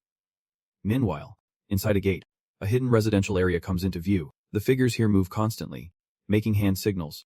A man with white hair emerged from the gate, stepping out with an air of nobility. The guards there saw this, and immediately raised their hands respectfully to greet him. The man asked, Aslan. Instead of answering, he asked back, Where is my brother? In another location. Loud music thumps as people dance endlessly. A patrol group then enters the scene. The masked man asked, Where is Aslan? Meanwhile, he was still admiring the view and could not help but remark, Just as I thought. Other dimensions are not nearly this beautiful. Just then, footsteps approached. Aslan leaned back comfortably in his chair and said, Brother, he said coldly, if we do not leave soon, we will be in big trouble. Won't we? Hearing this, he asked, What do you mean? Meanwhile, smoke billowed endlessly throughout Tokyo. Elsewhere, the ground below crumbled. The Japanese hunters let out a breath. Pointing their swords forward, the captain spoke to the person behind him. The squad is falling back. Everyone, retreat to the third defense line. Though covered in wounds, they quickly charged forward. The captain looked at the monster before him and thought, So this is where my life ends. His teammate ran, tears welling in his eyes. Captain. Elsewhere, a massive statue appeared, and a figure was sitting atop it. The subordinate behind him spoke respectfully. High Priest. The temple we built is starting to collapse. The Three Kings Nebula is rampaging everywhere. The man opened his eyes. A red glint in them. Is it? The subordinate continued. It seems the space temple has been turned into a portal. The man fell silent, casting a terrifying glance behind him before standing up, looking neither like a demon nor a human. He spoke. Send the Southern Guardian to the space temple before it collapses. Have him stall for time there. Once the Titan's meal is finished, that will be their end. Meanwhile, the Japanese team was running for their lives. Screaming curses. She supported her teammate, panting heavily as she ran. Suddenly, she stopped. Staring ahead, a portal had materialized before them. The people emerging from it were none other than Handy Sung and his team. They looked impressive at first, but then all three of them started gagging. Who knew teleporting could cause motion sickness? Seal Yan said dizzily. I am so sick. Everything is spinning. The girl beside her covered her mouth, trying not to be sick, and urged, Get a grip. Henel Hun rubbed his head and cried out. We are all dizzy from the high-intensity spatial waves inside the portal. Hajin added. You need to snap out of it. Handy Sung walked out, his expression unchanged, and said, So weak, maybe I should form a new team. The Japanese huntress, who was in despair, could only stare in astonishment. Handy Sung, why is he here? A voice came over Channel E. Korean hunters will be using a portal to provide support. I repeat, Korean hunters will be using a portal to provide support. She quickly let go of her teammate and ran towards them. Panicked, she stood before them and called out, Teiza-sama. Then she bowed and said, Tejuka denu wangazamatsu. They looked at each other, stunned. I do not understand. Suoyan prompted him. Master, turn on the auto-translation device. And she is asking you to save Captain Tejuka and bring him back safely. Handy Sung fell silent upon hearing that. A moment later, he suddenly vanished from his spot. You are lucky. Our master is incredibly strong. Hearing this, she finally managed to smile and said, Thank you. Elsewhere, their comrades were being devoured one after another, screaming in despair. The monster then chewed and swallowed them whole. Captain Tejuka had taken off his mask, leaning against a rock wall. It seems my aura is depleted. I can't transform, he tried in desperation. The monster stepped up to him, its eyes filled with hunger and rage. Tejuka smiled wryly, accepting his fate. Then, the monster opened its jagged maw. But then, something appeared, cutting them all down in a flash. Captain Tejuka's eyes shot open in disbelief. A powerful young man stood behind the horde of monsters, and Desung now stood before him. Looking down, Tejuka quickly recognized him. It was Hendesung. He asked, Hey, can you walk? Tejuka thought, My translator is broken. I can't understand what he is saying. Suddenly, he noticed something and shouted a warning. On alert, Hendesung turned to look behind him. A long train was hurtling straight toward them. An instant later, a massive explosion erupted, sending debris and dust everywhere. Flames surged in front of the two of them. Something green suddenly shot out from the fire. It was clearly targeting Han De-sung. He kicked it away, sending the thing flying into the air. When it stopped mid-air, they saw it was a green monster. Han De-sung looked up and muttered, "The thing is from another world." He quickly braced himself and jumped. He and the monster both shot towards each other. It raised its fist, a ferocious grin on its face, his expression unchanged. He surged forward with his sword. A moment later, a brilliant red explosion lit up the sky. Then it exploded, sending dust and smoke everywhere. Feeling the immense power, Tezuka shielded his face, struggling to stay on his feet. Then he stared, stunned, at the scene before him. How? Han De-sung and the monster were now facing each other. He thought with annoyance. "This bastard is strong," the monster roared. "Eat."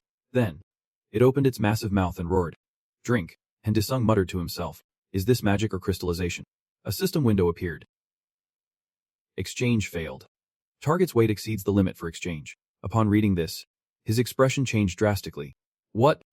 The monster stretched its neck and bit down on Han De-sung. Just like that, it snapped its jaws shut and retracted its head. The monster let out a breath. Tezuka watched the horrifying scene. Completely stunned, that monster swallowed Han De-sung. What do I do now?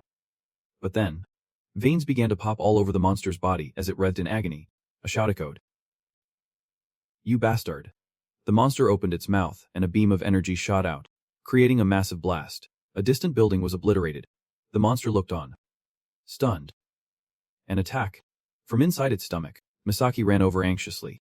The area was filled with rubble and thick, blinding smoke. She stood there, anxiously looking around and calling out, "Leader Tezuka." From behind her, Tezuka called out with a can in his hand.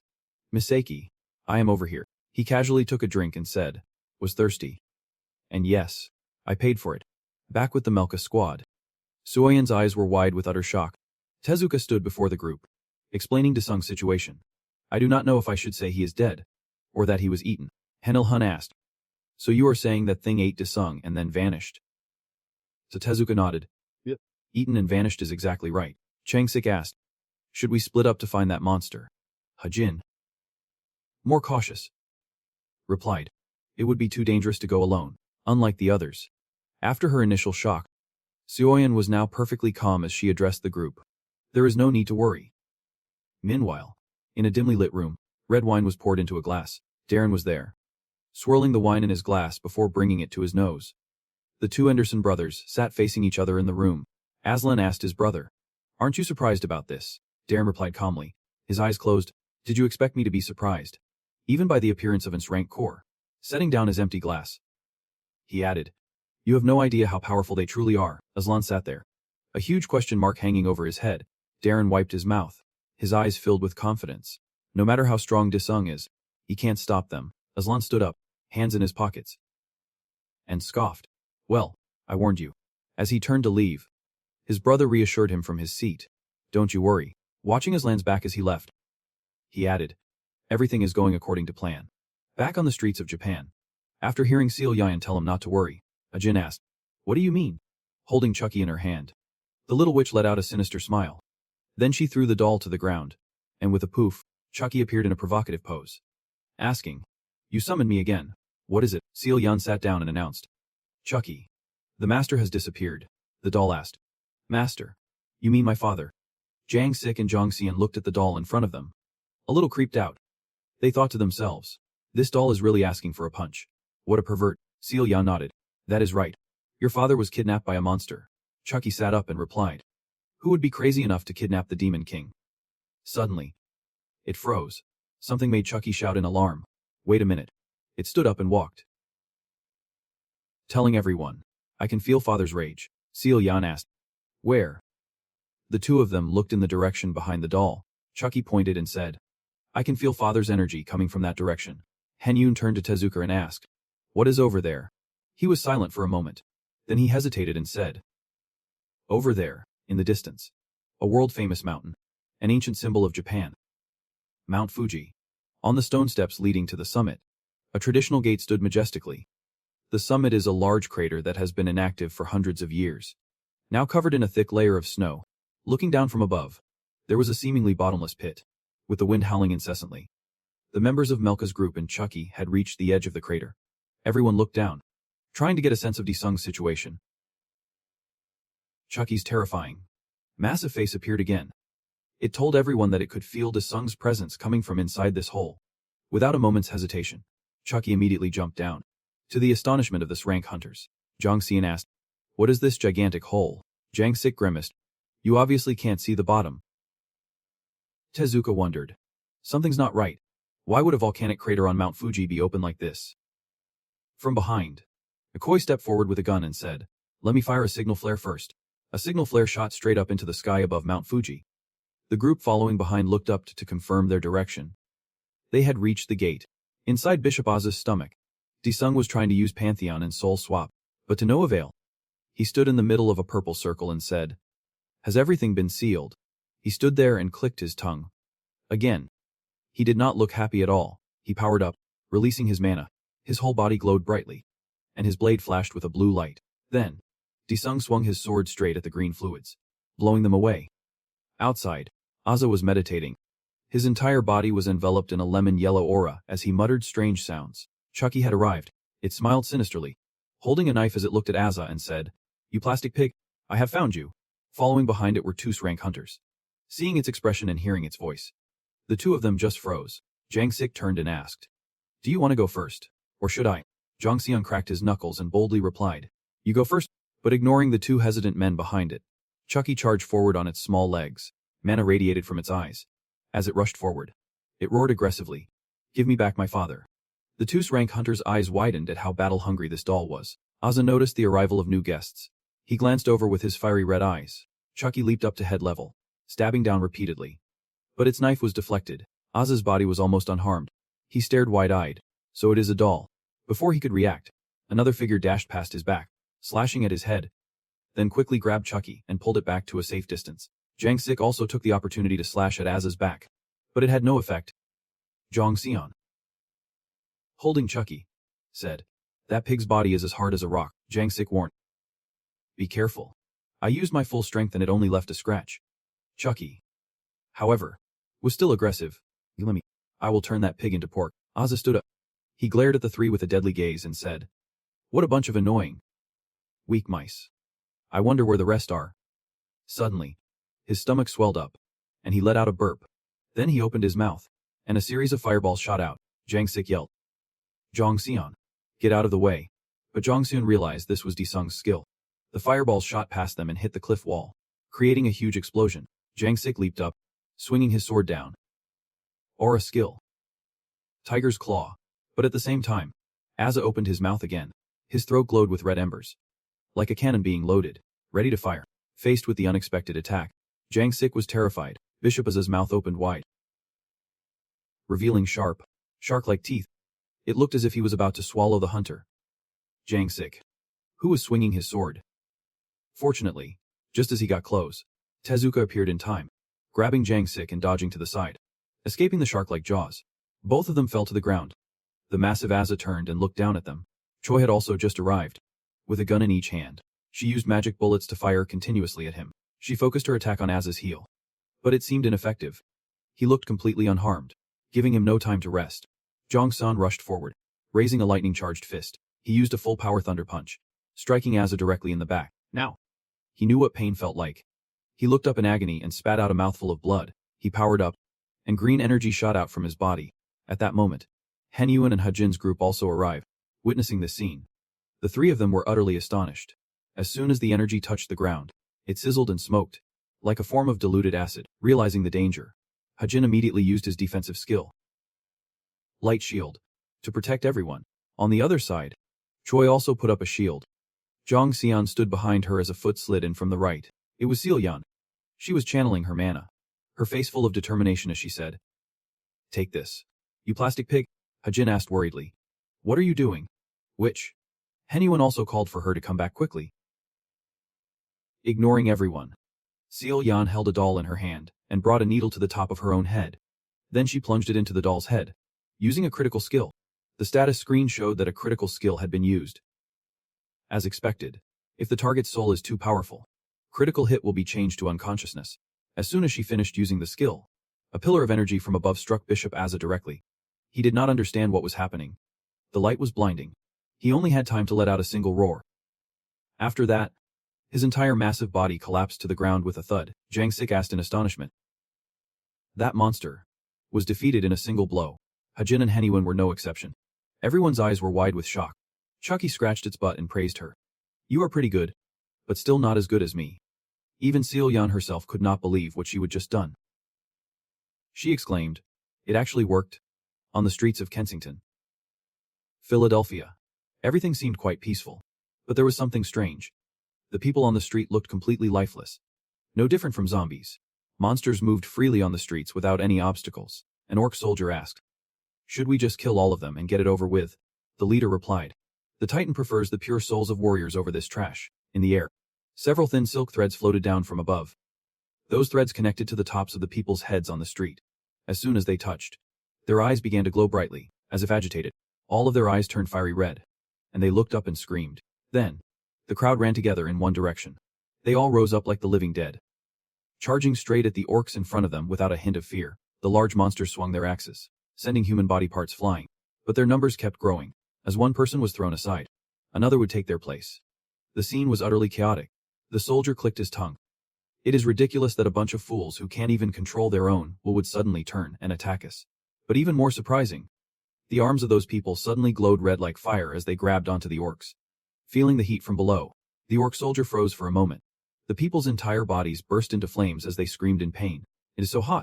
Their bodies seemed to contain an explosive firepower that was about to burst out, and just as expected, those people immediately exploded, making the snail soldiers scream in pain. The snail leader turned and ordered, find me the one controlling these filthy creatures. The streets were now utterly chaotic, filled with the continuous explosions of the living dead. With every explosion, tragic screams from humans and snails echoed, and blood splattered everywhere. The snail leader panicked slightly, turning to ask, where is he? A familiar hand appeared in mid-air, shooting out fine threads. It was Aslan. He was controlling the crowd below like puppets with his threads, a deadly gaze and a killer smile on his face. At that moment, the snail leader looked up and realized who was pulling the strings. It immediately stomped its foot with immense force, cracking the road surface. Then it leaped high into the air, swinging the axe in its hand, preparing to strike at Aslan. In an instant, it appeared right in front of him. Aslan calmly stepped back, spreading his hands to defend himself. The snail leader roared, I will kill you. Its eyes filled with fury. In response, the world's #1 hunter was strangely calm. He held out his hands and used his skill. Mind Snatch. The threads pierced the snail's body. Much to its surprise, and almost instantly, it froze in front of Aslan. Its eyes glowed brightly. It seemed to have lost its mind. Appearing no different than the living dead below, Aslan calmly put his hands in his pockets and walked past it. Then he ordered, go and take care of the rest of your kind. The scene around the tall building gradually quieted down. The snail's fate was sealed. Back at Mount Fuji, looking at the motionless monster, the knight asked Zongseon, is he really dead? He turned, pointed to Seol-yeon, and replied, I have no idea. Go ask. She calmly explained, he is not dead, just unconscious. Meanwhile, Chucky jumped onto Atz's face and pried his mouth open. Seol-yeon asked in alarm, what are you doing? It scowled and replied, Dad is definitely inside this pig's stomach. Seol-yeon asked, astonished, what are you going to do once you are inside? Hennyun calmly spoke up, wait, take this with you before you go. 1 month later, Az's entire body was bound by sturdy iron chains, and he had opened his eyes. Everyone panicked. This beast of a pig is awake, but his entire body is chained up. It struggled, thinking to itself, I will kill every last one of you. Then, he thrashed about, trying to break free from his bonds. The knight worriedly drew his sword. This is bad. Everyone, prepare to attack. Suddenly, a gate appeared in front of them. Seol-yeon cheered happily. Oh look, it is a teleportation gate. Sung stepped out with Chucky on his shoulder. He smiled and said, good job, Melka. Chucky cheered. Mission successful. Sung hesitated for a moment, and said seriously, all right, run now. Quick. Jump out. The whole team was caught off guard. Wondering if their teammate had lost his mind, a team member called out urgently, seeing him run. The others immediately turned and fled after him. Sung said, I told you all to jump out. Why is no one jumping? Heniel retorted, what?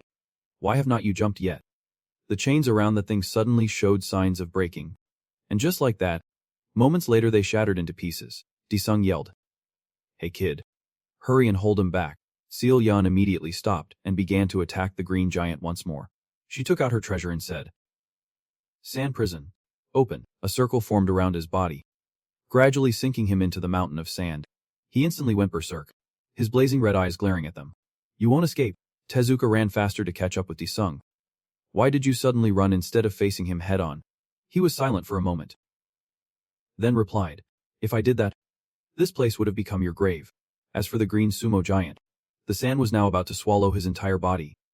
Suddenly, one of his arms reached out desperately. But it was too late. In a pit not far away, a dragon suddenly burst out from the ground. It shot up at the speed of light, baring its fangs and roaring, and on its back, it carried Disung's team out of the dungeon. None of them looked very well. Stunned, An turned back and called out, Master. With a loud thud, Disung landed safely. He spoke in a cold voice. You are not out yet. The green giant's hand burst from the ground, causing a violent tremor. His head emerged as well. He was so massive that a normal person was merely the size of his fingernail. Disung glanced at him and said, No wonder your stomach was so big. So this is your true form. His entire body now stood on the ground. He glared at Disung with terrifying, fiery eyes. In the distance, Disung's teammates saw the scene unfold. Everyone looked extremely worried for him. Their eyes went wide in shock. One by one, they exclaimed, What the hell is that? Is that the same monster from before? Tezuka's face was filled with confusion. He thought to himself, This is a huge problem. I need to report this to headquarters immediately. Disung began to release his mana. His eyes turned milky white, and his entire body radiated a purple light. Then Disung flew up. The giant looked around but could not find him. This visibly angered him. He looked around in confusion, and just then, Disung slowly approached from behind his head. A moment later, he roared as if he had been suddenly attacked. Natsukawa, watching on a monitor, frowned in confusion. What was that? Just then, his assistant came in to report. Director, Leader Tezuka just contacted us. He said the Korean hunter, and his son, is fighting alone. Upon hearing that name, his face tensed slightly.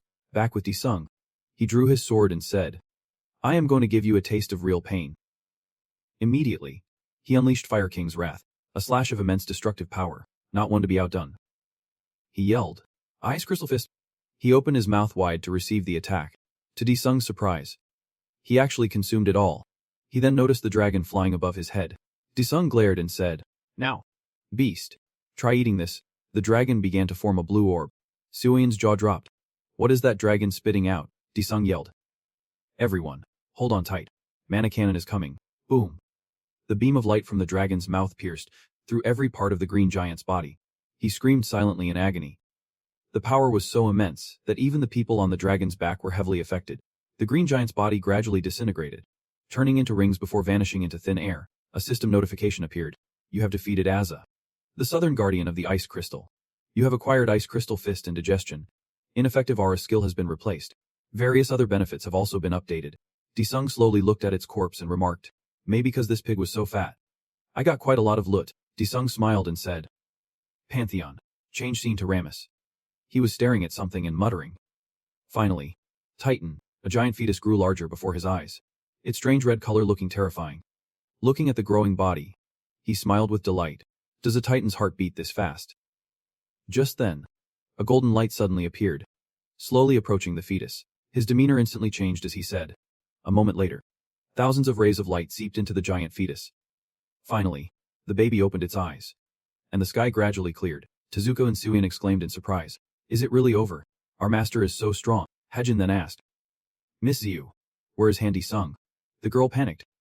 I forgot about him. Suddenly, Disung appeared. He said, Hey kid. I have to go to the Pantheon to check a few things. Make sure you wait here with everyone. Hearing the master, Suian understood and turned to her teammates. Everyone. The master told us to just hang out and wait for his return, Hajin asked in surprise. Hang out? Here. She was still confused. This is not a place for fun. Suddenly, Han Yuhun stepped forward with a very serious expression. Please allow me to help you all relax. I will ensure you experience the best services here. Suian spoke up shyly. Leader, are there any hot springs here? Han Yuhun replied.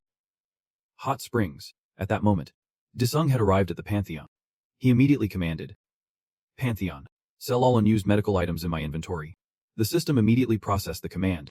After it was done, Desung continued. Now, pour all of my achievement points into the progress rate. The system displayed a notification. Using 1059 achievement points. Using 1059 achievement points. Progress rate has reached 99.9%. When it did not complete after a while, Desung grew annoyed. It is just missing 0.1%. Is not. If I take out one more Hans Warden, I will have enough to get the Demon King skill. With that thought, he said. Pantheon. Video call Seal Chan Ho. As soon as he answered, he smiled and congratulated him. Desung, you did great. He did not care and asked directly. Where do I need to go now? His expression turned serious as he explained. The Hunter Association is dispatching hunters on a large scale, so your cat car team can return to Korea now. Hearing this, Desung clicked his tongue. What took those guys so long to show up? The system replied. They said they had to dispatch people to guard key points, and did not have enough manpower. But that does not sound very convincing. Hearing that made him even more annoyed. So what? Aren't people more important than some stupid buildings? After getting confirmation from Chan Ho, he asked, by the way, what is the cat car team up to? Meanwhile, at the onsen bathhouse, Jongseon was soaking in the hot spring while chugging a bottle of beer. Jongseon then said, it has been a long time since I got a break. Soaking with him were his teammates. Tezuka spoke up. Leader, do you really have to wear a mask even in a hot spring? He replied, looking flustered. I forgot. It is like a part of my own skin. Then Jongseon reached up and removed his mask, causing the others to stare with wide eyes. Tezuka thought to himself, he is not just handsome, he is beautiful. After removing the mask, he indeed had a very refined face. He explained, I had to get surgery after a monster attack, but I do not really like this face, so I wear a mask. In another bath, a lot of bubbles were rising from underwater. Suddenly, Seon floated up, gasping for air. The girl was soaking in the pool in all sorts of positions.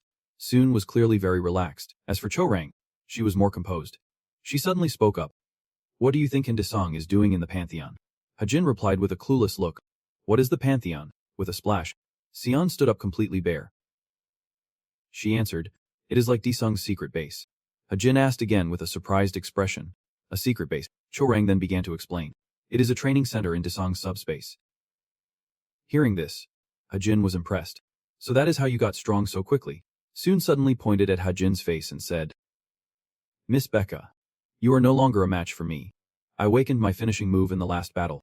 Hajin calmly replied, a finishing move, wasn't it just some weird curse?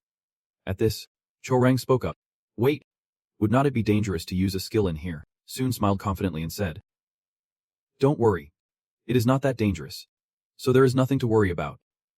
Just then, she summoned a teddy bear. Seeing this, the other two girls were a bit startled, their eyes wide with surprise. At that moment, Desung had also arrived. A staff member was leading him to the men's bath. After stepping inside, Desung looked around for a moment. He immediately took off his robe when suddenly, something nearby caught his attention. It turned out the wall had been destroyed by Seon's teddy bear. That is where the sound came from. After smashing the wall, it now lay motionless on the spot. This unexpectedly failed demonstration made Hajin lose her temper and shout, you little brat. Chorang's face went pale with fear. She looked like she was 5 seconds away from bursting into tears.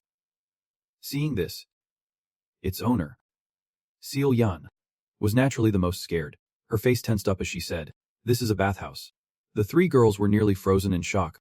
No one dared to utter a word. On the other side, Desung stood examining it with a look of both confusion and annoyance. Even his elephant seemed to disapprove. Time flew. A month had passed since the gates appeared all over the world, and many people had lost their loved ones. Jobs and property were lost, causing immense pain. But fortunately, thanks to the Korean hunters, the losses were significantly reduced. At this time, the TV news was reporting. Leader Jin Ki-hong from the association is here with us to provide a detailed explanation of the current situation. The team and anchor immediately greeted the guest. Hello, Leader Kim Ki-hong. Yep. Hello, I am Jin Ki-hong. Sir. Please update us on the latest news regarding the incident. He began immediately. The nations that experienced the sssrank gate incident a month ago are now entering the recovery phase. Ki-hong continued. Fortunately, as Korea did not experience such an incident, we were able to quickly dispatch our hunter teams. Thanks to them, the Eurasian continent is gradually recovering. The anchor then asked. There is a wave of outrage from associations around the world regarding the heavy damages caused by the World Hunter Association's slow response. What are your thoughts on this? Ki-hong hesitated for a moment. This is not a game show, is it? His words left the anchor speechless. The scene changes to an old man leading a protest. He yelled, "Those damn Ilans. Kill all the Aslans. Darren. Resign now." They were all shouting their demands in unison. Like, "Save son. Bring that inhuman Aslan Anderson to justice." At the scene, a female reporter was filming a live broadcast. She said, "I am currently in front of the World Hunter Association headquarters. The association is currently facing a massive wave of public criticism. Lawsuits and protests are happening one after another. Now I will interview one of the citizens present here." She then approached a man and began. "Yep. Hello, sir. Could you please introduce yourself?" He replied, "Yep. I lost my family in this incident." He then immediately lost his composure and yelled, "What is the World Hunter Association even for?" While the people outside were still in an uproar, a man calmly watched from above.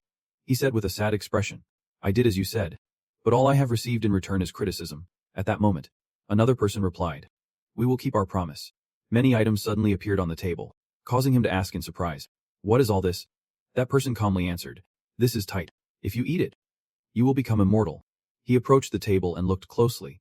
Titan, the person offered no further explanation, only leaving a sentence. "Soon. This will become a new world. Each piece is a human life. If you want more, then bind Hen Sung." Immediately, she vanished into thin air. Meanwhile, at the bathhouse, a small party among the hunters was underway. Tasuka bowed seriously and spoke. "Once again, as the leader of the Wani Guild, I want to express my gratitude to all of you, the Cat Car team. Thank you all very much." Then, his entire team also bowed immediately. They were truly a very courteous group. The Cat Car team on the other side sat and listened quietly, everyone maintaining an attitude of utmost respect. After all that was done, Desung raised his glass and said enthusiastically, "Since everyone did a great job, let us cut loose now." At this, everyone began to party. Their cheers echoed throughout the lively room. Only the trio of girls from the Cat Car team remained calm, leisurely enjoying their tea and dinner. Just then, Seal Yan turned to the other two and spoke. Naturally, Cho Reng was very confused and asked back, "What are you talking about?" A wicked smile spread across Seal Yan's face. She whispered to Cho Reng and Hajin, "The master is huge, is not? This kid is so bold." Saying that so naturally, the two older girls went pale, unable to believe Seal Yan was interested in something like that. Kotting frantically yelled at Seljin to stop, afraid someone might hear. But Seljin boldly replied, "Relax. I have activated a sound blocking skill." Suddenly, Hazen spoke up with a rather odd question. Just how incredible is he?" Seljin fell into deep thought, then held out her whole arm, startling the other two girls who did not realize she was taking this so seriously. Just then, a hand rested on Seljin's head, making her jump. When she turned and saw it was the very person they were discussing, all the color drained from her face in fear. Desung, his face furious, said, "You little brat, from now on, you will be going through hellish training." Seljin cried out in alarm. "What? I was just kidding earlier." Immediately, Desung activated domain shift, and the two of them vanished. Dongchio looked thoughtful and said, "Well, the captain really took Seljin with him." Meanwhile, at the professional cleanup crew's office, the phone suddenly rang. The person on duty quickly answered. "Yep. Rice-eating gang speaking." She asked back in surprise, "The Japanese Hunter Association." Hearing this, the manager was also drawn in and looked over. He hurried over to her and said, "Go Mun. That sounds like an important call." "I will take it," she immediately replied. "Yep. Please hold on for a moment." He immediately took the phone and answered smoothly. "Yep. This is Han Desung, leader of the rice-eating gang." Speaking, after a moment, the caller got straight to the point, which surprised him a little. "Yep. You want to commission us to handle the byproducts in Japan?" After a while, the call ended, and he hung up. The woman suddenly looked at him and asked, "Boss, are we going to Japan?" He replied with an annoyed look. "Whoa. Go Mun. You are staying in the office." Hearing that made her annoyed as well. Cutting to the Miyoka team, Desung asked Honeymoon, "Is there no warp gate?" Honeymoon replied, "We could not find it during the battle at Mount Fuji. It was likely destroyed or buried." Desung immediately scowled at this. "So we have to go back the hard way." But while he was annoyed, Hazen was resolute. "Why would we do that when we have a plane?" Suddenly, the grumpy, silver-haired guy spoke up. "I do not want to go that way either. It is not comfortable at all. If you want to, you can go alone." Suddenly, the guy shouted, "Leader Tetsuka is giving us a ride. Everyone, get on." Everyone quickly boarded the vehicle, leaving a few members of Miyoka standing there. Speechless, Desung scratched his chin. Looking puzzled, I guess they do not want to walk. Ah. Hearing this, Chodang was at a loss for words. Turns out, Chodang was thinking about something else entirely. I wonder if Gio and Celion are alright. She scratched her head in confusion as she walked toward the vehicle. They are probably fine. Right, cutting to Sealhyun's location.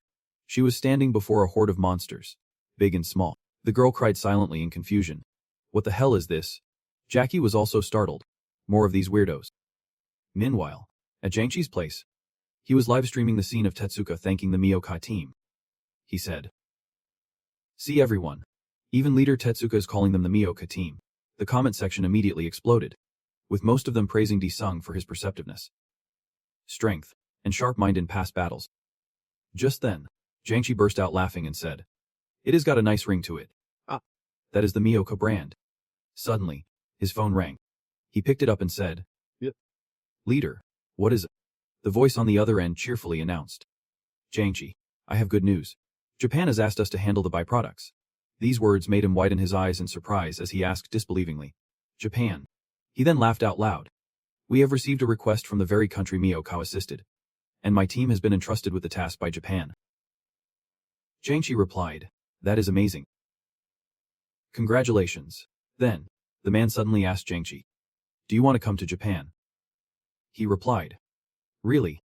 That would be awesome." A few days later at Haneda Airport, bustling crowds of people hurried past each other. While outside, a plane prepared for takeoff. The Miyoka team was in the economy cabin of the plane, and everyone looked a bit tired. Desung walked toward his seat, thinking to himself, "This is my first time flying first class." Just as he was about to sit, he noticed the man next to him looked very familiar. His eyes instantly hardened. He clearly disliked him. Just then, he heard a voice echo in his mind. The man said, "A pleasure to meet you. I am Darren Anderson." Darren Anderson. Ah. Despite their advanced technology, it seems they still use telepathy. The voice continued, "I am here with a special request." All the while, the Darren sitting next to him remained expressionless and cold. Hearing this, Desung grew a little curious and subtly glanced over. Desung focused and continued listening. "Hunter Han. The world will soon end, and a new world will arise." Desung was a little suspicious, his face showing a deep, calculating expression. Suddenly, Darren opened his eyes and glanced at Desung. The voice continued, "Do you wish to become its ruler? It seems you are qualified to become a leader." He calmly refused. The voice continued, "You do not believe me. If you come to my association, I will explain further." This time, he opened his mouth and replied, "I am not buying snake oil from some old man," Desung added coldly. "I have already been playing the ruler in a world that was destroyed just like this." The man stood up from his seat and said, "I see. Despite your formidable power, your mindset is merely that of a common criminal." Suddenly, he spoke with his mind. "Wait." The man was instantly startled, because this was telepathy. He continued, "You are with the other faction, are not you?" Though surprised, the man quickly regained his composure and said, "You know too much." And Desung. Anderson returned to the association, where others were already waiting for him. One man was greedily chewing a piece of raw red meat.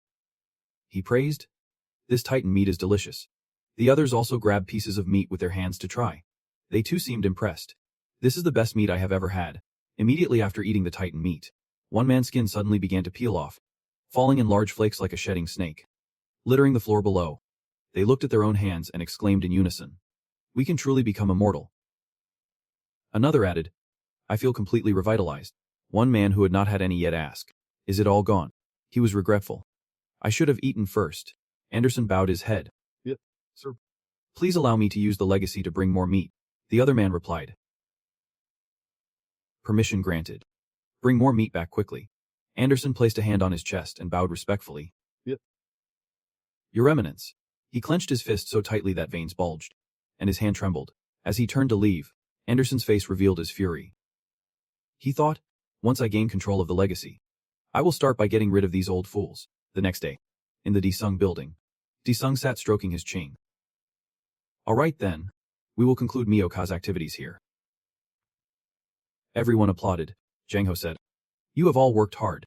Hazen turned to Desung, and he glanced at her.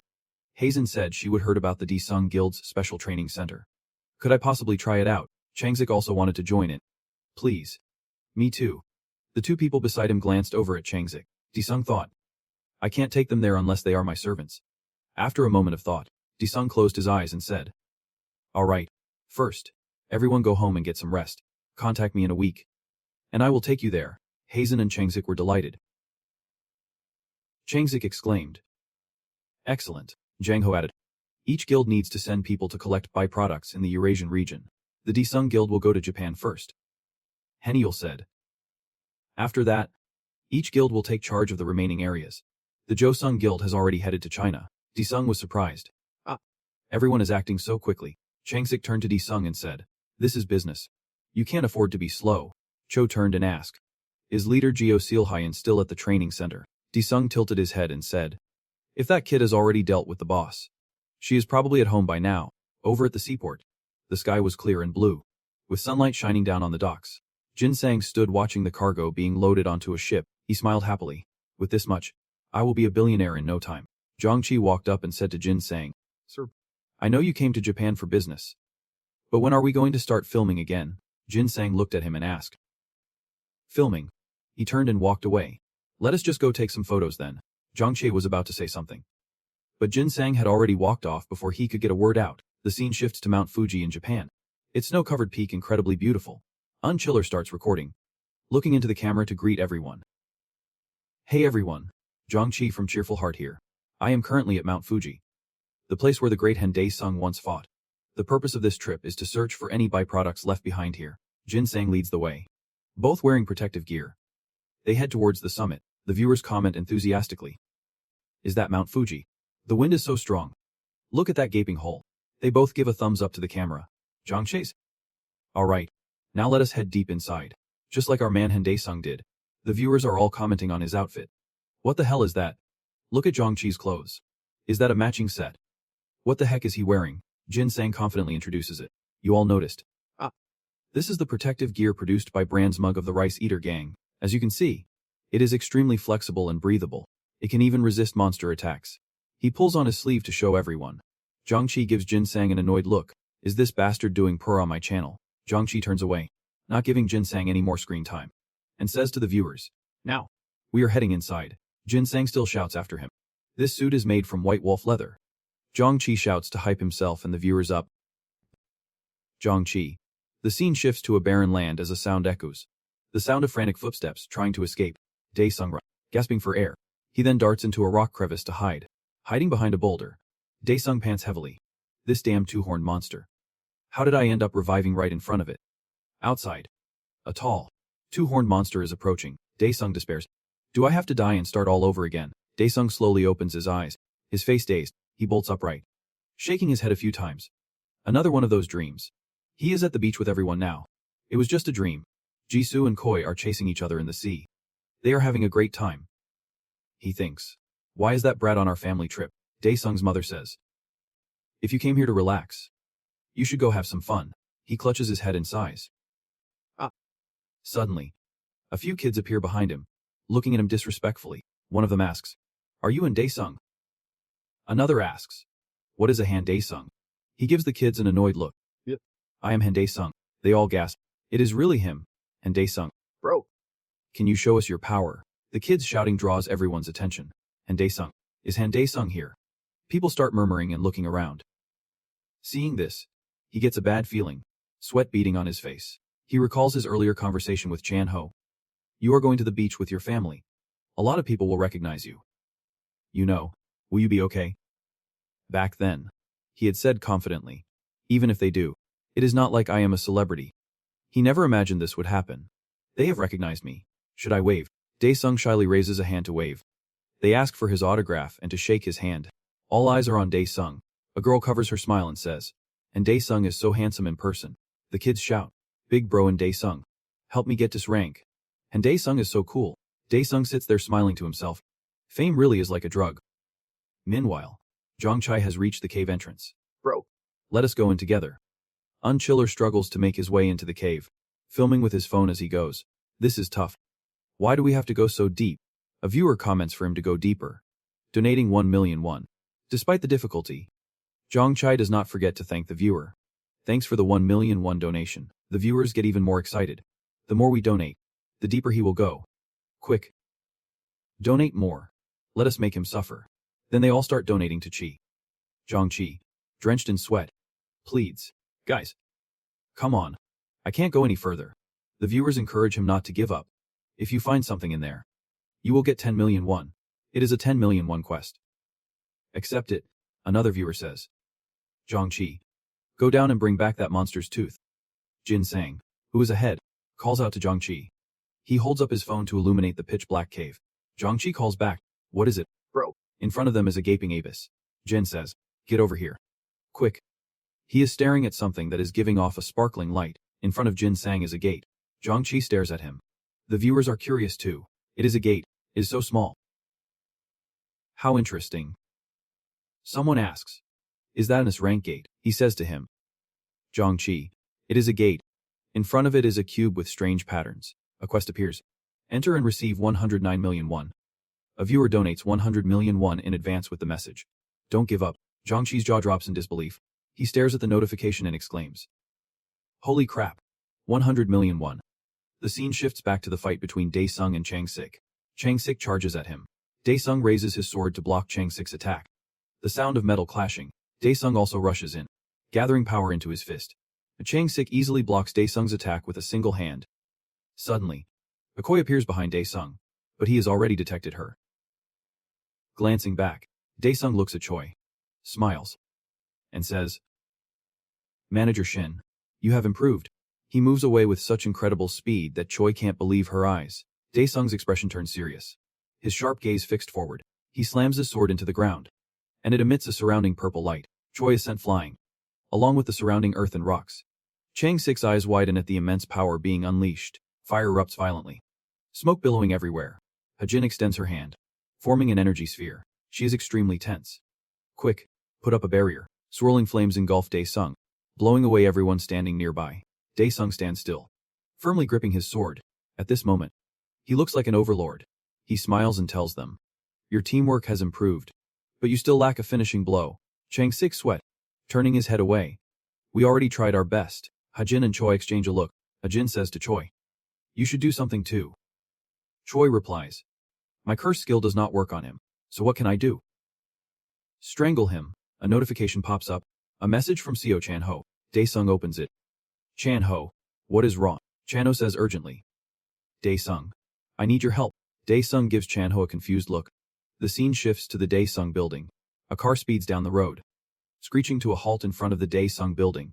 A group of people in full armor and weapons gets out of the car and quickly moves inside. They line up on both sides. Another car arrives, and someone rushes to open its door. He opens the door slowly and carefully, not daring to make a single mistake. A pair of long, alluring legs steps out of the car. Meanwhile, Dae-sung's group has finished their training. Everyone walks out together, with Seol-ayan in the lead. She looks very uncomfortable. Dae-sung scratches his ear and asks her, where are you off to? Kid. Seol-ayan blushes shyly and says she needs to use the restroom. Then she quickly runs off, pushing Chan-ho's hand away as she goes. Dae-sung is annoyed. He grumbles. Why did that old geezer have to go into the gate and cause all this trouble? Chan-ho says, but they are Dae-sung's cleanup crew. Dae-sung reluctantly accepts it. I guess there is no other way then. He claps his hands to gather everyone. All right. Listen up, Dae-sung announces. I have to make a trip to Japan, so I will be gone for a while. After making the announcement, Dae-sung turns to leave when Dae-seon asks him, what is going on? Dae-sung is silent for a moment, not knowing what to say. Suddenly, a woman in dark glasses walks in from outside, flanked by two armored guards. Chan-ho turns to look at her. Chan-ho asks Dae-sung, who are these people? She suddenly stops. She introduces herself as Seol-amai, an inspector from the Wuka. She hands a document to Chan-ho. We have investigated the recent Global Gate incident, so please come with us to testify. Follow you. What the hell is this? Shouldn't a summons be from the Korean Hunter Association? So that Anderson guy sent them to arrest me. It is Chairman Anderson.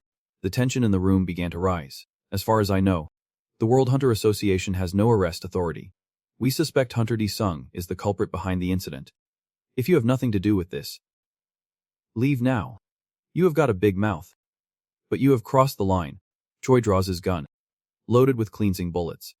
Please, leave. I am only saying this because I am concerned for your safety.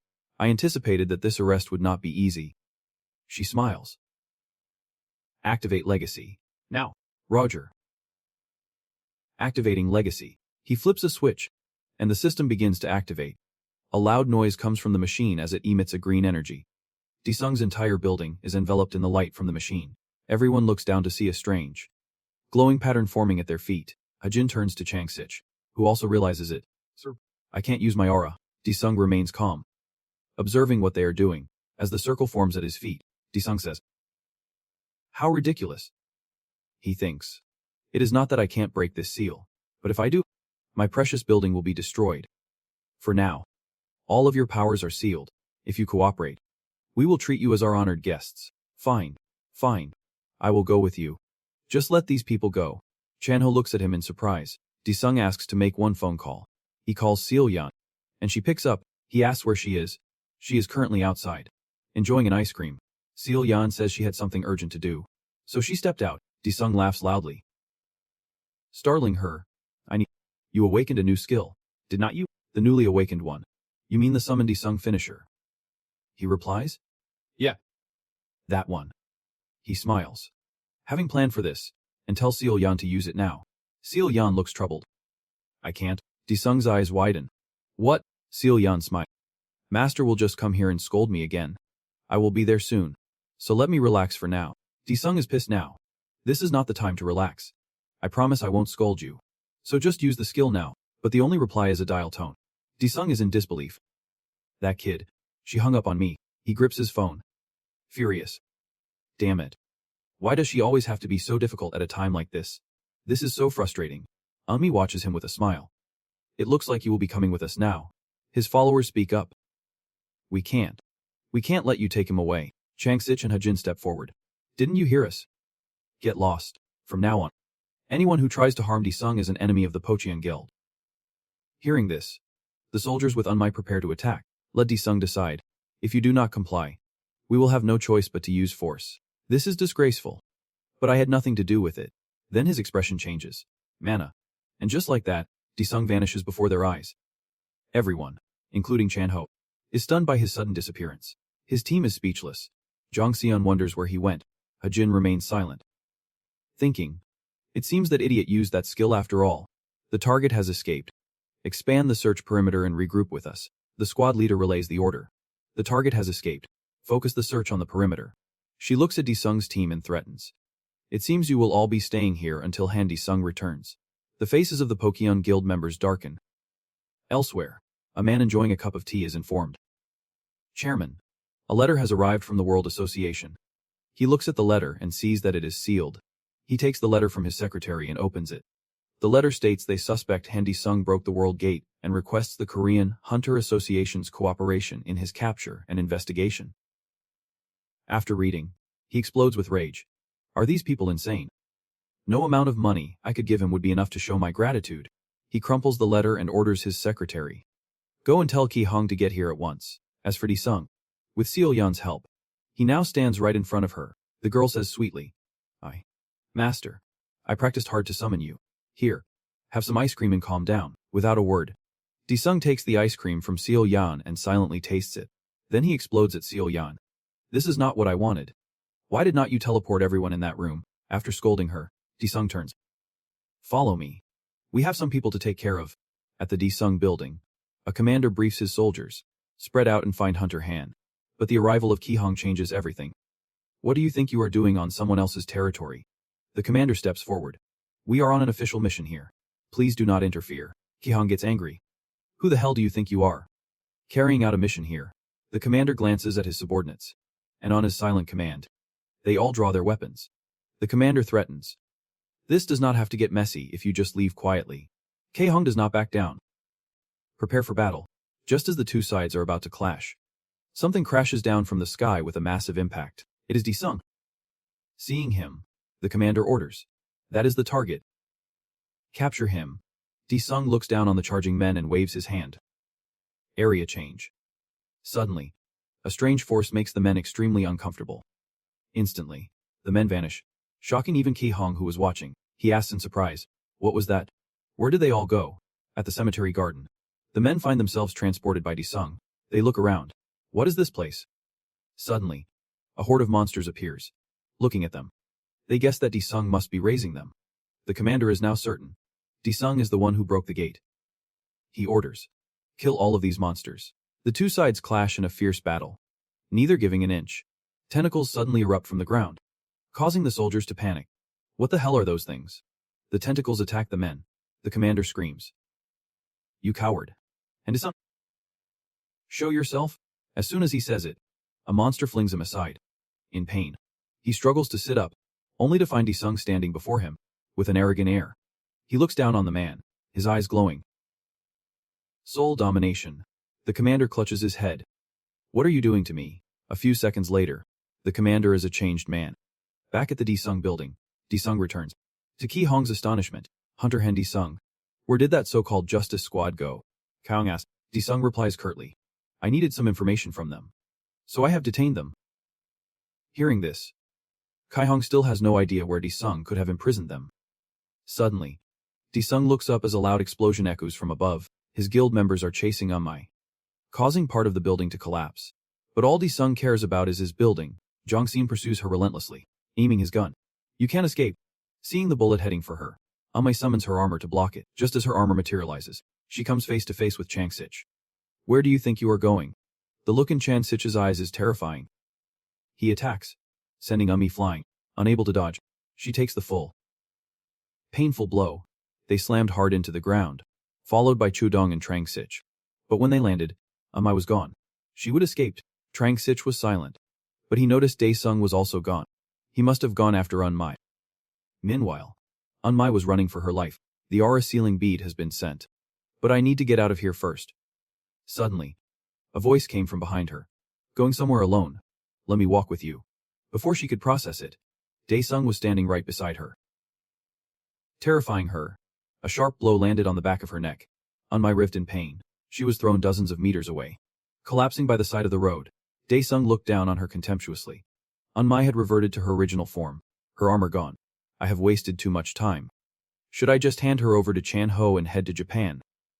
Elsewhere, young Cheeler was in grave danger. And Sung, you have to hold on. I heard Sung is coming soon. The people behind him watched young Cheeler with great concern. Masaki asked, is it really okay to just leave him like that? Tezuka was helpless. He said he won't move an inch until Sir Han arrives. What can we do? Suddenly, a voice was heard. Why is there a gate here? Masaki and Tezuka turned around, as did young Cheeler. With tears welling in his eyes, he dusted himself off. Looks like one of my guild members has caused you some trouble. Tezuka. Crying, young Cheeler shouted, and Sung. He grabbed onto Sung's leg and begged. Please. You have to save Sung. Sung looked down at young Cheeler. Who? That old guy is trapped. Alright, get it? Let go of my pants and tell me what is going on. Through his tears, young Cheeler explained.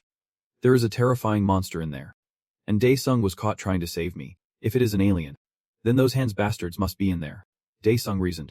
Tezuka spoke up. Sir Han. We can support you with our troops. Sung pointed at young Cheeler. No need for that. Just get this guy somewhere safe and far from here. Alright, I will be careful. With that, Sung walked into the gate. Young Cheeler was dumbfounded, and Sung just disappeared. Tezuka wondered. Does he have an invisibility skill? Inside the gate, Jin Sang was hiding. How much longer do I have to stay hidden here? I will just have to wait. If I can hold out for 3 or 4 days, I am sure young Cheeler will find a way to rescue me. Damn it. It is starting again. Red tentacles appeared from above. Stop. I feel so dizzy. Jin Sang watched in terror as the others were attacked. I can't help you. As the tentacles drew closer, Jin Sang could only brace himself. Covering his head, a flash of light shot past, severing the tentacles. The one who appeared was Sung. What the hell is this? As if seeing his savior, Jin Sang was both overjoyed and astonished. Someone flew in to attack Sung. Drawing his attention, the attacker threw a punch. But Sung managed to block it in time. He staggered back. It was the Warden of the North. I thought we had an intruder, but I never expected such a distinguished guest. Just then, Karina appeared between them. She screamed, launching an attack. Her attack shot straight towards Sung. Believing it was a success, she landed to assess the situation. Sung was completely unharmed. Looking calm. It seems you are in too much of a hurry for pleasantries. Surprised that he was fine, Karina said. The prayer, Bhavan replied. Praying here will restrict our movements. Sung stood up, dusting off his clothes with a smile. Now then, it is my turn. Right. Karina summoned the red tentacled monster. The moment it was summoned, it cried out, "Help me. Mommy. Mommy." Nearby, Ginseng could only cover his ears, shut his eyes, and curl into a ball. Karina laughed. Humans are so sensitive to their own pain and that of their species. But I am not so sure about you. Daesung's anger flared. These bastards are truly disgusting. He furiously unleashed his mana. A powerful wave of energy erupted from him. Both Vaughn and Karina had to shield themselves from the blast. Karina was shocked. So he was hiding this much power. Vaughn looked equally pressured. Daesung summoned his sword, gritting his teeth. Endless pain. As he uttered the words, he swung his sword down. The attack flew straight at Vaughn and Karina, leaving them stunned and terrified. The shockwave from Daesung's attack awakened something. It began to open its eyes. As Daesung's attack continued to press on, thousands of demonic beasts appeared, catching Vaughn and Karina completely by surprise. Karina tried to act arrogant. "You think you can do anything with these low-level monsters?" Daesung was confident. "Feel the pain of having your blood drained and your flesh torn to shreds." The monsters relentlessly attacked Vaughn and Karina, forcing them to struggle. Daesung stood aside, watching coolly. Meanwhile, in another dimension, a being began to stir. His subordinate knelt respectfully. "Lord Hecaton, it seems some suspicious individuals have entered this dark land. I believe I must go and take a look." The newly awakened one pointed a finger toward the sky. A powerful energy burst from his hand, creating a massive shockwave. It felt as if they had received a surge of power. Vaughn shouted, "Glory to Hecaton." "You pests." He furiously attacked Daesung's low-level monsters. Karina did the same. "Glory to Hecaton." A powerful force shot from her mouth, blowing away the monsters. Empowered by Hecaton, the two of them escaped Daesung's deadly technique. Enraged, Daesung summoned his forces. "Come forth, my prisoners." The souls of countless monsters began to rise from the ground. An army's worth of them, including a massive eagle wielding a giant, bloodthirsty-looking blade. They all awaited Daesung's command. Seeing them fully assembled, Daesung gave the order. "Attack." The moment the command was given, they moved out. Their first target was Karina. Karina was enraged. "How dare you?" Elsewhere, as if he would received a message, the awakened being set foot on the ground. The kneeling subordinate cried out in fear. "Hecaton, you have not fully recovered yet." The subordinate pleaded, but it seemed Hecaton paid him no mind. He moved so fast he left only a puff of smoke behind. The subordinate could not follow, and could only call out his name. "Hecaton, back with Daesung." He raised his sword for the finishing blow. "This is the end." With those words, he unleashed his attack on Vaughn and Karina. The attack headed straight for them. Vaughn thought this was the end. But no. Hecaton appeared from nowhere. Daesung was shocked. "My sword's black flames." Hecaton is parrying an attack to Daesung's neck. Vaughn was also stunned by Hecaton's appearance. It seemed Hecaton was mute, communicating only through action. He slammed his hand on the ground, creating a shockwave that blew away Daesung's summoned monsters. They vanished instantly. Hecaton immediately launched a warning strike at Daesung, realizing the danger. Ginseng screamed in terror. Debris was thrown high into the air. Daesung wondered, "Are my skills useless against him?" Below, Ginseng let out a loud cry. Daesung looked down and thought, "I guess this is as far as I go today." But then, a splashing sound came from below. A human face emerged from the ground, startling Ginseng. His surprise turned to fear. "There is something in the ground." Daesung flew down instantly. Positioning himself in front of Ginseng and raising his sword, he used his skill, Breath of the Fire King. Attacking Hecaton. 1,000 flames rushed towards Hecaton, irritating him. But while he was busy dealing with the attack, Daesung grabbed Ginseng by the collar. He got to the gate and flipped him the bird. "Titan, it's been fun. But I've got to go now." With that, he ran into the gate and vanished. The gate closed in an instant, leaving behind only a wisp of smoke. Daesung came to a sudden halt, causing Ginseng to fall to the ground. He clutched the orb. "Hecaton, I think I overdid it today." At the Korean Hunter Association headquarters, a supercar pulled up and was stopped by a guard. The supercar came to a halt. As usual, the guard asked, "Excuse me, sir, may I see your ed?" Just then, the window rolled down. The guard was stunned when he saw the person inside. In interrogation room 1, Unbai was bound to a chair while Kyung typed furiously on a computer. The manager, watching from outside, wondered why a law enforcement officer would resort to arresting Han Daesung with such force. The association's secretary burst through the door. "Branch manager." She was frantic. "This is an emergency." "Branch manager. Right now." Before she could finish, she looked into the interrogation room and gasped. The branch manager looked in. his jaw dropping as well. Somehow, Aslan was inside the room, taking a selfie with Kai Hong. Outside, the manager and the secretary were speechless. Aslan. Aslan gripped Kai Hong's shoulder and looked at Unbai. Oh dear. You look so pathetic, Inspector Unbai. Kai Hong, held in a tight grip, was furious. What is the meaning of this? Unbai said sarcastically. Aren't you here to set me free? Director. The branch manager then shouted. This is incredibly rude. Aslan Anderson. The atmosphere in the room was incredibly strange. Veins pulsed on Ki Hong's forehead. You crazy bastard. Get your hands off me. Aslan continued to mock him. You seem very angry. I apologize. But his action said otherwise. He used his power to unlock Bai. The collar and handcuffs clattered to the floor. The branch manager glared at him. You are acting with extreme disrespect and have ignored all official procedures. Kai Hong was seething. His hands clenched into fists. He threw a punch at Aslan. Let us see what the world's #1 rank is really made of. Take this. Unbai also gathered energy in her hands, ready to strike. But a single hand stopped both of their attacks. It was Aslan. His expression was still playful. Whoa, calm down now. Kai Hong suddenly realized his aura had vanished completely. Unbai stated. The aura Hunter Hende Sung possesses is not something a normal awakened being can have. We had to apprehend him. Kai Hong retorted angrily. Stop spouting nonsense. Hende Sung is the one who went through hell, while you were all cowering in fear. Hearing this, Aslan realized. So that is why Hende Sung is so powerful. Then we can do the same. As for Hende Sung's unusual power, it has already been confirmed and verified by the Korean Hunter Association. Ki Hong objected. This is not something that can be resolved so easily. But the branch manager interjected. I understand. We will handle this matter internally and will give you our response. Aslan accepted the terms. My high-ranking members and I will take our leave for the time being. Aslan and Unbai walked out of the interrogation room. With the branch manager watching, Kai Hong was unconvinced. Manager, why did you just let them walk away? The branch manager replied bluntly. Could you have stopped them if I had not? It is infuriating. But there was nothing else I could do. Unbai returned to her base of operations in Korea. She addressed her members. Although the mission was a failure, you all did well. Now, return to base and await the next operation. All the members responded in unison. Yep. Inspector. Meanwhile, Ji-sung kept getting notifications about his mana depletion, urging him to rest. Ji-sung cursed. Damn it. I am out of mana after just one small fight. Beside him, Unchiller and Jin Sang were crying and hugging each other. Hyung, I am so glad you are alive. Unchiller. Thank you. A voice caught Ji-sung's attention. Hunter Hen Ji-sung. What exactly was that gate? Ji-sung surmised. It is like the warp gate I dropped before got mixed up with something else. And it seems to connect directly to the main nest of those hands bastards. Is their nest a serious problem? Ji-sung explained. Now that I have the cube back, they won't attack this place. He thought, I can finally rest. But suddenly, Unchiller and Jin Sang bowed a full 90 degrees. How can we ever repay you?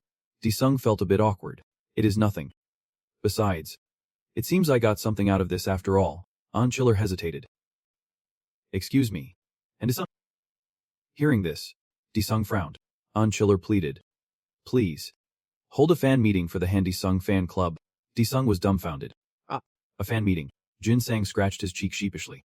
It seems your fan base has grown exponentially worldwide because of the gate break incident. It would also be good for the Ji-sung crew's image. If you agree, the Rice Cake crew will cover all the expenses. So let us hold a fan meeting. All right, Ji-sung suggested, surprising Jin Sang.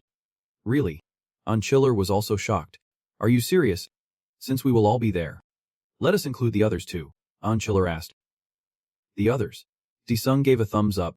That is right. All the members of Carcass. Hearing that, Unchiller was moved to tears. At the Hecatan tribe, a newly awakened titan was rampaging. Agitated and irritable, it repeatedly smashed the ground, scooping up a handful of people who were all screaming for help. But it ignored their cries, shoving them all into its mouth. But it seemed that was not enough, leaving it extremely agitated. A subordinate kneeling below reported. We could not gather enough blood because the titan revived too soon. The titan still felt an immense thirst. Back with Ji-sung. He was scowling in anger. What? He glared at the branch manager. So you are telling me that everyone who destroyed my building was released because of Aslan's powerful intervention? The branch manager could only sigh. And on top of that, Aslan is demanding that the Korean Association verify Han Ji-sung's awakened abilities. Ji-sung shot back. Verify what? Wow. He was starting to get angry. The branch manager could only say. Yep. It is. The World Hunter Association's actions are outrageous. What has our Korean association decided to do about it? Sung pressed for an answer. The branch manager loosened his tie. Due to various complications. We have not reached a conclusion yet, Sung snapped. Complications? Why not just refuse them outright? Secretary Yan explained. Because the International Association is pressuring us with integrated technology licensing. Core integration tech is used throughout the entire energy industry. We are in a position where we can't easily refuse the World Association's demands. Sung seemed to understand. Meaning the World Association holds some leverage over the integration technology. Right. Secretary Yang confirmed it. You have guessed correctly. Sung cursed. Those unethical bastards. He agreed to the measurement and verification. The branch manager was relieved to hear that. The association will begin preparations at once. But Sung added one more thing. However, I will only do it at my fan meeting. Both the manager and the secretary were stunned by this. For real. In a vast desert in Tantic, Iraq, a massive pit has appeared. Inside the pit lies the area beneath the Tower of Babylon. Robots are continuously mining something. They carry crate after crate, moving in an orderly line. Those are the ancient legacies of Babylon. Babylonian ore can nullify our energy. The material for the cube gate also comes from Babylon. A voice rang out. Chairman, we have just received a message from the Korean Association. Hunter Hen will undergo an ability evaluation for the World Association. But they have one condition. The subordinate reported. Darren turned to ask about the condition. The subordinate scratched his head. They said, the chairman and Lord Aslan must attend Hen Sung's fan meeting. Darren turned to his subordinate. What? A fan meeting? Elsewhere. Unchiller was starting a live stream. Hello. Unchiller here. The man who returned from hell. The comments started flooding in. D7. Unchiller. You are live. How did you survive? Keep it up. Stay strong. Jinsang also started a live stream. Holding up a peace sign. I am still alive. The comments on his stream were just as lively. The old man. The pillar of the rice cake gang. He's back. I want to go into that gate too. The two of them continuously thanked the fans for their support and well wishes. The view count was now over 300,000. Is this view counter even real? Now that I have escaped that place. I will start with a story. The view count continued to rise. If it were not for Hen Sung, who was with Anne during the Hunter exam, both of us would be dead by now. As soon as I got out of the gate, I contacted Song Chan-ho directly. He recounted, recalling the life or death moments inside. Anyway, on the morning of the third day after An went missing, he appeared. After that, Daesung told us about the situation inside the gate. So Old Man An and Hen Daesung were both in the Hunter exam. Hen Daesung is really on another level. Hen Daesung. Countless comments popped up with his name. At that moment, old Jinsang sighed and began to speak. It was a terrifying place. The first thing I saw was a pit filled with countless trapped people. There were children, women, and so many others, all piled on top of each other. Then, their blood was drained to supply something. I could only watch helplessly. I could hear screams, cries, sounds of pain. All kinds of different sounds. They all died, one by one. Old Jinsang's story pushed the view count past 1.3 million. Unchiller suddenly realized that foreigners were also in the livestream chat. They shared similar stories. The missing were abducted by aliens. My sister is missing. My son is gone. What is the World Hunter Association even doing? Many comments blamed the World Hunter Association's incompetence. I still have not been able to overcome the trauma from that time. And then suddenly, Hen Daesung appeared. Hearing Hen Daesung's name, everyone in the comments grew curious. Suddenly, a call came in, making Unchiller's phone vibrate. The caller was Hen Daesung, which greatly surprised both him and Jin Sang. Unchiller answered the phone. Yep. I am listening. What? You want me to connect the call to the mic? We are on a live stream. And that means connecting you to all the viewers. As instructed, Unchiller patched the call through the live stream mic. Hello everyone. I am Hen Daesung. Upon hearing these words, everyone exploded, and the comments flooded in. Hen Daesung announced, there are a few things you are curious about me. Ask everything at the Hen Daesung fan meeting, which will be held next week. The location is the International Association building. Hearing this, the comments exploded even more. Hen Daesung's fan meeting at the International Association building. Everyone wanted to go, but then the live stream was cut off. Unchiller reported over the phone. Hen Daesung. It seems the server crashed. The live stream has been disconnected. But the voice on the other end replied gently. Anyway, you did a great job today. Unchiller. Unchiller was moved to tears when Hen Daesung called his name. Daesung then hung up the phone. Before I eliminate those bastards, I will have to clean up the trash in this world. It seems this fan meeting is part of Han Dae-sung's plan. At the International Association building, a fan meeting was organized in the Hunter Hall for people from all over. Aslan cursed. I have never even had a fan meeting here. Darren spoke. Are the preparations to imprison a monster ready? Inspector Umi reported. The Babylonian ores have been fully collected. They are placed on the floor. Even an sssrank hunter will be reduced to an ordinary person if the magic circle is activated, to demand I attend a fan meeting. He must have figured me out. Aslan, sitting beside him, was still tapping his foot. Have you given up on the idea of imprisoning and using him? Darren seemed to be contemplating a plan. If we can't exploit his unknown abilities, this fan meeting will be his funeral. At the Hunter building, a man placed a cube on the floor. The Hunter building. Just for a moment, he was none other than Jun Xian. The cube in his hand began to glow. A teleportation gate opened, and a person stepped out from it. That person was none other than Di Zhong, followed by Seal Yan and Cho Zhong. Everyone was uncomfortable with the portal except Di Zhong, who thought it was very convenient. Seal Yan covered her mouth, while Chu Zhong sighed.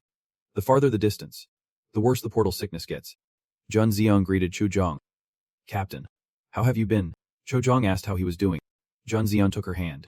Thanks to your efforts, I have been able to live comfortably these days. He looked at De Zhong. I feel I owe you so much, and it makes me feel ashamed. I am always grateful to you for taking care of our Zhong, De Zhong advised him. Don't worry too much about it. How is Dr. Go? Jun Xian explained. He is very excited about the spatial gate research you gave him. He should have some results soon. Aslan appeared out of nowhere, waving. Welcome. Big star. This made both De Zhong and Mir, Jun Xian turn their heads to look. Cho Zhong saw him and also recognized him. The world's #1 hunter. Seal Yan was curious. Aslan Anderson. This is the first time I have seen him in human form. Aslan greeted Di Zhong. I found out the name Di Zhong translates to big star in English. Di Zhong snapped. What the hell are you talking about? Di Zhong pointed at Aslan. Who gave you the right to take my prisoner away? Cho Zhong was surprised. Can you even talk to him like that? Aslan remained cheerful. Calm down. I was just doing what the chairman told me to do. Aslan's expression suddenly changed. That is right. Chairman Darren is the one behind everything. Take him down. Everyone was surprised to hear that. What is this guy trying to do? Then, Aslan cheerfully laughed again. Anyway, I have prepared rooms for you at a 5-star hotel. Follow me, he said and turned away. Everyone silently watched him go. At the Hunter building, Chairman Darren was reading reports. Udmi stood reporting the details to him. Chairman, I have heard that Han Dae-sung and his companions have moved into the hotel rooms prepared by Director Aslan. Darren ordered. Increase security around the hotel where he is staying and thoroughly investigate anyone who comes into contact with him. Udmi acknowledged the order. Darren gave a sinister smile. Wouldn't it be better if there were more people watching when we reveal his identity? On the day of the fan meeting at the International Hunter building, a lot of people had gathered here. They included reporters and journalists, all lining up to attend the fan meeting. People were lining up and entering one by one, while a reporter was broadcasting live. Hello everyone. I am currently at the Hunter building in New York, and the area around it is congested with the large crowd gathered here. She grabbed a man from the crowd to interview. Hello. Can you tell me who you are and where you are from? The man was very enthusiastic. My name is Harry, and a rank hunter from Chicago. The man told his story. I lost 2 relatives in the recent Supergate incident. Today, I will gather information about the aliens and go to their base. I have already assembled a team of hunters. The reporter, after getting the information, turned back to the camera. Well, we wish you luck, Harry. This is reporter Jenny. In the waiting room behind the Hunter conference hall, 4 people were waiting to hear Dae-sung's arrangements. And I have a few things to say before the event begins. Everyone listened in silence. Inside the hall, thousands of people are holding glow sticks, cheering and waiting for their idol. A figure appears, making them extremely excited. It is none other than An Chiller, calming himself down. I can't believe it. I am shaking more than when I was chased by monsters at the gate. Taking a deep breath, he brings the mic up to introduce himself. Hello, I am Dragon7, a YouTuber with over 10 million subscribers. And I will be the host of Han Dae-sung's fan meeting today. The crowd below goes wild, screaming with excitement. An Chiller announces. And now, we will begin the fan meeting for the world's strongest hunter, Han Dae-sung. Tezuka watches the live stream on a TV screen, while Unwon is watching Dae-sung through a computer. The fans below are all filled with anticipation. Chairman Darren just stands above, silently observing. Now, let us welcome the main star of this event, Hunter Han Dae-sung. Please welcome him with applause and cheers. In the waiting area, Dae-sung, Seo Yan and Cho Jong are watching Yan Chiller host the show. Seo Yan looks around at everything, while Cho Jong remains silent. Dae-sung takes the mic from Yan Chiller, who signals the audience to be quiet. Dae-sung greets the fans. Hello everyone. How are you all feeling today? As soon as he finishes speaking, from high above, the lights suddenly go out. Everyone wonders why the lights went off. Is this part of the event? Where Dae-sung is standing, a magic circle appears. The crowd thinks it is a special effect and cheers excitedly. But only Dae-sung's group immediately realizes there is a problem. Dae-sung. Damn it. They won't even let me speak. Boss. It seems the enemy has started to move. Cho Jong report, while Seo Yan wonders. So what Master said was true. From mid-air, a mass of red energy suddenly appears. It gradually transforms into a huge gate, and everyone stares at it intently. A massive monster slowly emerges. The audience is completely shocked. A magic circle appeared and a monster is coming out of it. Why is there a monster here? A horde of monsters appears, and everyone starts talking about it. And Dae-sung created the gate. How could Dae-sung do this? Everyone calm down. What? I can't use my aura ability. Dae-sung curses again. Damn it. I never thought they would use such a clever method. He presses his ear, revealing a small earpiece. Do you rid me? Get rid of this magic circle right now. The one receiving the message is Han Yuan, who agrees immediately. We will start the show. He replies to Dae-sung. In a room somewhere inside the World Hunter Association building, some kind of experiment is continuously emitting energy. Eun-mai and her team members are standing inside. She orders to quickly change the EZ's type. Her subordinate complies, inserting the new EZ's type, one of them. While no one is paying attention, sneakily takes a card, goes to the door, and swipes it open. Eun-mai turns around about to get angry. But before she can react, the door opens. A group of people disguised exactly like the organization's members storms in. Eun-mai and her subordinates are completely surprised. She summons her armor. What are you all doing? One person quickly moves towards her. It is none other than Henyan, and he attacks her. The two of them clash, neither giving an inch. When Henyan kicks, Eun-mai raises a barrier to block. Eun-mai flies up to attack from above, and Henyan blocks with his hands. After fighting for a while, Eun-mai sees the enemy's numbers growing, so she takes the opportunity to attack Henyan's comrades. While Eun-mai is distracted, Henyan shouts to his comrades, prioritize stopping that magic circle quickly. A comrade hears the order. I will stop it. Back at the hall, the monsters are extremely aggressive. They are attacking the audience. All the audience members are terrified, scrambling to escape. Dae-sung is still trapped in the magic circle, but he suddenly feels it weakening. Faster than I expected. Dae-sung glances at Seo Yan. Hey kid. The circle has weakened. Seo Yan smiles. This fan meeting is so much fun. As soon as she finishes, the kid uses her ability, summoning hell ants. The swarm of ants rushes in and attacks the monsters. The monsters are sent flying before they can even react. Cho Jong is no less impressive. She uses her skill, ultimate magic bullet, continuously firing her gun. The monster horde is riddled with bullets. People suddenly realize Dae-sung and his companions are fighting the monsters. They are surprised and wonder. Wasn't Dae-sung the one who opened the gate? They start cheering for him again. And Dae-sung. Kill them all. Dae-sung has now summoned a sword into his hand. Looks like it is time for me to warm up a bit. Watching from above, Darren slams the table. He angrily demands. What happened? From outside, someone calls his name. Chairman, it is She reports. There is a traitor in our ranks. He has taken over the equipment room. The two people in the observation room suddenly turn towards the door. Outside, countless members of the International Hunter Association have been taken down. After taking down the soldiers, Jang 6, this is the only place without an elevator. Jong-sin remarks, it is tough being in the chairman's audience. While those two are taking it easy, Hajin is busy fighting. Her opponent is incredibly tough. It is and he is still gloating. I can't believe my ability is not working. A sword is pointed at him. Jang Sik takes on the task. I will take care of this guy. You two go find Chairman Darren. Aslan strokes his chin. You want to find Darren. And I want to let you go. But Jang Sik loses his patience. What the hell are you talking about? And rushes to attack Aslan.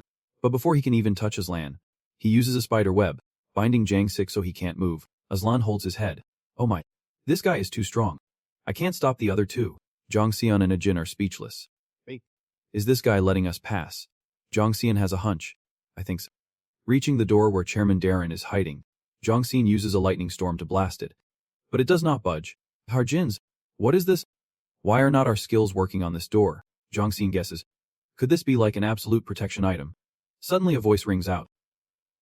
Absolute what? Inside the room. They also hear the commotion from the door. Eun-mai assesses the situation. Chairman, we should evacuate the area right now. If we can't seal Daesung's power, not even Aslan can stop him. Darren is at a loss for words. We will come back for the Babylon or later. Let us leave now. But then a sword pierces through the door. Darren is shocked.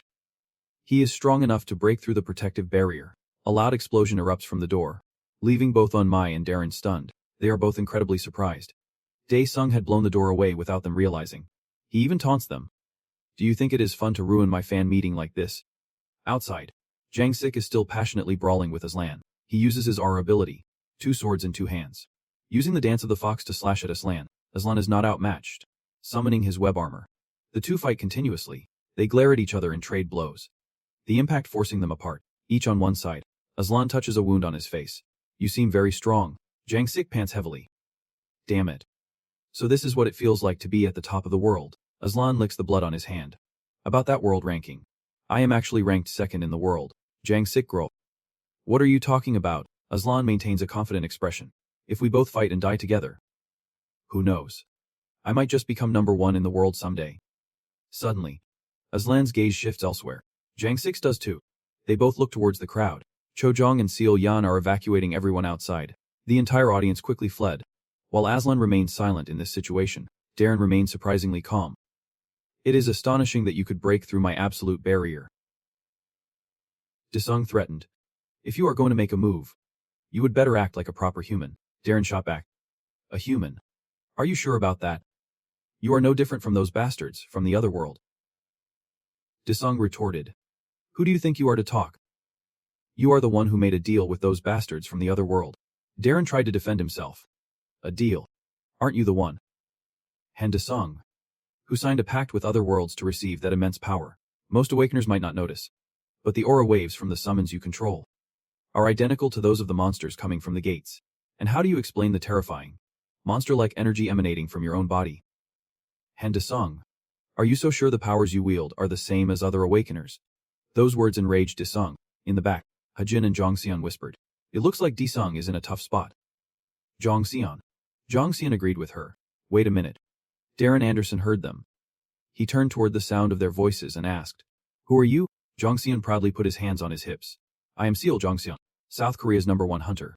And let me tell you, Leader Han here is the greatest hunter in the entire universe.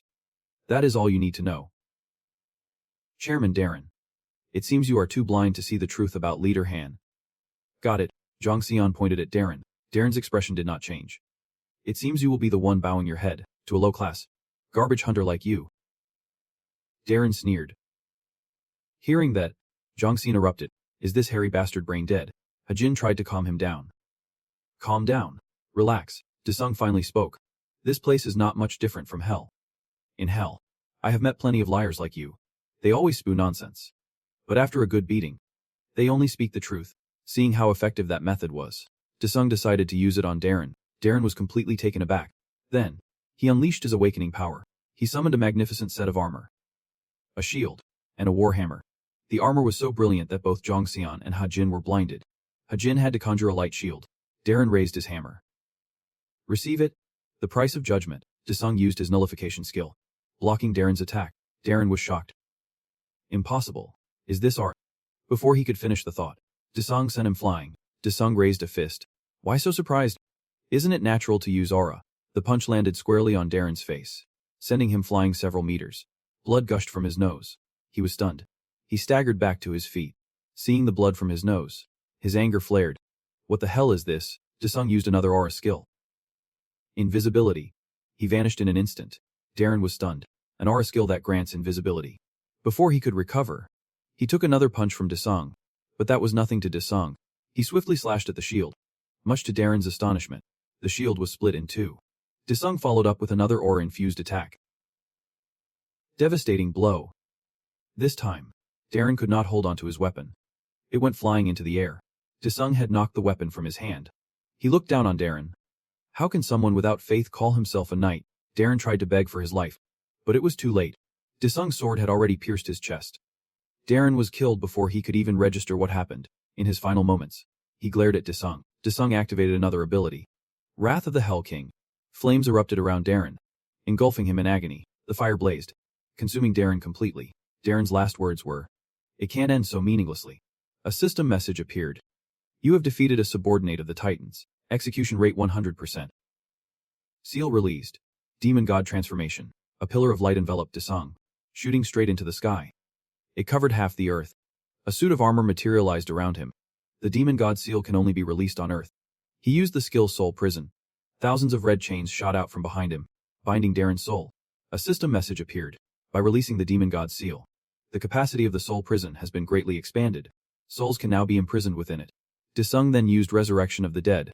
An obedient Darren materialized. Reporters began their broadcast. Hello everyone. I am Sarah Brighton from Fen. Last night, a gate appeared at Hangseo Hall. We now bring you an interview with Chairman Darren, who was at the scene, Darren announced on the broadcast. Thanks to the outstanding efforts of Hunter Han and his team, they successfully prevented a gate break. I am certain that Hunter Han is a treasure to all of humanity. Meanwhile, a group of powerful old men were also watching the news. They discussed what they saw. Didn't Darren say he would handle things cleanly? Why is he acting like a fool on television? I also heard about that fan meeting. The door creaked open. Drawing their attention, Desung walked in and greeted them. Why are there only 3 of you here? The old men were startled and shouted. Guards. The sound of rushing footsteps approached. 4 men surrounded Desung. Desung merely glanced at them with contempt, but the old man remained confident. They are all high rankers. I do not know how you got in here, but... Before he could finish, chains shot out, binding the guards. All of them were utterly shocked and terrified. Desung's expression remained unchanged. A few seconds later, all the guards vanished. Desung yawned as he looked at the old men. Is that all you have got? The old men were terrified. After dealing with the old men, Desung stepped outside. Darren was kneeling, awaiting his command. Master. Desung asked. Why were there only 3 of them? Darren reported. Those who have eaten the flesh will not return here. We are mobilizing the entire organization to track their locations. If they find out 3 of the 6 members are dead, they will likely go deeper into hiding. Desung sighed. How annoying. But there is nothing I can do. Should I put up warning signs to make them hide for good? Just as he finished his sentence, a massive explosion erupted. Desung started walking. Commander number 31. Yep. Master. At a bar hidden away in a dark alley. Only this one bar was illuminated. The bartender was cleaning glasses. Aslan sat at the counter, enjoying a drink. He drank and cursed under his breath. That idiot. To die like that. Someone approached him. Director. Having escaped her pursuers, had found Aslan. Aslan said sarcastically. So the inspector managed to escape as well.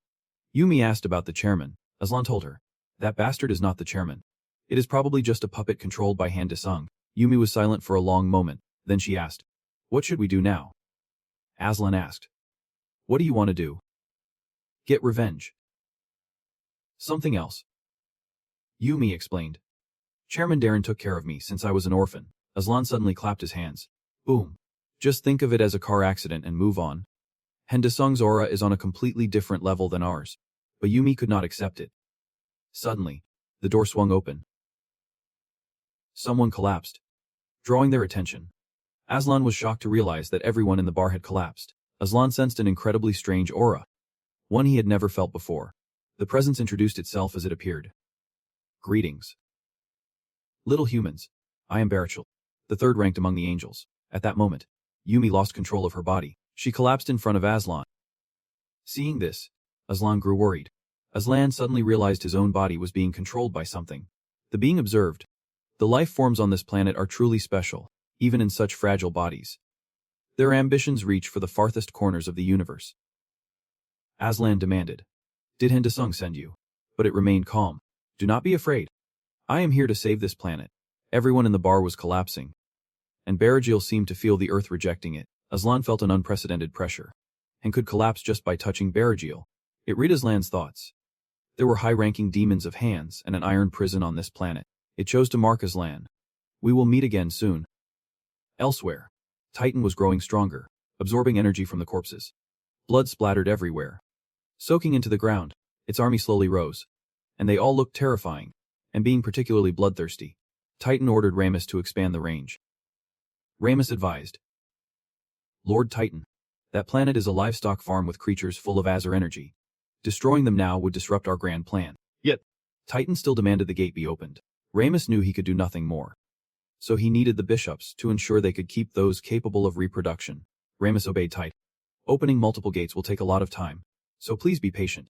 Ramus turned to Vunk and Karina. Bishops.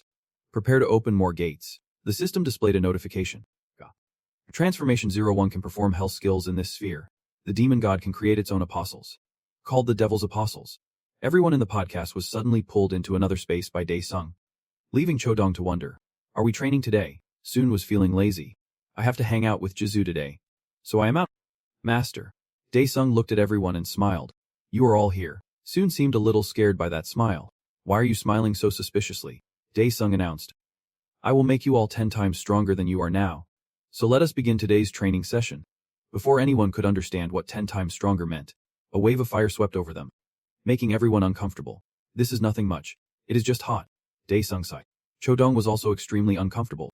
Dae-sung continuously created fire to increase everyone's endurance. Overheated. Soon yelled. Stop it. You idiot. You stupid master. Dae-sung observed them. We only have 72 hours to train before the Han's invasion. At the Ka-Hunter Association headquarters, the secretary announced. Chairman. It is. Chairman Dong-ho adjusted his tie. He walked out with his secretary. Kai-hong and his subordinates followed to protect him. In the meeting room, there were only a few people. The screen lit up. Everyone was waiting for all members to be present to begin the meeting. The first to connect was Darren. Hello. I am Chairman Darren Anderson. Wang Wei, Chairman of the Chinese Association, also spoke up. Since Chairman Darren convened this meeting, he will have to relinquish his position, Darren also announced. I expect to be reinstated as chairman after tonight's meeting. Both Japan and Europe agreed to let Darren continue as chairman. Nika, chairman of the Russian Federation's Association, spoke up. What are you talking about? Does this mean you will violate the association's regulations? The Day of the Gods meeting has the supreme authority to summon all hunters worldwide. Russia will not agree and will demand accountability based on the outcome of today's meeting. Hearing this, Dong-ho was furious. These bastards still love to play politics. Even in a meeting like this. Silence. Everyone. Chairman Darren. Please tell us why you chose to convene the Day of the Gods meeting, Chairman Dong-ho asked. Darren then spoke. Thank you, Chairman Dong-ho, for giving me the opportunity to speak. The reason for convening the Day of the Gods meeting is simple. In 3 days, a massive invasion by creatures from another world will occur across the entire Earth. Darren announced. Everyone who heard this was stunned. The Russian representative asked, can you take responsibility for those words? If there is no invasion as you claim, the entire world will suffer great losses, both human and material. Darren stated, the source of this information is Hunter Han Dae-sung. I have complete faith in it, Chairman Dong-ho thought to himself. When did he change so much? The branch manager also guessed it. Something must have happened at the end of the fan meeting. Wang Wei then asked, is Han Dae-sung the one who stopped the destruction of Shandong last time? The chairman of the Japanese Association added, and Sama is the hero who saved Tokyo. The Russian representative's expression changed. Han Dae-sung is the one who handled the S-class gate in Moscow. Correct. The meeting room fell unusually silent. Darren then announced, I will deploy all resources of the World Hunter Association. I hope each nation's association will prepare for this apocalyptic war. Early in the morning in Korea, all the hunters had gathered.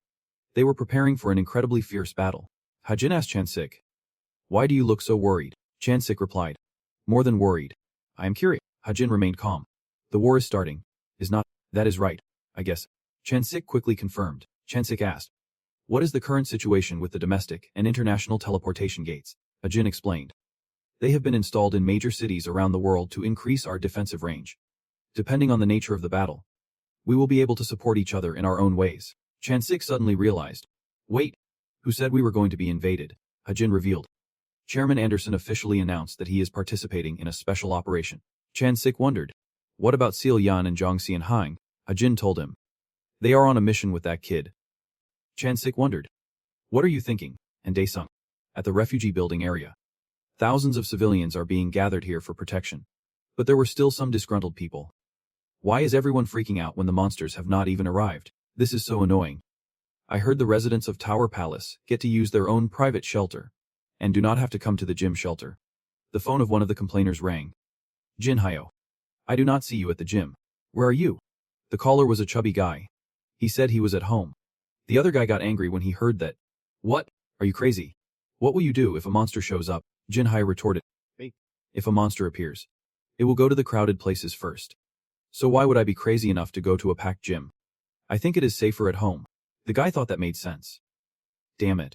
I should have just stayed home. The line for the bathroom here is too long. A lot of people did not even leave their homes in the first place. The chubby guy on the phone was still proud of himself. As long as it is not me. It is. This is great. Suddenly, the chubby guy looked outside. The person on the other end of the line also announced, "It is a gate, a real gate." Just as he said that, countless gates appeared in the sky. All the hunters activated their protective auras. They alerted each other. Prepare for battle. Thousands of gates fell to Earth. The forces on Earth also prepared heavy weaponry to attack. Aura wave. Ready. Fire. A loud explosion roared, destroying many gates. A large number of gates were annihilated. It is working. Keep it up. However, the number of gates was overwhelming. They were falling onto the streets, on top of tall buildings. And one happened to fall right on Jin Hyo's house. From inside the gate, a huge, hideous monster stepped out. Jin Hyo's face went pale as he cursed. Many more monsters were also emerging from the gates. Some were sliced in half as soon as they emerged, Kai Hung announced. There are many of them. But they are not strong. Everyone, focus. The monsters grew in number, surrounding the hunter team. They gathered into a swarm. Kai Hung suddenly realized. Are these monsters combining? Something huge fell from the sky, taking all the hunters by surprise. In the Ka Command Center, gates are appearing in large numbers nationwide. They are still continuing to appear. They are not just simple monster gates. They emit the same wavelength as the teleportation gates we use. The branch manager looked at the subordinate at the console. How are things going? We have established a defensive line around the shelters and the active battle zones. Other areas are unprotected, the secretary reported. Branch manager. The number of monster gates continues to increase. Red dots keep appearing on the screen. The manager could only swear to the heavens. On the Patek side, Changsik was also fighting with all his might. Both Hazan and Changsik were completely focused on the battle. Changsik used his aura skill. Attacking the gate, he unleashed one move after another, continuously using his power as he charged forward, attacking the gates as they fell. I'm Chang, a hunter from Joseon. Come at me. You bastards. After his declaration, he became even more ferocious, attacking relentlessly. But the monsters seemed to follow some command, gathering together in one place. Hazen panicked. Why are they doing that? She ordered the entire team to get ready. The monsters all marched in the same direction. They merged into a giant monster. Changsik dove down from the sky, using his ultimate aura skill. Tiger's Hunt. He attacked the monster. The two sides collided with immense force. Hazing, watching from below, was completely stunned. Meanwhile in Beijing, China, the situation was no better. All the hunters were on high alert, ready for battle. Every single one of them was fighting off the monsters. The surrounding civilians cheered. The monk hunter is finally here. He is the greatest. One of the hunters shouted a warning. This place is extremely dangerous. Please evacuate to the shelters immediately. But some remained optimistic. What is so dangerous about this? As long as the monk hunter is here, China is invincible.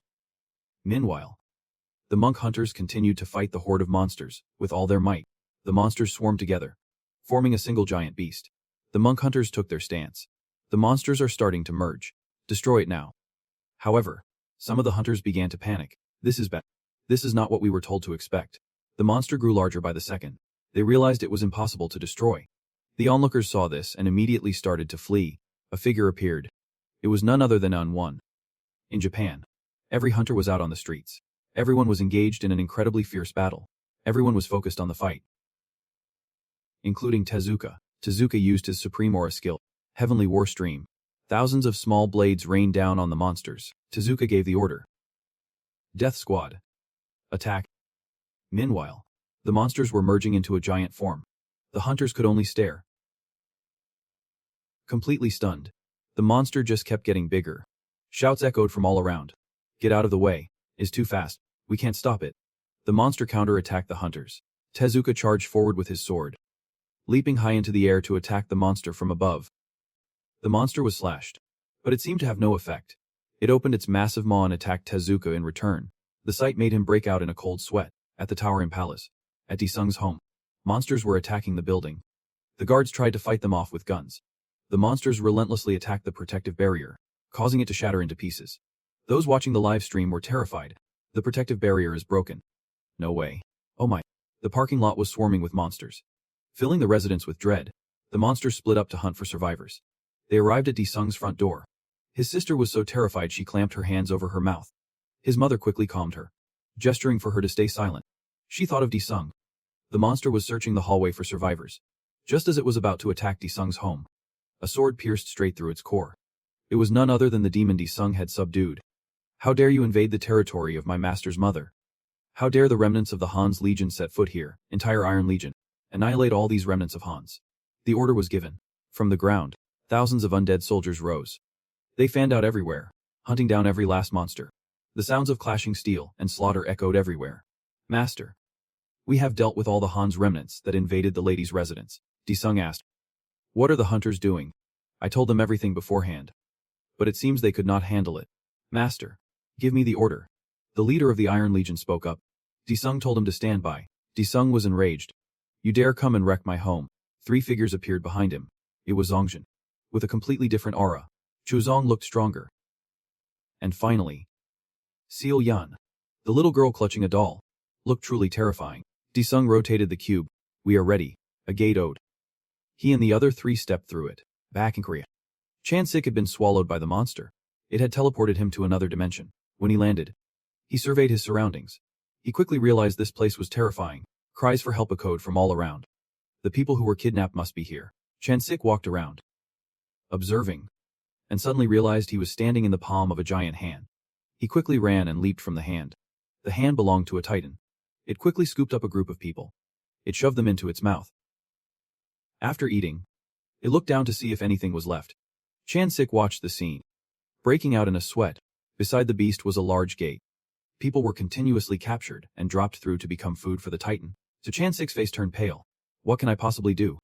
Another person was captured and brought through the gate. It was none other than Tezuka. Tezuka had not yet grasped the situation.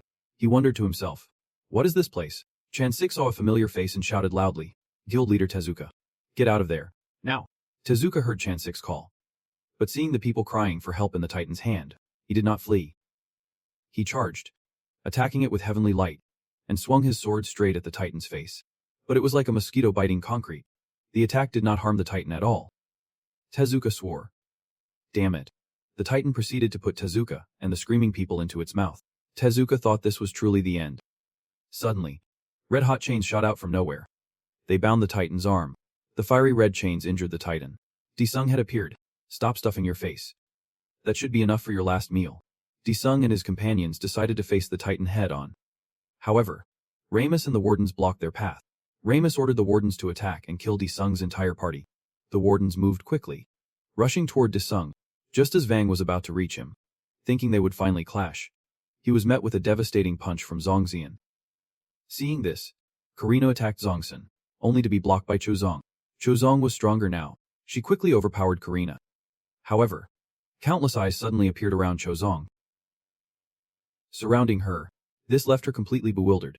Her attacker was Elheim. He boasted, the Titan has granted me new eyes. You will all experience the torments of hell. Jackie appeared behind him out of nowhere. What do you think you are doing? Jackie lunged forward, stabbing Elheim repeatedly with a small knife.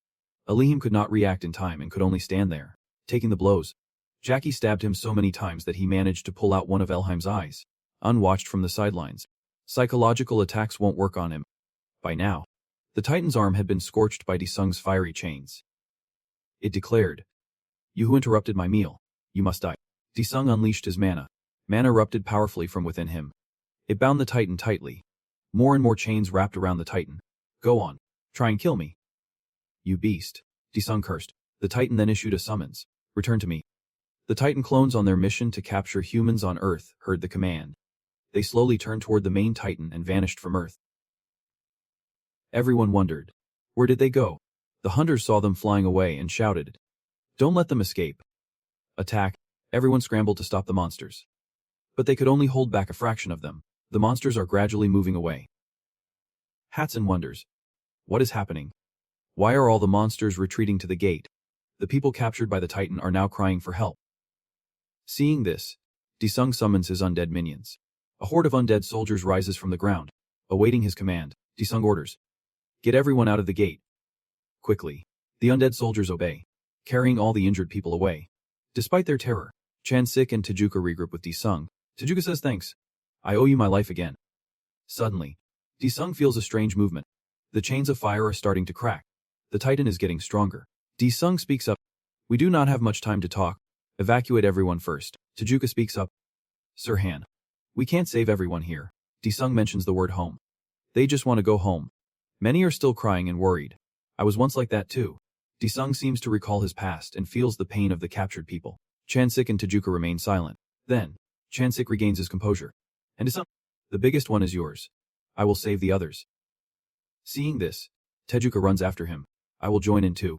Disung's gaze turns cold. Alright. I will have to control that Titan. The Titan is still struggling to break free from the fire chains. It vows. I will never forgive you. I will annihilate all of humanity. The system displays a notification. The power of chaos has depleted the demonic god's power. Disung must release the demonic god's power before it is completely consumed. Disung frowns. What the hell? The transformation will end if my level drops. Disung commands. Apostles 1 and 3. Go take down the Titan's lackeys. The three receive their orders and move out quickly. Chodong moves in to deal with Karina. Karina is enraged. How dare you? But Chodong does not care. She continuously attacks Karina. The two fight fiercely. Extreme demonic god. Arise. Chodong summons. Then, she plunges her two swords into the ground. Thousands of sharp, blue crystals erupt from the ground. They attack Karina. Karina's furious. Where do you think you are to act so boldly? She shatters the crystals. Distracted by the crystals, she fails to notice. When did Chodong get behind her? Chodong slits her throat with one slash. As Karina falls, she barely manages to say, Titan, accept me. As she finishes, her soul flies towards the Titan. Chodong watches and wonders. What was that? I thought I had defeated her. The Titan roars upon seeing its subordinate defeated. Disung guesses. Perhaps this leader grows stronger by absorbing its own kind. On the other side, Chakji also completes his mission, piercing Ilham to death. Ilham only has time for his last words. Titan, accept my soul. The souls of the defeated fly towards the Titan and merge with it. System notification. The second apostle, Sin Choi, has consumed her demonic god form to defeat the Western bishop. Karina, the first apostle, Zhu Xian, has consumed his demonic god form to defeat the Eastern bishop. Aleem, demonic god form 70% consumed, 30% remaining. Disung suddenly realizes. Wait, we defeated them. So why is it getting stronger? Is the boss balance broken? On this side, Zhong Xian is just as powerful. Disung tries to stop them. Do not defeat them anymore. But before he can finish, he is speechless. Vunk has been defeated. His only last word is, Titan. System notification. The third apostle has consumed a significant amount of demonic god power to defeat Vok. The northern bishop, demonic god form 90% consumed, 10% remaining. The Titan grows even stronger. Disung can only curse. Suddenly, something emerges from the corpses of the defeated bishops. Soon crouches down, looks, and wonders. What the hell is this? System notification. The first apostle Zhu Xian has absorbed the flesh containing the power of the god of chaos. The demonic god transformation has been upgraded to level 2, and the demonic god form has been fully restored. The second apostle Sin Choi has absorbed the flesh containing the power of the god of chaos. The demonic god transformation has been upgraded to level 3, and the demonic god form has been fully restored, surpassing its restoration limit and increasing its total capacity. Disung feels the power surging within his body. He smirks. That is more like it. This is how the story should go. System notification. The third apostle Xiao Zongxian has absorbed the flesh containing the power of the god of chaos. The demonic god transformation level has been raised to 4, unlocking unique hell skills. Available hell skills. Pain. Eternity. Judgment of the Void Flame. Disung feels like a tiger that has grown wings, filled with new power. A pair of black wings appears on his back. He flies towards the Titan. The Titan sees him and is stunned. Impossible. You are the demonic god of hell. Disung laughs, looking at it. You bastard. What have you been thinking of me this whole time? The Titan is no longer arrogant and tries to negotiate. Wait. Demonic god. We share the same fate. I wield the chaos and destruction of planets, while you represent the end and punishment. This is the grand design of the heavens. Disung stops upon hearing this. The heavens. A design. What does that mean? The Titan continues to explain. We are two sacred beings who cannot exist in the same dimension. If our powers combine, we can conquer countless planets in the universe. A voice calls out, drawing Disung's attention. And Disung, Chansik report. Everyone has been evacuated. Disung says, you should leave too. Chansik, you are just in my way here. Disung looks at the Titan. Your chances are up. Now you can die, you sick bastard. From the sky, countless gates appear. The monsters the Titan had sent away begin to return. Disung watches as they quickly merge with the Titan. Disung declares, Stop resisting and die. He uses his skill, Demonic God's Execution Slash. He attacks the Titan. The Titan raises its hand to block. Roaring, I swear I will tear you to shreds. Disung is not afraid. You are about to die. You bastard. The system displays a warning. Attacks that are too powerful may cause an incident for the demonic god. Please be cautious. The Titan is still struggling against Disung's attack. The Titan commands, hold him back. Ramus. Ramus appears behind Disung. It tries to sneak attack him with a staff, but only hits empty air. Disung has disappeared. Before Ramus can react, Seolyan appears. Using imprisonment magic, Ramus angrily pulls out a book. You damn pest. But before it can use the book, its hand is caught by Chodong. The action is too fast for Ramus to do anything. Just then, Seolyan appears and punches Ramus. You monster. Ramus can't believe his grand plan is being thwarted by a bunch of mortals. But before he can finish the thought, Seolyan sends him flying. On the other side, Disung uses all his strength to finish the Titan. The Titan tries to resist in pain, but it is no match for Disung. Its hand is bleeding. Disung splits the Titan in two with a single sword strike. The Titan vows, I will definitely repay this humiliation. From the sky, Disung watches the Titan fall. Smoke and fire fill the air. System notification. You have defeated Hakadan, the Titan god of chaos. Demonic god power consumption rate, 99%. Remaining demonic god power, 1%. Disung lands on the ground. Panting. That bastard is finally dead. A large orb of light appears before him. System notification. You have defeated Hakadan, the Titan god. You can now absorb the divine power of chaos. Disung looks at the orb. I really need to have it. A spear from nowhere pierces him. A voice rings out. How lucky. I am not too late. The attacker is none other than Aslan. Disung is furious. What are you doing? You bastard. Aslan pats his shoulder. Impressive? My child, you have defeated the Titan of Chaos. However, the chaos and destruction do not belong to you. Aslan walked over to the Titan's heart. Daesung, enraged, stopped spouting nonsense. He wanted to pull out the spear that Aslan had stabbed him with. The system continuously warned. Pulling out the spear will greatly damage your divine power. Daesung was furious. But there was nothing he could do. Aslan looked back. You are a smart kid. You won't pull it out. The spear of destiny was made to block angelic power. Daesung decided to ignore it. He rushed forward, sword in hand. Attacking Aslan, the sword swung past. But Aslan dodged it with ease. Aslan gently caught the sword. Daesung asked, Who are you? The figure then revealed their true form as Baradiel. Her hand still gently held the sword. Seeing her true form, Daesung realized, You are an angel. Baradiel then explained. Although you have protected your planet, soon, a new Titan of the Horde will bring destruction. From now on, focus on your role. With those words, Baradiel vanished, leaving only a single phrase behind. Until we meet again.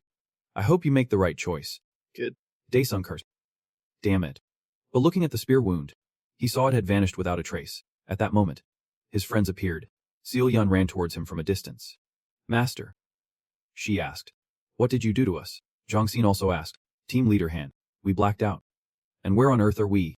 Cho Rong still thought. Are not we in the middle of some intense training? Daesung looked at their clueless faces and deduced. It means they do not remember anything about becoming apostles. Daesung clapped his hands. I will tell you everything when we get back. It is a long story. Suddenly, Cho Jong pointed in another direction. Team leader. There is something strange over there. Daesung turned to look. In Korea, people were tending to each other's wounds.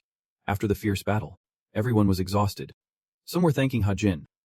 Suddenly, a gate appeared, causing everyone to panic, thinking it was a monster gate. Hajin looked and objected.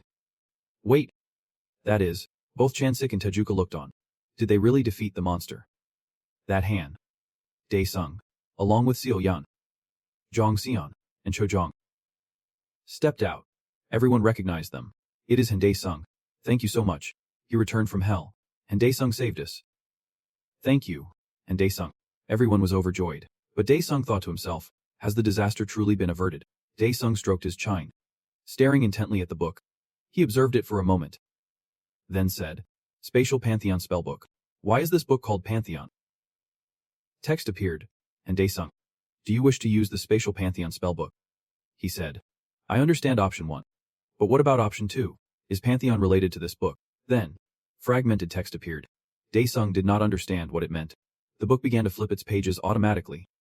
Suddenly, the book emitted an intense, blinding light. Dae-sung exclaimed. What the hell? Why is it suddenly doing this? A long cord shot out from within the book's pages. Lunging forward, he tried to raise his hand to block it, but it wrapped around his arm, immobilizing him. He and the book stood frozen. A voice echoed, "Are you my new master?" Dae-sung still did not understand what was happening. He stood still, assessing the situation. 3 years passed since the Genesis War. In America, the city bustled with people and skyscrapers. At the auction management building, well-dressed markfests were attending an auction. The MC stood on the podium and started the auction. We are now opening the Orb Gate auction. We have many participants. He announced the official start of the auction. The first item is a C-rank orb. It can create 10 monster gates. And the rule is that only small and medium-sized clans are allowed to bid. He reached into a mysterious black box and pulled out a black orb, which emitted a mystical purple light. Opening the orb revealed a piece of paper. Everyone waited silently for the result. He announced, "Congratulations to the Kenshi clan." Then, the space distorted. A noise came from the ceiling. Placing a hand on his chest, the mech said, "Now, we will proceed with the draw." Everyone looked up at the ceiling in confusion. The noise grew louder. Some people stood up in panic. Looking around, what is going on? A guard ran up in a panic and announced, "The orb vault has been robbed." The MC broke into a cold sweat upon hearing the news.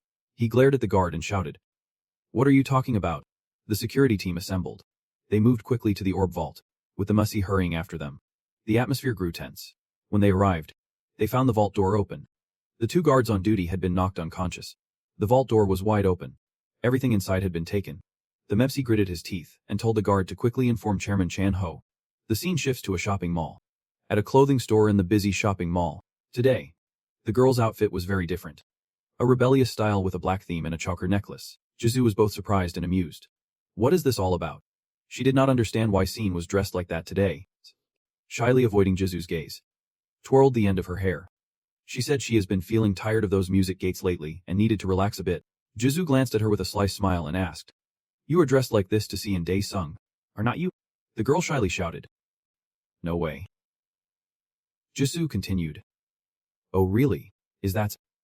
Actually, I was planning to create a chance for you two to get closer." Hearing this, Celine blushed, her eyes lighting up.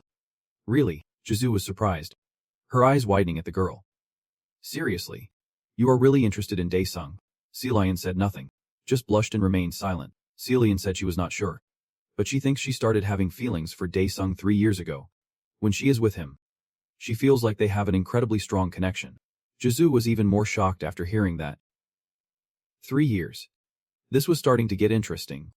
She decided to stop shopping and take Seal in to see Dae-sung right now, Celine said happily. Right now. The scene shifts to another building. A light from the wall shone down, illuminating the entire room. Chanho slowly walked in, adjusting his tie. On the table were half-drunk bottles of liquor. Dae-sung was asleep on the sofa, snoring loudly. Chanho walked over and looked at Dae-sung. "So relaxed. It is like you are living in a dream." Chanho gently reached out to wake Dae-sung, but Dae-sung caught his hand, his eyes sharp with vigilance. Realizing it was Chanho, Dae-sung sat up, his body wary. "What is it?" "It is just Chairman Chanho." Then he fell back onto the sofa and went back to sleep. Chanho looked at Dae-sung in exasperation. "You can really do that?" Chanho told Dae-sung that something had happened in North America. The look on his face showed it was serious this time. Chanho continued, "The vault of the North American Management Agency was robbed. All of the gate orbs have been stolen."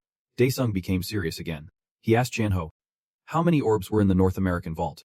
Chanho said there were 7 S-rank, 20 A-rank, and under 40 C-rank orbs. Dae-sung looked at Chanho in surprise. "You sold 7 S-rank orbs," Chanho said. "Of course. We built the Dae-sung Tower with that money." Dae-sung then remembered. Chanho was worried. Things had just stabilized. "But if something happens in the city," Dae-sung cut him off, pointing directly at Chanho. "Everyone will blame you for what you did, because you sold those orbs." Chanho, pale with fear, retorted, "You were the one who told me to sell them." Dae-sung stroked his chin, thinking, "Either way, we have to find who stole them before something terrible happens." Chanho did not know how they could find the person. Dae-sung stood up and said, "There is a way. But it will cost a lot of money. There is a way to find a clue." A sound from outside drew their attention. It was Jizu and Seal Yan. Jizu said cheerfully, "Chanho, you are here too." Jizu intimately linked her arm with Chanho's, making him blush. She said, "You seem so busy lately. I have not seen you in days. Chanho suggested that Jizu could perhaps back up a little. Daesung looked at the two of them. Annoyed, he glanced at Chanho. What is going on between you two? Jizu said bluntly, and Daesung, do not you know, I am dating Chanho. Flustered, Chanho waved his hands repeatedly. Daesung glared at Chanho and asked, dating? Jizu added, do you have any idea how well Chanho took care of me while you were away? Daesung's eyes were bloodshot as he stared at Chanho. Chanho, do you have anything to say to me? Chanho trembled and denied it. Jizu and I really are not dating. Seal Yan glanced at Daesung, placed a hand on her lips, and softly called out, Daesung. Daesung looked over, his face breaking out in a sweat, his eyes wide as if they were about to pop. Seal Yan said Jizu told her she should call him Daesung from now on. Jizu said bluntly, and Daesung, Seal Yan likes you. What do you think? He looked at the two of them in fear. Jizu. What are you saying? Seal Yan stood shyly behind Jizu. Suddenly, the sound of breaking glass came from behind. Everyone was startled by the noise and turned to look. It was Chorong. She stammered. Jizu was surprised. Why is Chorong here too? As everyone stood looking at each other, a voice rang out, after awakening as a demon god. If I wish to see, I can see the threads of fate between people are intertwined with other threads of fate. Daesung stood still and listened as red and purple threads appeared before him. They pierced through Daesung's chest, connecting him to everyone. He stood in deep thought. While Seal Yan stared wide-eyed at Chorong, Seal Yan thought, maybe Chorong has feelings for Daesung too. Chorong also looked at Seal Yan, thinking, it is obvious Seal Yan has feelings for Daesung. The two of them just stood there silently, looking at each other, not knowing what to say. Daesung thought, perhaps the fate between them has grown stronger since they met me, and it has also affected their emotions. Suddenly, Chanho broke the silence. He took Jizu's hand and said to Daesung, I am truly serious about dating Jizu. Jizu blushed, looked at Chanho, and stammered. Chanho. Daesung looked uncomfortable and scratched his head. Honestly, I do not like the idea of you two dating at all, but since there is no better option, Chanho might be the best choice. Daesung glanced at Chanho and asked seriously, can you take full responsibility for my sister? Chanho looked at Daesung, so nervous he was sweating, still not knowing how to answer. Daesung finally gave them his permission to date. Jizu stammered. Really? She hugged Chanho's arm tightly and asked Daesung again. Really? Big brother, I can date Chanho, right? Chanho looked at the happy Jizu and blushed shyly as well. Seal Yan and Chorong stood silently, watching the happy couple, Chanho and Jizu. Chorong thought she should do something to break the tense atmosphere between her and Seal Yan. She walked over and took Jizu's hand to congratulate her, her face still a bit awkward. Jizu happily thanked her. Seal Yan approached and whispered to Jizu, have you forgotten what you promised me? Jizu whispered back, But Chanho is here. Daesung's voice cut off their conversation. All right. If you are all done here, get out so I can work. The scene shifts to a neighborhood. Someone is preaching. Everyone, believe in the Mother in Heaven. The Mother in Heaven is all-powerful. She loves all of us, she said while handing out flyers to passers-by. Two men passed by and started talking. Is that girl from some new cult? The other one thought so. Lately, many cults have been appearing. Suddenly, an orb appeared in the middle of the street, shooting out electric sparks. A driver was startled as an electric spark shot towards them, with no time to react. The driver sped straight towards the orb. It was right in front of the car. People began to realize it was a monster gate. Someone shouted, quickly report this to the Hunter department. The girl who was handing out flyers earlier threw all her papers into the air. Her entire body glowed with a purple light as she slowly stepped out from the frightened crowd. She approached the monster gate. People gathered around, watching. Are you okay? Run away. It is dangerous. She placed her hand right next to the gate and muttered, Mother, please close this demonic gate. Then, the gate gradually shrank, and the energy it emitted also diminished. People took out their cameras to record the phenomenon. The gate is closing.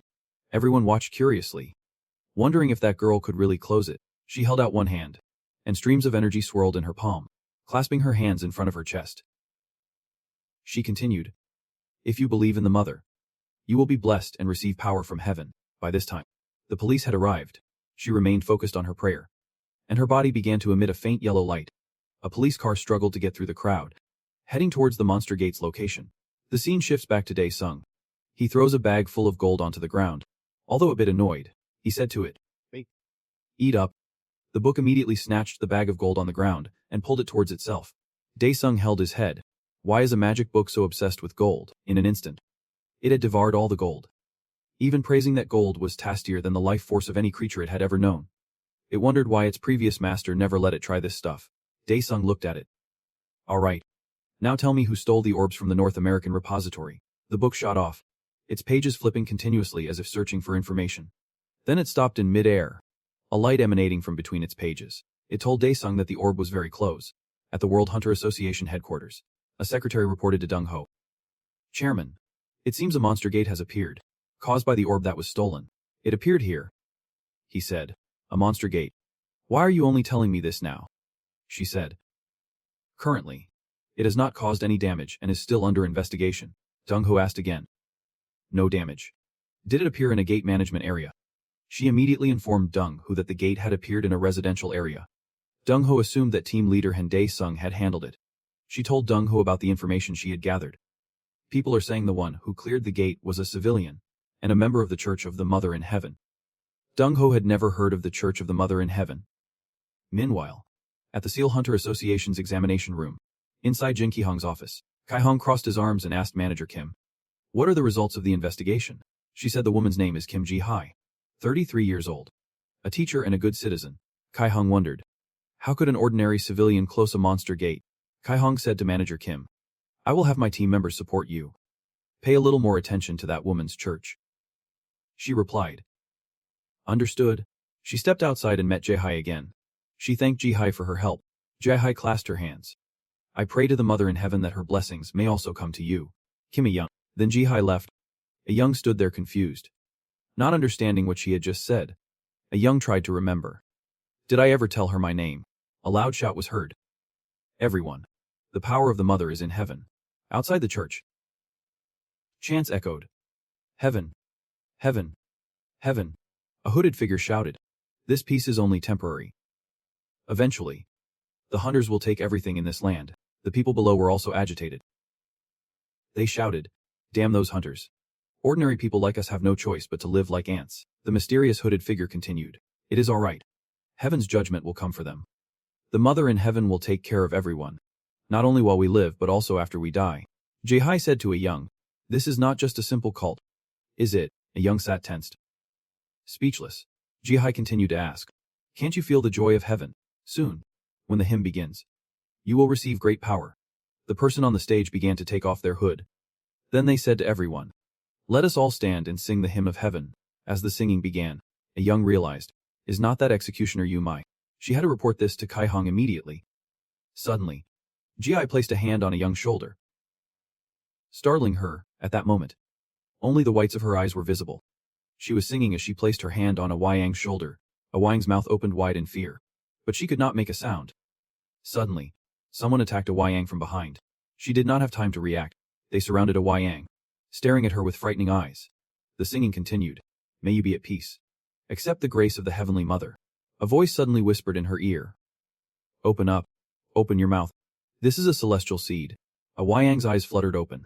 She would awaken with its power, as a new soul. That voice seemed to be hypnotizing her. "Now. Say ah." And just like that, A-yang jolted awake from her dream. The car she was in suddenly screeched to a halt, causing her to scream out loud. The blonde woman in the driver's seat asked with concern, "Captain, are you all right?" A-yang asked in surprise. Why am I here?" The blonde woman explained. "You left during the prayer service because you felt unwell. Don't you remember?" A-yang rubbed her head. She turned to the person beside her. "Did I really do that?" She suddenly pulled her phone from her pocket. Then, A-yang dialed a number. A moment later, Hanguk answered on the other end. "Manager Kim A-yang. Report." She replied. "Branch manager. I saw Umi's car at the Heavenly Mother Sanctuary," he asked grimly. "The enforcer. Umi's car." Scene change. Hope Charity Building. A teacher in a plush cat costume was playing with the children. Peekaboo. "Hello, kids. Today, we are going to exercise together. Are you ready?" The kids cheered. "Yep." "It is time for cat exercises. Hello, cat." The teacher in the cat suit began the exercises. 1 2. 1 2. Mao. The kids mimicked his moves. Outside, Dong Qianan was watching the class. Haiji smiled and said to him, "Chairman, I was wondering where you went." Dong Qianan chuckled in response. "I was curious to see how the children were doing in their new classroom. So I came to take a look." Haiji replied softly. Thanks to you, Chairman. We were able to get this wonderful building and childcare facility. We are truly grateful. He quickly interjected. It is not thanks to me. Captain Han Dae-sung donated a significant amount to build this place. Inside the classroom, the children were exercising with great joy, Haiji said quietly. After the apocalypse, all the buildings were destroyed. It was a truly difficult time. Many children lost their parents. Dong Qianon scratched his head. Why did Chief Han Dae-sung summon me? Wait. I was supposed to have dinner with Director Gio. He put his hands in his pockets and casually walked away. I have to go now, Dong Qianon added quickly. For now. We no longer need to worry about the monster gates. He glanced back and said. The world is getting better. Let us hope it stays that way. Haiji smiled back. Yep. Scene change. Daxei secret base. Rocky Mountains. Lai Dong took a drag from his pipe and asked. And what of the stolen sphere? Dongwon crossed his arms and bowed his head. It was sent to South Korea. Along with the Orasi box, Taeho adjusted his tie. Ironically, the ones who ate human flesh for immortality are all dead. Only we, the ones who used the substitute, managed to survive, Lai Dong said calmly, and Dae-sung no longer cares about us. However, we must continue to expand our territory in secret, Dongwon said with his arms crossed. We believe the Godmother could create humans capable of opening and closing gates at will. But now that the chaos has ended, how is that possible? Taeho said with his eyes closed. They must have brought in a being from another universe. Or are using it as a pawn, Lai Dong said. We just need to make use of those fanatics. Continue supplying them with the Orasi box. He stared intently ahead. If it can weaken Han Dae-sung's power, then it is a good thing for us. Scene change. In Cheon-D Company. Logistics Center. A luxury car screeches down the road, accelerating to an incredible speed. The car sped past Gaza Gate 1. Dong Qianon watched it with excitement. Whoa, this supercar is insanely fast. Standing beside him. Complained. You said you would treat me to a meal. And now you have me playing taxi driver. Dong Qianon replied cheerfully. We will go after we finish this job. Alright. Dae-sung appeared behind them. Captain Du. It has been a while. Han-il-un turned in surprise. And Dae-sung. Dong Qianon turned and asked Dae-sung. Why did the universe's strongest hunter summon me here? Han-il-un wondered. And Dae-sung called you. Suddenly, the book pantheon appeared before them. It flipped through its glowing pages. Dong Qianon uttered in confusion. Ah. Han-il-un stared at the book. Wondering, is this a 10-star horror item? Pantheon spoke. Master, the sphere is inside. Dae-sung raised his hand to cast a spell. He swiftly destroyed the warehouse entrance. Dust and smoke billowed out as they quickly moved inside. Dong Qianon glanced at Dae-sung. Weren't we supposed to sneak in? Han-il-un added. Let me see that item later. Dae-sung replied. Let us just finish this quickly so we can go eat. A cardboard box appeared before them. Sitting in the middle of the path, Dong Qianon saw it and asked. Look at that. This box seems really out of place. We just need to check what is inside. Right. Han-il-un quickly spoke up. That is right. But first, we need to take care of the ambush party. Dae-sung stared straight ahead. These people. They have no threads of fate. An aura emanated from his body as he prepared for battle. Dong Qianon powered up and cracked his knuckles. My fists have been itching for a fight. They have come at the perfect time. I need a good warm-up. Immediately, humanoid robots assembled to block their path. Han-il-un drew 2 whips. This is the perfect chance to test my new weapons. The robots charged forward in unison.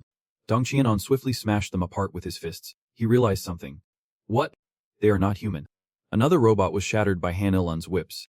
He lashed at them repeatedly with his whips. Han-il-un was slightly surprised. Robots. Ami came crashing down from above. She landed with a thud on the cardboard box. Ami lifted her head. Her eyes filled with murderous intent as she glared at her enemies. She stretched out her hand, and the robots were instantly dismantled. She gathered their components, assembling them into armor on her arm. Dae-sung's group stared intently at Unmai. She had encased her entire body in the robotic armor and components. I knew you would come, and Dae-sung. Threads appeared, wrapping around him. Dae-sung looked at them. Wondering, threads of hatred. Ami glared at him, radiating killing intent, and Dae-sung. This is my revenge. Flashback. In an apartment. Ami, sleeping in bed, slowly opens her eyes. Darren was sitting beside her on the bed, reading a book, noticing her stir. He said, It is still early, Mimi, she asked quietly. When did you get up? Darren stroked her head. You know, there is a lot to think about. Ami sat up straight, then she said with a serious tone. Don't worry. I will eliminate anything that stands in the president's way. He seemed touched and smiled faintly. That is reassuring. The scene then cuts to Darren being stabbed, writhing in agony.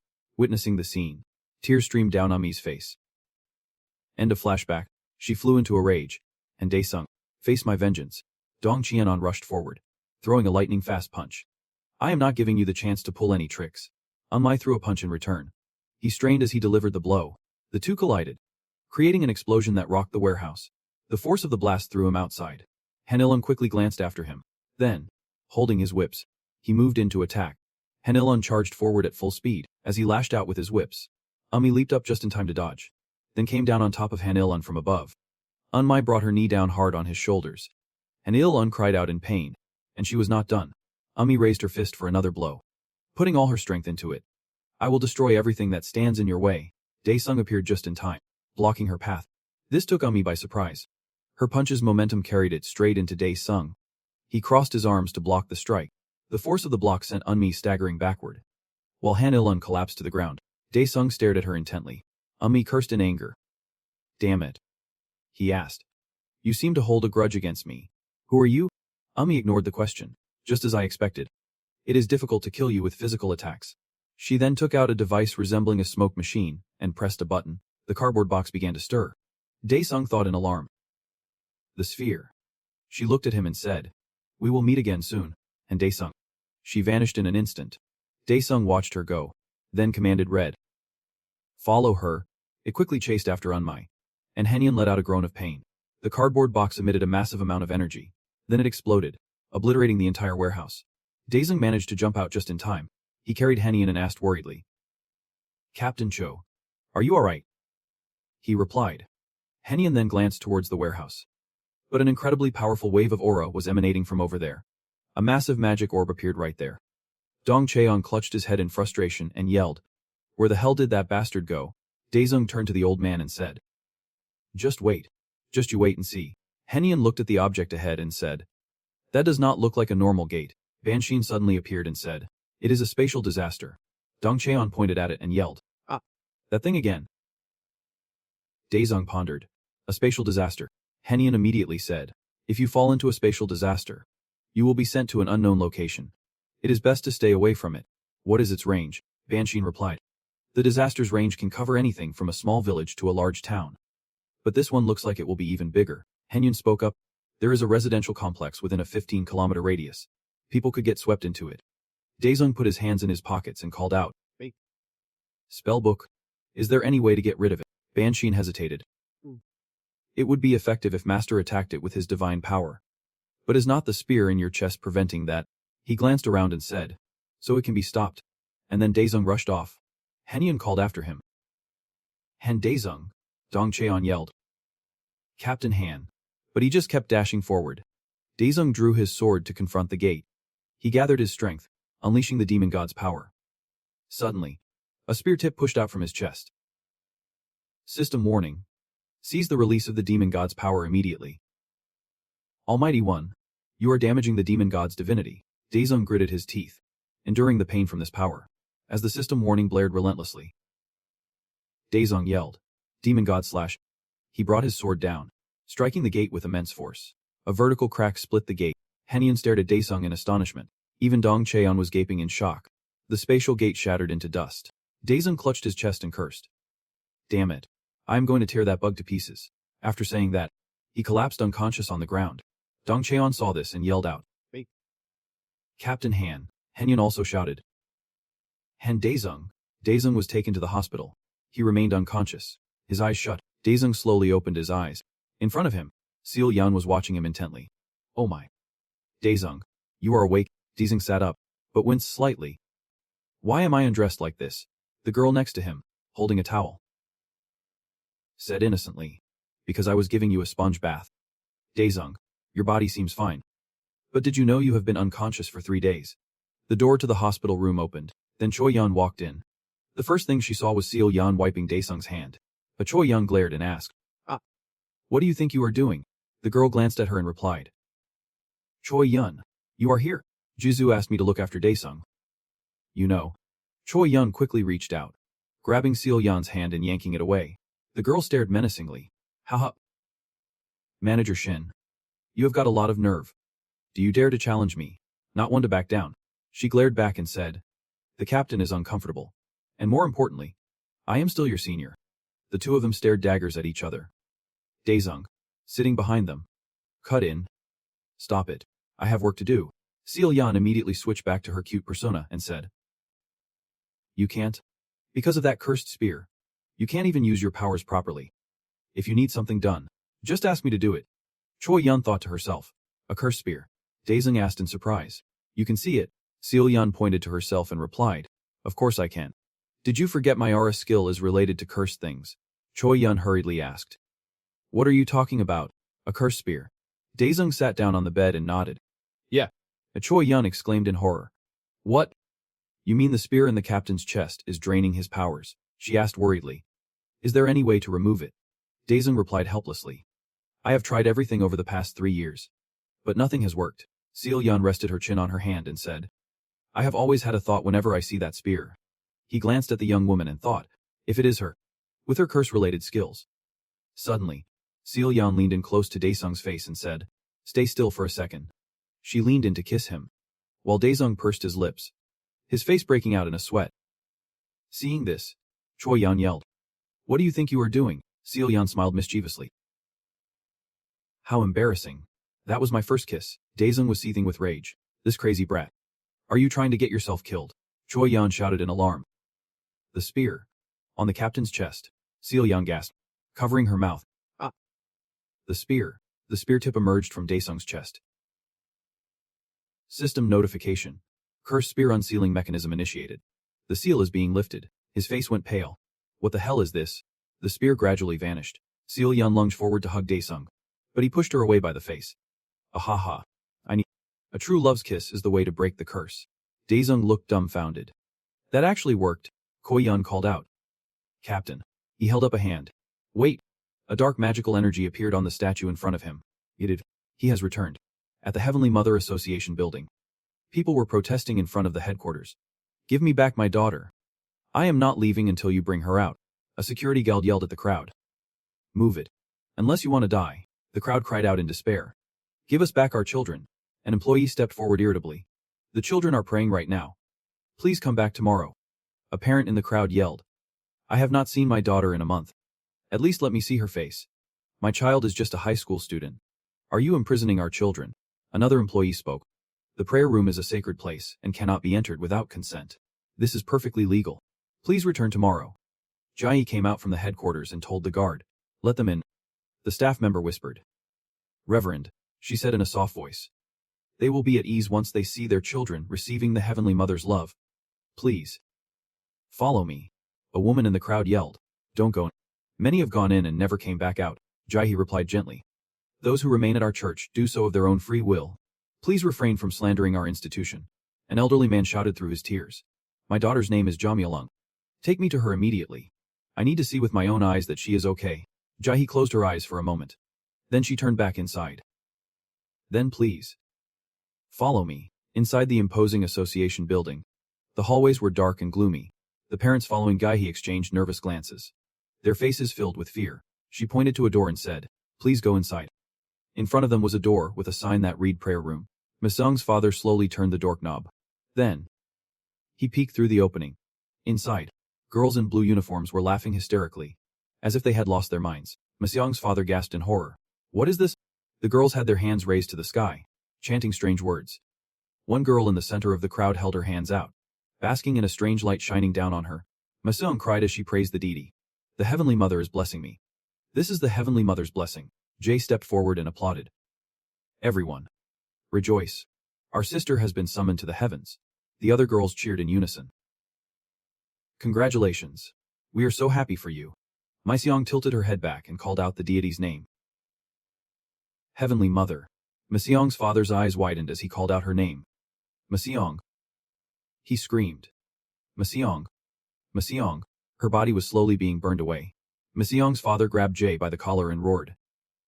"You bastard. What have you done to Miseong? Stop this at once." Her body instantly turned to smoke as her friends watched. Miseong's father rushed forward. "Miseong," he cried out in despair. Mikeseong's father clutched his daughter's clothes, trembling uncontrollably. "Mikeseong, my child." Ji smiled brightly. "Congratulations. Through the Heavenly Mother's baptism, Mike Sewong has been called to the heavenly realm, he roared in anger. Shut your mouth, you bitch. Mike Sewong's father lunged forward and grabbed her by the collar. Give me Mike Sewong. Give me back my daughter now. Suddenly he was painfully electrocuted. A guard coldly pressed a stun gun against him. Finally Mike Sewong's father collapsed to the ground. A Jiang stood to the side and ordered, take him to the penance room and make him repent. The guards immediately dragged him away. Ji said coldly, what a pity. But Mike Sewong's father will understand. He will learn what a blessing it is to become a member of the heavenly realm. In another dimension a warm light shone everywhere. It was a grassy field with scattered stones carved with human faces. A metal archway encircled the area, and in the center a portal appeared. Mike Sewong's soul was transported to this place. The little girl lowered her head and opened her eyes wide. Mike Sewong, completely naked, hugged herself and looked around. Where Suddenly Barachil appeared before the little girl. Welcome, my child. Mike Sewong's eyes widened in shock as she exclaimed, Heavenly Mother. She heard a voice say, now cast off that useless shell. Barachil swung her arm, slashing across Mike Sewong's neck. The poor girl's head rolled across the ground. Then Barachil used a golden chalice to catch the girl's blood. A stream of crimson blood moved from Mike Sewong's body and flowed into the chalice. She raised the chalice to her lips and said, it will become the wine of a pure soul. Then Barachil turned and walked to another place. Before her was Aslan bound to a large stone. His blue heart was exposed. Barachil asked pensively, you still won't accept the Titan's heart? Then Aslan slowly opened his eyes. He said warily, I have told you many times I do not want to become a monster. Don't you understand human language? She said, refusing to become a Titan god also fits your destiny. Feathers began to fall all around them. Barachil spread her wings wide. Aslan's eyes widened in pain as he looked at her. Barachil forced the chalice, full of blood, to his lips, making him drink. It will help you become a god. Drink it. Aslan was forced to drink the blood. A drop trickled down his throat. Aslan's blue heart throbbed violently. Aslan was furious. What did you make me drink? Barachil replied coldly. If you accept godhood, that pain will become pleasant and euphoric. Aslan roared in fury. I will kill you. I will tear you to pieces, you damn bastard. A hole appeared high in the sky. She cried out in alarm. Impossible to seal. Scene change. System notification. Demon God's power has been damaged. Demon God transformation level has decreased. Demon God transformation level 2. Demon God power at 100%. Skills available. Summon disciples. First disciple Ryusean. Second disciple Sidonchian. Third disciple. Warning. Due to the decrease in Demon God transformation level, Hell's secret arts have been sealed. The system continued. Secret art Eternal Suffering Hellfire has been sealed. Secret art Royal Judgment Demon Slash has been sealed. Because the sealing spear has been removed, you have received a special divine skill. The skill name has been adjusted to match the Demon God's characteristics. Secret art Demon God's Kiss. The Demon God's Kiss heals the target's status ailments and physical injuries. Disung recalled the scene of Sealhyan kissing him, and a chill ran down his spine. No matter how good the skill is, I should never use it. Banthian spoke up. Master, congratulations on regaining your power. He crossed his arms and looked at it. What is this? Why are you suddenly so polite? Ban said. I am programmed to adjust my attitude based on the master status. It seems the current master is now qualified to possess me, Disung asked. Does that mean there are no more restrictions on how I can use you? It replied. That is correct. From now on, many powerful effects in the book can be used by consuming the master's divinity. He scratched his chin thoughtfully. Really? Then can you take me to where those bugs are? Banthian replied. I apologize. A key is required to open the heavenly realm, he said in frustration. What? I did not ask for much and you can't even do that. Useless, Ban said. I cannot open the heavenly realm. But it appears a being who holds the key to it has just arrived on Earth. This made Disung exclaim in surprise. What? Scene changes to the Heavenly Mother Society headquarters. Umi requested seriously. I need stronger abilities. Jaehi pushed the door open from the outside and entered the room. She clasped her hands, closed her eyes and replied. Representative. Today another girl has been called. Umi immediately said. Good, we plan to open more gates in residential areas. So try to preach on the streets. Jaehi suddenly opened her eyes and looked at her as if she wanted to say something. Seeing this, Umi asked. What is it? Is there something else you want to say? She asked eagerly. Representative. How many people need to be called to resurrect those who died in the Apocalypse War 3 years ago? Umi just closed her eyes and did not answer. She stared at Jaehi and said. You mean you lost your son in that Apocalypse War? Me too. I also lost the one I love. And we will definitely resurrect our lost loved ones. Umi said. That is what the Heavenly Mother has promised. Ji clasped her hands reverently and replied. I believe in the Heavenly Mother. Suddenly a light enveloped Unmai. Seeing this he called out to her. Representative. Then Umi's head slumped down. She had been possessed by Barachiel. Chaos and destruction are not yet ready. But the seal has been broken. I must seal him again. Barachiel was now using Unmai's body to speak to Jai-He. She emotionally covered her face and exclaimed, "Oh my Heavenly Mother." Then Ji-He dropped to her knees and begged, "Heavenly Mother, please resurrect my deceased son." Barachiel placed a hand on her head and said, "It is not yet time." But she pushed Ji-He's head down hard, knocking her unconscious. "It won't be difficult for you to meet him in your dreams." Barachiel said, "It seems he has come to see me." Outside the society's headquarters, Di-Sung had arrived. He scratched his chin and thought, "You are saying that damn holy bastard is in the same place that Kid Mered tracked?" Di-Sung walked into the headquarters. "Alright, it is time to catch those bugs." He took a few steps when fog suddenly surrounded him. Di-Sung looked annoyed. "What is this?" He continued walking forward as the fog grew thicker. Suddenly something rushed towards Di-Sung. His eyes darted towards it. Then Di-Sung quickly drew his sword to block the attack. He commanded, "Come forth, my disciples." A hand emerged from the ground. Skeleton soldiers slowly rose from the earth. They quickly stood up, weapons at the ready. One of the skeleton soldiers noticed something unusual, but the opponent was faster and unleashed a flurry of slashes. The strikes quickly blew away a group of skeleton soldiers. Di-Sung charged forward manically with his sword. He slashed at Unmai, but she raised her sword and blocked it. She was indeed being controlled by Barachiel. Di-Sung sneered. "You are possessing her body this time, you bug," she replied coldly.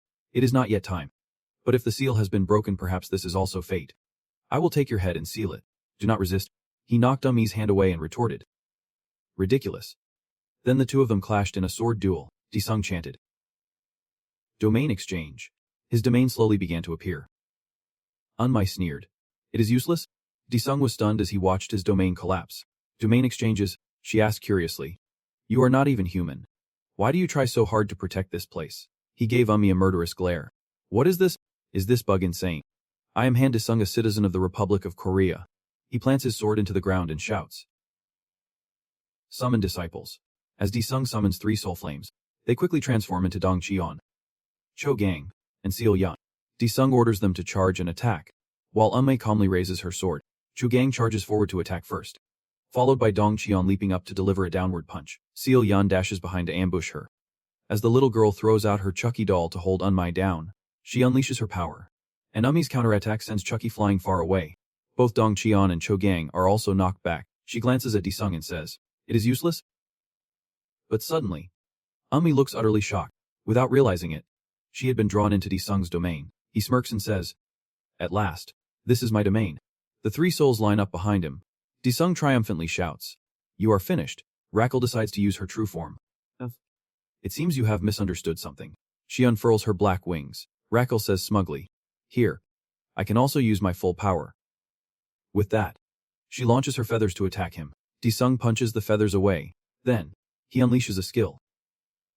Binding chains. The chains shoot towards Rachel, but she blocks them with her wings. Di-Sung seizes the opportunity, leaping up with his blade to strike her down. He shouts, "Demon Slash." Rachel chants a spell, Wings of Protection. She blocks Di-Sung's slash with her wings, causing a massive explosion. He pulls his blade back again. Then Di-Sung lunges forward to slash at Rachel. She immediately retaliates with her sharp claws. The claws actually graze his face, but his body turns into a soul-like energy mass, as Seal Young quickly teleports him away. Looking at his bleeding hand, he exclaims, "That was close. I almost got a few more holes in me. If it were not for you, I would have been in real trouble." Seal Yan thinks to herself, "Is Master Di-Sung in danger again?" Chu Gang stands beside him and asks, "Captain, is that the enemy?" Dong Qian puts his hands on his hips. Annoyed, "That explosion was so powerful. I almost passed out." Di-Sung looks at them and wonders. They have all regained consciousness. He looks at the enemy and says, "I will explain after this is over. Right now, let us beat that bastard to a pulp." Alright, everyone is united with Di-Sung. Rackle threatens, "Struggling is useless. Your fate is to be sealed and destroyed." Seal Yan gives her the middle finger in provocation. "Bring it on. You bitch." Seal Yan slams her hands on the ground, casting a spell, Swamp Water Technique. A puddle of water spreads at Rachel's feet, quickly turning into mud that clings to her legs. Rackle smirks. "How pathetic." Then she freezes the mud puddle and shatters it. Seal Yan does not give up. She stabs 2 daggers into the ground and chants, "Thorn Grave." A row of sharp thorns rushes forward, quickly piercing through Rachel's body. Dongxiang concentrates power into his fist as Chu Gang descends from the sky. Lightning. He raises his hand to the sky, directing a bolt of lightning to strike her. After the attack, Rackle stands there completely unharmed. Dongxiang clicks his tongue. Damn it. Not even a scratch. Indeed. She had used her wings as a shield to protect her body. Rackle sneers contemptuously. How foolish not to realize they are all going to die here. She spreads her wings to unleash her attack. I will annihilate all of you. Rackle begins to unleash a wave of power, sending everyone flying. System warning. Almighty being. Planet-destroying energy has been detected. Disung's disciples struggle to stand firm against the shockwave. Then Disung snaps his fingers. Cancel disciple summon. The first to disappear is Chu Gang. Seeing this, Seal Yan thinks he is going to keep her, so she excitedly turns to him and says, Master. But her hopes are dashed as he makes her disappear as well. Disung says with satisfaction, You all did well. Leave the rest to me. Then he rushes towards the enemy at full speed. Rackle continuously unleashes shockwaves, while Disung closes in with his sword. His sword is blocked by Rackle's wings. System warning. The Almighty Being is activating the ultimate skill of Hell. The Almighty Being's Hell materialization rate is 100%. With a surprised expression, Rackle finds herself teleported to another dimension. She looks around and wonders. Where is this? Here. Disung is already waiting for her, blade in hand. His eyes glow fiercely. Your fate is now in my hands, Disung says through gritted teeth.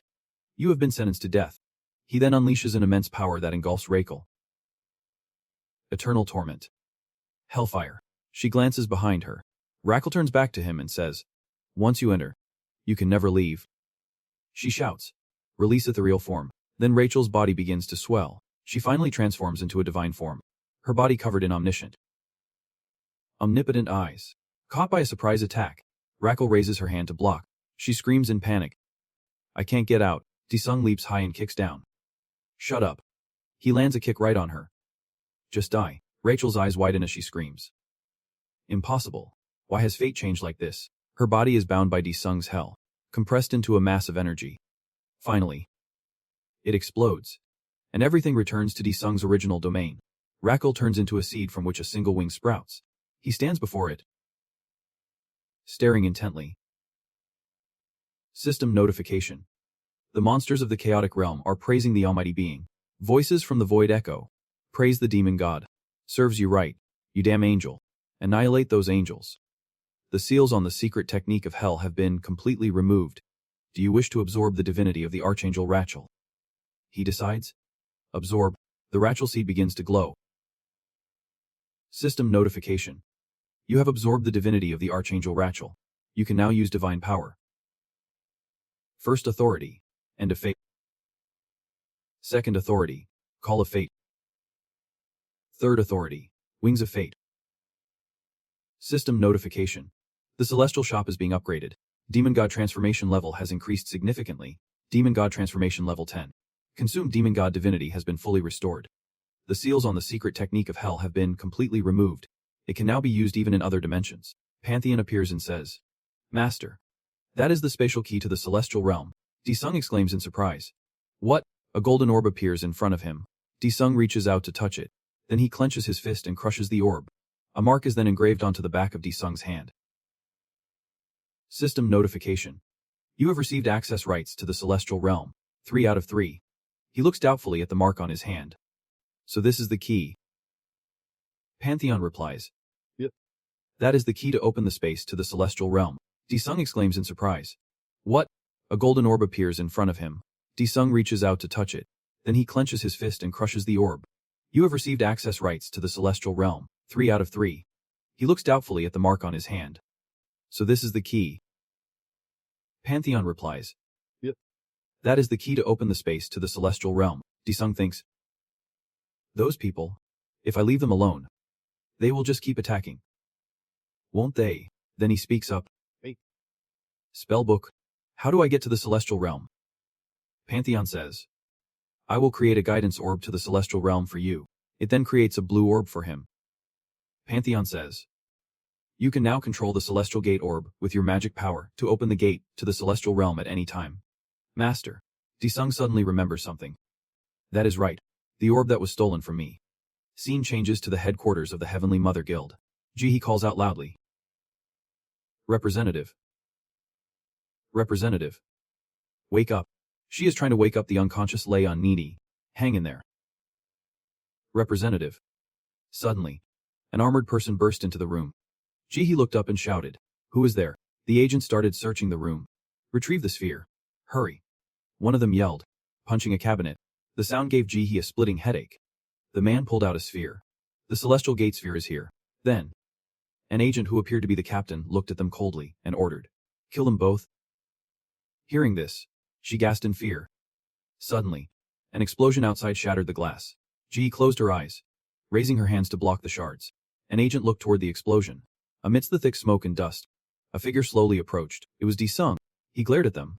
"Don't covet what is not yours. Have you never heard that before?" The agents raised their hands, casting spells at him. "Damn it. Everyone. Attack." Sung's eyes widened. "Go die." In an instant, one of the soldiers collapsed, making Ji scream in terror. The agents were pinned to the floor, unable to move an inch. Sung retrieved the 2 blue spheres. He held them up and said, "First, let us get these 2 sssrank spheres back." He then glanced at Ji and asked, "Seulji, is not she an executor?" She thought to herself, "The world's #1 hunter." And Sung. Then Ji replied, "She is the representative." Seulmai. He closed his eyes. Seulmai. Right. That must be it. A system window appeared. The angel Berchil has many followers. Do you wish to convert them into followers of the Almighty through the call of fate? Yep. Divine authority is strengthened by having followers. Sung shouted in anger. That bitch manipulated everyone. Annoyed, he ordered, "Release them all." A beam of light emanated from the Celestial Mother Society's headquarters. The girls in the prayer room suddenly awoke. Everyone looked at each other, confused. Ji looked up to the sky and began to sob. She was dazed. What have I done? The energy spread through the society's corridors. Ajang wondered in confusion. What the hell is this? I was sure I was on my way to work. Everyone in the room was sobbing. What am I doing here? Excuse me. Where are we? It is written over there. This is the Celestial Mother Society. Oh my. Then Ajang stood up and spoke clearly. Everyone, please calm down. I am Manager Kim Ajang from the Hunters Association. I will request backup from headquarters. At Sung's building. Chan Ho was calling Sung. Sung, I heard a brief from Secretary Shun. Yep. It is all resolved here. I also found the 2 missing Celestial Gate spheres. Chan Ho adjusted his tie and asked, "What? You found the Celestial Gate spheres? I also heard you fought an incredibly powerful being. Is that true?"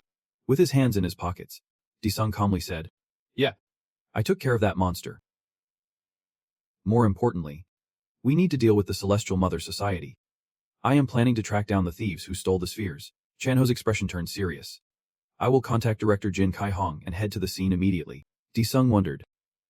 Well then. Shall we find where those bastards are hiding? The scene changed to the Rocky Mountains. The peaceful headquarters of Darkseid was suddenly destroyed by a massive explosion. The cause was Sung. He was surrounded by the wreckage of robots. Sung looked at Pantheon and said, "You are pretty useful." "It seems." Pantheon replied politely. "Master, I am honored that you recognize my spatial tracking and teleportation skills." In the heavily fortified basement, Lai Rong's group was descending. He asked, "How did that monster manage to find this place?" Ho adjusted his tie with a trembling hand. He would not come straight down to this basement. Would he? Rong Quan reassured him. The path to the basement was buried by the explosion. He won't find his way down here. Lai Rong frowned. Supporting the Godmother was a mistake. We failed to get the precious sphere. And now we are being hunted down. Their footsteps quickened. Finally, they arrived before a room with a heavy, reinforced iron door. Lai Rong pushed the handle down. The heavy iron door creaked open, releasing a cloud of dust that had settled over years. Inside the room was a giant, yellow-painted robot. Sung touched it, hiding like rats just to protect this thing. Pantheon appeared and spoke. "No being in the universe can escape my pursuit, for I am the powerful spatial grimoire." Pantheon. This is a gigantus, a combat golem created by a race that worships machine gods, designed to fight against the Titans. Lai Rong's group was a step too late. Rong Quan cried out in horror. Impossible. How could he be here? Sung swung his sword, splitting the golem in 2. It exploded into smithereens right in front of him. Lai Rong held a blue cube and said, "I will use the absolute defense in a small radius." The cube glowed, transforming into a barrier that completely enclosed them. Lai Rong said, "This should buy us some time." Sung suddenly spoke from behind them. "Buy time for what?" They all looked utterly horrified. Ho screamed in panic. "This guy." Disung glared at them. You will all be executed. Then, Disung finished them all off. The only thing they left behind were their pain screams. Holding his sword, he looked down on them with contempt. These insects dared to betray me. Pantheon appeared and asked, Master, do you wish to go to the celestial realm immediately? Disung calmly replied, Not yet. We need to have a discussion first. Back at Disung's house, everyone had prepared a magnificent feast. Dong Qian ate heartily. Madam, you prepared so much food. I will be sure to eat well. It is not much. Disung suddenly called everyone for a meal. So I could not prepare a lot. There is nothing special. But please, eat as much as you like. She turned to the kitchen and called. Cho Rong, stop helping and come sit down. Thank you for helping me with the food. Cho Rong blushed and replied, Oh my, I barely did anything. I had a wonderful time learning how to cook from you. Jisoo put a piece of rolled omelette in her mouth. She praised it. This rolled omelette is delicious. Han smiled. Cho Rong made that. She is so detailed. I wish she was my daughter-in-law. Theo An, who was holding a drumstick, froze as if struck by lightning. Daughter-in-law. She looked at Cho Rong's sly, a fox-like face and thought, I have been careless. Assistant manager Shin, who knew she was a nine-tailed fox. The two of them quickly locked eyes. Needless to say, lightning was crackling between them. Dong Qian spoke up. Disung, why did you call us here? He replied with a slight smile. I am leaving Earth in 3 days. The room fell into a dreadful silence. Chanho cautiously asked. Leaving Earth? What do you mean by that? Chewing on a piece of meat, Disung said. Those bugs are too dangerous to be left alone. I am going to the celestial realm, Theo An asked with a strange smile. Disung, then we are going with you too. Right, he thought to himself. I can't really say anything, since she helped me remove that spear, Disung said. Hey kid, from now on, call me Boss Disung instead of just Disung. I can't stand hearing you call me that. Theo An smiled brightly. Boss Disung? Your new title sounds so cute. Hearing that, Cho Rong bit her lip and thought, Boss Disung, can I also call you by such a cool title? Disung declared. We can't go together. You can't follow me if you do not have the authority, Dong Qian asked. Captain Han, is something wrong? If it is dangerous, you can handle it. Can't you? Cho Rong asked worriedly. Are you talking about your skill to summon us? Theo uncut it. That is right. That way, Boss Disung can come back to us in an instant, Disung said. I will have to try it when I get there. In any case, while I am gone, you all must stay and protect my home in Korea. Chanho reluctantly agreed, and said worriedly, I do not know why my son always gets into such big trouble. Jisoo called out sadly, and turned to Disung. But son, you will come back safe. Won't you? He replied firmly. Yep. I promise. Trust me. System announcement. Time remaining. 0 hours. 0 minutes. 0 seconds. Commencing teleportation through the dimensional gate. He stands before an opening gate. Disung commands. Enter the world. The gate grows large enough for him to step through. Disung is immediately pulled into the teleportation tunnel. System announcement. Dimensional gate connection complete. Reconstructing body with ethereal energy. You can travel the multiverse. Maximum time in the multiverse. 362 hours. Time remaining. 362 hours. 59 minutes. 54 seconds. He is startled when he sees someone. What? Before Disung stands Odi, towering over him. He thinks cautiously. Isn't this Odi? The hell priest I killed in the underworld. He speaks up. Who are you? This is not the spiritual energy of a practitioner. Odi says. It is the spiritual energy from my homeland. Disung channels his energy.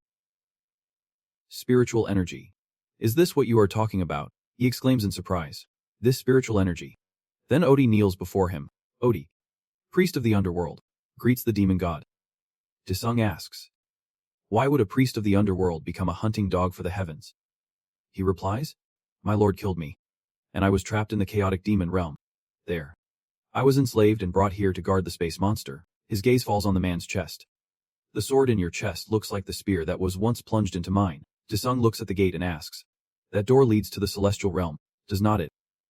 Odi replies, yep. Beyond that door lie 100 trials before you can enter the celestial realm. He scratches his head and sighs. Damn it. Do I really have to go through some annoying trials? Pantheon reminds him. Master. Show the guardian the key's seal to enter the celestial realm. He remembers this. Then Disung shows the seal on the back of his hand to Odi. Hey Odie, can I use this? He bows his head. Great demon god. If you possess this seal, you can enter the celestial realm directly without any trials. Desung closes his eyes and says, excellent. Then let me in right now. Odie bows and holds out his hand. Great demon god, please forgive me. But may I hold your hand? He asks. My hand. Desung places his sealed hand on Odie's. System announcement. The Guardian's mark has been engraved. You may now enter the celestial world. Suddenly, his large hand begins to crumble. His body emits a blue light as it gradually cracks apart. Odie speaks his last words. Great demon god, I wish you victory in your battle against the heavens. With that, he vanishes. Desung says grimly, it is not a battle. It is a massacre. Inside a temple-like place. In the middle of the hall, Aslan is bound to a pillar. He struggles to say to himself, how long has it been?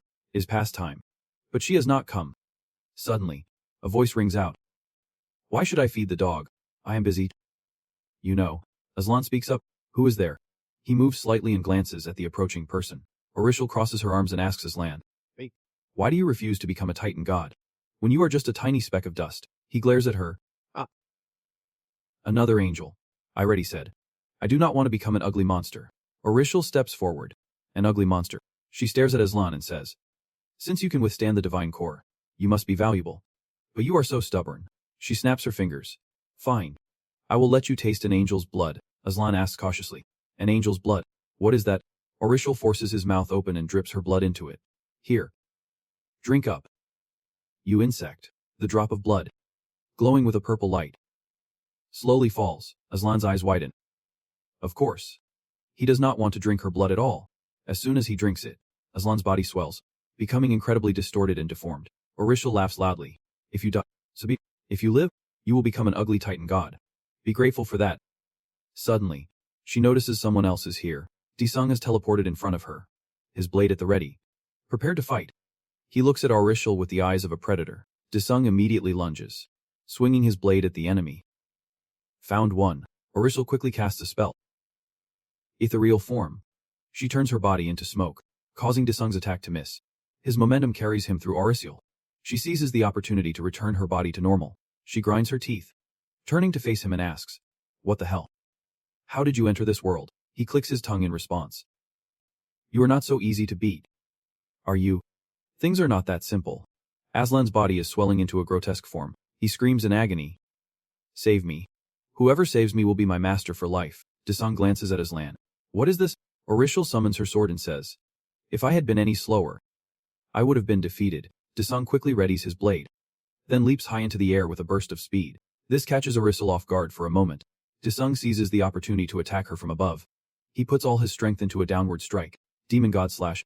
She raises her sword to block Desung's slash. The two attacks collide, creating a massive explosion. She is blown far away.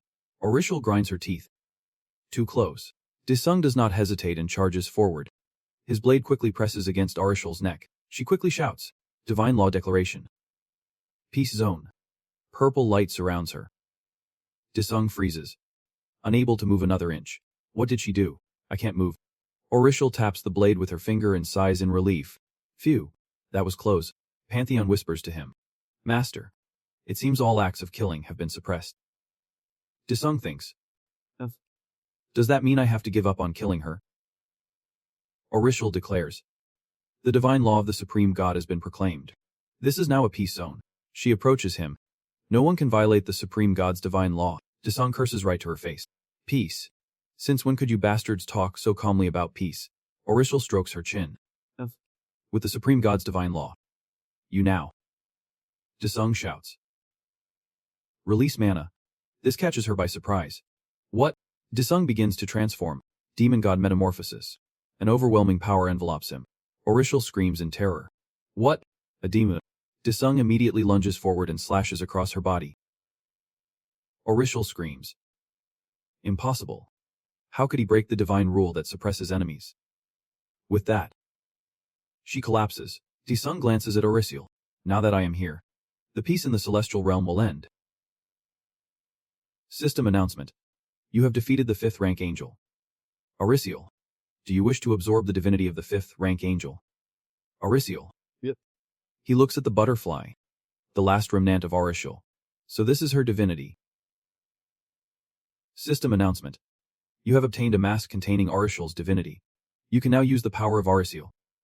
Masquerade. If the target's rank is lower than the user's, the user can perfectly copy the target's appearance and abilities. Demon God Metamorphosis level has increased. Demon God Metamorphosis level 15. Disung glances to the side. Aslan throws a giant fist at him, but Disung stops it with one hand. He looks at Aslan and thinks. Then remembers. I feel like I have seen this face somewhere before. He has turned into a hulking giant and is screaming non-stop. Pantheon reminds him. Master. It seems this person is in the process of becoming a titan. Aslan begs through his tears. Help me. Please save me. Disung looks at him and asks Pantheon. Can we stop the titanization process? It replies. If you accept him as your disciple, you can stop it. He strokes his chin thoughtfully. Take a titan as a disciple. Then Disung gives a smug smile. Sounds interesting. A roar echoes through the temple. Chants rise up. Protect the demon god. Praise the demon god. Obey the demon god. Protect the demon god. Aslan jolts awake in a panic. Stop. Stop it. Disung has dragged him outside the temple. You warmed your hands by the fire and asked casually. Are you awake now? Aslan turned to ask him. Oh my. Did you save me? A hunter. Disung replied. I am just passing through. He then fell silent. His gaze fixed on the fire. Aslan frowned and asked. Are you the demon god? Disung glanced at him, as if to confirm he was indeed the demon god. Aslan threw off the cloth that was covering him. He then bowed his head and swore his loyalty. From this day forward, Aslan Anderson will accept the demon god as his master and serve him. Disung replied nonchalantly.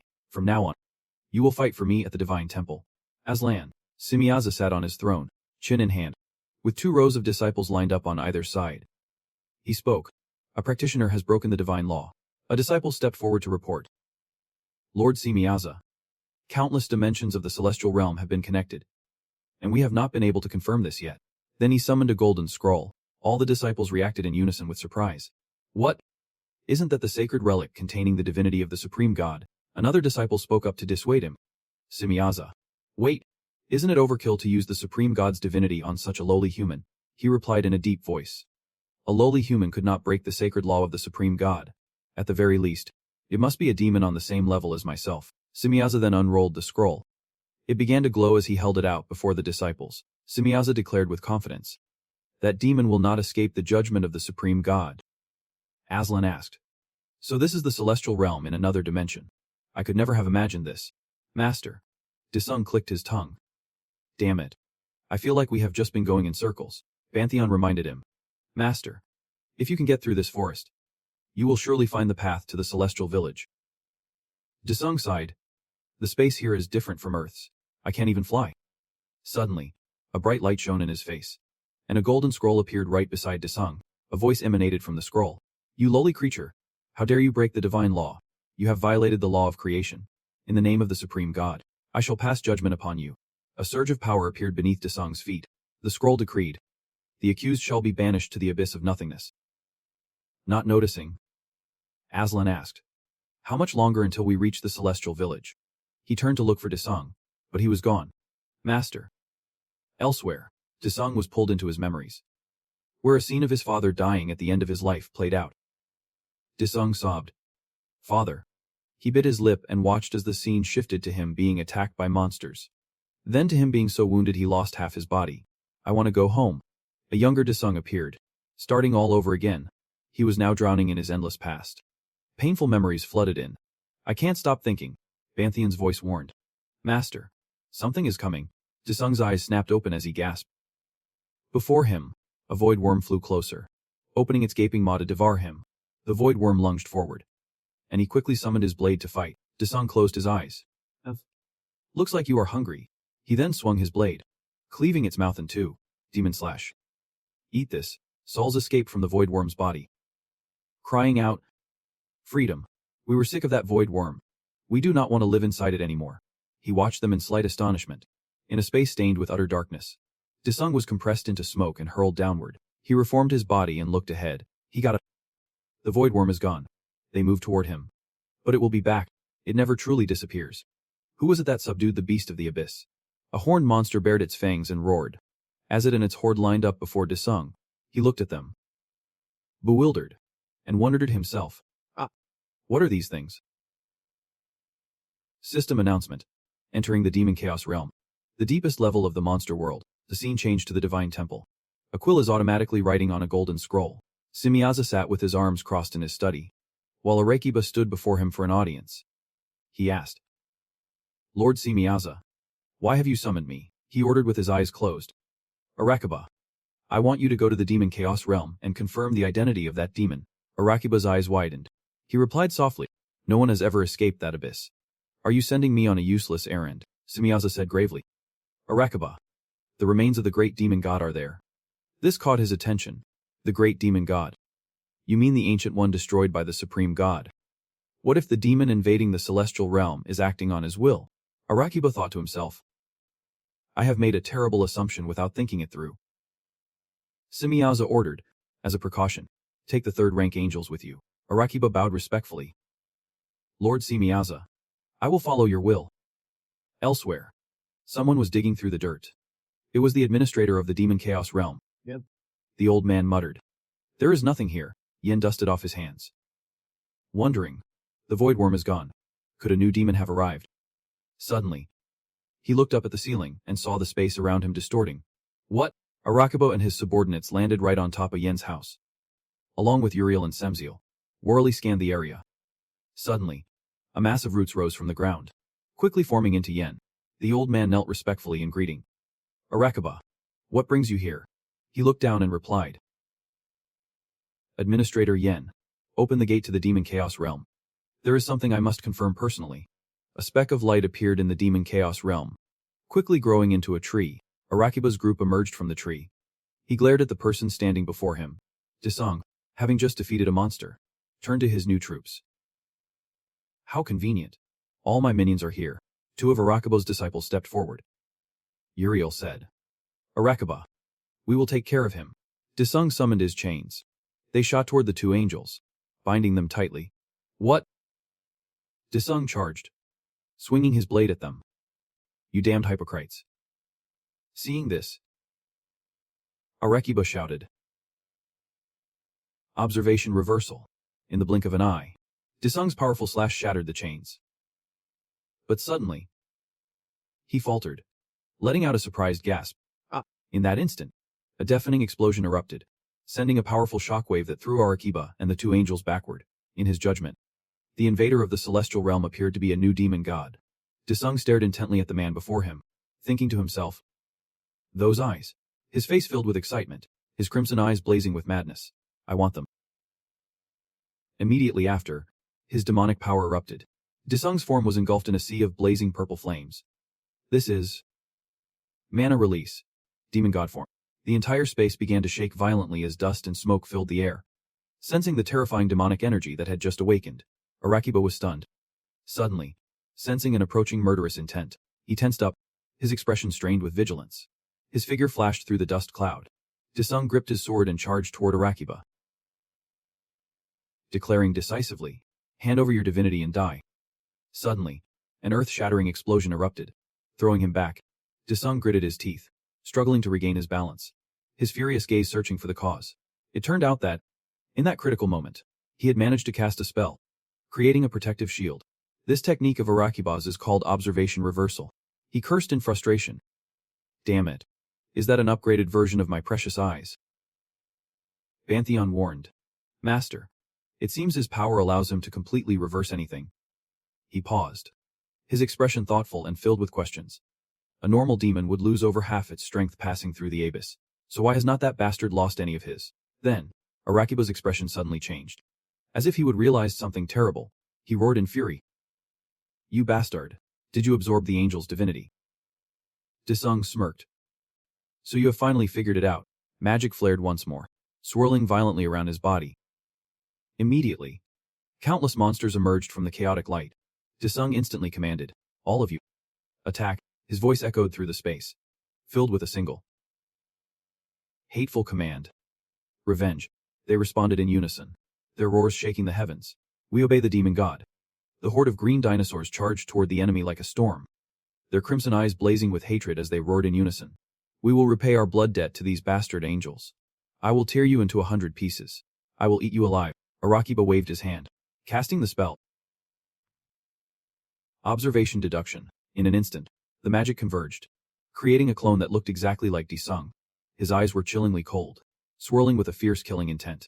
Then, the clone began to mimic Disung's swordsmanship, every move a perfect copy. He reacted instantly, raising his sword to block the lightning-fast attack.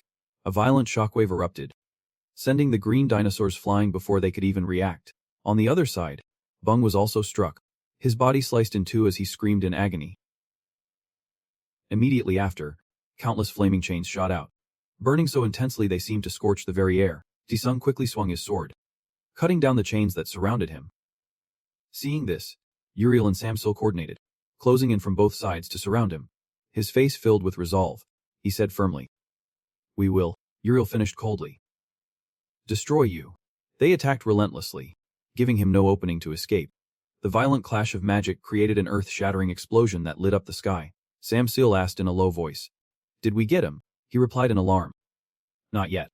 The sight before them left them stunned and speechless. Disung was now enveloped by a pair of giant wings. He had activated his power in time. The divine authority. Wings of the demon god. Disung laughed smugly. "These wings I stole from that angel are the ultimate defense." Arakibe's eyes widened in terror as he screamed. "That bastard. He absorbed Baradiel's divinity. He can nullify, copy, and use all of my skills. If only my disciples were here, I could turn the tables." After a moment, Disung paused and muttered to himself. "But I do have a disciple." He smirked coldly and snapped his fingers. "Summon disciple. Seed of destruction." Instantly, a figure appeared within a brilliant purple magic circle. Aslan spoke respectfully. "Master, you called for me." Disung immediately pointed forward and commanded. "Your first mission is to kill that bastard over there." He replied confidently. "Master, I have tested all my skills while you were away. Allow me to show you their true potential." His next words left Aslan speechless. "And if you succeed, I will promote you from intern to official disciple." He could not believe his ears, pointing at himself in bewilderment. "What? I am still just an intern," Disung stated calmly. "Yep, that is right. You are just an intern." Aslan scowled and growled. "Then I will have to show you my true power." Without hesitation, he quickly used his skill, Titan God Transformation. Arakiba's eyes bulged as he shrieked. "Oh my, how can that bastard summon a Titan?" In an instant, Aslan's transformation was complete, his colossal figure radiating an overwhelming aura. He threw a punch at his enemy. "Accept your fate and die, Angel." The opponent reacted instantly, casting a chain of skills. Nullify observation. Deduction observation. From the swirling light, a giant hand emerged from the magic circle. Lunging straight for Aslan, underestimating his foe, he took a direct hit to the face. The incredible force sent his body flying into the air. Seeing the figure flash across the sky, Arakiba laughed gleefully. "You idiot." But in that very instant, a sharp sword pierced through him. Disung spoke coldly. "Got you, my prey."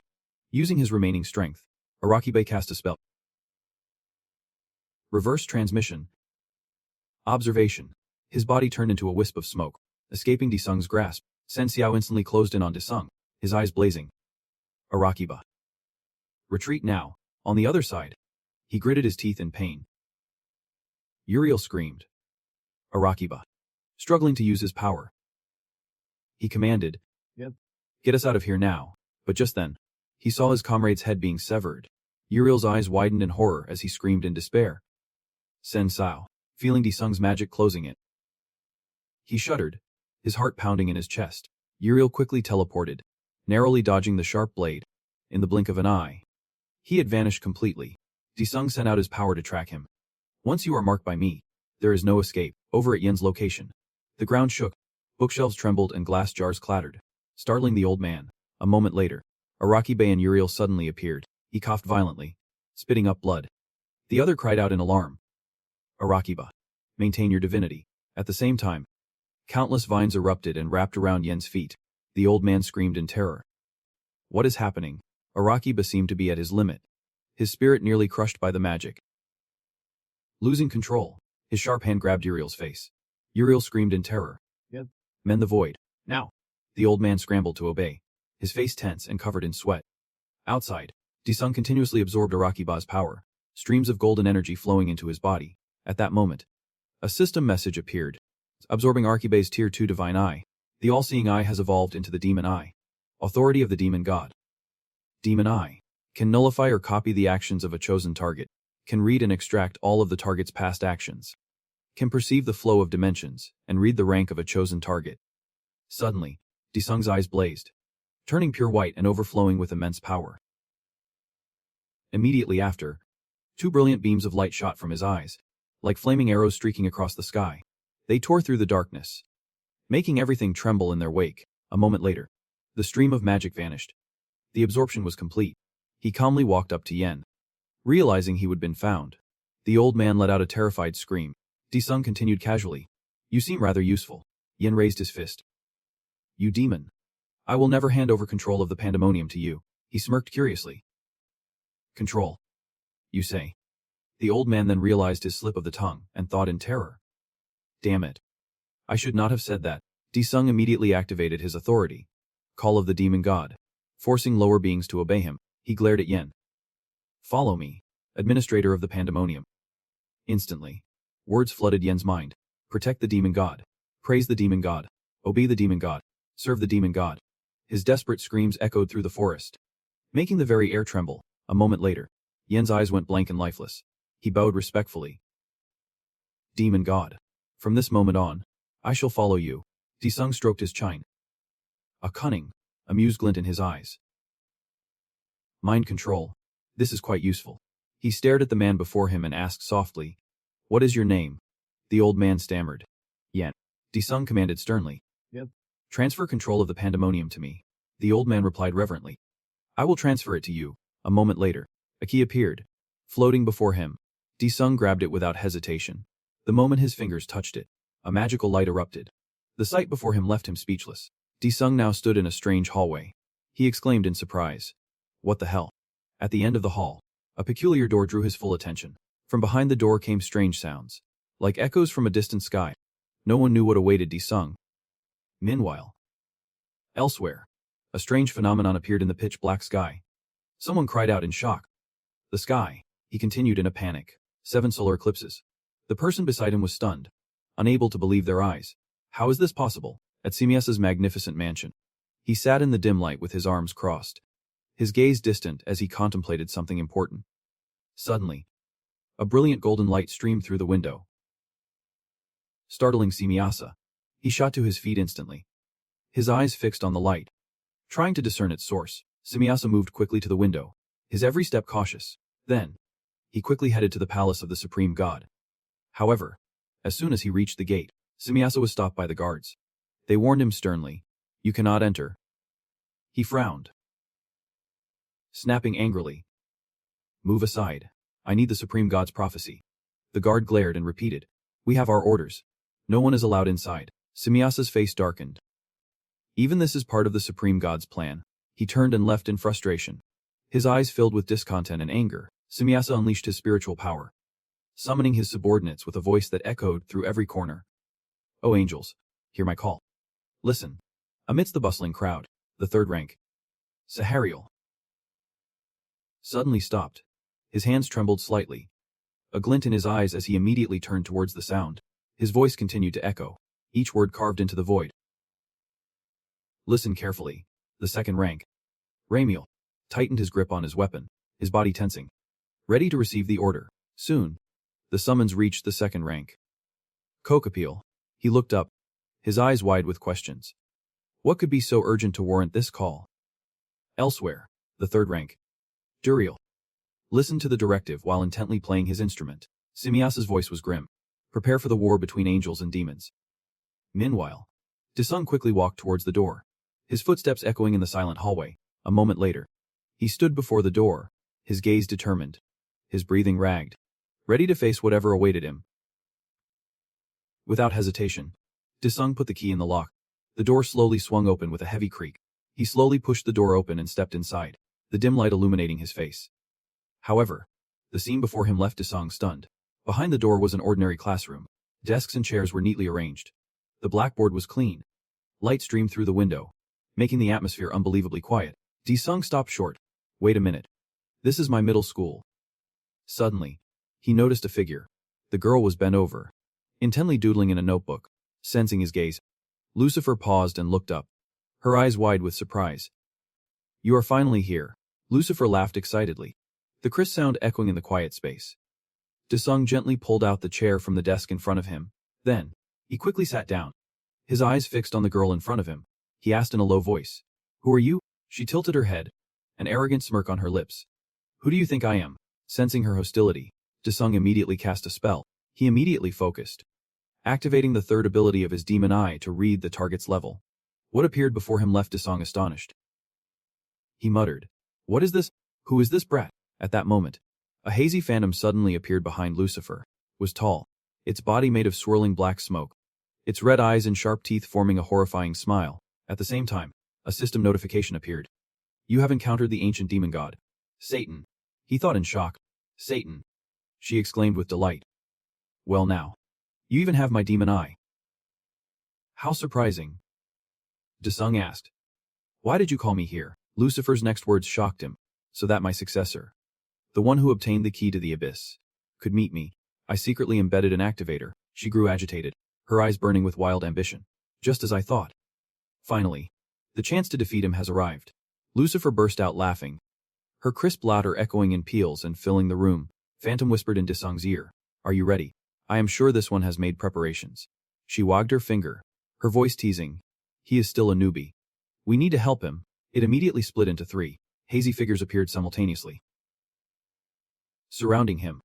The immense pressure made Desung's heart feel squeezed, and his breathing grew heavy. One clone said half jokingly, "Should I possess him?" The next one sneered, "You mean abandon him?" The last one added, "Can this newbie even handle us?" He gritted his teeth in annoyance. "These guys? Seriously?" Desung shot up, waving his hands angrily. He refused firmly. "I do not need help. I am just here to do what I have to do and go home." Lucifer warned, "If you leave now, you will die." Desung's face filled with rage, veins popping on his temples. She continued, "The newbie has potential. I will show him." Without hesitation, Lucifer spun and threw a powerful kick at him. Desung quickly raised his hand to block her attack. In your dreams. But he never expected the kick to contain such terrifying power.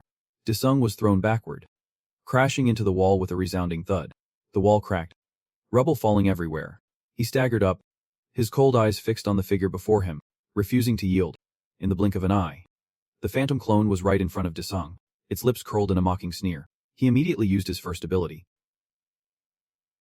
observation reversal. A thought flashed through his mind. If I reverse the point of view.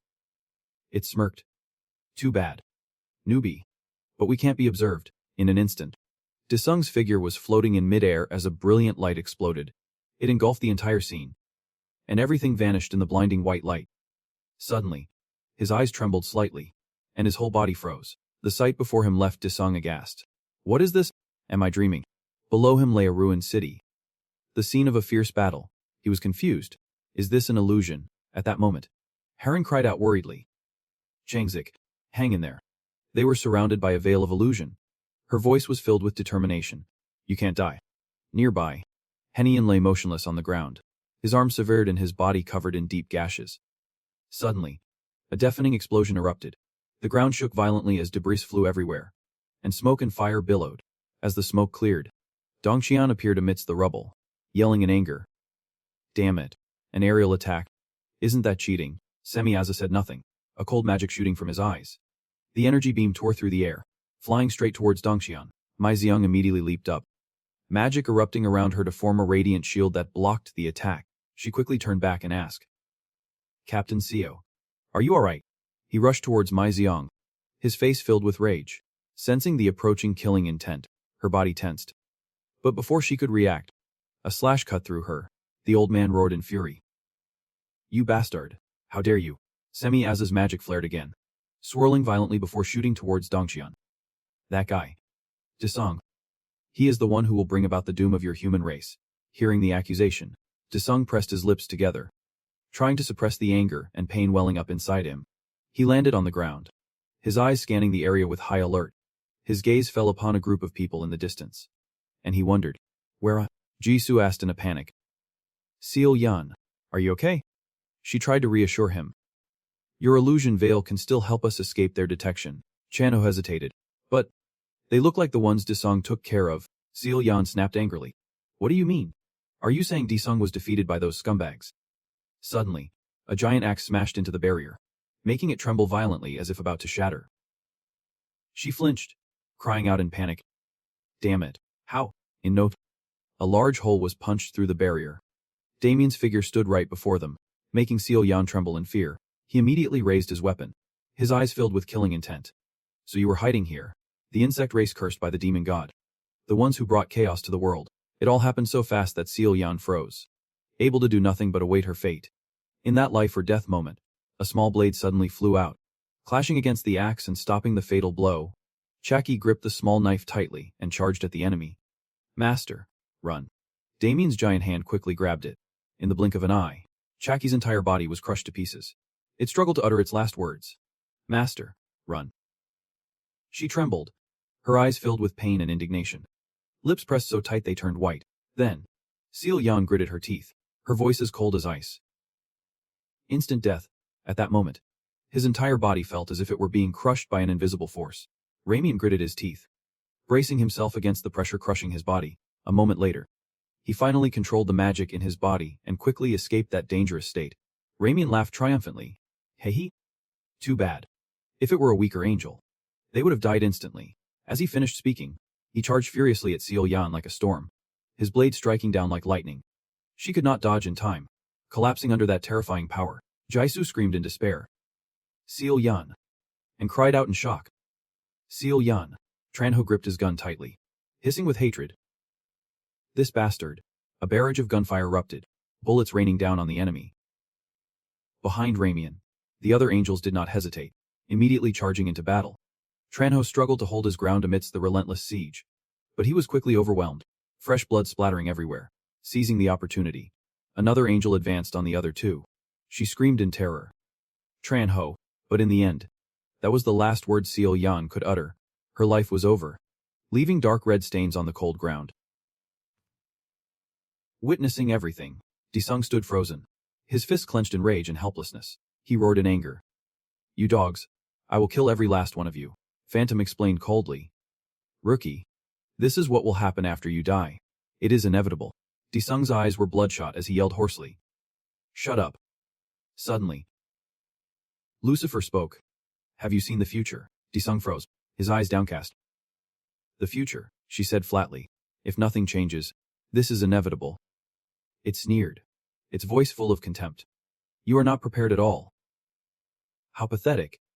So weak? He asked. What are you plotting? Showing me such a cheap trick, Lucifer said firmly. Don't worry, I will help you. Disung was stunned, his eyes wide and fixed on her. Help me. She made a tempting offer. I will lend you my phantom. I will help you kill the creatures Rudra created and return you to Earth unharmed. Phantom frowned, its voice full of annoyance. What? We never agreed to this. He looked at Lucifer warily. Why would you help me? She stroked her chin thoughtfully. Why would I help you? I wonder. Phantom leaned close to his ear, whispering. Her body. The body. Lucifer gestured forward. Of course. To get my body back. Disung stared blankly, exclaiming in surprise. Your body. She angrily ripped off a piece of Phantom's body. Rudra split my body into pieces and stuffed them into his filthy creations. It explained. She has no physical form. That is why we can't leave this place. You must kill the angels, retrieve the fragments, and restore this child's body. Lucifer continued. Sounds like a fair deal, does not it? After all, you were planning to kill all of Rudra's creations anyway. Right. He did not agree right away. Instead asking, I have a question. Curious. She immediately replied. What is it? Disung gritted his teeth. Are you the one who sent me to hell? The question amused Lucifer, her lips curling into a slight smile. She answered vaguely. Maybe, or maybe not. He yelled furiously. Yes. Give me a straight answer. Lucifer immediately took out an item. You went to hell because of one of my items. But I was not the one who used it to send you there. Disung's eyes were glued to the book. Could that item be? His face changed as he heard Phantom's reply. Pantheon. It excitedly repeated. The system window. The system window. The system window. It stared intently at the Pantheon, its eyes shining brightly. The demon god development system, she boasted proudly. The Pantheon grimoire is something I created. To create a variable, I sent it out into the universe, beyond Rudra's sight. Hearing this, Disung was shocked. This kid created the pantheon. He questioned. Then who used it? Lucifer said casually. Who knows? Now, it is your turn to answer my question. Will you accept my offer? He thought deeply. Accepting her offer seems like a good idea. But, suddenly, the pantheon appeared, urging, Master, please accept her offer. Disung thought in surprise. The grimoire, at that moment. A thought flashed through his mind. Wait a minute. You are also part of the pantheon. It quickly clarified. My name is indeed Pantheon, but I am not a creation of Satan. Disung yelled in shock. You are a fake, Pantheon asked sadly. First of all, would you like to hear my story? An illusionary barrier enveloped them, preventing anyone from hearing their conversation, making Phantom think he was just silently deliberating. It taunted. What are you doing? What is wrong? Moved by our story. Hey. You have no choice but to accept the offer, he smirked coldly, as if waiting for those words. Disung pointed and said, Fine, I accept your offer. At the Great Wall of the Celestial City. Elysian. The angels gathered in full force. Their spirits high. Semyaza and his subordinates were also present. Ramian asked. Semyaza, if this is a war between gods and demons, does that mean the ancient demon god has returned? He answered calmly. The 7 solar eclipses are the sign of Satan's return. At that moment, the angel's eyes filled with worry as Semyaza's voice continued. Another brutal war. Duril asked. Confused. So he is trying to regain his lost power. He asked again. What is the will of the supreme god? He declared. We will simply do what must be done. That is the will of the supreme god. Yudra. Suddenly, an emergency alarm blared. An archer tensed up, vigilantly watching from above. She immediately drew her bow. They are finally here. Magical arrows soared through the air, aimed straight at the enemy. Below, the wind howled like a whirlwind. And soon, Disung's figure appeared, arriving like a flash of lightning. He recalled Lucifer's words. I will go deal with the supreme god Yudra myself. You must collect all the pieces of my body. His objective was now clear. First, I need to wipe out all these damn winged angels. Just then, Miss Pole's arrows came flying in. Disung quickly cast a spell. His eye instantly spinning and glowing brightly. The arrows continued to fly forward relentlessly.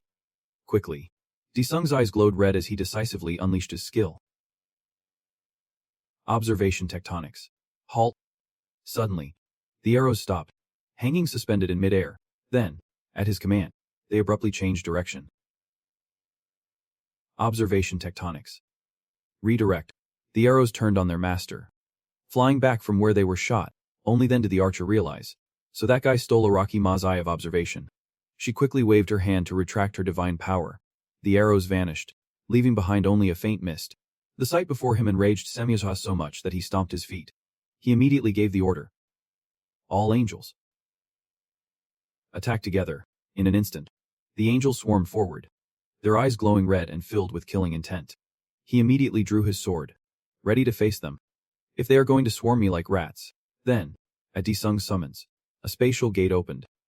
The gate of eternal suffering. The gate of hell. From within the gate, a giant hand with razor-sharp claws emerged. Without hesitation, the hand reached out and slammed onto the ground with terrifying force. Soon, Aslan's face appeared, his presence terrifying, his eyes cold. He quickly stepped out, each footfall making the ground tremble violently. Aslan stared at the angels surrounding him and laughed with excitement. A war is it? The battle then erupted fiercely. Both sides clashed as smoke and dust filled the air, and explosions shook the heavens. He leaped up arrogantly, shattering the angels attacking from the air with his magic. Immediately after, Aslan descended with a powerful stomp, crushing the enemies below before they could react. He roared triumphantly. I will kill every last one of you damn angels. From the gate, a horde of beasts poured out, their eyes burning with hatred, brimming with fighting spirit and iron-willed resolve. They followed their demon legion commander, Aslan, to take revenge on the angels. A thought crossed Aslan's mind. With a performance like this, I should be qualified to become an official disciple. Right. Seeing his side at a disadvantage, Duril immediately began to play, the music ringing out, seeming to grant the angels more power, making their eyes glow brightly. Once again, they rose, charging at the enemy with a stormy, furious momentum. The beasts were crushed, fresh blood splattering everywhere. An angel thrust his arm straight through a beast's chest, spiritual power immediately pouring into its body. The beast's body suddenly began to transform. It screamed in horror. No way. I am turning into one of those damn angels. A cold glint flashed in her eyes. We cannot fall back. At the same time, on the other side, Aslan threw a devastating punch at the enemy. Ramian instantly raised his hand. Blocking the incoming attack, he cursed angrily. You Hika bastard. How dare you attack the celestial realm? Have you forgotten the destruction of planet Hika? He threw another punch. What the hell are you talking about? Ramian could not dodge in time and took the full force of the punch. Aslan roared furiously. I am a human from Earth. The punch sent him flying backward. His body thrown violently as a thick cloud of dust billowed up. At the same time, Cable leaped down, drawing her bowstring taut. Arrows flew from her fingertips like flashes of lightning. They rained down upon the horde of beasts like a shower of death. In the blink of an eye, she landed with a majestic air, like a war god descending upon the world. Cable thought to herself, my volley of arrows will open a path for the celestial army. Disung's voice suddenly rang out, startling her. There you are, my right hand.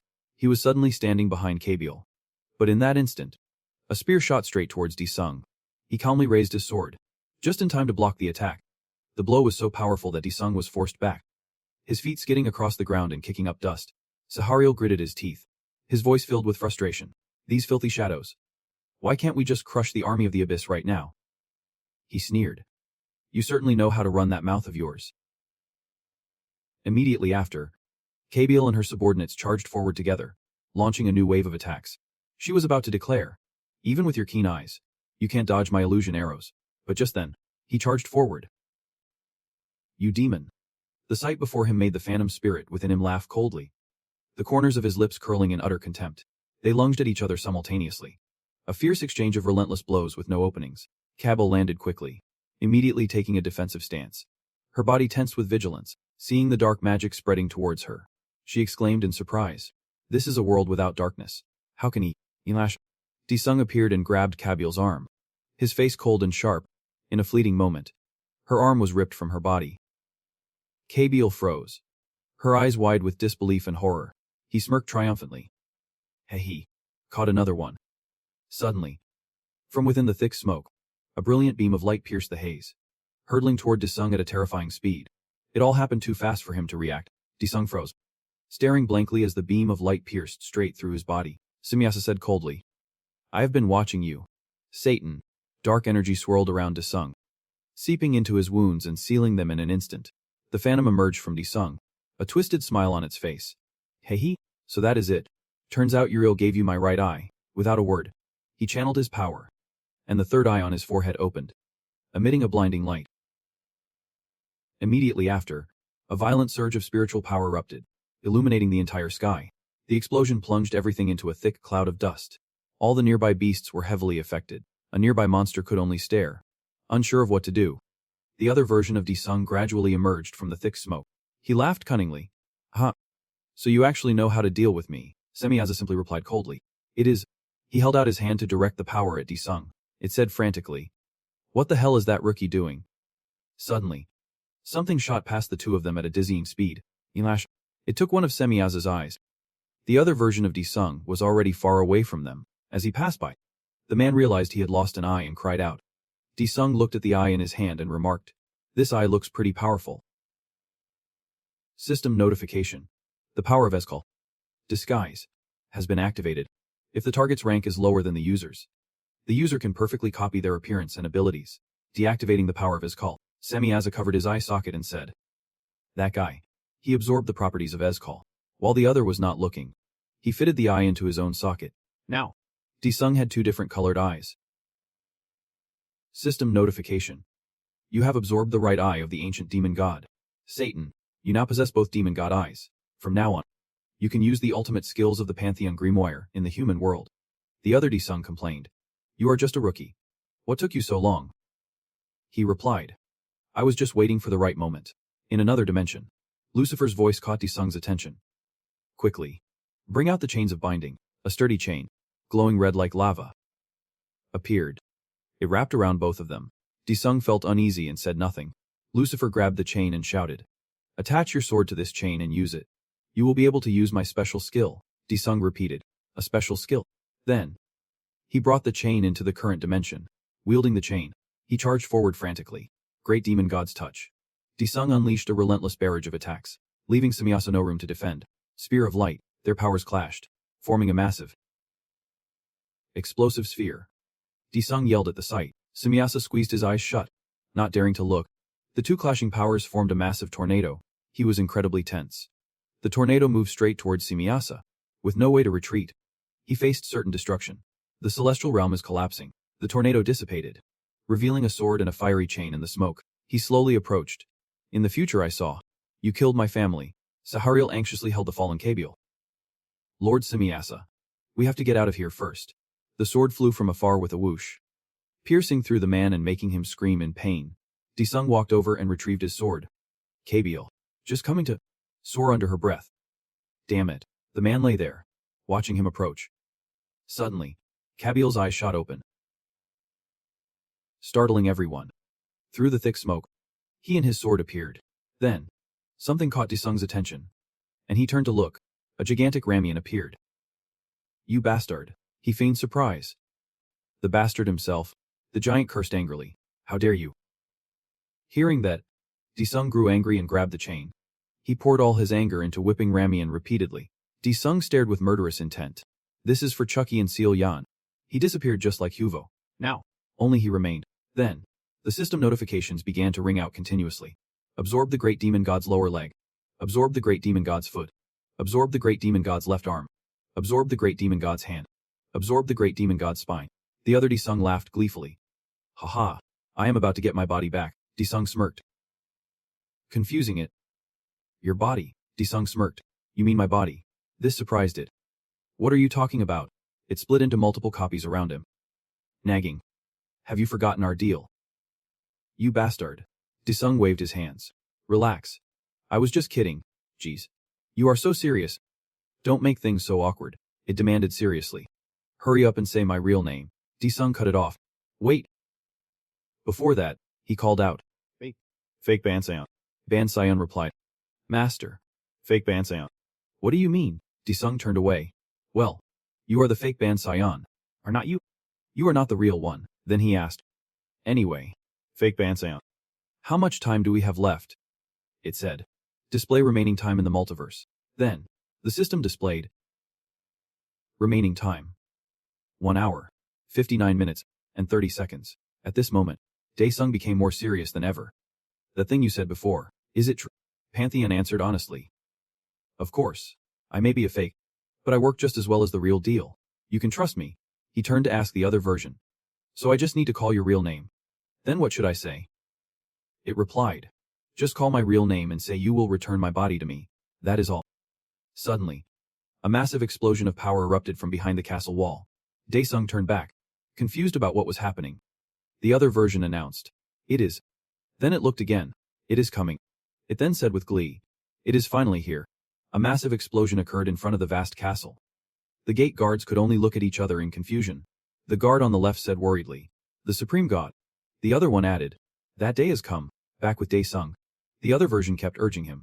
Hurry up and call my real name. It flew back and forth, pestering Daesung. There is no more time. Hurry up. Daesung closed his eyes, calming himself and ignoring his surroundings. Then, he opened them and said, let me see who it is first. The other version was extremely impatient, flying back and forth anxiously. Then Daesung shot up into the sky, leaving them behind. You madman. Stop right now. Do you really think you can handle all of my power? As he moved, he felt overflowing with power. Now I can use Pantheon's ultimate skill. The sky around the castle turned pitch black. The two guards hurriedly yelled, stop. Then they were struck by a massive wave of power. One of the soldiers was sent flying into the castle by Daesung. He could not stop and continued to fly forward. Then, he gradually disintegrated into a cloud of smoke. Only Rudra remained, sitting calmly and reading a book. Mumble. Mumble. Daesung dashed swiftly towards Ada. He then used his fire chain to strike Rudra. It was as if Ada had a protective barrier that he could not touch. With bloodshot eyes, Daesung asked, are you Rudra? Ada spoke his name. Daesung. He asked warily.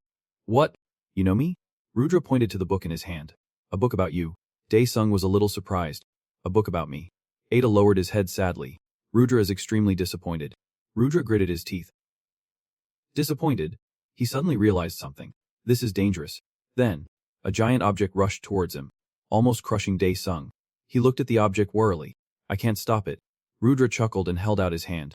Ada's giant hand moved towards Daesung. Seeing it, he cried out. Rudra continued to use his hands. Wherever Ada's hands moved, Daesung had to dodge instantly. Daesung had to keep moving because Rudra's hands were so large. He yelled in anger as he fought. Then Daesung gathered all his strength and charged. Suddenly, he faltered. My mana.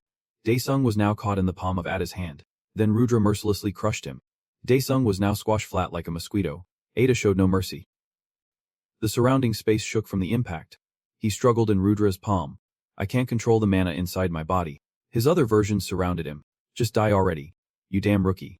Without us controlling your mana, you are nothing at all. Once you die, we will take over your body. Daesung forced a smile, just as I expected from these guys. Then he laughed loudly. Resurrection point. Immediately, a system notification sounded, activating Pantheon's ultimate skill.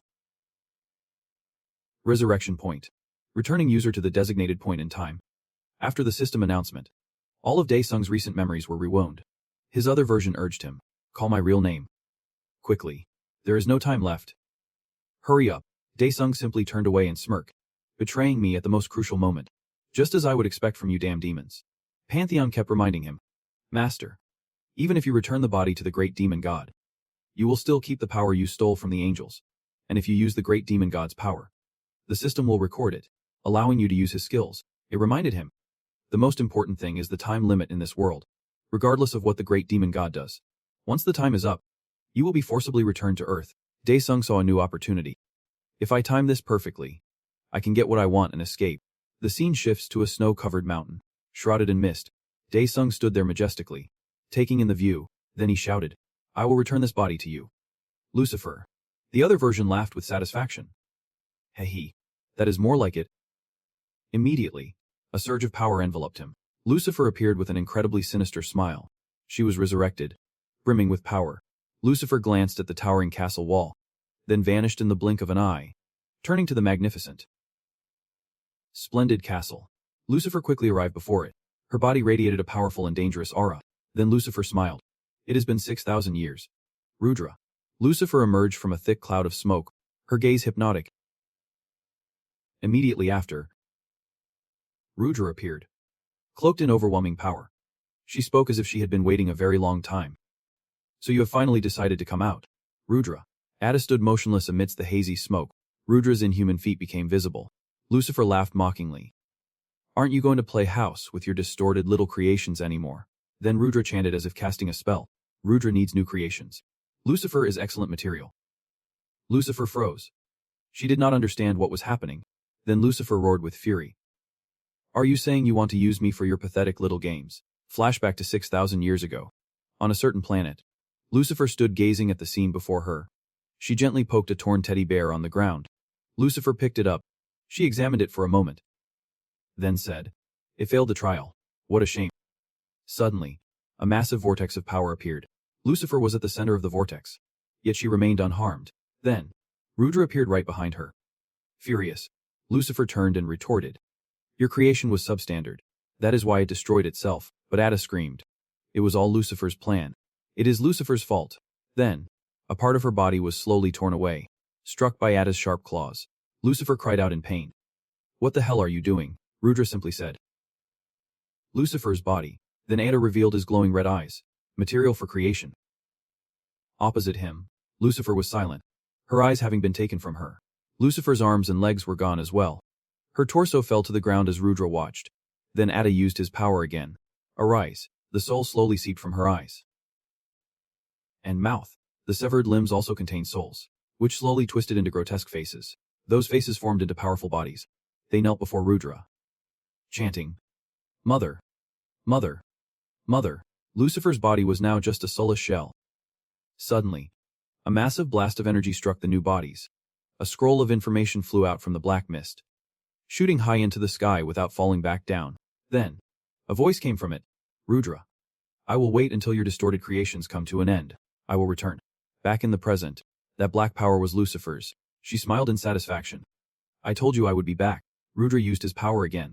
Hands of creation. Thousands of long hands appeared and lunged forward. They clashed with Lucifer's power, creating an incredibly chaotic scene. She yelled, From this day on, you will be my toy forever. Ada continued. Lucifer cannot refuse. Material for creation. Lucifer lost her composure. She used nether flame, trying to engulf Ada in its fire, but Rudra was extremely confident. Lucifer's domain is useless. Ada launched a counterattack to douse the flames. Point of creation. Water and fire clashed. Who will be victorious? Lucifer attacked frantically, but Rudra would not yield so easily. Ada was able to dodge all her attacks. Daesung watched and cursed. Damn it. Can we really leave when the time is up? In Daesung's building, a large portrait of him hangs on the wall. The same portrait is on a mouse pad, as Mahjong works with intense concentration. She sighs. Captain Han did not come in today either. Suddenly, the desk phone buzzes. The desk phone chimes. Captain, you have a visitor. Me? You can't just go in there. Leon walks in from out of nowhere. Hello. Captain Shun. Mahjong jumps, startled by her sudden appearance. Immediately after, she collapses right in front of Leon. Mahjong asks worriedly, why did you just appear without any warning? Meanwhile, an object from outer space is hurtling towards Earth. The girl chats. I had no idea you were a collector of Daesung's merchandise. Captain Shun. She flinches. All this stuff. Then, Leon gets to the point. I have thought about it, and it would be better if we settled this between us. Mahjong looks a bit dazed, but she listens. She then replies seriously, I will not give up on Captain Han. You should be the one to back down. Ryu Leon. The girl snaps and jumps to her feet. What? So you want to play it that way? Outside the window, an object is hurtling towards them at an incredible speed. They are both completely stunned. In the clear sky above the city, a mysterious portal appears. Looking in reveals only a deep, bottomless darkness. A helicopter slowly approaches as the media begins to report on the event. Breaking news. A colossal gate has suddenly appeared in central Seoul following a burst of light. Many hunters gather, watching the gate on screens and listening to the news. Since the Apocalypse War, this is the first time a gate of this magnitude has appeared on its own. The Hunter Association and the government are currently investigating its cause and severity. After the broadcast, everyone's faces turn grim amid quiet whispers. The monitor displays a simulation of the gate and its readings. A Jang walks over, hands behind her back, and asks, what rank is the gate? Still staring at the screen, Yuan exclaims. Branch manager Kim Jang. She leans in for a closer look. The aura level is extremely high. Henwian adds from his chair. And the readings are still climbing. He frowns in thought. This is clearly its rank gate, or even higher, as light glints off her glasses. Jang closes her eyes and murmurs. Just as I thought.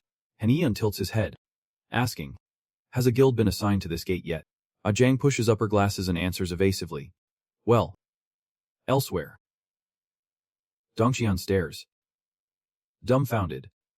It has been a while since I have seen a gate this big.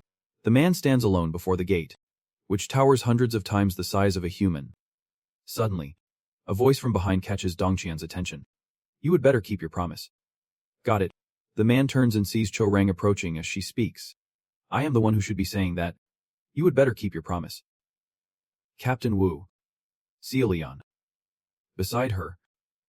Just scoffs. As they approach, Dongxian smiles and waves. Me. You two made it. But both Cho Rang and Leon walk right past him as if he is not there. Dongxian stares after them in disbelief. What the? I said hi and they did not even bother to look at me. They both reach their hands toward the gate. Cho Rang pulls hers back. Certain. There is no mistake. That is Captain Han's mana. Leon, next to her, agrees. Daesung's residual mana is leaking out. Standing behind them, Dongxian rubs his chin and thinks. So they both noticed it too. He walks up, draping his arms over their shoulders. Come on. Let us go see Daesung. A confused Cho Rang is pushed forward. Leon calls out. Bewildered. Uncle. Dongxian urges them on as he pulls both of them into the gate. Henwian tilts his head. You mean Han Daesung is not leading this operation? Jang answers vaguely. I just said he is not on site right now. Henwian looks at the screen. Worried. How are they going to handle a gate like this without Han Daesung? Jang adds. They said Captain Han Daesung would be joining them from inside the gate. Henwian narrows his eyes, silently repeating. From inside, the massive gate stands silently, the wind whistling around it. Inside the gate, Dongxian, Leon, and Cho Rang advance slowly. Their footsteps echo as thick fog swirls around their feet. Leon, trailing behind, complains. What is with all this fog? Cho Rang shouts back. Keep moving. After a while, Dongxian, who is in the lead, suddenly stops. His eyes widen as he stares intently ahead. A man with long, Blonde hair stands before them. As if he has been waiting, Chorang asks with extreme caution, "Who are you?" Seolian raises her hands into a fighting stance. "What? That is not Daesung." Dongxian suddenly realizes. Isn't that Darren's younger brother? Finally, Aslan speaks. "Wait, you must be my seniors."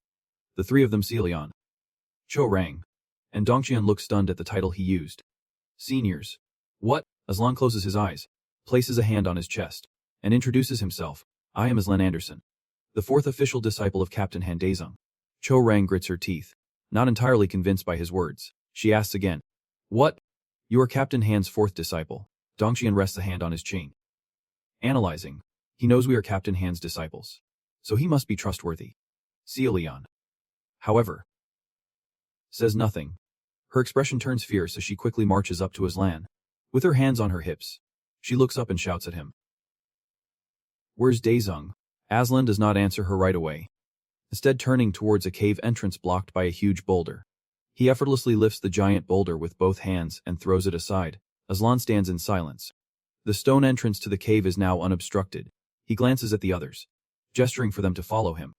The walls and floor of the cave are embedded with countless colorful, glowing stones. As Aslan leads them, he warns, "Be careful from here on out. You should all activate your mana shields." Before he can finish, a powerful torrent of fire erupts from deep inside the cave, making him look ahead in alarm.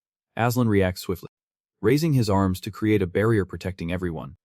Dongxian is drenched in sweat from the intense heat, but he managed to erect a mana shield in time.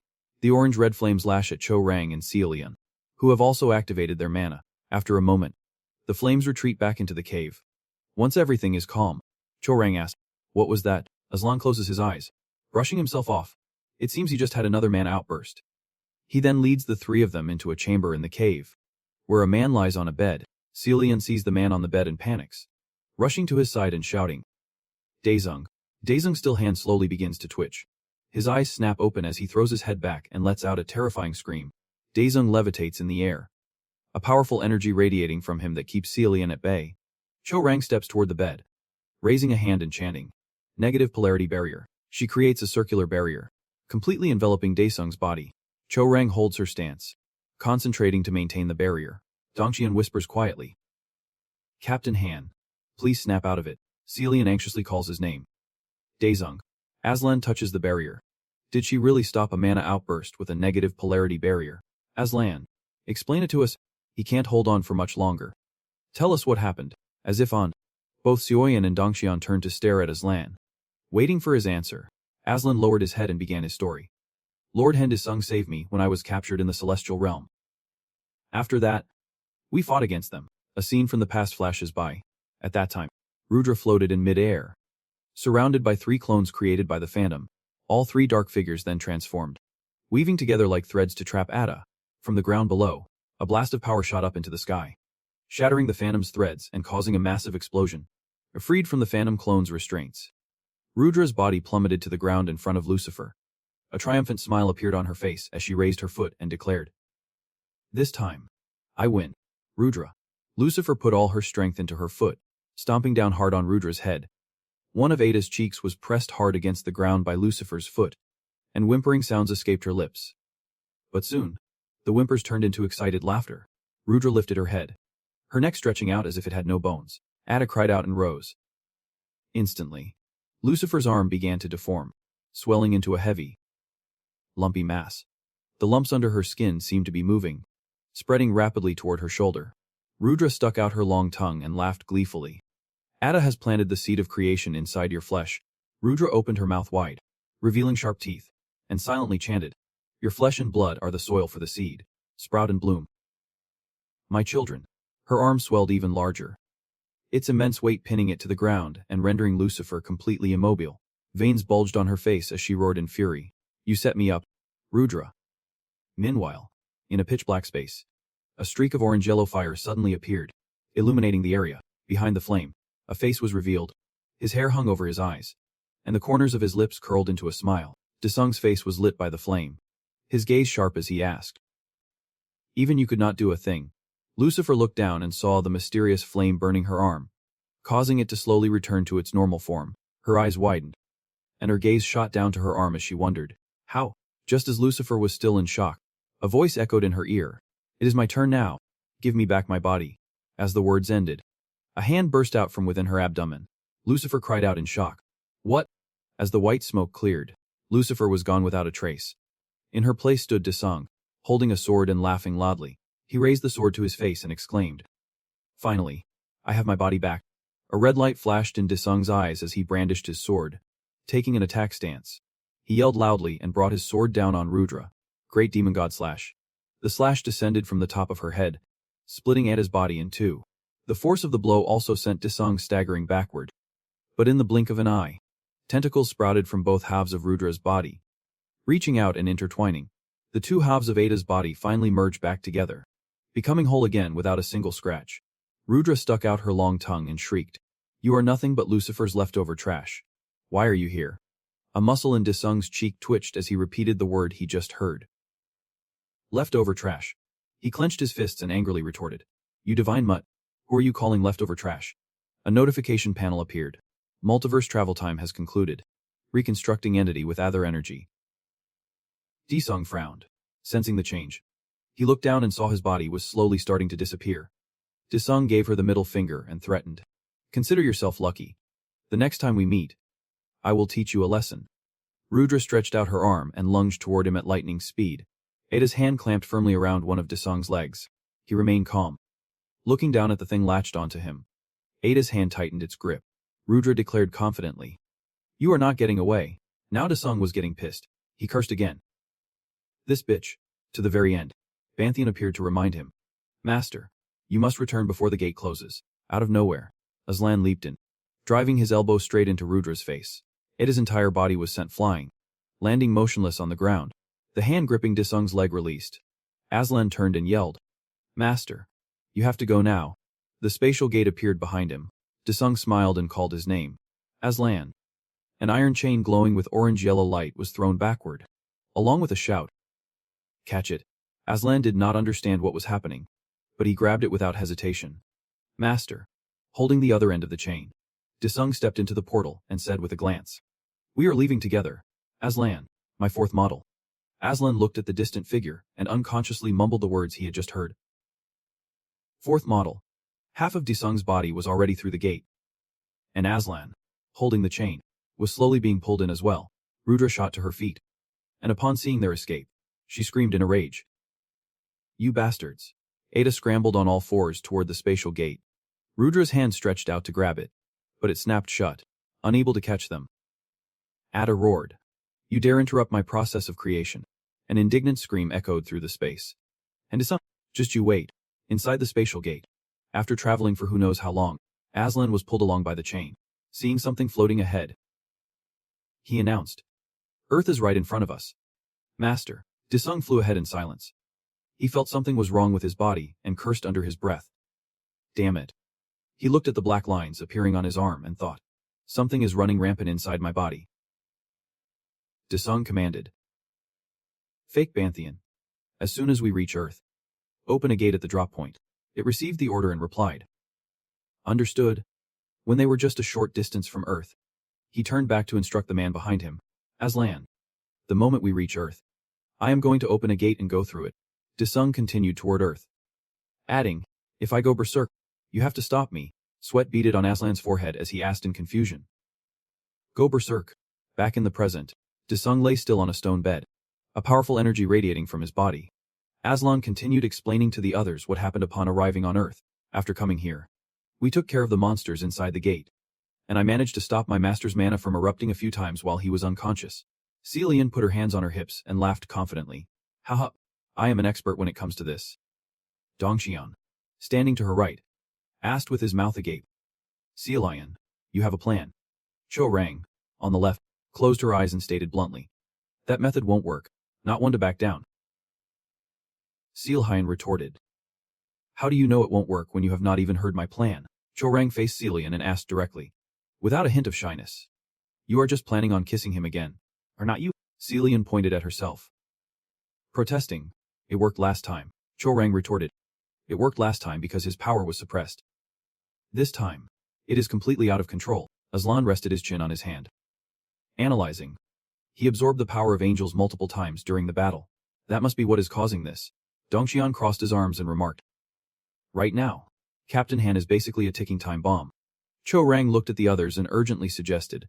Then, what if we try to absorb Captain Han's mana? The four of them Aslan, Cho Rang, Lion, and Dongxian lined up next to the stone bed where Desung lay. Cho Rang looked down at her wrist. What if we try to absorb Captain Han's mana? Lion and Dongxian focused intently, both raising their hands in the same motion. Aslan remained silent, slowly raising his hands just like the other two. Dejung lay on the bed, his eyes flashing red. Black lines spread across his hands as he screamed, his mouth wide open in agony. Seizing the opportunity, he shouted to the others. Now is the time. Dejung's body shone with a blinding light, and all four of them reached out in unison to absorb the mana radiating into the air. Dejung's face was covered in sweat as he gritted his teeth, letting out sounds of extreme pain. In another dimension, Dejung opened his eyes to find a blade plunging into his chest. Phantom had transformed into a blade in Lucifer's hand, and she was relentlessly stabbing at him. Dejung swung his arm with lightning speed, deflecting Lucifer's attack. Her feet, submerged in water, were pushed back, the soles of her shoes carving a line into the ground. Dejung, on the other side, was forced back as well, the impact sending him reeling and creating a long wake across the water. He looked at the person before him and asked through gritted teeth, "Do we really have to fight right now?" Lucifer smirked, pointing her blade forward. "We have judged you to be the greater danger." A sound rang out, catching her attention. She glanced over to see numerous dark figures with wings on their backs rising from the water into the air. Those dark figures were angels, minions of Azura, each holding a sword. The lead angel hovered before a massive, shimmering circle and demanded, "Everything is proceeding according to Lord Azura's will. Surrender and let me absorb you." It roared, "Accept your consumption." Hearing the cry, the other angels charged toward Dejung. Lucifer's eyes glowed crimson. Seizing the opportunity, she swung her blade, and the life inside my body. The angels and Lucifer seemed to coordinate, attacking Dejung simultaneously. He looked up, gritting his teeth and cursing. "Damn it. These bastards are all ganging up on me." Just then, from the circle of light above, powerful blasts of energy shot down, raining directly upon the angels and making them scream. Lucifer was also hit by the energy blasts, doubling over in pain and collapsing to her knees, muttering to herself, "What the hell is going on?" Dejung saw their state and asked excitedly, "Isn't this the perfect chance?" His expression turned vicious as he poured all his strength into his arm and raised his sword. "Go to hell, you damn parasites." Dejung weaved through the angels and Lucifer, his sword hand a blur as he slashed at them relentlessly. Lucifer's face contorted in pain. She could only stand there and endure the attacks as her image began to blur. As for the angels, they could only grit their teeth as their bodies started to disintegrate. Finally, Dejung jolted, his eyes flying open as he returned to the real world. He pushed himself up, not noticing the four unconscious people lying beside his stone bed. Dejung furrowed his brows, staring blankly at his two hands, one white and one black. He wondered to himself, did I absorb their powers the right way? Suddenly, his white hand went limp, twitching strangely. Dejung frowned at the sight. Damn it. Without hesitation, he used his black hand to slam it hard, repeatedly, saying, after a while, seeing his white hand had returned to normal, Dejung stopped hitting it. But in the blink of an eye, his normal black hand transformed into the shape of sharp tentacles. Dejung had to use his white hand to frantically punch the black one, saying, "Come on. Come on. Come on." After some time, both his hands returned to normal. I sealed their powers into my hands, but they are still running wild. Dejung fell silent, turning his head to the side as if he sensed something. He saw Dongxian, Lion, Cho Jiang, and Aslan lying unconscious on the ground and asked uncertainly, "Did they save me?" Dejung got off the stone bed and walked over to one of the four people on the ground. He called out, "Hey, Ryusuian, wake up." Hearing his voice, Celian stirred, as if hearing her name. The girl pushed herself up, her face still dazed from waking. Celian knelt, straightening her back, her jaw dropping when she saw the person standing before her.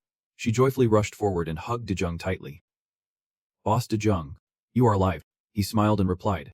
"I am alive thanks to everyone." Nearby, Cho Jiang also woke up and called out with a smile, "Captain." Dejung tilted his head and glanced toward her. Cho Jiang wrapped her arms around him. "I am so relieved that you are safe." Dejung was a bit stunned by the double hug, but he still replied to her, "Yeah. Thank you. Captain Shun, Celian demanded unhappily. Chunjiang. You are hugging him a bit too tight. Stop it and get lost. Chojang retorted without backing down. You should be the one to let go first. Captain Ryu. Dijung, caught in the middle, was sweating bullets. Celian shot daggers with her eyes, thinking to herself, this girl is just like a vixen. Chojang, face to face with her, also thought to herself, I am not backing down. Dongxian also woke up, standing with his hands on his hips. He ruffled his hair and called out, Dijung, I heard you had one hell of a battle in that other world. Freed.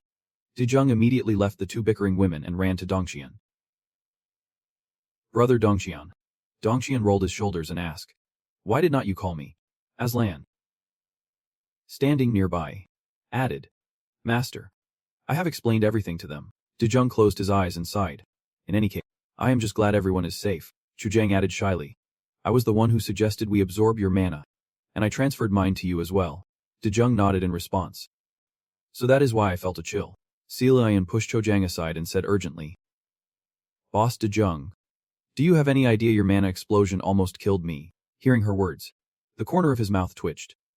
Well, you did a good job. Dijung wondered to himself. Why are they so clingy? He put his hands in his pockets, turned towards the door, and asked the others, should we head back? Elsewhere, a man appeared on a screen and introduced himself. Hello everyone. I am Yanchai from D7. He winked at the camera. It is Yanchai again. Here with the cheerleading squad in front of the gate. Countless notifications popped up at the bottom of the screen. Yanchai Dungeon is now live. Backup has donated 5,000 coins. The signal's so good lately you can stream from a C-rank gate. Lotus has donated 5,000 coins. I heard they are installing fiber optic cables inside the gates now. You can even get a phone signal in there. Hunters has donated 5,000 coins. Damn. The world has advanced so much. Leafy has donated 5,000 coins. The scene on the screen changed to a line of cheerleaders, cheering enthusiastically. Oppa, we are here. More notifications continue to pop up below. Oh wow. The Ziz Guild girls are as charming as ever. Ziz Guild. One has sponsored 10,000 coins. The Ziz Guild cheer squad is back. Ziz Guild. 18 has donated 20,000 coins. This is insane. Cheerleading during a gate hunt. Who thought of this? I am dying laughing. Anonymous has donated 10,000 coins. Yuhai truly is a content god. Unfan has donated 30,000 coins. The scene changed again. A spiked mace was swung through the air. Jin Sang's eyes flashed red as he leaped up, smashing the mace down on a goblin's head. On the screen, the goblin completely vanished upon impact, leaving only a small speck of light behind. Jin Sang slung the mace over his shoulder, striking a confident and cool pose. Then declared, these goblins are nothing. Comments flooded in below. It seems Unsung has awakened. Look at that blood-red aura on his mace. The hunter has donated 10,000 coins. Chai stood to the side, phone in hand, live streaming Jin Sang's every move. He then leaned over and pointed in another direction. And Sung just took down a goblin. The screen switched back to the cheerleading squad, where the uniformed girls danced enthusiastically as notifications continued to scroll by below. Amethyst has donated 100,000 coins. Aoksu has donated 200,000 coins. Awesome. A hunter and a cheerleader all in one. Zoro has donated 100,000 coins. Jin Sang looked at the screen, raised 2 fingers to his forehead, and said with a smile, thank you everyone. Humble C-rank hunter and Sung here. He held up the item in his hand and advertised. This dagger made from a basilisk's fang has the best feel and grip. This dagger is currently 50% off at the Jayas Guild store. The comments below suddenly exploded. Oh my, that isn't a Sung. What? Why isn't a Sung here? I heard he appeared from a S-rank gate. Aslan. Why did he come out of that one? After reading those comments, Unchai looked at the live feed, confirming with the viewers. What? And Sung appeared. Where exactly did team leader and Sung appear? Below. The live stream viewers took turns answering his question. Didn't you see the news? And S-rank gate suddenly appeared in Seal. You must have missed it while preparing for the broadcast. Hasn't it been 3 months since Sung disappeared? The D-Sung Guild cleared the gate within 6 hours of it opening, as expected of the gateless country. Standing beside him, Jin Sang took out his phone to look up the news. And Sung is in the news. Unche glanced over and exclaimed, whoa, it really is him. He rested his chin on his hand, silently calculating. If I could film D-Sung inside a gate, I would become famous. Unchai suddenly held up his phone, closed his eyes, and declared, Sir, me. Unche. Someday. I hope to team up with Hen D-Sung in S-rank gate. Hearing that, Jin-sang asked in shock. You want to live stream in sssrank gate with Hen Disung? The comments kept popping up. Whoa, a collaboration with sssranker. That would be legendary. Please bless us with sssrank livestream with Hen Disung. Ghostbreeze has donated 1 million su. An Chai explained to the viewers. Guys, it is just a dream. Okay, just a dream. You have to dream big to achieve great things. Jin-sang lowered his head and sighed. Can't you be satisfied with me? Unnoticed by the two. Tentacles silently grew from the goblin's corpse as a voice echoed in the space. Bloom. In a room within the high-rise building of the Korean Hunter Association. A steaming porcelain coffee cup was placed on its saucer. The branch manager looked at the person on the long sofa and said, I am truly grateful, team leader Hen Disung. He smiled and replied, It was nothing. Ajayang also chimed in with praise. Haha. It was all thanks to you, team leader Han. She listed the times Disung had helped them. The previous incident with the Heavenly Mother cult and now the sssrank gate and seal. To show her sincerity. Ajayang bowed her head to the person opposite her. Once again, I sincerely thank you, team leader Hen Disung. Disung closed his eyes and waved her off. This sssrank gate was handled by Ajayang and the other guild leaders. I did not do a thing. The branch manager grew curious. By the way, Matt, why was team leader Ajayang with team leader Hen Disung? According to the North American Association's information, Ajayang closed her eyes and cut him off. I was listed as missing or presumed dead. Disung said nothing, merely nodding his head to confirm her words. The entire room fell silent, as if waiting for Ajayang's next words. She opened her eyes and uttered, I was abducted by a being from another dimension. Both the branch manager and Ajayang were stunned by those words. Disung looked at the two of them and declared, That is why I think we need to talk. The porcelain coffee cup on the table had now grown cold, no longer giving off steam, in an outdoor courtyard surrounded by high fences. It was time for the inmates' free activity outside their cells. On the path was a girl with shoulder-length hair, an inmate's collar around her neck. Anmai kept her head down, walking forward one step at a time. Suddenly, a few women appeared from nowhere, laughing as they surrounded her. Anmai slowly looked up, her eyes filled with displeasure, and asked loudly, What do you want? The woman with a scar on her cheek cautiously glanced back to check on the guards. A rope-like object, made of twisted scraps of cloth, was brandished in the air. The scar-faced woman viciously tightened the cloth rope around Anmai's neck and sneered. Well, well. I never expected to meet the inspector in a place like this. Another girl covered in freckles cracked her knuckles. I bet you want to know who we are. Anmai struggled to break free. She frowned and shot back sarcastically. I have locked up so much scum I can't remember all their faces. You are all just a bunch of no-name thugs. Are not you? The freckled girl gritted her teeth. No name though. Then you can die by our hands. The group of four went into a frenzy, kicking Anmai hard while screaming, You vicious bitch. Anmai lay on the ground clutching her head, curses ringing in her ears. Do you have any idea how long we have rotted in here? Go to hell. You bitch. After a while, a distant guard blew a whistle and yelled, Do not move. Seeing him running toward them, the scar-faced woman stopped her assault. She and the other three turned to flee. But before she left, the freckled girl shouted one last threat. You got lucky this time. Don't think you are safe in here. We can get to your cell whenever we want. Anmai lay motionless on the ground, her vision blurring. Suddenly, a voice echoed in her ear. Bloom. Yumi's eyes flew open, groans escaping her lips as her entire body began to glow. She sat up, clutching her head with both hands and whispered. That strange voice again. Mysterious particles of light floated in the air, then began to fall from above. Elsewhere, Jisoo playfully shook his arm and called out sweetly. Big brother. Daesung stiffened as she hugged him tightly, asking, What is with the act? This is not like you, Jisoo retorted. What are you talking about? I am always like this. Her face was covered in sweat, and her lips twitched as she remembered Chan-ho's face and his instructions. Jisoo. Daesung has the final say about our marriage. No matter what, you have to earn his trust. Han came over and mercilessly pushed Jisoo aside. Move. I want to see my son too. She held Daesung's face, asking worriedly. Oh no. My son. Are you hurt? Oh my goodness. What is this? Han's panicked voice filled the room. Why is your hand so pale? Jisoo's eyes widened as she cried out. His right hand is pitch black, with tears in her eyes. Han examined Daesung's pale hand. First your hair went white, now your hand. He smiled to reassure her. It is just part of my hunter skill. Don't worry too much. Daesung scratched his cheek and changed the subject. Could you make some kimchi stew? I am starving. Wiping a tear from her eye. Han agreed. Yep. Of course. I will make kimchi stew and grill some beef for you. Just wait a bit. Jisoo seized the chance to link arms with her and head to the kitchen, winking playfully at Dae-sung. Let me help. I want to cook a proper meal for him too. He watched their backs, rubbing his chin and thinking to himself. That girl is definitely plotting something. Dae-sung sensed something was off. He glanced down at his black hand and saw it trembling slightly. Elsewhere, the bright sun shone down on a brown high-rise apartment building in a residential district. A woman's hands tightly gripped a picture frame.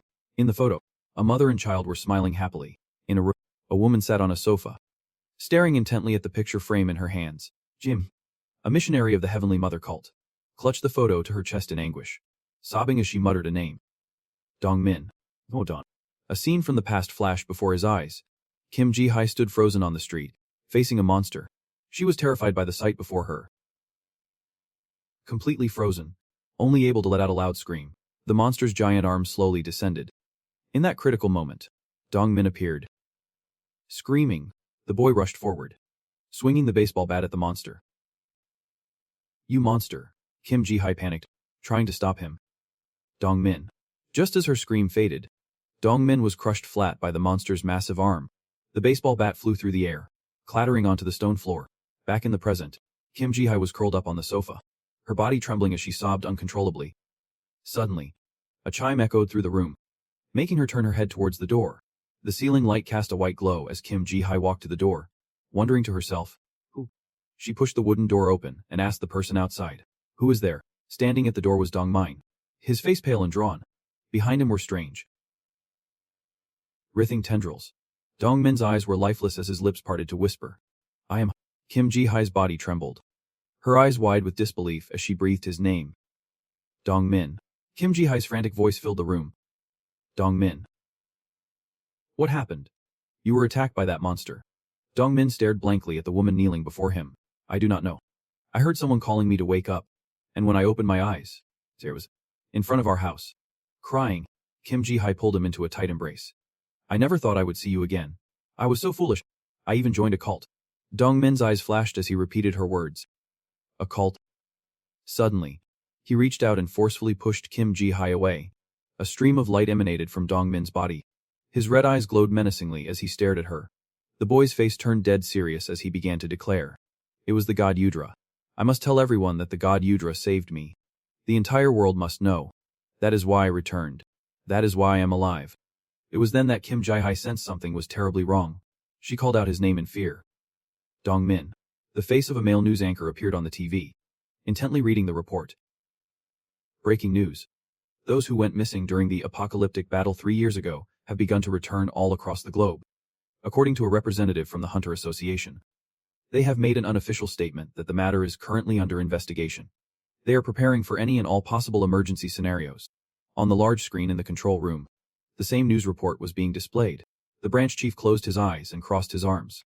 How can people who died 3 years ago possibly return? According to the survivors of that battle, they should all be dead. A Jiang, standing nearby, handed him a file. Chief, please take a look at this. The branch chief flipped through the pages of the document, examining its contents. After reading it, he asked, Are all of the returnees connected to members of the Heavenly Mother cult? A Jiang replied, Yep. The returnees are actively spreading that very message. The branch chief's eyes narrowed as he gave the order.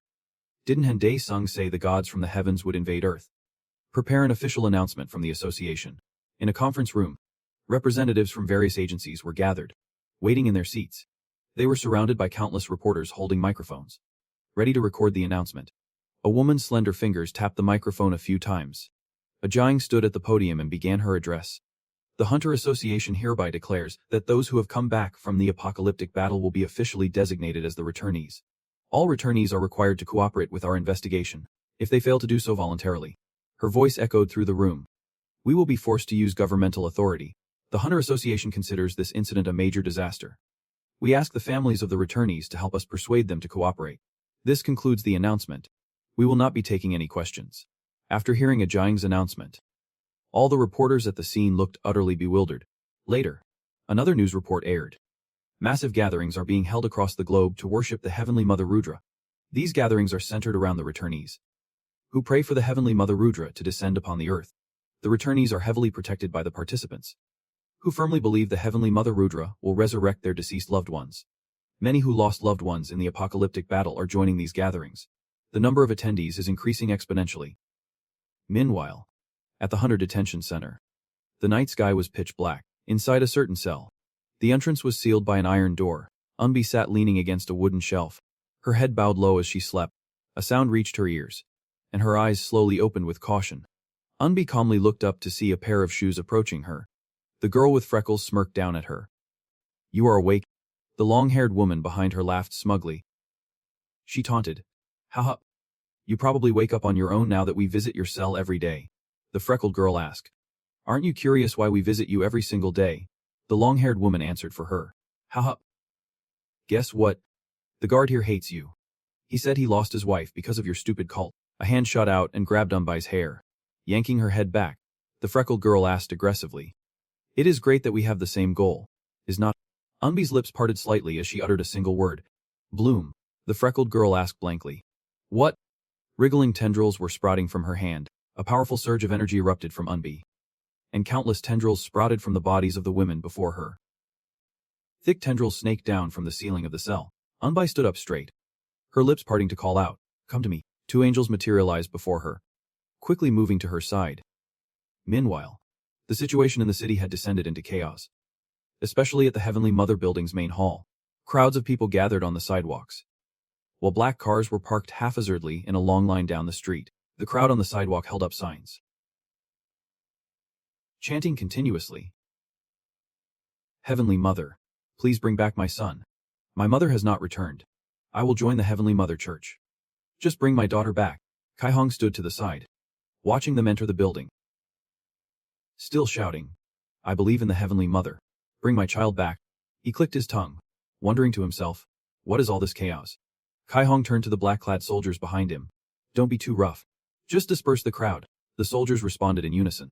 "Yep, Captain." They formed a human barricade, blocking people from entering the building. "Everyone, please disperse.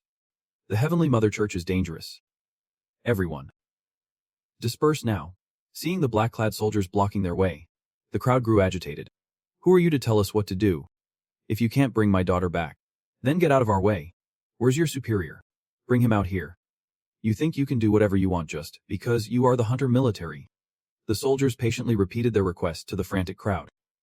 "Everyone, please disperse." Just then, a group emerged from the building. A man in the crowd shouted excitedly, "Look, someone's coming out. They are from the Heavenly Mother Church." Dong Min was leading the group. They walked towards the crowd, stopping just a short distance away. Everyone in the crowd stared at Dong Min's group with hopeful anticipation. The boy announced loudly, "Greetings everyone. We are the returnees." On the other side, Keong broke out in a sweat, tensely watching their every move. Dong Min began his appeal. "If you want your families to return, pray for the Heavenly Mother Rudra to descend upon earth." After speaking, the boy turned to face Ki Hong, who was waiting. He made a direct request to the boy. "Returnee Choi Dongmen, please come with us quietly." Tentacles grew out of Jongmen's body as he asked indifferently, "Why should I go with you?" The tentacles on Jongmen's body silently extended, wrapping around Kai Hong's arm and forcing his hand to grip Jongmen's neck, making the boy choke. Kai Hong was stunned, thinking to himself, "What? I am not doing this. Quick. Stop them. If you want your children to return, stop them." The crowd erupted into chaos again, screaming, "Stop. I won't let them take him away. Film this. Arrest me first. You bastards." Reporters were at the scene, their cameras flashing nonstop. A man watching the events unfold asked, "What the hell is going on here?" As Ki Hong was dragged away by two soldiers, he turned to look at Jong Min and his group. He cursed inwardly. "Damn it, that bastard used me." The two soldiers holding his arms said in a low voice, "Get out of here now." Suddenly, high in the sky, a hazy black shadow appeared from nowhere, partially obscuring the brilliant sun. Slender legs landed hard on the ground, sending white dust and debris flying everywhere. Camera flashes went off continuously as the astonished reporters cried out, "It is Handesung." Handesung. Disung pursed his lips and stood up straight, his body enveloped in an aura of power. Disung calmly exposed them. "Wait. Stop playing dead. Come with me." His words left everyone there stunned and bewildered. Immediately after, Jong Min asked loudly, "What do you mean?" "Playing dead," the boy said resentfully. "We are the returners. brought back by the mercy of the Divine Mother Vudra. Hearing this, Disung did not deny it, simply replying slowly. Yeah, I know all about it, because I also returned from hell. To be precise, that makes me your senior as a returner, Zhang Min asked in surprise. So you too? Was it thanks to the Divine Vudra? Then, he slowly approached and answered. I was in a vegetative state and then returned in a hospital. But how and where were you created from to return? Disung's questioning left the boy speechless. The next second, Zhang Min shouted agitatedly. We can't prove it, but we have really been brought back to life. Ignoring the boy's answer, he crossed his arms and lectured. If this is for your family, you should not be summoning monsters. Do you even know what kind of bastard Vudra is before trying to summon her? Unwilling to accept it, Zhang Min yelled. The Divine Mother Vudra came to Earth to guide us. A new world will be opened. As soon as the boy finished speaking, Disung gently beckoned him over. Then, he spoke. Before that new world opens, I need to have a talk with you all. Suddenly, the boy took out a small knife and raised it high. In the blink of an eye, Zhang Min plunged the kitchen knife into his own body. This action immediately made Disung narrow his eyes suspiciously. Despite coughing up blood, the boy insisted. I will prove that I am real. Please, just do not touch the others. Seeing this, the other children did the same. We will go with you. Witnessing this, Kim Ji-hai immediately screamed in horror. Zhang Min. She rushed over and hugged the boy. Zhang Min. As the surrounding crowd erupted in murmurs, Zhang Min whispered. When the Divine Mother Rudra comes. Seeing this, the people immediately took out their phones to film. Accusing him, Disung killed a returner. They began to discuss amongst themselves. What? The returners committed suicide. Maybe it is Disung's power. Damn it. Does he have the ability to make them kill themselves? He realized. Damn it. So this was your plan all along. A moment later, news about Zhang Min flooded social media. Headline. Disung kills a returner. Public opinion immediately exploded. Are all returners monsters? Is Disung a hero or a demon? The returners are our family members too. Disung is a murderer. The returners committed suicide. The truth about Disung. Tell us the status of the investigation. Inside the meeting room. After reading the article, the branch chief angrily slammed his fist on the computer. Ki-hong spoke up on Disung's behalf. I was at the scene. But Disung did not do anything. The returners took their own lives. Hearing this, he could not help but sink into thought. The situation is getting stranger and stranger. The next second, a ringing phone caught the branch chief's attention. He asked gently, What is it? Manager Kim Ajang. Ajang replied calmly. Chairman, Seal Unmai has escaped from the hunter's prison. The branch chief's eyes widened in surprise. Seela. Despite the shocking news, her voice remained even. Seal Unmai is the leader of the Divine Mother cult. Then, he ordered sternly, Captain Jin Ki-hong, take your troops and find the escaped Seal Unmai at once. A large crowd of people gathered around a blazing red fire. The host then shouted. Everyone, he asked seriously, do you want your family members to return? The crowd quickly answered. Yep. We do. Meanwhile, Jin Sang thought to himself, if only I could bring my daughter back. The host quickly continued. We would like to introduce the one who will guide us. At his introduction, Unmai slowly removed her hood. She prayed reverently. May the Divine Mother grace this land. Then she shouted, Divine Mother Rudra, let new life blossom in this land. Angels emerged from the fire, causing the crowd to exclaim. Look, angels. They are angels. Angels have appeared. Pleased with their reaction, said. You will all witness the coming of the Divine Mother Rudra. The sight left Jin Sang utterly speechless. Back with Disung. An angry Chanho slammed his hand on the table. Disung, are you just going to sit there? He yelled anxiously. Everyone outside is going crazy, saying you killed someone. But the bigger problem is that the number of civilians and hunters joining the returners is increasing exponentially. Despite Chanho's panic, Disung remained calm. That just shows how many people have lost loved ones to monsters. As they were talking, footsteps were suddenly heard from outside. Turning his head, Chanho asked in surprise. Captain Shun. What are you doing here? Koi Jangok began hesitantly. Captain Han. Before she could finish, Disung narrowed his eyes as if he already knew. Seeing this, she avoided his gaze and pressed her lips together tightly. After a moment, Disung gently patted Koi Jang's shoulder. Choi Jang. Joining the Divine Mother cult won't bring back your parents who were killed by monsters. To Chanho's surprise, he said gently, if you need a family, we will be your family. After a moment's thought, she was moved and agreed. Okay. The next second, Chanho asked curiously. So what is your plan for the Divine Mother cult? Disung's tone dropped. He paused for a moment, and said seriously, we will just let them do as they please for now. Meanwhile, at the hotel where Jin Sang and Yang Chil were staying, inside the room, Yang Chil cried out anxiously. Jin Sang. Are you really going to that returners gathering? Despite the questioning, he explained calmly. Yang Chil. If I can see Juzian again, I do not care if it is a cult or not. He tried to reason with him. You heard what Chanho said, did not you? Those people calling themselves returners are all fakes. Don't be fooled by them. He looked gently at a photo of himself and Juzian, his resolve hardening. No matter what anyone says, I will bring my daughter back. Seeing his stubbornness, Yang Chil angrily shot to his feet. He screamed furiously. I will expose those frauds with video evidence. Ignoring Yang Chil's anger, Jin Sang kept his eyes fixed on the photograph. On the table was a flyer. Apocalypse Convention. We will bring back the family you lost to monsters. Scene changed to the apocalypse wasteland. In the middle of the vast expanse, lively music suddenly began to play. So this is where the apocalypse convention is held. The people are constantly cheering. Rudra. Rudra. The singer's melodious voice echoes from the stage. Resurrection. Resurrection. The one who has overcome death. Praise. Praise. Praise Rudra. The same lyrics continue to echo. As soon as the song ended, the singer on stage spoke. Thank you everyone. That was the Divine Mother Praise group. May the grace of Rudra be with you all. The crowd's enthusiastic cheers grew even louder. As expected, places like London, Tokyo, and China were all watching the live broadcast from the Apocalypse Convention. A moment later, Yumi appeared and began to speak. O followers of the Divine Mother Church from all over the world, we sincerely welcome you. From now on, we will hold the convention of the return to pray for the advent of the Divine Mother, Rudra, with followers from all corners of the globe.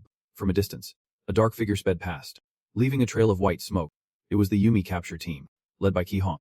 Beginning their operation, inside the vehicle, Jukul asked curiously, why is not sssrank Hunterham participating in this operation?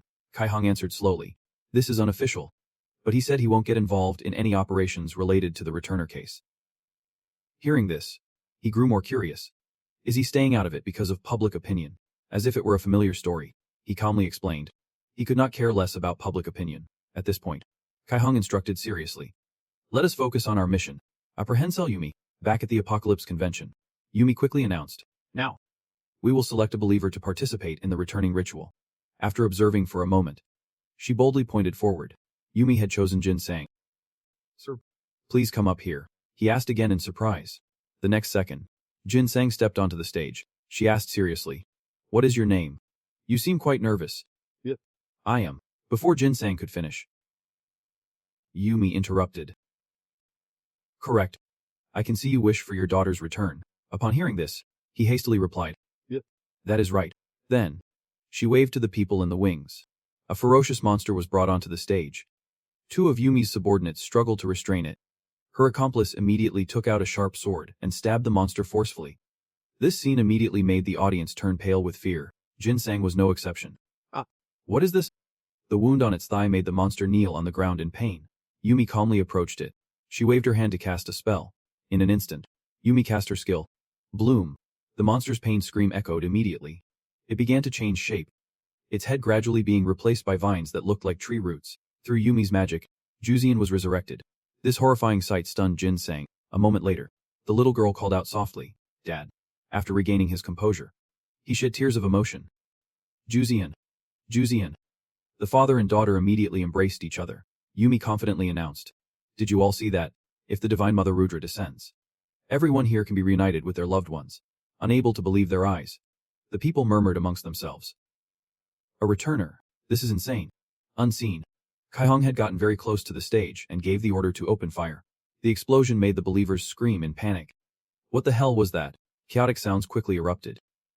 Stop them. Protect the returner. After evacuating some of the civilians, the members of Ji-Cell and Ki-hong's team were ready to act. He quickly gave the order. The target is the apprehension of Cell Yumi. All units, get in position. Immediately, he and his team rushed forward like the wind. Kai-hong thought to himself, I have to subdue Cell Yumi first. Kai-hong dashed towards the stage like a flash of lightning. Despite that, the deluded believers still cried out. Get them. These bastards. Protect the returner. They continuously blocked his path. But in just a moment, Kai Hong was very close to the stage. Yan Jiang Yan Loi called out to sell Yuni. Just then, a man with bulging muscles blocked Ki Hong's path. Where do you think you are going? Without hesitation, he kicked the man's face to launch himself forward. The next second, Kai Hong flew straight onto the stage. With boundless indignation, he launched an attack towards Yumi. It seems she was angered. How dare you? Right before Jin Sang's eyes, Yumi struck through Ki Hong's neck. Before he could even complete his attack, blood flowed like a river. Kai Hong's head separated from his body. To Jin Sang's horror, his eyes widened as he called out, Captain Jin. Jin Sang's scream echoed across the stage. Captain Jin. Despite just taking a life, Yumi remained unfazed. It seems the situation has calmed down a bit. She continued to speak. All right. My followers. Now, it is time to welcome the Divine Mother Rudra to this land. Hearing these words, the followers below roared. Praise Rudra. Free us from the suffering of this world. Along with their shouts, Ki Hong's comrades were sent flying. Then, they were herded into a nearby empty lot. Two angels gradually appeared in the sky. They used their power to crush the brave soldiers. The angels' pressure was so immense it covered everything. The believers saw this and exclaimed in awe. Angels. Jin Sang grew even more panicked.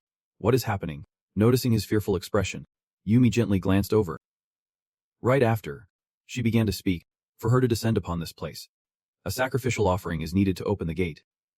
And look, we have some people who have come to offer their lives. O Divine Mother Rudra. We offer them as flesh and blood to you. The next second, a giant magic circle was created. The pressure from this magic circle made Ki Hong's comrades scream in pain. Help me. The curious believers looked up at the sky where the magic circle was growing larger. That terrifying power quickly began to dissolve the soldiers. In the blink of an eye, their flesh and bones disintegrated. Yumi shouted loudly, O Rudra. Come forth. Jin Sang's face turned pale with worry. This is not what I wanted. From the sky, a beam of light began to shine down on the ground. Scene changes to the hellish wasteland inside the Pantheon. The sound of hurried footsteps echoed in the vast land. Phantoms continuously appeared, blocking Dongxian and Koi Jiang's path. Seeing this, she immediately unleashed her attack. Extreme Yin Art, Raging Ice Flower. Choi Jiang's attack aimed straight for them. Not to be outdone, Dongxian also summoned his magic. Ultimate skill. Sky Slash. The uncle's skill combined with Choi Jiang's quickly wiped out the phantoms.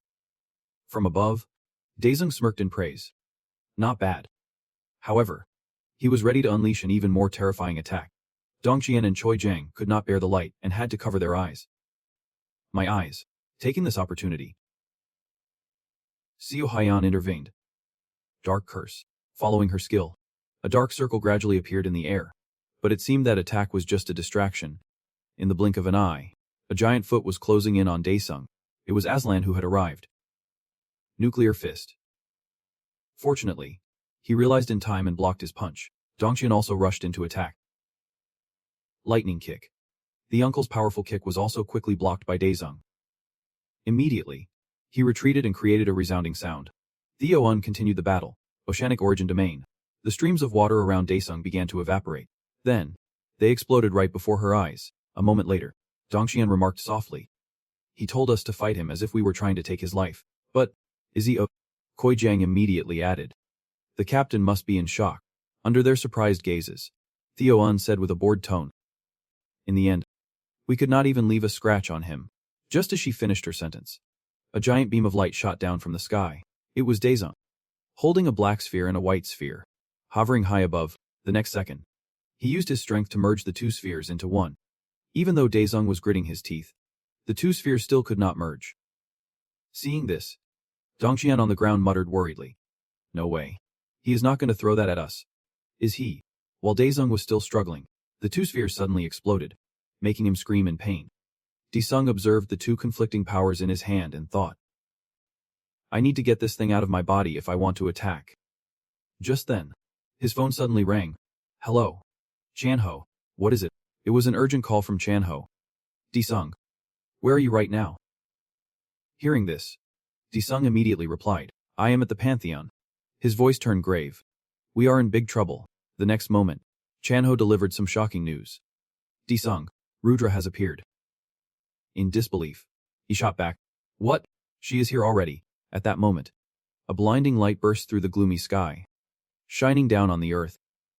As expected, the eerie beam of light stopped right over the stage of the Apocalypse Convention. The light then faded, revealing a hazy smoke, and behind it, the silhouette of Rudra. Udmi knelt in reverent worship. Hail, Mother of Creation, Rudra. Seeing this, the other believers followed suit. Mother Rudra. Rudra. Goddess Rudra. Believers all over the world were no different. Mother Rudra has appeared. Rudra. Rudra. Oh my. Amidst the adoring gazes, she slowly stepped forward. Then, Rudra spoke. Listen, you inferior beings. She announced to everyone. Your offerings are too meager for Rudra to exist. After a 2-second pause, Rudra concentrated power into her fingertips. The next moment, she calmly commanded. Rudra reigns over creation. I require your lives. In the blink of an eye, Rudra created a mystical magic circle. No longer hiding it, she revealed a vicious expression. I need your lives. From the sky, pillars of fire rained down on the stage where the believers were gathered. As they were scorched, they screamed endlessly. It is so hot. My body is melting. The believers shrieked in agony. What is this? Save me. What is happening? A monster. A demon. They finally realized Rudra's true nature. Quick. Call the Hunter Association. The hunter team that was here before has already been annihilated. At the same time, Ginseng managed to grab Juzian and flee from that place. Though terrified, he stubbornly told himself, I am not doing anything wrong. To protect my daughter, I have to get out of here. With a calm expression, the little girl asked, Father, where are we going? Ginseng replied hastily. Juzian, I am taking you to a safe place. Just stay still. Please. All right. Juzian hesitated. Father. But, her eyes quickly glazed over. Mother Rudra. She is calling for me. His voice filled with panic. Don't listen to her. You are my daughter. You only listen to me. As Ginseng continued to flee, the pillars of fire grew denser. Exhausted, he stopped and looked behind him. A scene of utter devastation met his eyes. At that moment, a familiar figure landed before him. Hearing the footsteps, Ginseng shrieked. Don't. Ah. It was Disung who had arrived. What is this? You again. The moment he saw him, he thought in surprise. Hunter Hen Disung. What is he doing here? Disung immediately noticed something off about Juzian. That kid. Is she a returnee? Ginseng snapped back in denial. This child is not one of them. Ignoring the man's answer, he thought, she will disappear soon enough anyway. The next moment, Disung dashed toward the stage where Rudra was on a rampage. Seeing that, Ginseng wondered in surprise. Did he just pretend not to see us? First things first. Juzian. I need to take her somewhere no one can find her. Immediately, he clutched Juzian tightly and took off running again. The square was now completely desolate. A stark contrast to the bustling scene from moments ago. Rudra and her underlings scanned the area. Then, she commanded, Rudra requires more souls. Bring them to me. Udmi bowed respectfully. Understood. Mother Rudra. Just as she spoke, a portal suddenly materialized. Seeing this, Rudra remarked, the legacy of the spirit tribe. What a surprise. From inside the portal, an attack of terrifying power burst forth. Her minions immediately rushed forward. Protect Rudra. They launched a barrage of attacks. Stop him. But it was no use. Rudra's underlings were completely consumed by the power. Disung has arrived, and Rudra's time is up. He did not hesitate to call her out. Wait. After causing all this chaos, you are just going to run away, you false god. Unmi's eyes widened in shock. That bastard. Disung's arrival made Rudra grit her teeth in fury. And Disung, Lucifer's remnant, the one who stole what is Rudra's. Her baseless accusation made him curse out loud. Bullshit. From above, drones closed in on the stage, their numbers increasing by the moment. In the control room, an operator announced. The hunter team at the scene has been wiped out. Unmanned combat drones are on site. Most of the convention attendees are confirmed dead. Those crazy bastards summoned a monster. We are getting tons of emergency calls from civilians. From behind the staff, a stern voice commanded. Put the feed from the convention on screen. Now. It was the director of the American Federal Hunter Bureau, Tom Grant. Zoom in. The operator immediately complied. Yep, sir. On the large screen, the image of Disung appeared before him. Unable to believe his eyes, Tom was horrified. Shit. The other staff in the room quickly recognized him too. Hunter Hen Disung. He thought anxiously. Thousands have been killed. If we are going to get through this crisis. After a moment of thought, Tom clenched his fist. Having made a decision, the next moment, he asked, can we broadcast this live to the entire world via satellite? The operator quickly replied. Yep, sir.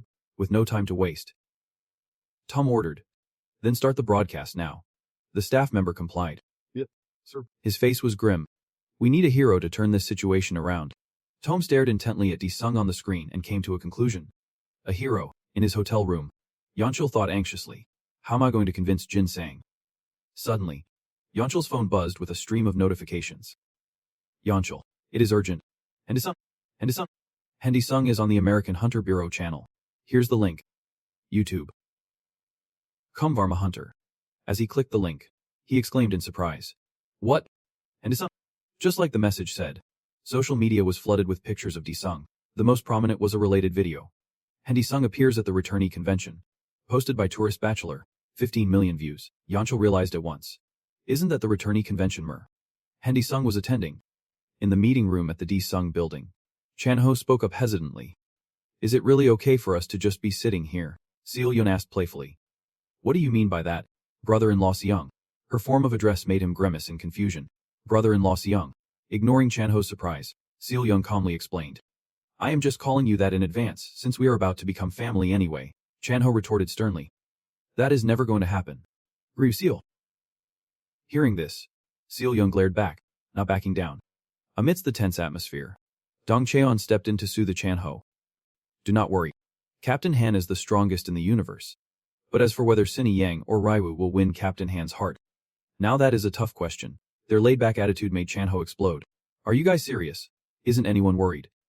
The thing those returnees summoned is an actual god from another world, Aslan replied with utmost confidence. If they are gods, then so are we. Demon gods. Back at the fight between Sung and Rudra. He was continuously slicing through her tentacles. As soon as he got close, Sung swung his sword. You full spirit. In an instant, Rudra was shielded by a wall of tentacles. Even so, he slashed at them without hesitation. Suddenly, Sung leaped back and saw Rudra was completely unharmed. What? She dodged it. Incredibly, she had taken his arm without him even realizing it.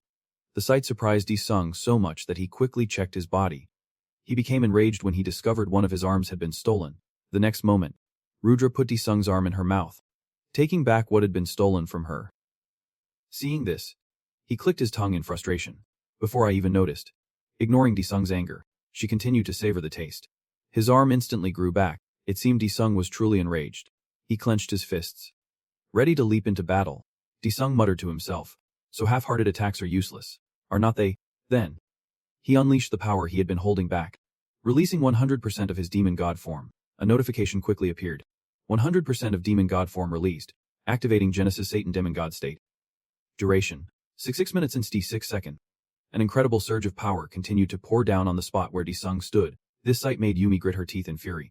A moment later, his transformation was complete. I will disappear, but I will carry out your will. Seeing this, Rudra defended herself, deploying emergency defense. Neutralize this attack. His immense power created a shockwave that shrouded the area in a haze of smoke. The next moment, Sung lunged forward to block it. Rudra's voice remained calm. Incarnation. Genesis Flame Branch. He eagerly launched his attack. This is the original demon god form. She quickly reacted and countered. Their collision created a massive explosion, severely damaging the nearby drones. Inside the US Federal Hunter Bureau's Situation Room, a panicked staff member reported. The screen's gone black. Did Han Sung defeat it? An agent near Tom immediately turned and reported. The feed from the combat drone has been cut off. Hearing that, he gave an urgent command. Deploy more drones. Now. The agent immediately complied. Kestrel, this is base. Deploy the backup drones now. A drone approached from the sky above Sung and Rudra's battlefield. Following that, a fleet of helicopters arrived on Tom's orders. On the ground below, their battle had laid waste to the surroundings. The stage was no exception. Sung's pain figure came into view. Damn it. Just then, a notification screen flickered into view. It read, Demon God form at 0%. Self-recovery in progress. Recovery time, 66 hours, 66 minutes, 66 seconds. Regeneration rate, 33%. Rudra's emotionless voice rang out. Apocalypse-class catastrophe neutralized. Hendy Sung has entered a near-death state. She thought with relief. All threats have been eliminated. Suddenly, a familiar figure headed straight for Sung. Yu was lunging forward furiously. She gritted her teeth. It is Hendy Sung. The sharp sword in Yumi's hand thrust forward. Completely exhausted, Sung could not dodge or move at all. But luckily, He managed to shout in time. Resurrection point. A screen appeared instantly. Pantheon's ultimate skill. Resurrection point. Returns the user to a designated point in time. The space around Disung shattered into pieces. As he fell through the void, he declared, "I will be back. Just you wait." After the time reversal skill was activated, everything was sucked into an ancient tomb. The books kept moving into an old library. This was the Akashic Records. Rudra was released from the book. The sudden change in scenery left her looking confused. Rudra watched the strange books fall. In a moment, she realized, and Disung, that bastard. He changed the outcome. A brilliant light shone down from the sky. High above, Rudra's figure slowly appeared. Like a bolt of lightning, she struck the ground. The scene returned to the moment she first appeared before Yumi. She spoke with reverence. "Mother Rudra, please come to us." The other followers began to chant as well. "Mother Rudra, oh Mother Rudra, save us. Mother Rudra, please bring back my lost daughter. Mother Rudra, please grant my wish." They continued to kneel and beg. "O Rudra. Mother Rudra." Rudra narrowed her eyes suspiciously. "This scene is familiar. I've seen it somewhere before." Suddenly, sensing something, she quickly looked up. A blurry figure came into her view. It was Disung. He had returned. Power crackling around him. The next moment, Disung was gone. He transformed and shot downward like a bolt of lightning. Disung thought to himself. Round 2. Attack. However, Rudra was not one to be outdone and tightened her grip on her sword. A massive amount of magic immediately enveloped the sword. But it did not stop there. The power began to radiate outwards. It was so immense that it could cause a sturdy skyscraper to crumble to dust in an instant. The people present were also vaporized, in just a few seconds. Everything around was reduced to rubble. Only Rudra and Disung were left on the battlefield. She turned and asked, "Was it the fugitive who caused this recording error?" Hearing that, he grasped the key point. Resurrection point is considered an error. Disung replied calmly, "Yeah, that was me." Rudra slowly delivered her verdict. "Rule breaker and Disung. The cause of this chaos. Rudra will verify this myself." Ignoring her, he used his skill. Summon disciples. The moment Disung finished speaking, 2 streams of magic converged near Rudra. The same thing happened on the opposite side. He had summoned all 4 of them. Choizong, Aslan, Dongxian, and Celian. Dongxian charged forward. And not to be outdone, Aslan and Choizong rushed in as well. The old man threw a punch. Demon God form. Thunder strike. At the same time, Aslan unleashed his skill. Titan form. Nuclear fist. Choizong advanced with his sword. Demon God form. Cathode spear. Following them, Celian shouted, "Bind. Weaken. Confuse. Terror. Eat this full course of debuffs." All 4 of them struck Rudra's face at once, causing it to contort. Even so, Rudra easily countered. Genesis Flame Branch. Sharp thorns shot out from her body. Before Choizong, Aslan, Dongxian, and Celian could even wound her, they were stopped, though impaled by the thorns. Dongxian and Aslan gritted their teeth and endured the pain. Choizong and Celian also remained completely silent. Enraged, she screamed, "I will send you all to hell." Seeing this, Disung quickly changed his tactics. Cancel summon. To prevent them from getting more injured. The 4 of them vanished. Seeing this, Rudra's brow furrowed in anger. Disung did not give up. Great demon god mixed touch. He immediately flew forward to attack. Rudra thrust her sword deep into the ground. Thorns shot up once more to block Disung's path. "You pathetic trash." Not only that, they lunged forward to impale him. In an instant, Disung realized, "These damn branches are draining my energy." Seeing him weaken, Rudra launched another overwhelming attack. Her arm stretched out and slammed down on Disung's position. Fortunately, he managed to leap back just in time. Rudra's incredible power made Disung curse in frustration. "Damn it. There is no opening." Without giving him a moment's rest, she attacked again. Even just dodging her attacks was draining Disung's stamina. Seeing her advantage, Rudra declared menacingly, "I will scatter Disung's power across this entire planet. This world's destruction will be your fault." As she finished speaking, the surrounding rubble began to rise into the air. The next moment, Rudra roared, "Turn to dust along with this planet." And Disung's expression was completely fearless. Resurrection point. His strange words confused her. Resurrection what? Ignoring Rudra's confusion, Disung slowly vanished after saying goodbye. Until we meet again. Rudra, right before his eyes. He vanished without a trace. It seemed Rudra still could not understand what was happening. The 17th time, Disung was caught by Rudra as usual. Once again. A frustrated Disung left. I will be back. Respawn point. By the 40th time, Rudra had burned him to ashes again. This was getting annoying. Damn it. Skill nullified. Respawn point. This time, the 79th. Disung screamed in a rage. What is this? Am I a cockroach or something? You can't kill me. Respawn point. And on the 89th time, he used it again. Respawn point. And then the 100th, used it one more time. Respawn point. The 114th time. Still. Respawn point.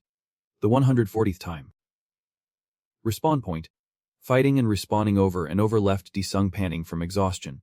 He gritted his teeth, utterly furious at that cockroach. Rudra. That damn cockroach.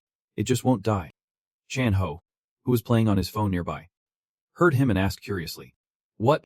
Rudra appeared somewhere. Disung sighed warily and replied. Just forget it. Keep doing what you are doing. Suddenly, someone approached the two of them.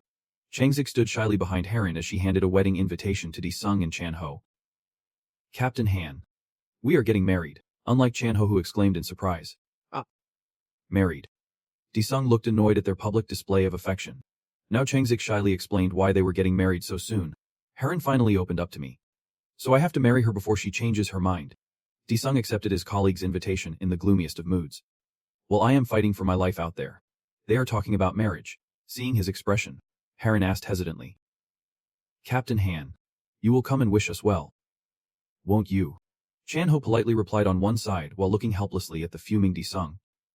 Of course. We will definitely be there to celebrate. Disung. Still annoyed. Cursed inwardly. Celebrate my ass. I will probably have to use respawn point again. That is what he thought.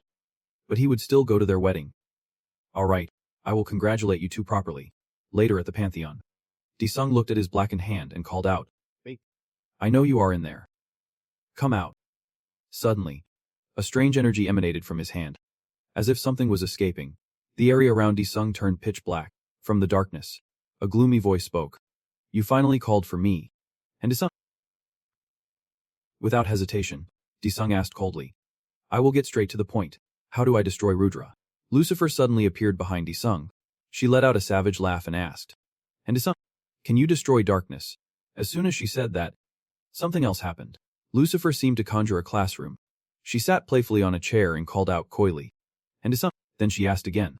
Can you destroy light? Not understanding what she was rambling about, Disung lost his patience and demanded. What the hell are you talking about? Speak plainly. Lucifer stated simply. That is divinity. She asserted that is why gods cannot be destroyed. Disung immediately retorted. But we're not you. The demon king Lucifer. Sealed for thousands of years. Lucifer admitted it frankly. That is true. I think there is a way, but it is difficult to achieve. Suddenly, she picked up some chalk and drew something on the board. Like this. And this. Who knows what she was drawing? But she declared loudly. To maintain and expand an infinite universe like this, we need that. Furthermore, she casually added, if the universe begins to collapse, you and your planet are done for. Hearing this, Disung understood Lucifer's point. Damn it. She means I have to maintain this cycle forever. Suddenly, Lucifer mentioned his illusion. But Disung, you have a strange power, do not you? I saw your illusion of continuously fighting Rudra. Then she revealed something, and after each time, Rudra grows weaker. Suddenly her voice became low and hesitant. And Disung, could it be? She chuckled and asked directly. That you can turn back time. It seemed Lucifer had hit a nerve. As Disung looked evasive. After a moment's thought, he admitted it. Yep.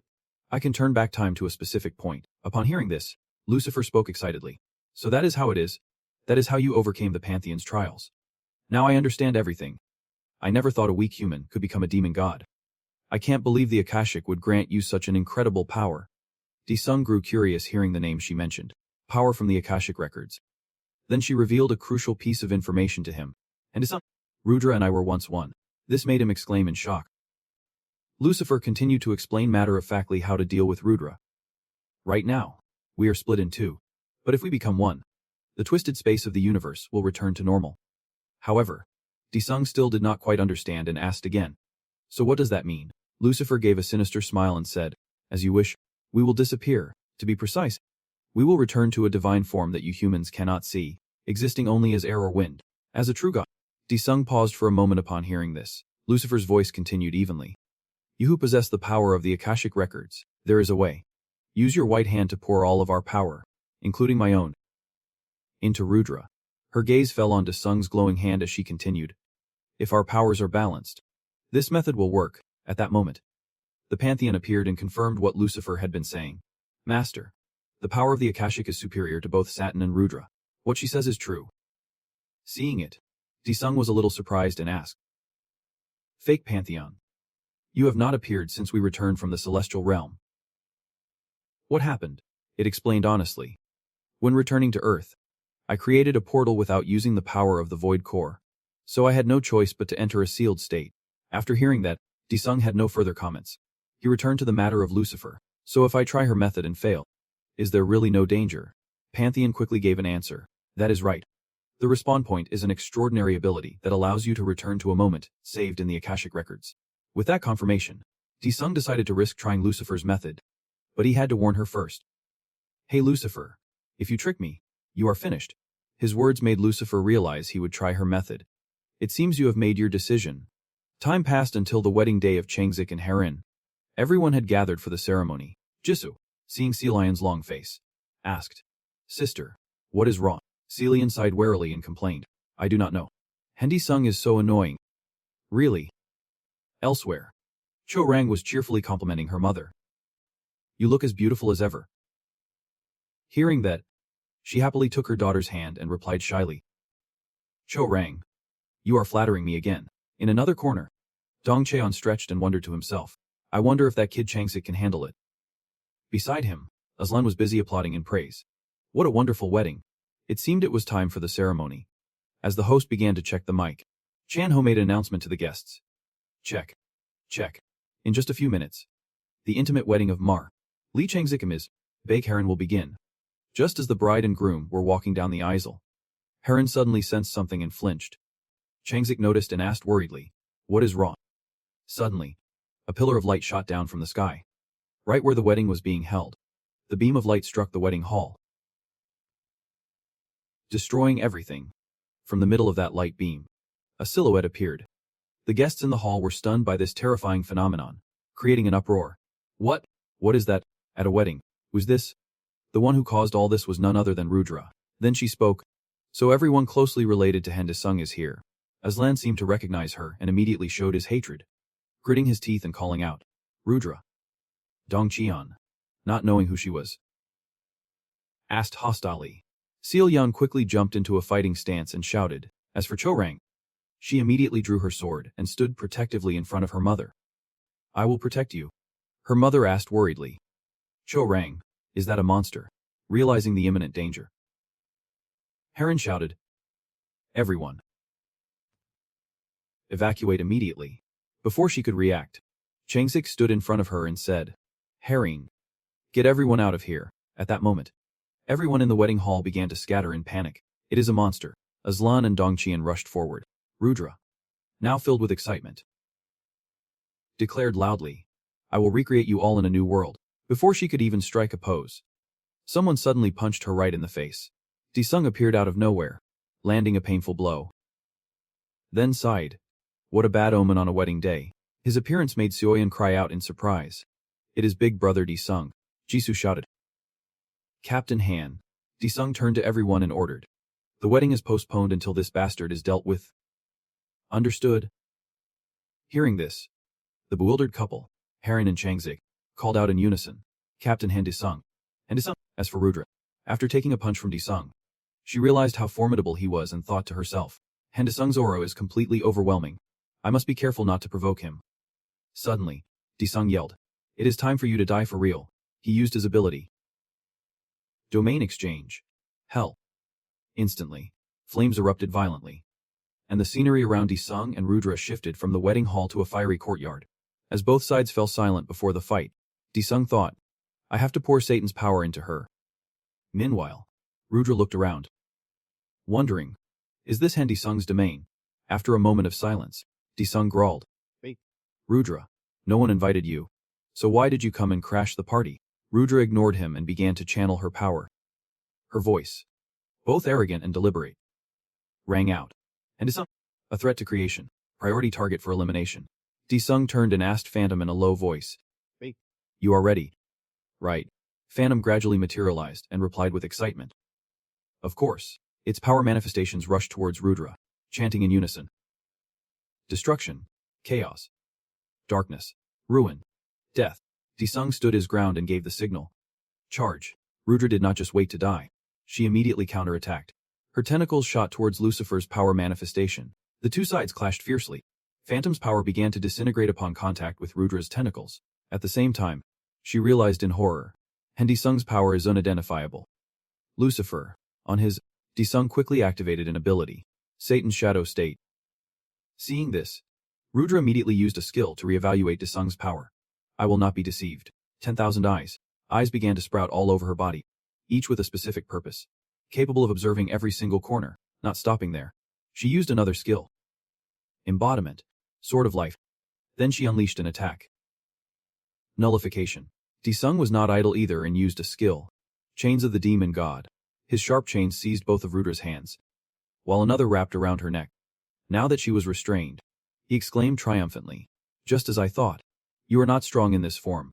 Rudra responded with a delighted laugh. Then arrogantly declared, it is useless? Rudra is immortal. Disung did not deny it. That is right. And no one knows that better than me. Then he asked bluntly, by the way, Rudra and Lucifer were once a single entity. Were not you? His question left Rudra stunned, unsure of how to answer. Her expression made Disung even more smug. Look, the bastard is truly flustered. According to Lucifer, my left hand that you absorbed, that is the point of contact with your body, is not. After a moment of confusion, Rudra finally snapped out of it.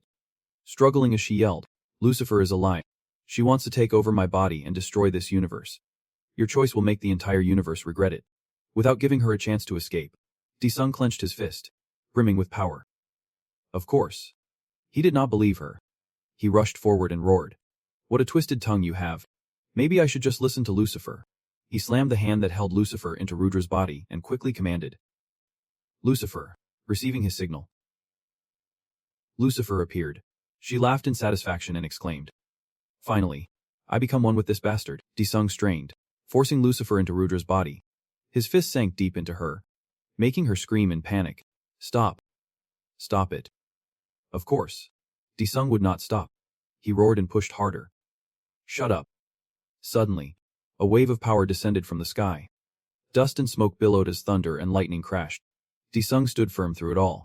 At the same time, a system notification appeared. Power of the demon god form has been exhausted. Great demon Satan state deactivated. Mana depleted. Entering emergency recovery state. Disung was exhausted. He panted as he wondered. Did I succeed? And then, as a figure appeared through the smoke, it slowly uttered. Finally, Lucifer, in a new form after merging with Rudra, stepped out of the smoke and said joyfully, it is complete. Disung and the almighty being stared at each other, neither saying a word. Seeing his silence, Disung felt something was off and asked, hey, did it work? Suddenly, the almighty being approached him and asked, who are you? The question caught Disung off guard, and he retorted, what the hell? Did the fusion give you amnesia or something? The almighty being still did not seem to understand and asked again, fusion? After a moment of thought, he realized, it seems, I was temporarily separated. Disung was losing his patience and continued, I made a deal with Lucifer. If I helped you merge with Rudra, she would disappear completely. Hearing this, the almighty being understood. So that is why you can see me. Disung then asked hesitantly, are you going to disappear now? The almighty being answered honestly, I will not disappear. The reason you can see me is because a part of me resides within you. No one else can. Hearing this, Disung wearily thought to himself, damn it. Of course it was not going to be that easy, so he decided to start over. Respawn point. But just as everything started to rewind, the fragments of the past suddenly shattered. This shocked Disung into exclaiming, what? Thunder crashed once again, angered by Disung's actions. The almighty being demanded, you dare turn back time in my presence. Disung ignored him, wondering in disbelief. The respawn point is blocked. He tried again. Respawn point. Respawn point. Respawn point. Suddenly, the almighty being's featureless face began to expand, as if to envelop the entire space. Disung was then pulled into an intergalactic void. He felt uneasy. Damn it. This bastard pulled me into another dimension. The almighty being then appeared in a massive form and aggressively commanded. Speak. Unafraid. Disung retorted with a smirk. You psycho.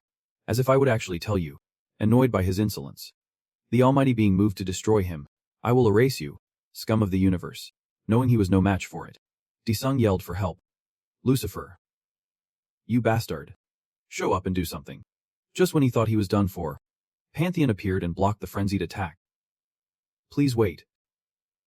Almighty One, seeing its form, Disung thought in surprise. A fake Pantheon. The almighty being also recognized it. Aren't you the supreme intellect that governs the Akashic records? Another familiar name made Disung mutter. Akashic, Pantheon then confessed. The one who granted this man the power to turn back time was me.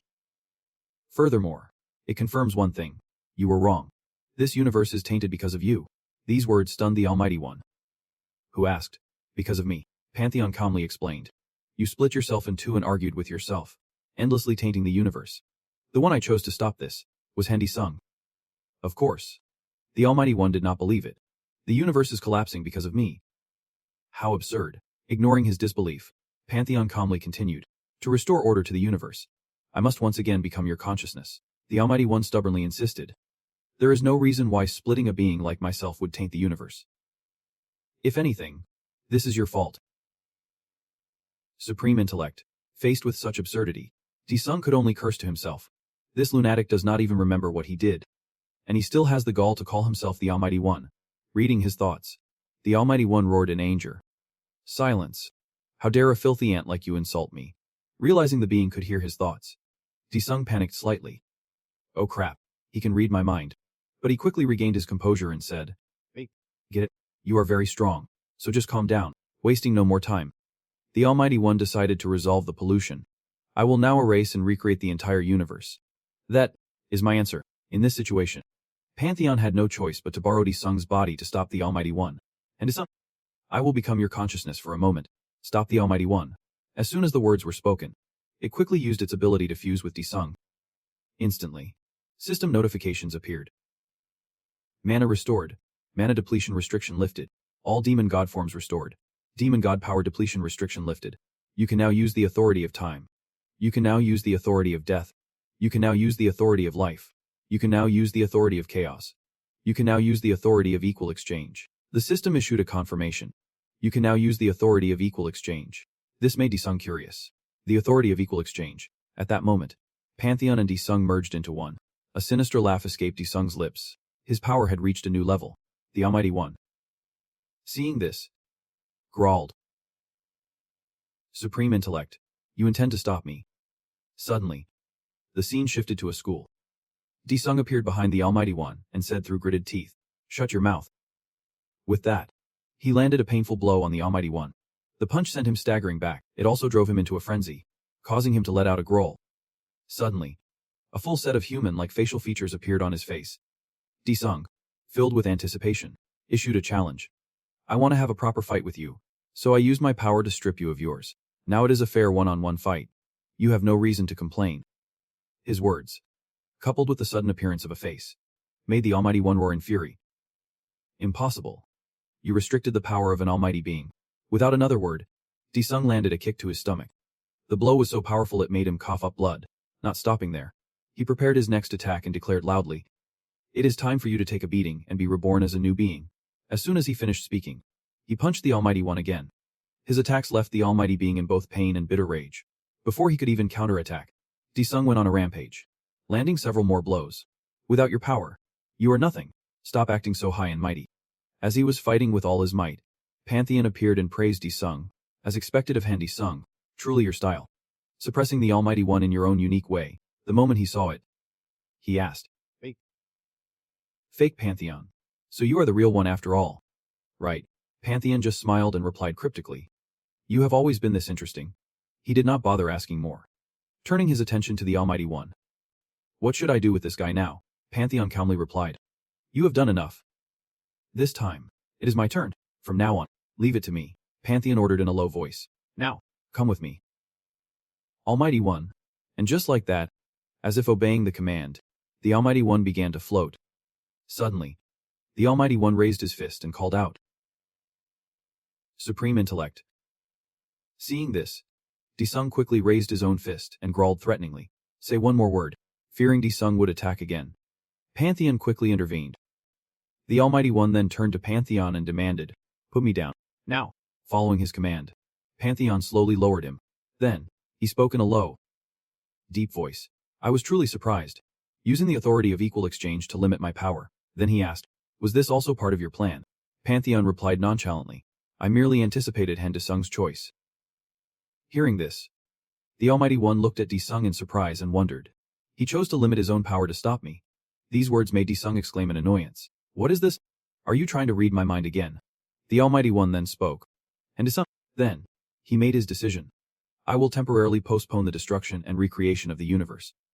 However, we cannot restore the universe right now. Disung scowled and gritted his teeth. What? You cannot even make a proper peace deal. Watching them bicker, Pantheon could only think to himself. So this is how things work. And Disung felt something was wrong. Damn it. I have a bad feeling about this. As he predicted, Pantheon spoke up. The law you applied to us is too powerful. We cannot immediately begin the restoration of the universe. Furthermore, until we recover, you will have to help us. Hearing this, Disung was so shocked he screamed. What? He shouted indignantly. After all the crap I have been through, I do not get a happy ending where I can live in peace. Pantheon had no other choice but to say, And Disung? I did not expect this either. Disung obviously did not care and yelled back, Just shut up. You bastard. You knew all of this, did not you? You used me. And now you want me to suffer even more. Faced with his outburst, Pantheon could only click his tongue and lament, always so sharp, the Almighty One. Standing nearby, spoke in Pantheon's defense. Look, we have already postponed the destruction and recreation of the universe. Even you must understand what a huge concession that is. Disung did not care and only felt annoyed. Nonsense. You should have just destroyed everything, including the reincarnation. I have already endured for over 800 years. And now you want more. Maybe I should have just let everything be destroyed. Pantheon knew he was angry, but still tried to persuade him. Come on. Disung, you can still relax on your planet like usual. You will only have to work when we summon you. Think of it as being a freelancer. Even the Almighty One chimed in. You can rule Earth like a god, with some restrictions. Of course. But Disung's answer remained the same. I already said no. Are you deaf or something? Seeing things had come to this, the Almighty One resorted to a threat. If you refuse, you will have to stay here with us. Forever. Pantheon did not hesitate to add his own. There is no other way. Thanks to you, we have lost our powers as well. This left Disung speechless with rage. These bastards. They are actually threatening me. Damn it. They left him to think for a moment. The Almighty One whispered to Pantheon. Is there no one more useful than him? Pantheon quickly signaled him to be quiet. And replied. He is the best option we have. After a moment of thought, Disung asked, But my power is limited. How can you send me back to Earth? So you are interested now. Be grateful that I am forgiving your insolence. I will reactivate your system. And you will be able to return to Earth. Looking at the being floating before him, Disung asked with annoyance. Do I have to decide right now? Yep. Right now. If you do not promise, we will not act. Helpless against the two of them, Disung finally nodded. Fine. I will try being the universe's janitor. Now send me home. Pantheon laughed heartily in praise. That was the right choice. Now, get some rest. And Disung, not stopping there, Disung wanted to ask for more. Wait. Can I choose when I return to Earth? Back at the wedding hall, a car had arrived at the chaotic scene. Anche, adjusting his tie, turned to ask Jin Sang. Jin Sang, we are not too late. Are we? Jin Sang said with annoyance. We are already 30 minutes late. Just then, a spatial gate suddenly appeared out of nowhere in front of them. The two men, one older and one younger, stepped back in shock as Yan Chai yelled. What? What is this? Disung calmly stepped out of the gate. The moment they saw him, both of them exclaimed in shock. And Disung, Sir Han Disung. Seeing them, Disung nonchalantly asked as if nothing had happened. You two were invited too. The wedding returned to normal as Disung took his seat. Watching the sacred wedding ceremony, he felt no emotion at all. Instead, he just yawned repeatedly. Chan Ho, acting as the announced loudly. Please welcome the bride and groom into the hall. To the gentle music, the bride Heron and the groom Jang Sik entered the hall, hand in hand. Their faces were filled with happy and content smiles. Watching from his seat, Disung smiled along with them. He thought to himself, "This is my wedding gift to you both. I have kept my promise." The sky over the wedding hall that day was a beautiful blue. However, in another place, thunder roared as a whole horde of monsters gathered together. Antitheses, standing as their leader, declared loudly, "With the power of the universe, everything is complete. A new utopia will be built across the cosmos." In response to his words, the monsters roared in support. Antitheses. Suddenly, something appeared that caught Antitheses' attention. He seemed quite surprised to see it. It was Disung, carrying a giant spear on his shoulder. His appearance made Antitheses ask in confusion, "Who are you?" He calmly replied, "The janitor who cleans up the universe." Angered by his insolence, Antitheses powered up and shouted, "Nonsense. You are a divine being from another dimension." Not wasting his breath on him, Disung quickly slashed at him a few times. His movements, faster than the wind, terrified Antitheses so much that he stuttered. "What the?" The other monsters were so shocked and horrified their jaws dropped. Once Antitheses was nothing but a few pieces of meat. Disung casually gestured to warn the remaining monsters. Then he calmly left, but not before saying, "Try to live a good life." He said it casually, not really caring, as his mind was already on, "What should I have for dinner?" 3 years later, with the gates gone from the world, nations began seeking new resources, and a rapid shift was occurring in core industries. A TV host reported that hunters who lost their abilities were emerging as a new social problem. The Disung Corporation is implementing a large-scale social project to support their reemployment. Meanwhile, at the Disung Corporation's job fair, a slogan hung on the company building. "Fly again." Ordinary hunters. Many people were present, flocking there in hopes of being hired. Chanho looked at the massive crowd and could not help but remark, "I never expected there to be so many unemployed hunters." Just then, Jisoo appeared and called out with a smile, "Brother." Her presence surprised Chanho, who asked, "What are you doing here?" Jisoo stated plainly, "Mom said she wants us to have dinner together at home this weekend." Her words made Chanho wonder. So she explained. She said Big Brother has been gone too long, so she is bored. Hearing this, Chanho immediately understood and asked directly. Still no news from Disung. Jisoo could only sigh and admit. This made Chanho both worried and angry, wondering, what the hell is he doing? Meanwhile, at Seo Dongqian's class fried chicken restaurant, pieces of chicken are fried to a hot, golden crisp. They are then coated in a delicious sweet and sour sauce. Dongqian proudly brought out the dish he made. "Order number 3. Yours class fried chicken is ready." Hearing this, Choi Jang replied, "Yep." Her coming here to help made Dongqian very grateful.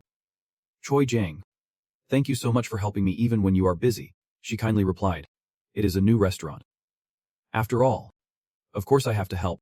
The current situation could only make the old man sigh. "We can't be hunters anymore. All we can do now is fry chicken." Choi Jang looked at the number of customers in the restaurant and added, "And the restaurant is crowded, too. What a relief." Just then, Dongqian also mentioned the friend he had not seen in a long time. "But I wonder what Daesung is doing. I have not seen him at all lately." She smiled and said, "He told me he does not want to do anything. At least for now." Her words made the old man ask curiously, "He has been in contact with you?" Realizing she had slipped up, she hesitated, not knowing how to answer. Well, in that awkward moment, the customer at table 3 asked loudly, "Hey, is my chicken ready yet?" Choi Jang immediately replied cheerfully, "Yep." Coming right up, in another place, a large crowd had gathered. Jin Sang stood on a high platform and declared eloquently, "My dear citizens of Seoul, Daesung, for the sake of Seoul and for the welfare of the hunters, will devote my body and soul." In response, the hunters roared in support, "Daesung, Daesung." Down below, Inchai also chanted enthusiastically, "Daesung, Daesung." Meanwhile in South America, a resounding shout was heard. "Everyone, the end is not the end. The Heavenly Mother has appeared." A young woman stood in the middle of the street, trying to tell people something. "She will appear soon. The Heavenly Mother loves everyone." Anmai's voice echoed everywhere. "The Heavenly Mother is also very strict." Just then, someone stopped near her. The papers in her hand suddenly scattered, as it seemed someone had abruptly grabbed her arm. A female police officer was about to arrest Anmai. "Seoul, you are under arrest for escaping prison and for murder." This situation made Anmai flinch with a mix of panic. In contrast to the chaos in South America, at that moment, on a beautiful beach, waves gently lapped at the sandy shore. A young man was relaxing, sunbathing and drinking coconut water. That person was none other than Dae-sung. Suddenly, Sil-yeon appeared out of nowhere and called out, "Boss Dae." The kid's presence startled Dae-sung, who asked, "What the hell? How did you find me?" The kid smugly took out a doll and replied, "Did you really think you could hide from me?" Dae-sung did not care why Sil-yeon was there. Right now, he only wanted one thing: don't disturb my peace. I need to rest for a few years. However, Sil-yeon called out hesitantly, "But, Boss Dae." She gathered all her courage and asked, "Did you really lose all your powers?" Dae-sung paused for a moment, then answered plainly, "Powers? Yeah, they are gone." Hearing that, Sil-yeon immediately showed her attitude. "It is so boring. I used to fight monsters. And now there is nothing to do. So I am incredibly bored." Dae-sung did not comment on her attitude and just said, "Yeah, just live a boring life. That is the secret to living long." Just then, the system sent a notification. "New spatial crack detected. Invasion in 3 minutes." This notification made him jump up in shock and yell, "Damn it. Only 3 minutes left."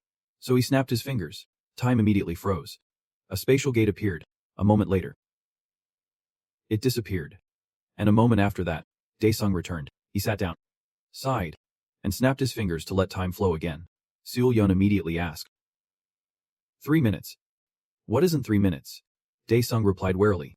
You do not need to know. Before he could even rest, another notification arrived. New spatial crack detected. Invasion in 1 minute. This made him curse in frustration. Damn it. Are they just unlucky today or what? So with no other choice, he had to go quickly. Coming. After the fight, Dae-sung returned to the beach again. He complained tiredly. Damn it. Dying while vomiting is disgusting. Sil-yeon, seeing him step in and out of the spatial gate, screamed in shock. This is insane. Boss Dae. He was not pleased that this kid had seen what he was doing. Right. She is here too. So the kid excitedly asked Dae-sung a barrage of questions. A gate and monsters. You just came back from slaughtering monsters. Right. This made Dae-sung feel a bit annoyed. Damn it. Of all people, I got caught by the most annoying one. Sil-yeon, beside him, could not help but plead. Come on. Do not have all the fun by yourself. Take me with you. Obviously, Dae-sung refused and even tried to send her home. Be quiet and go home. The kid adamantly refused and kept following him. I am not going. You can't make me. Helpless against the kid, Dae-sung had no choice but to bring her along. Alright, fine. With his permission, Sil-yeon was so happy she screamed with joy. Just you wait, you damn monsters. The abyss witch Rhea Sil-yeon is here. Then, Dae-sung suddenly had a realization. Wait a second. He thought with a sly grin. Maybe I should call the others and try out auto hunting.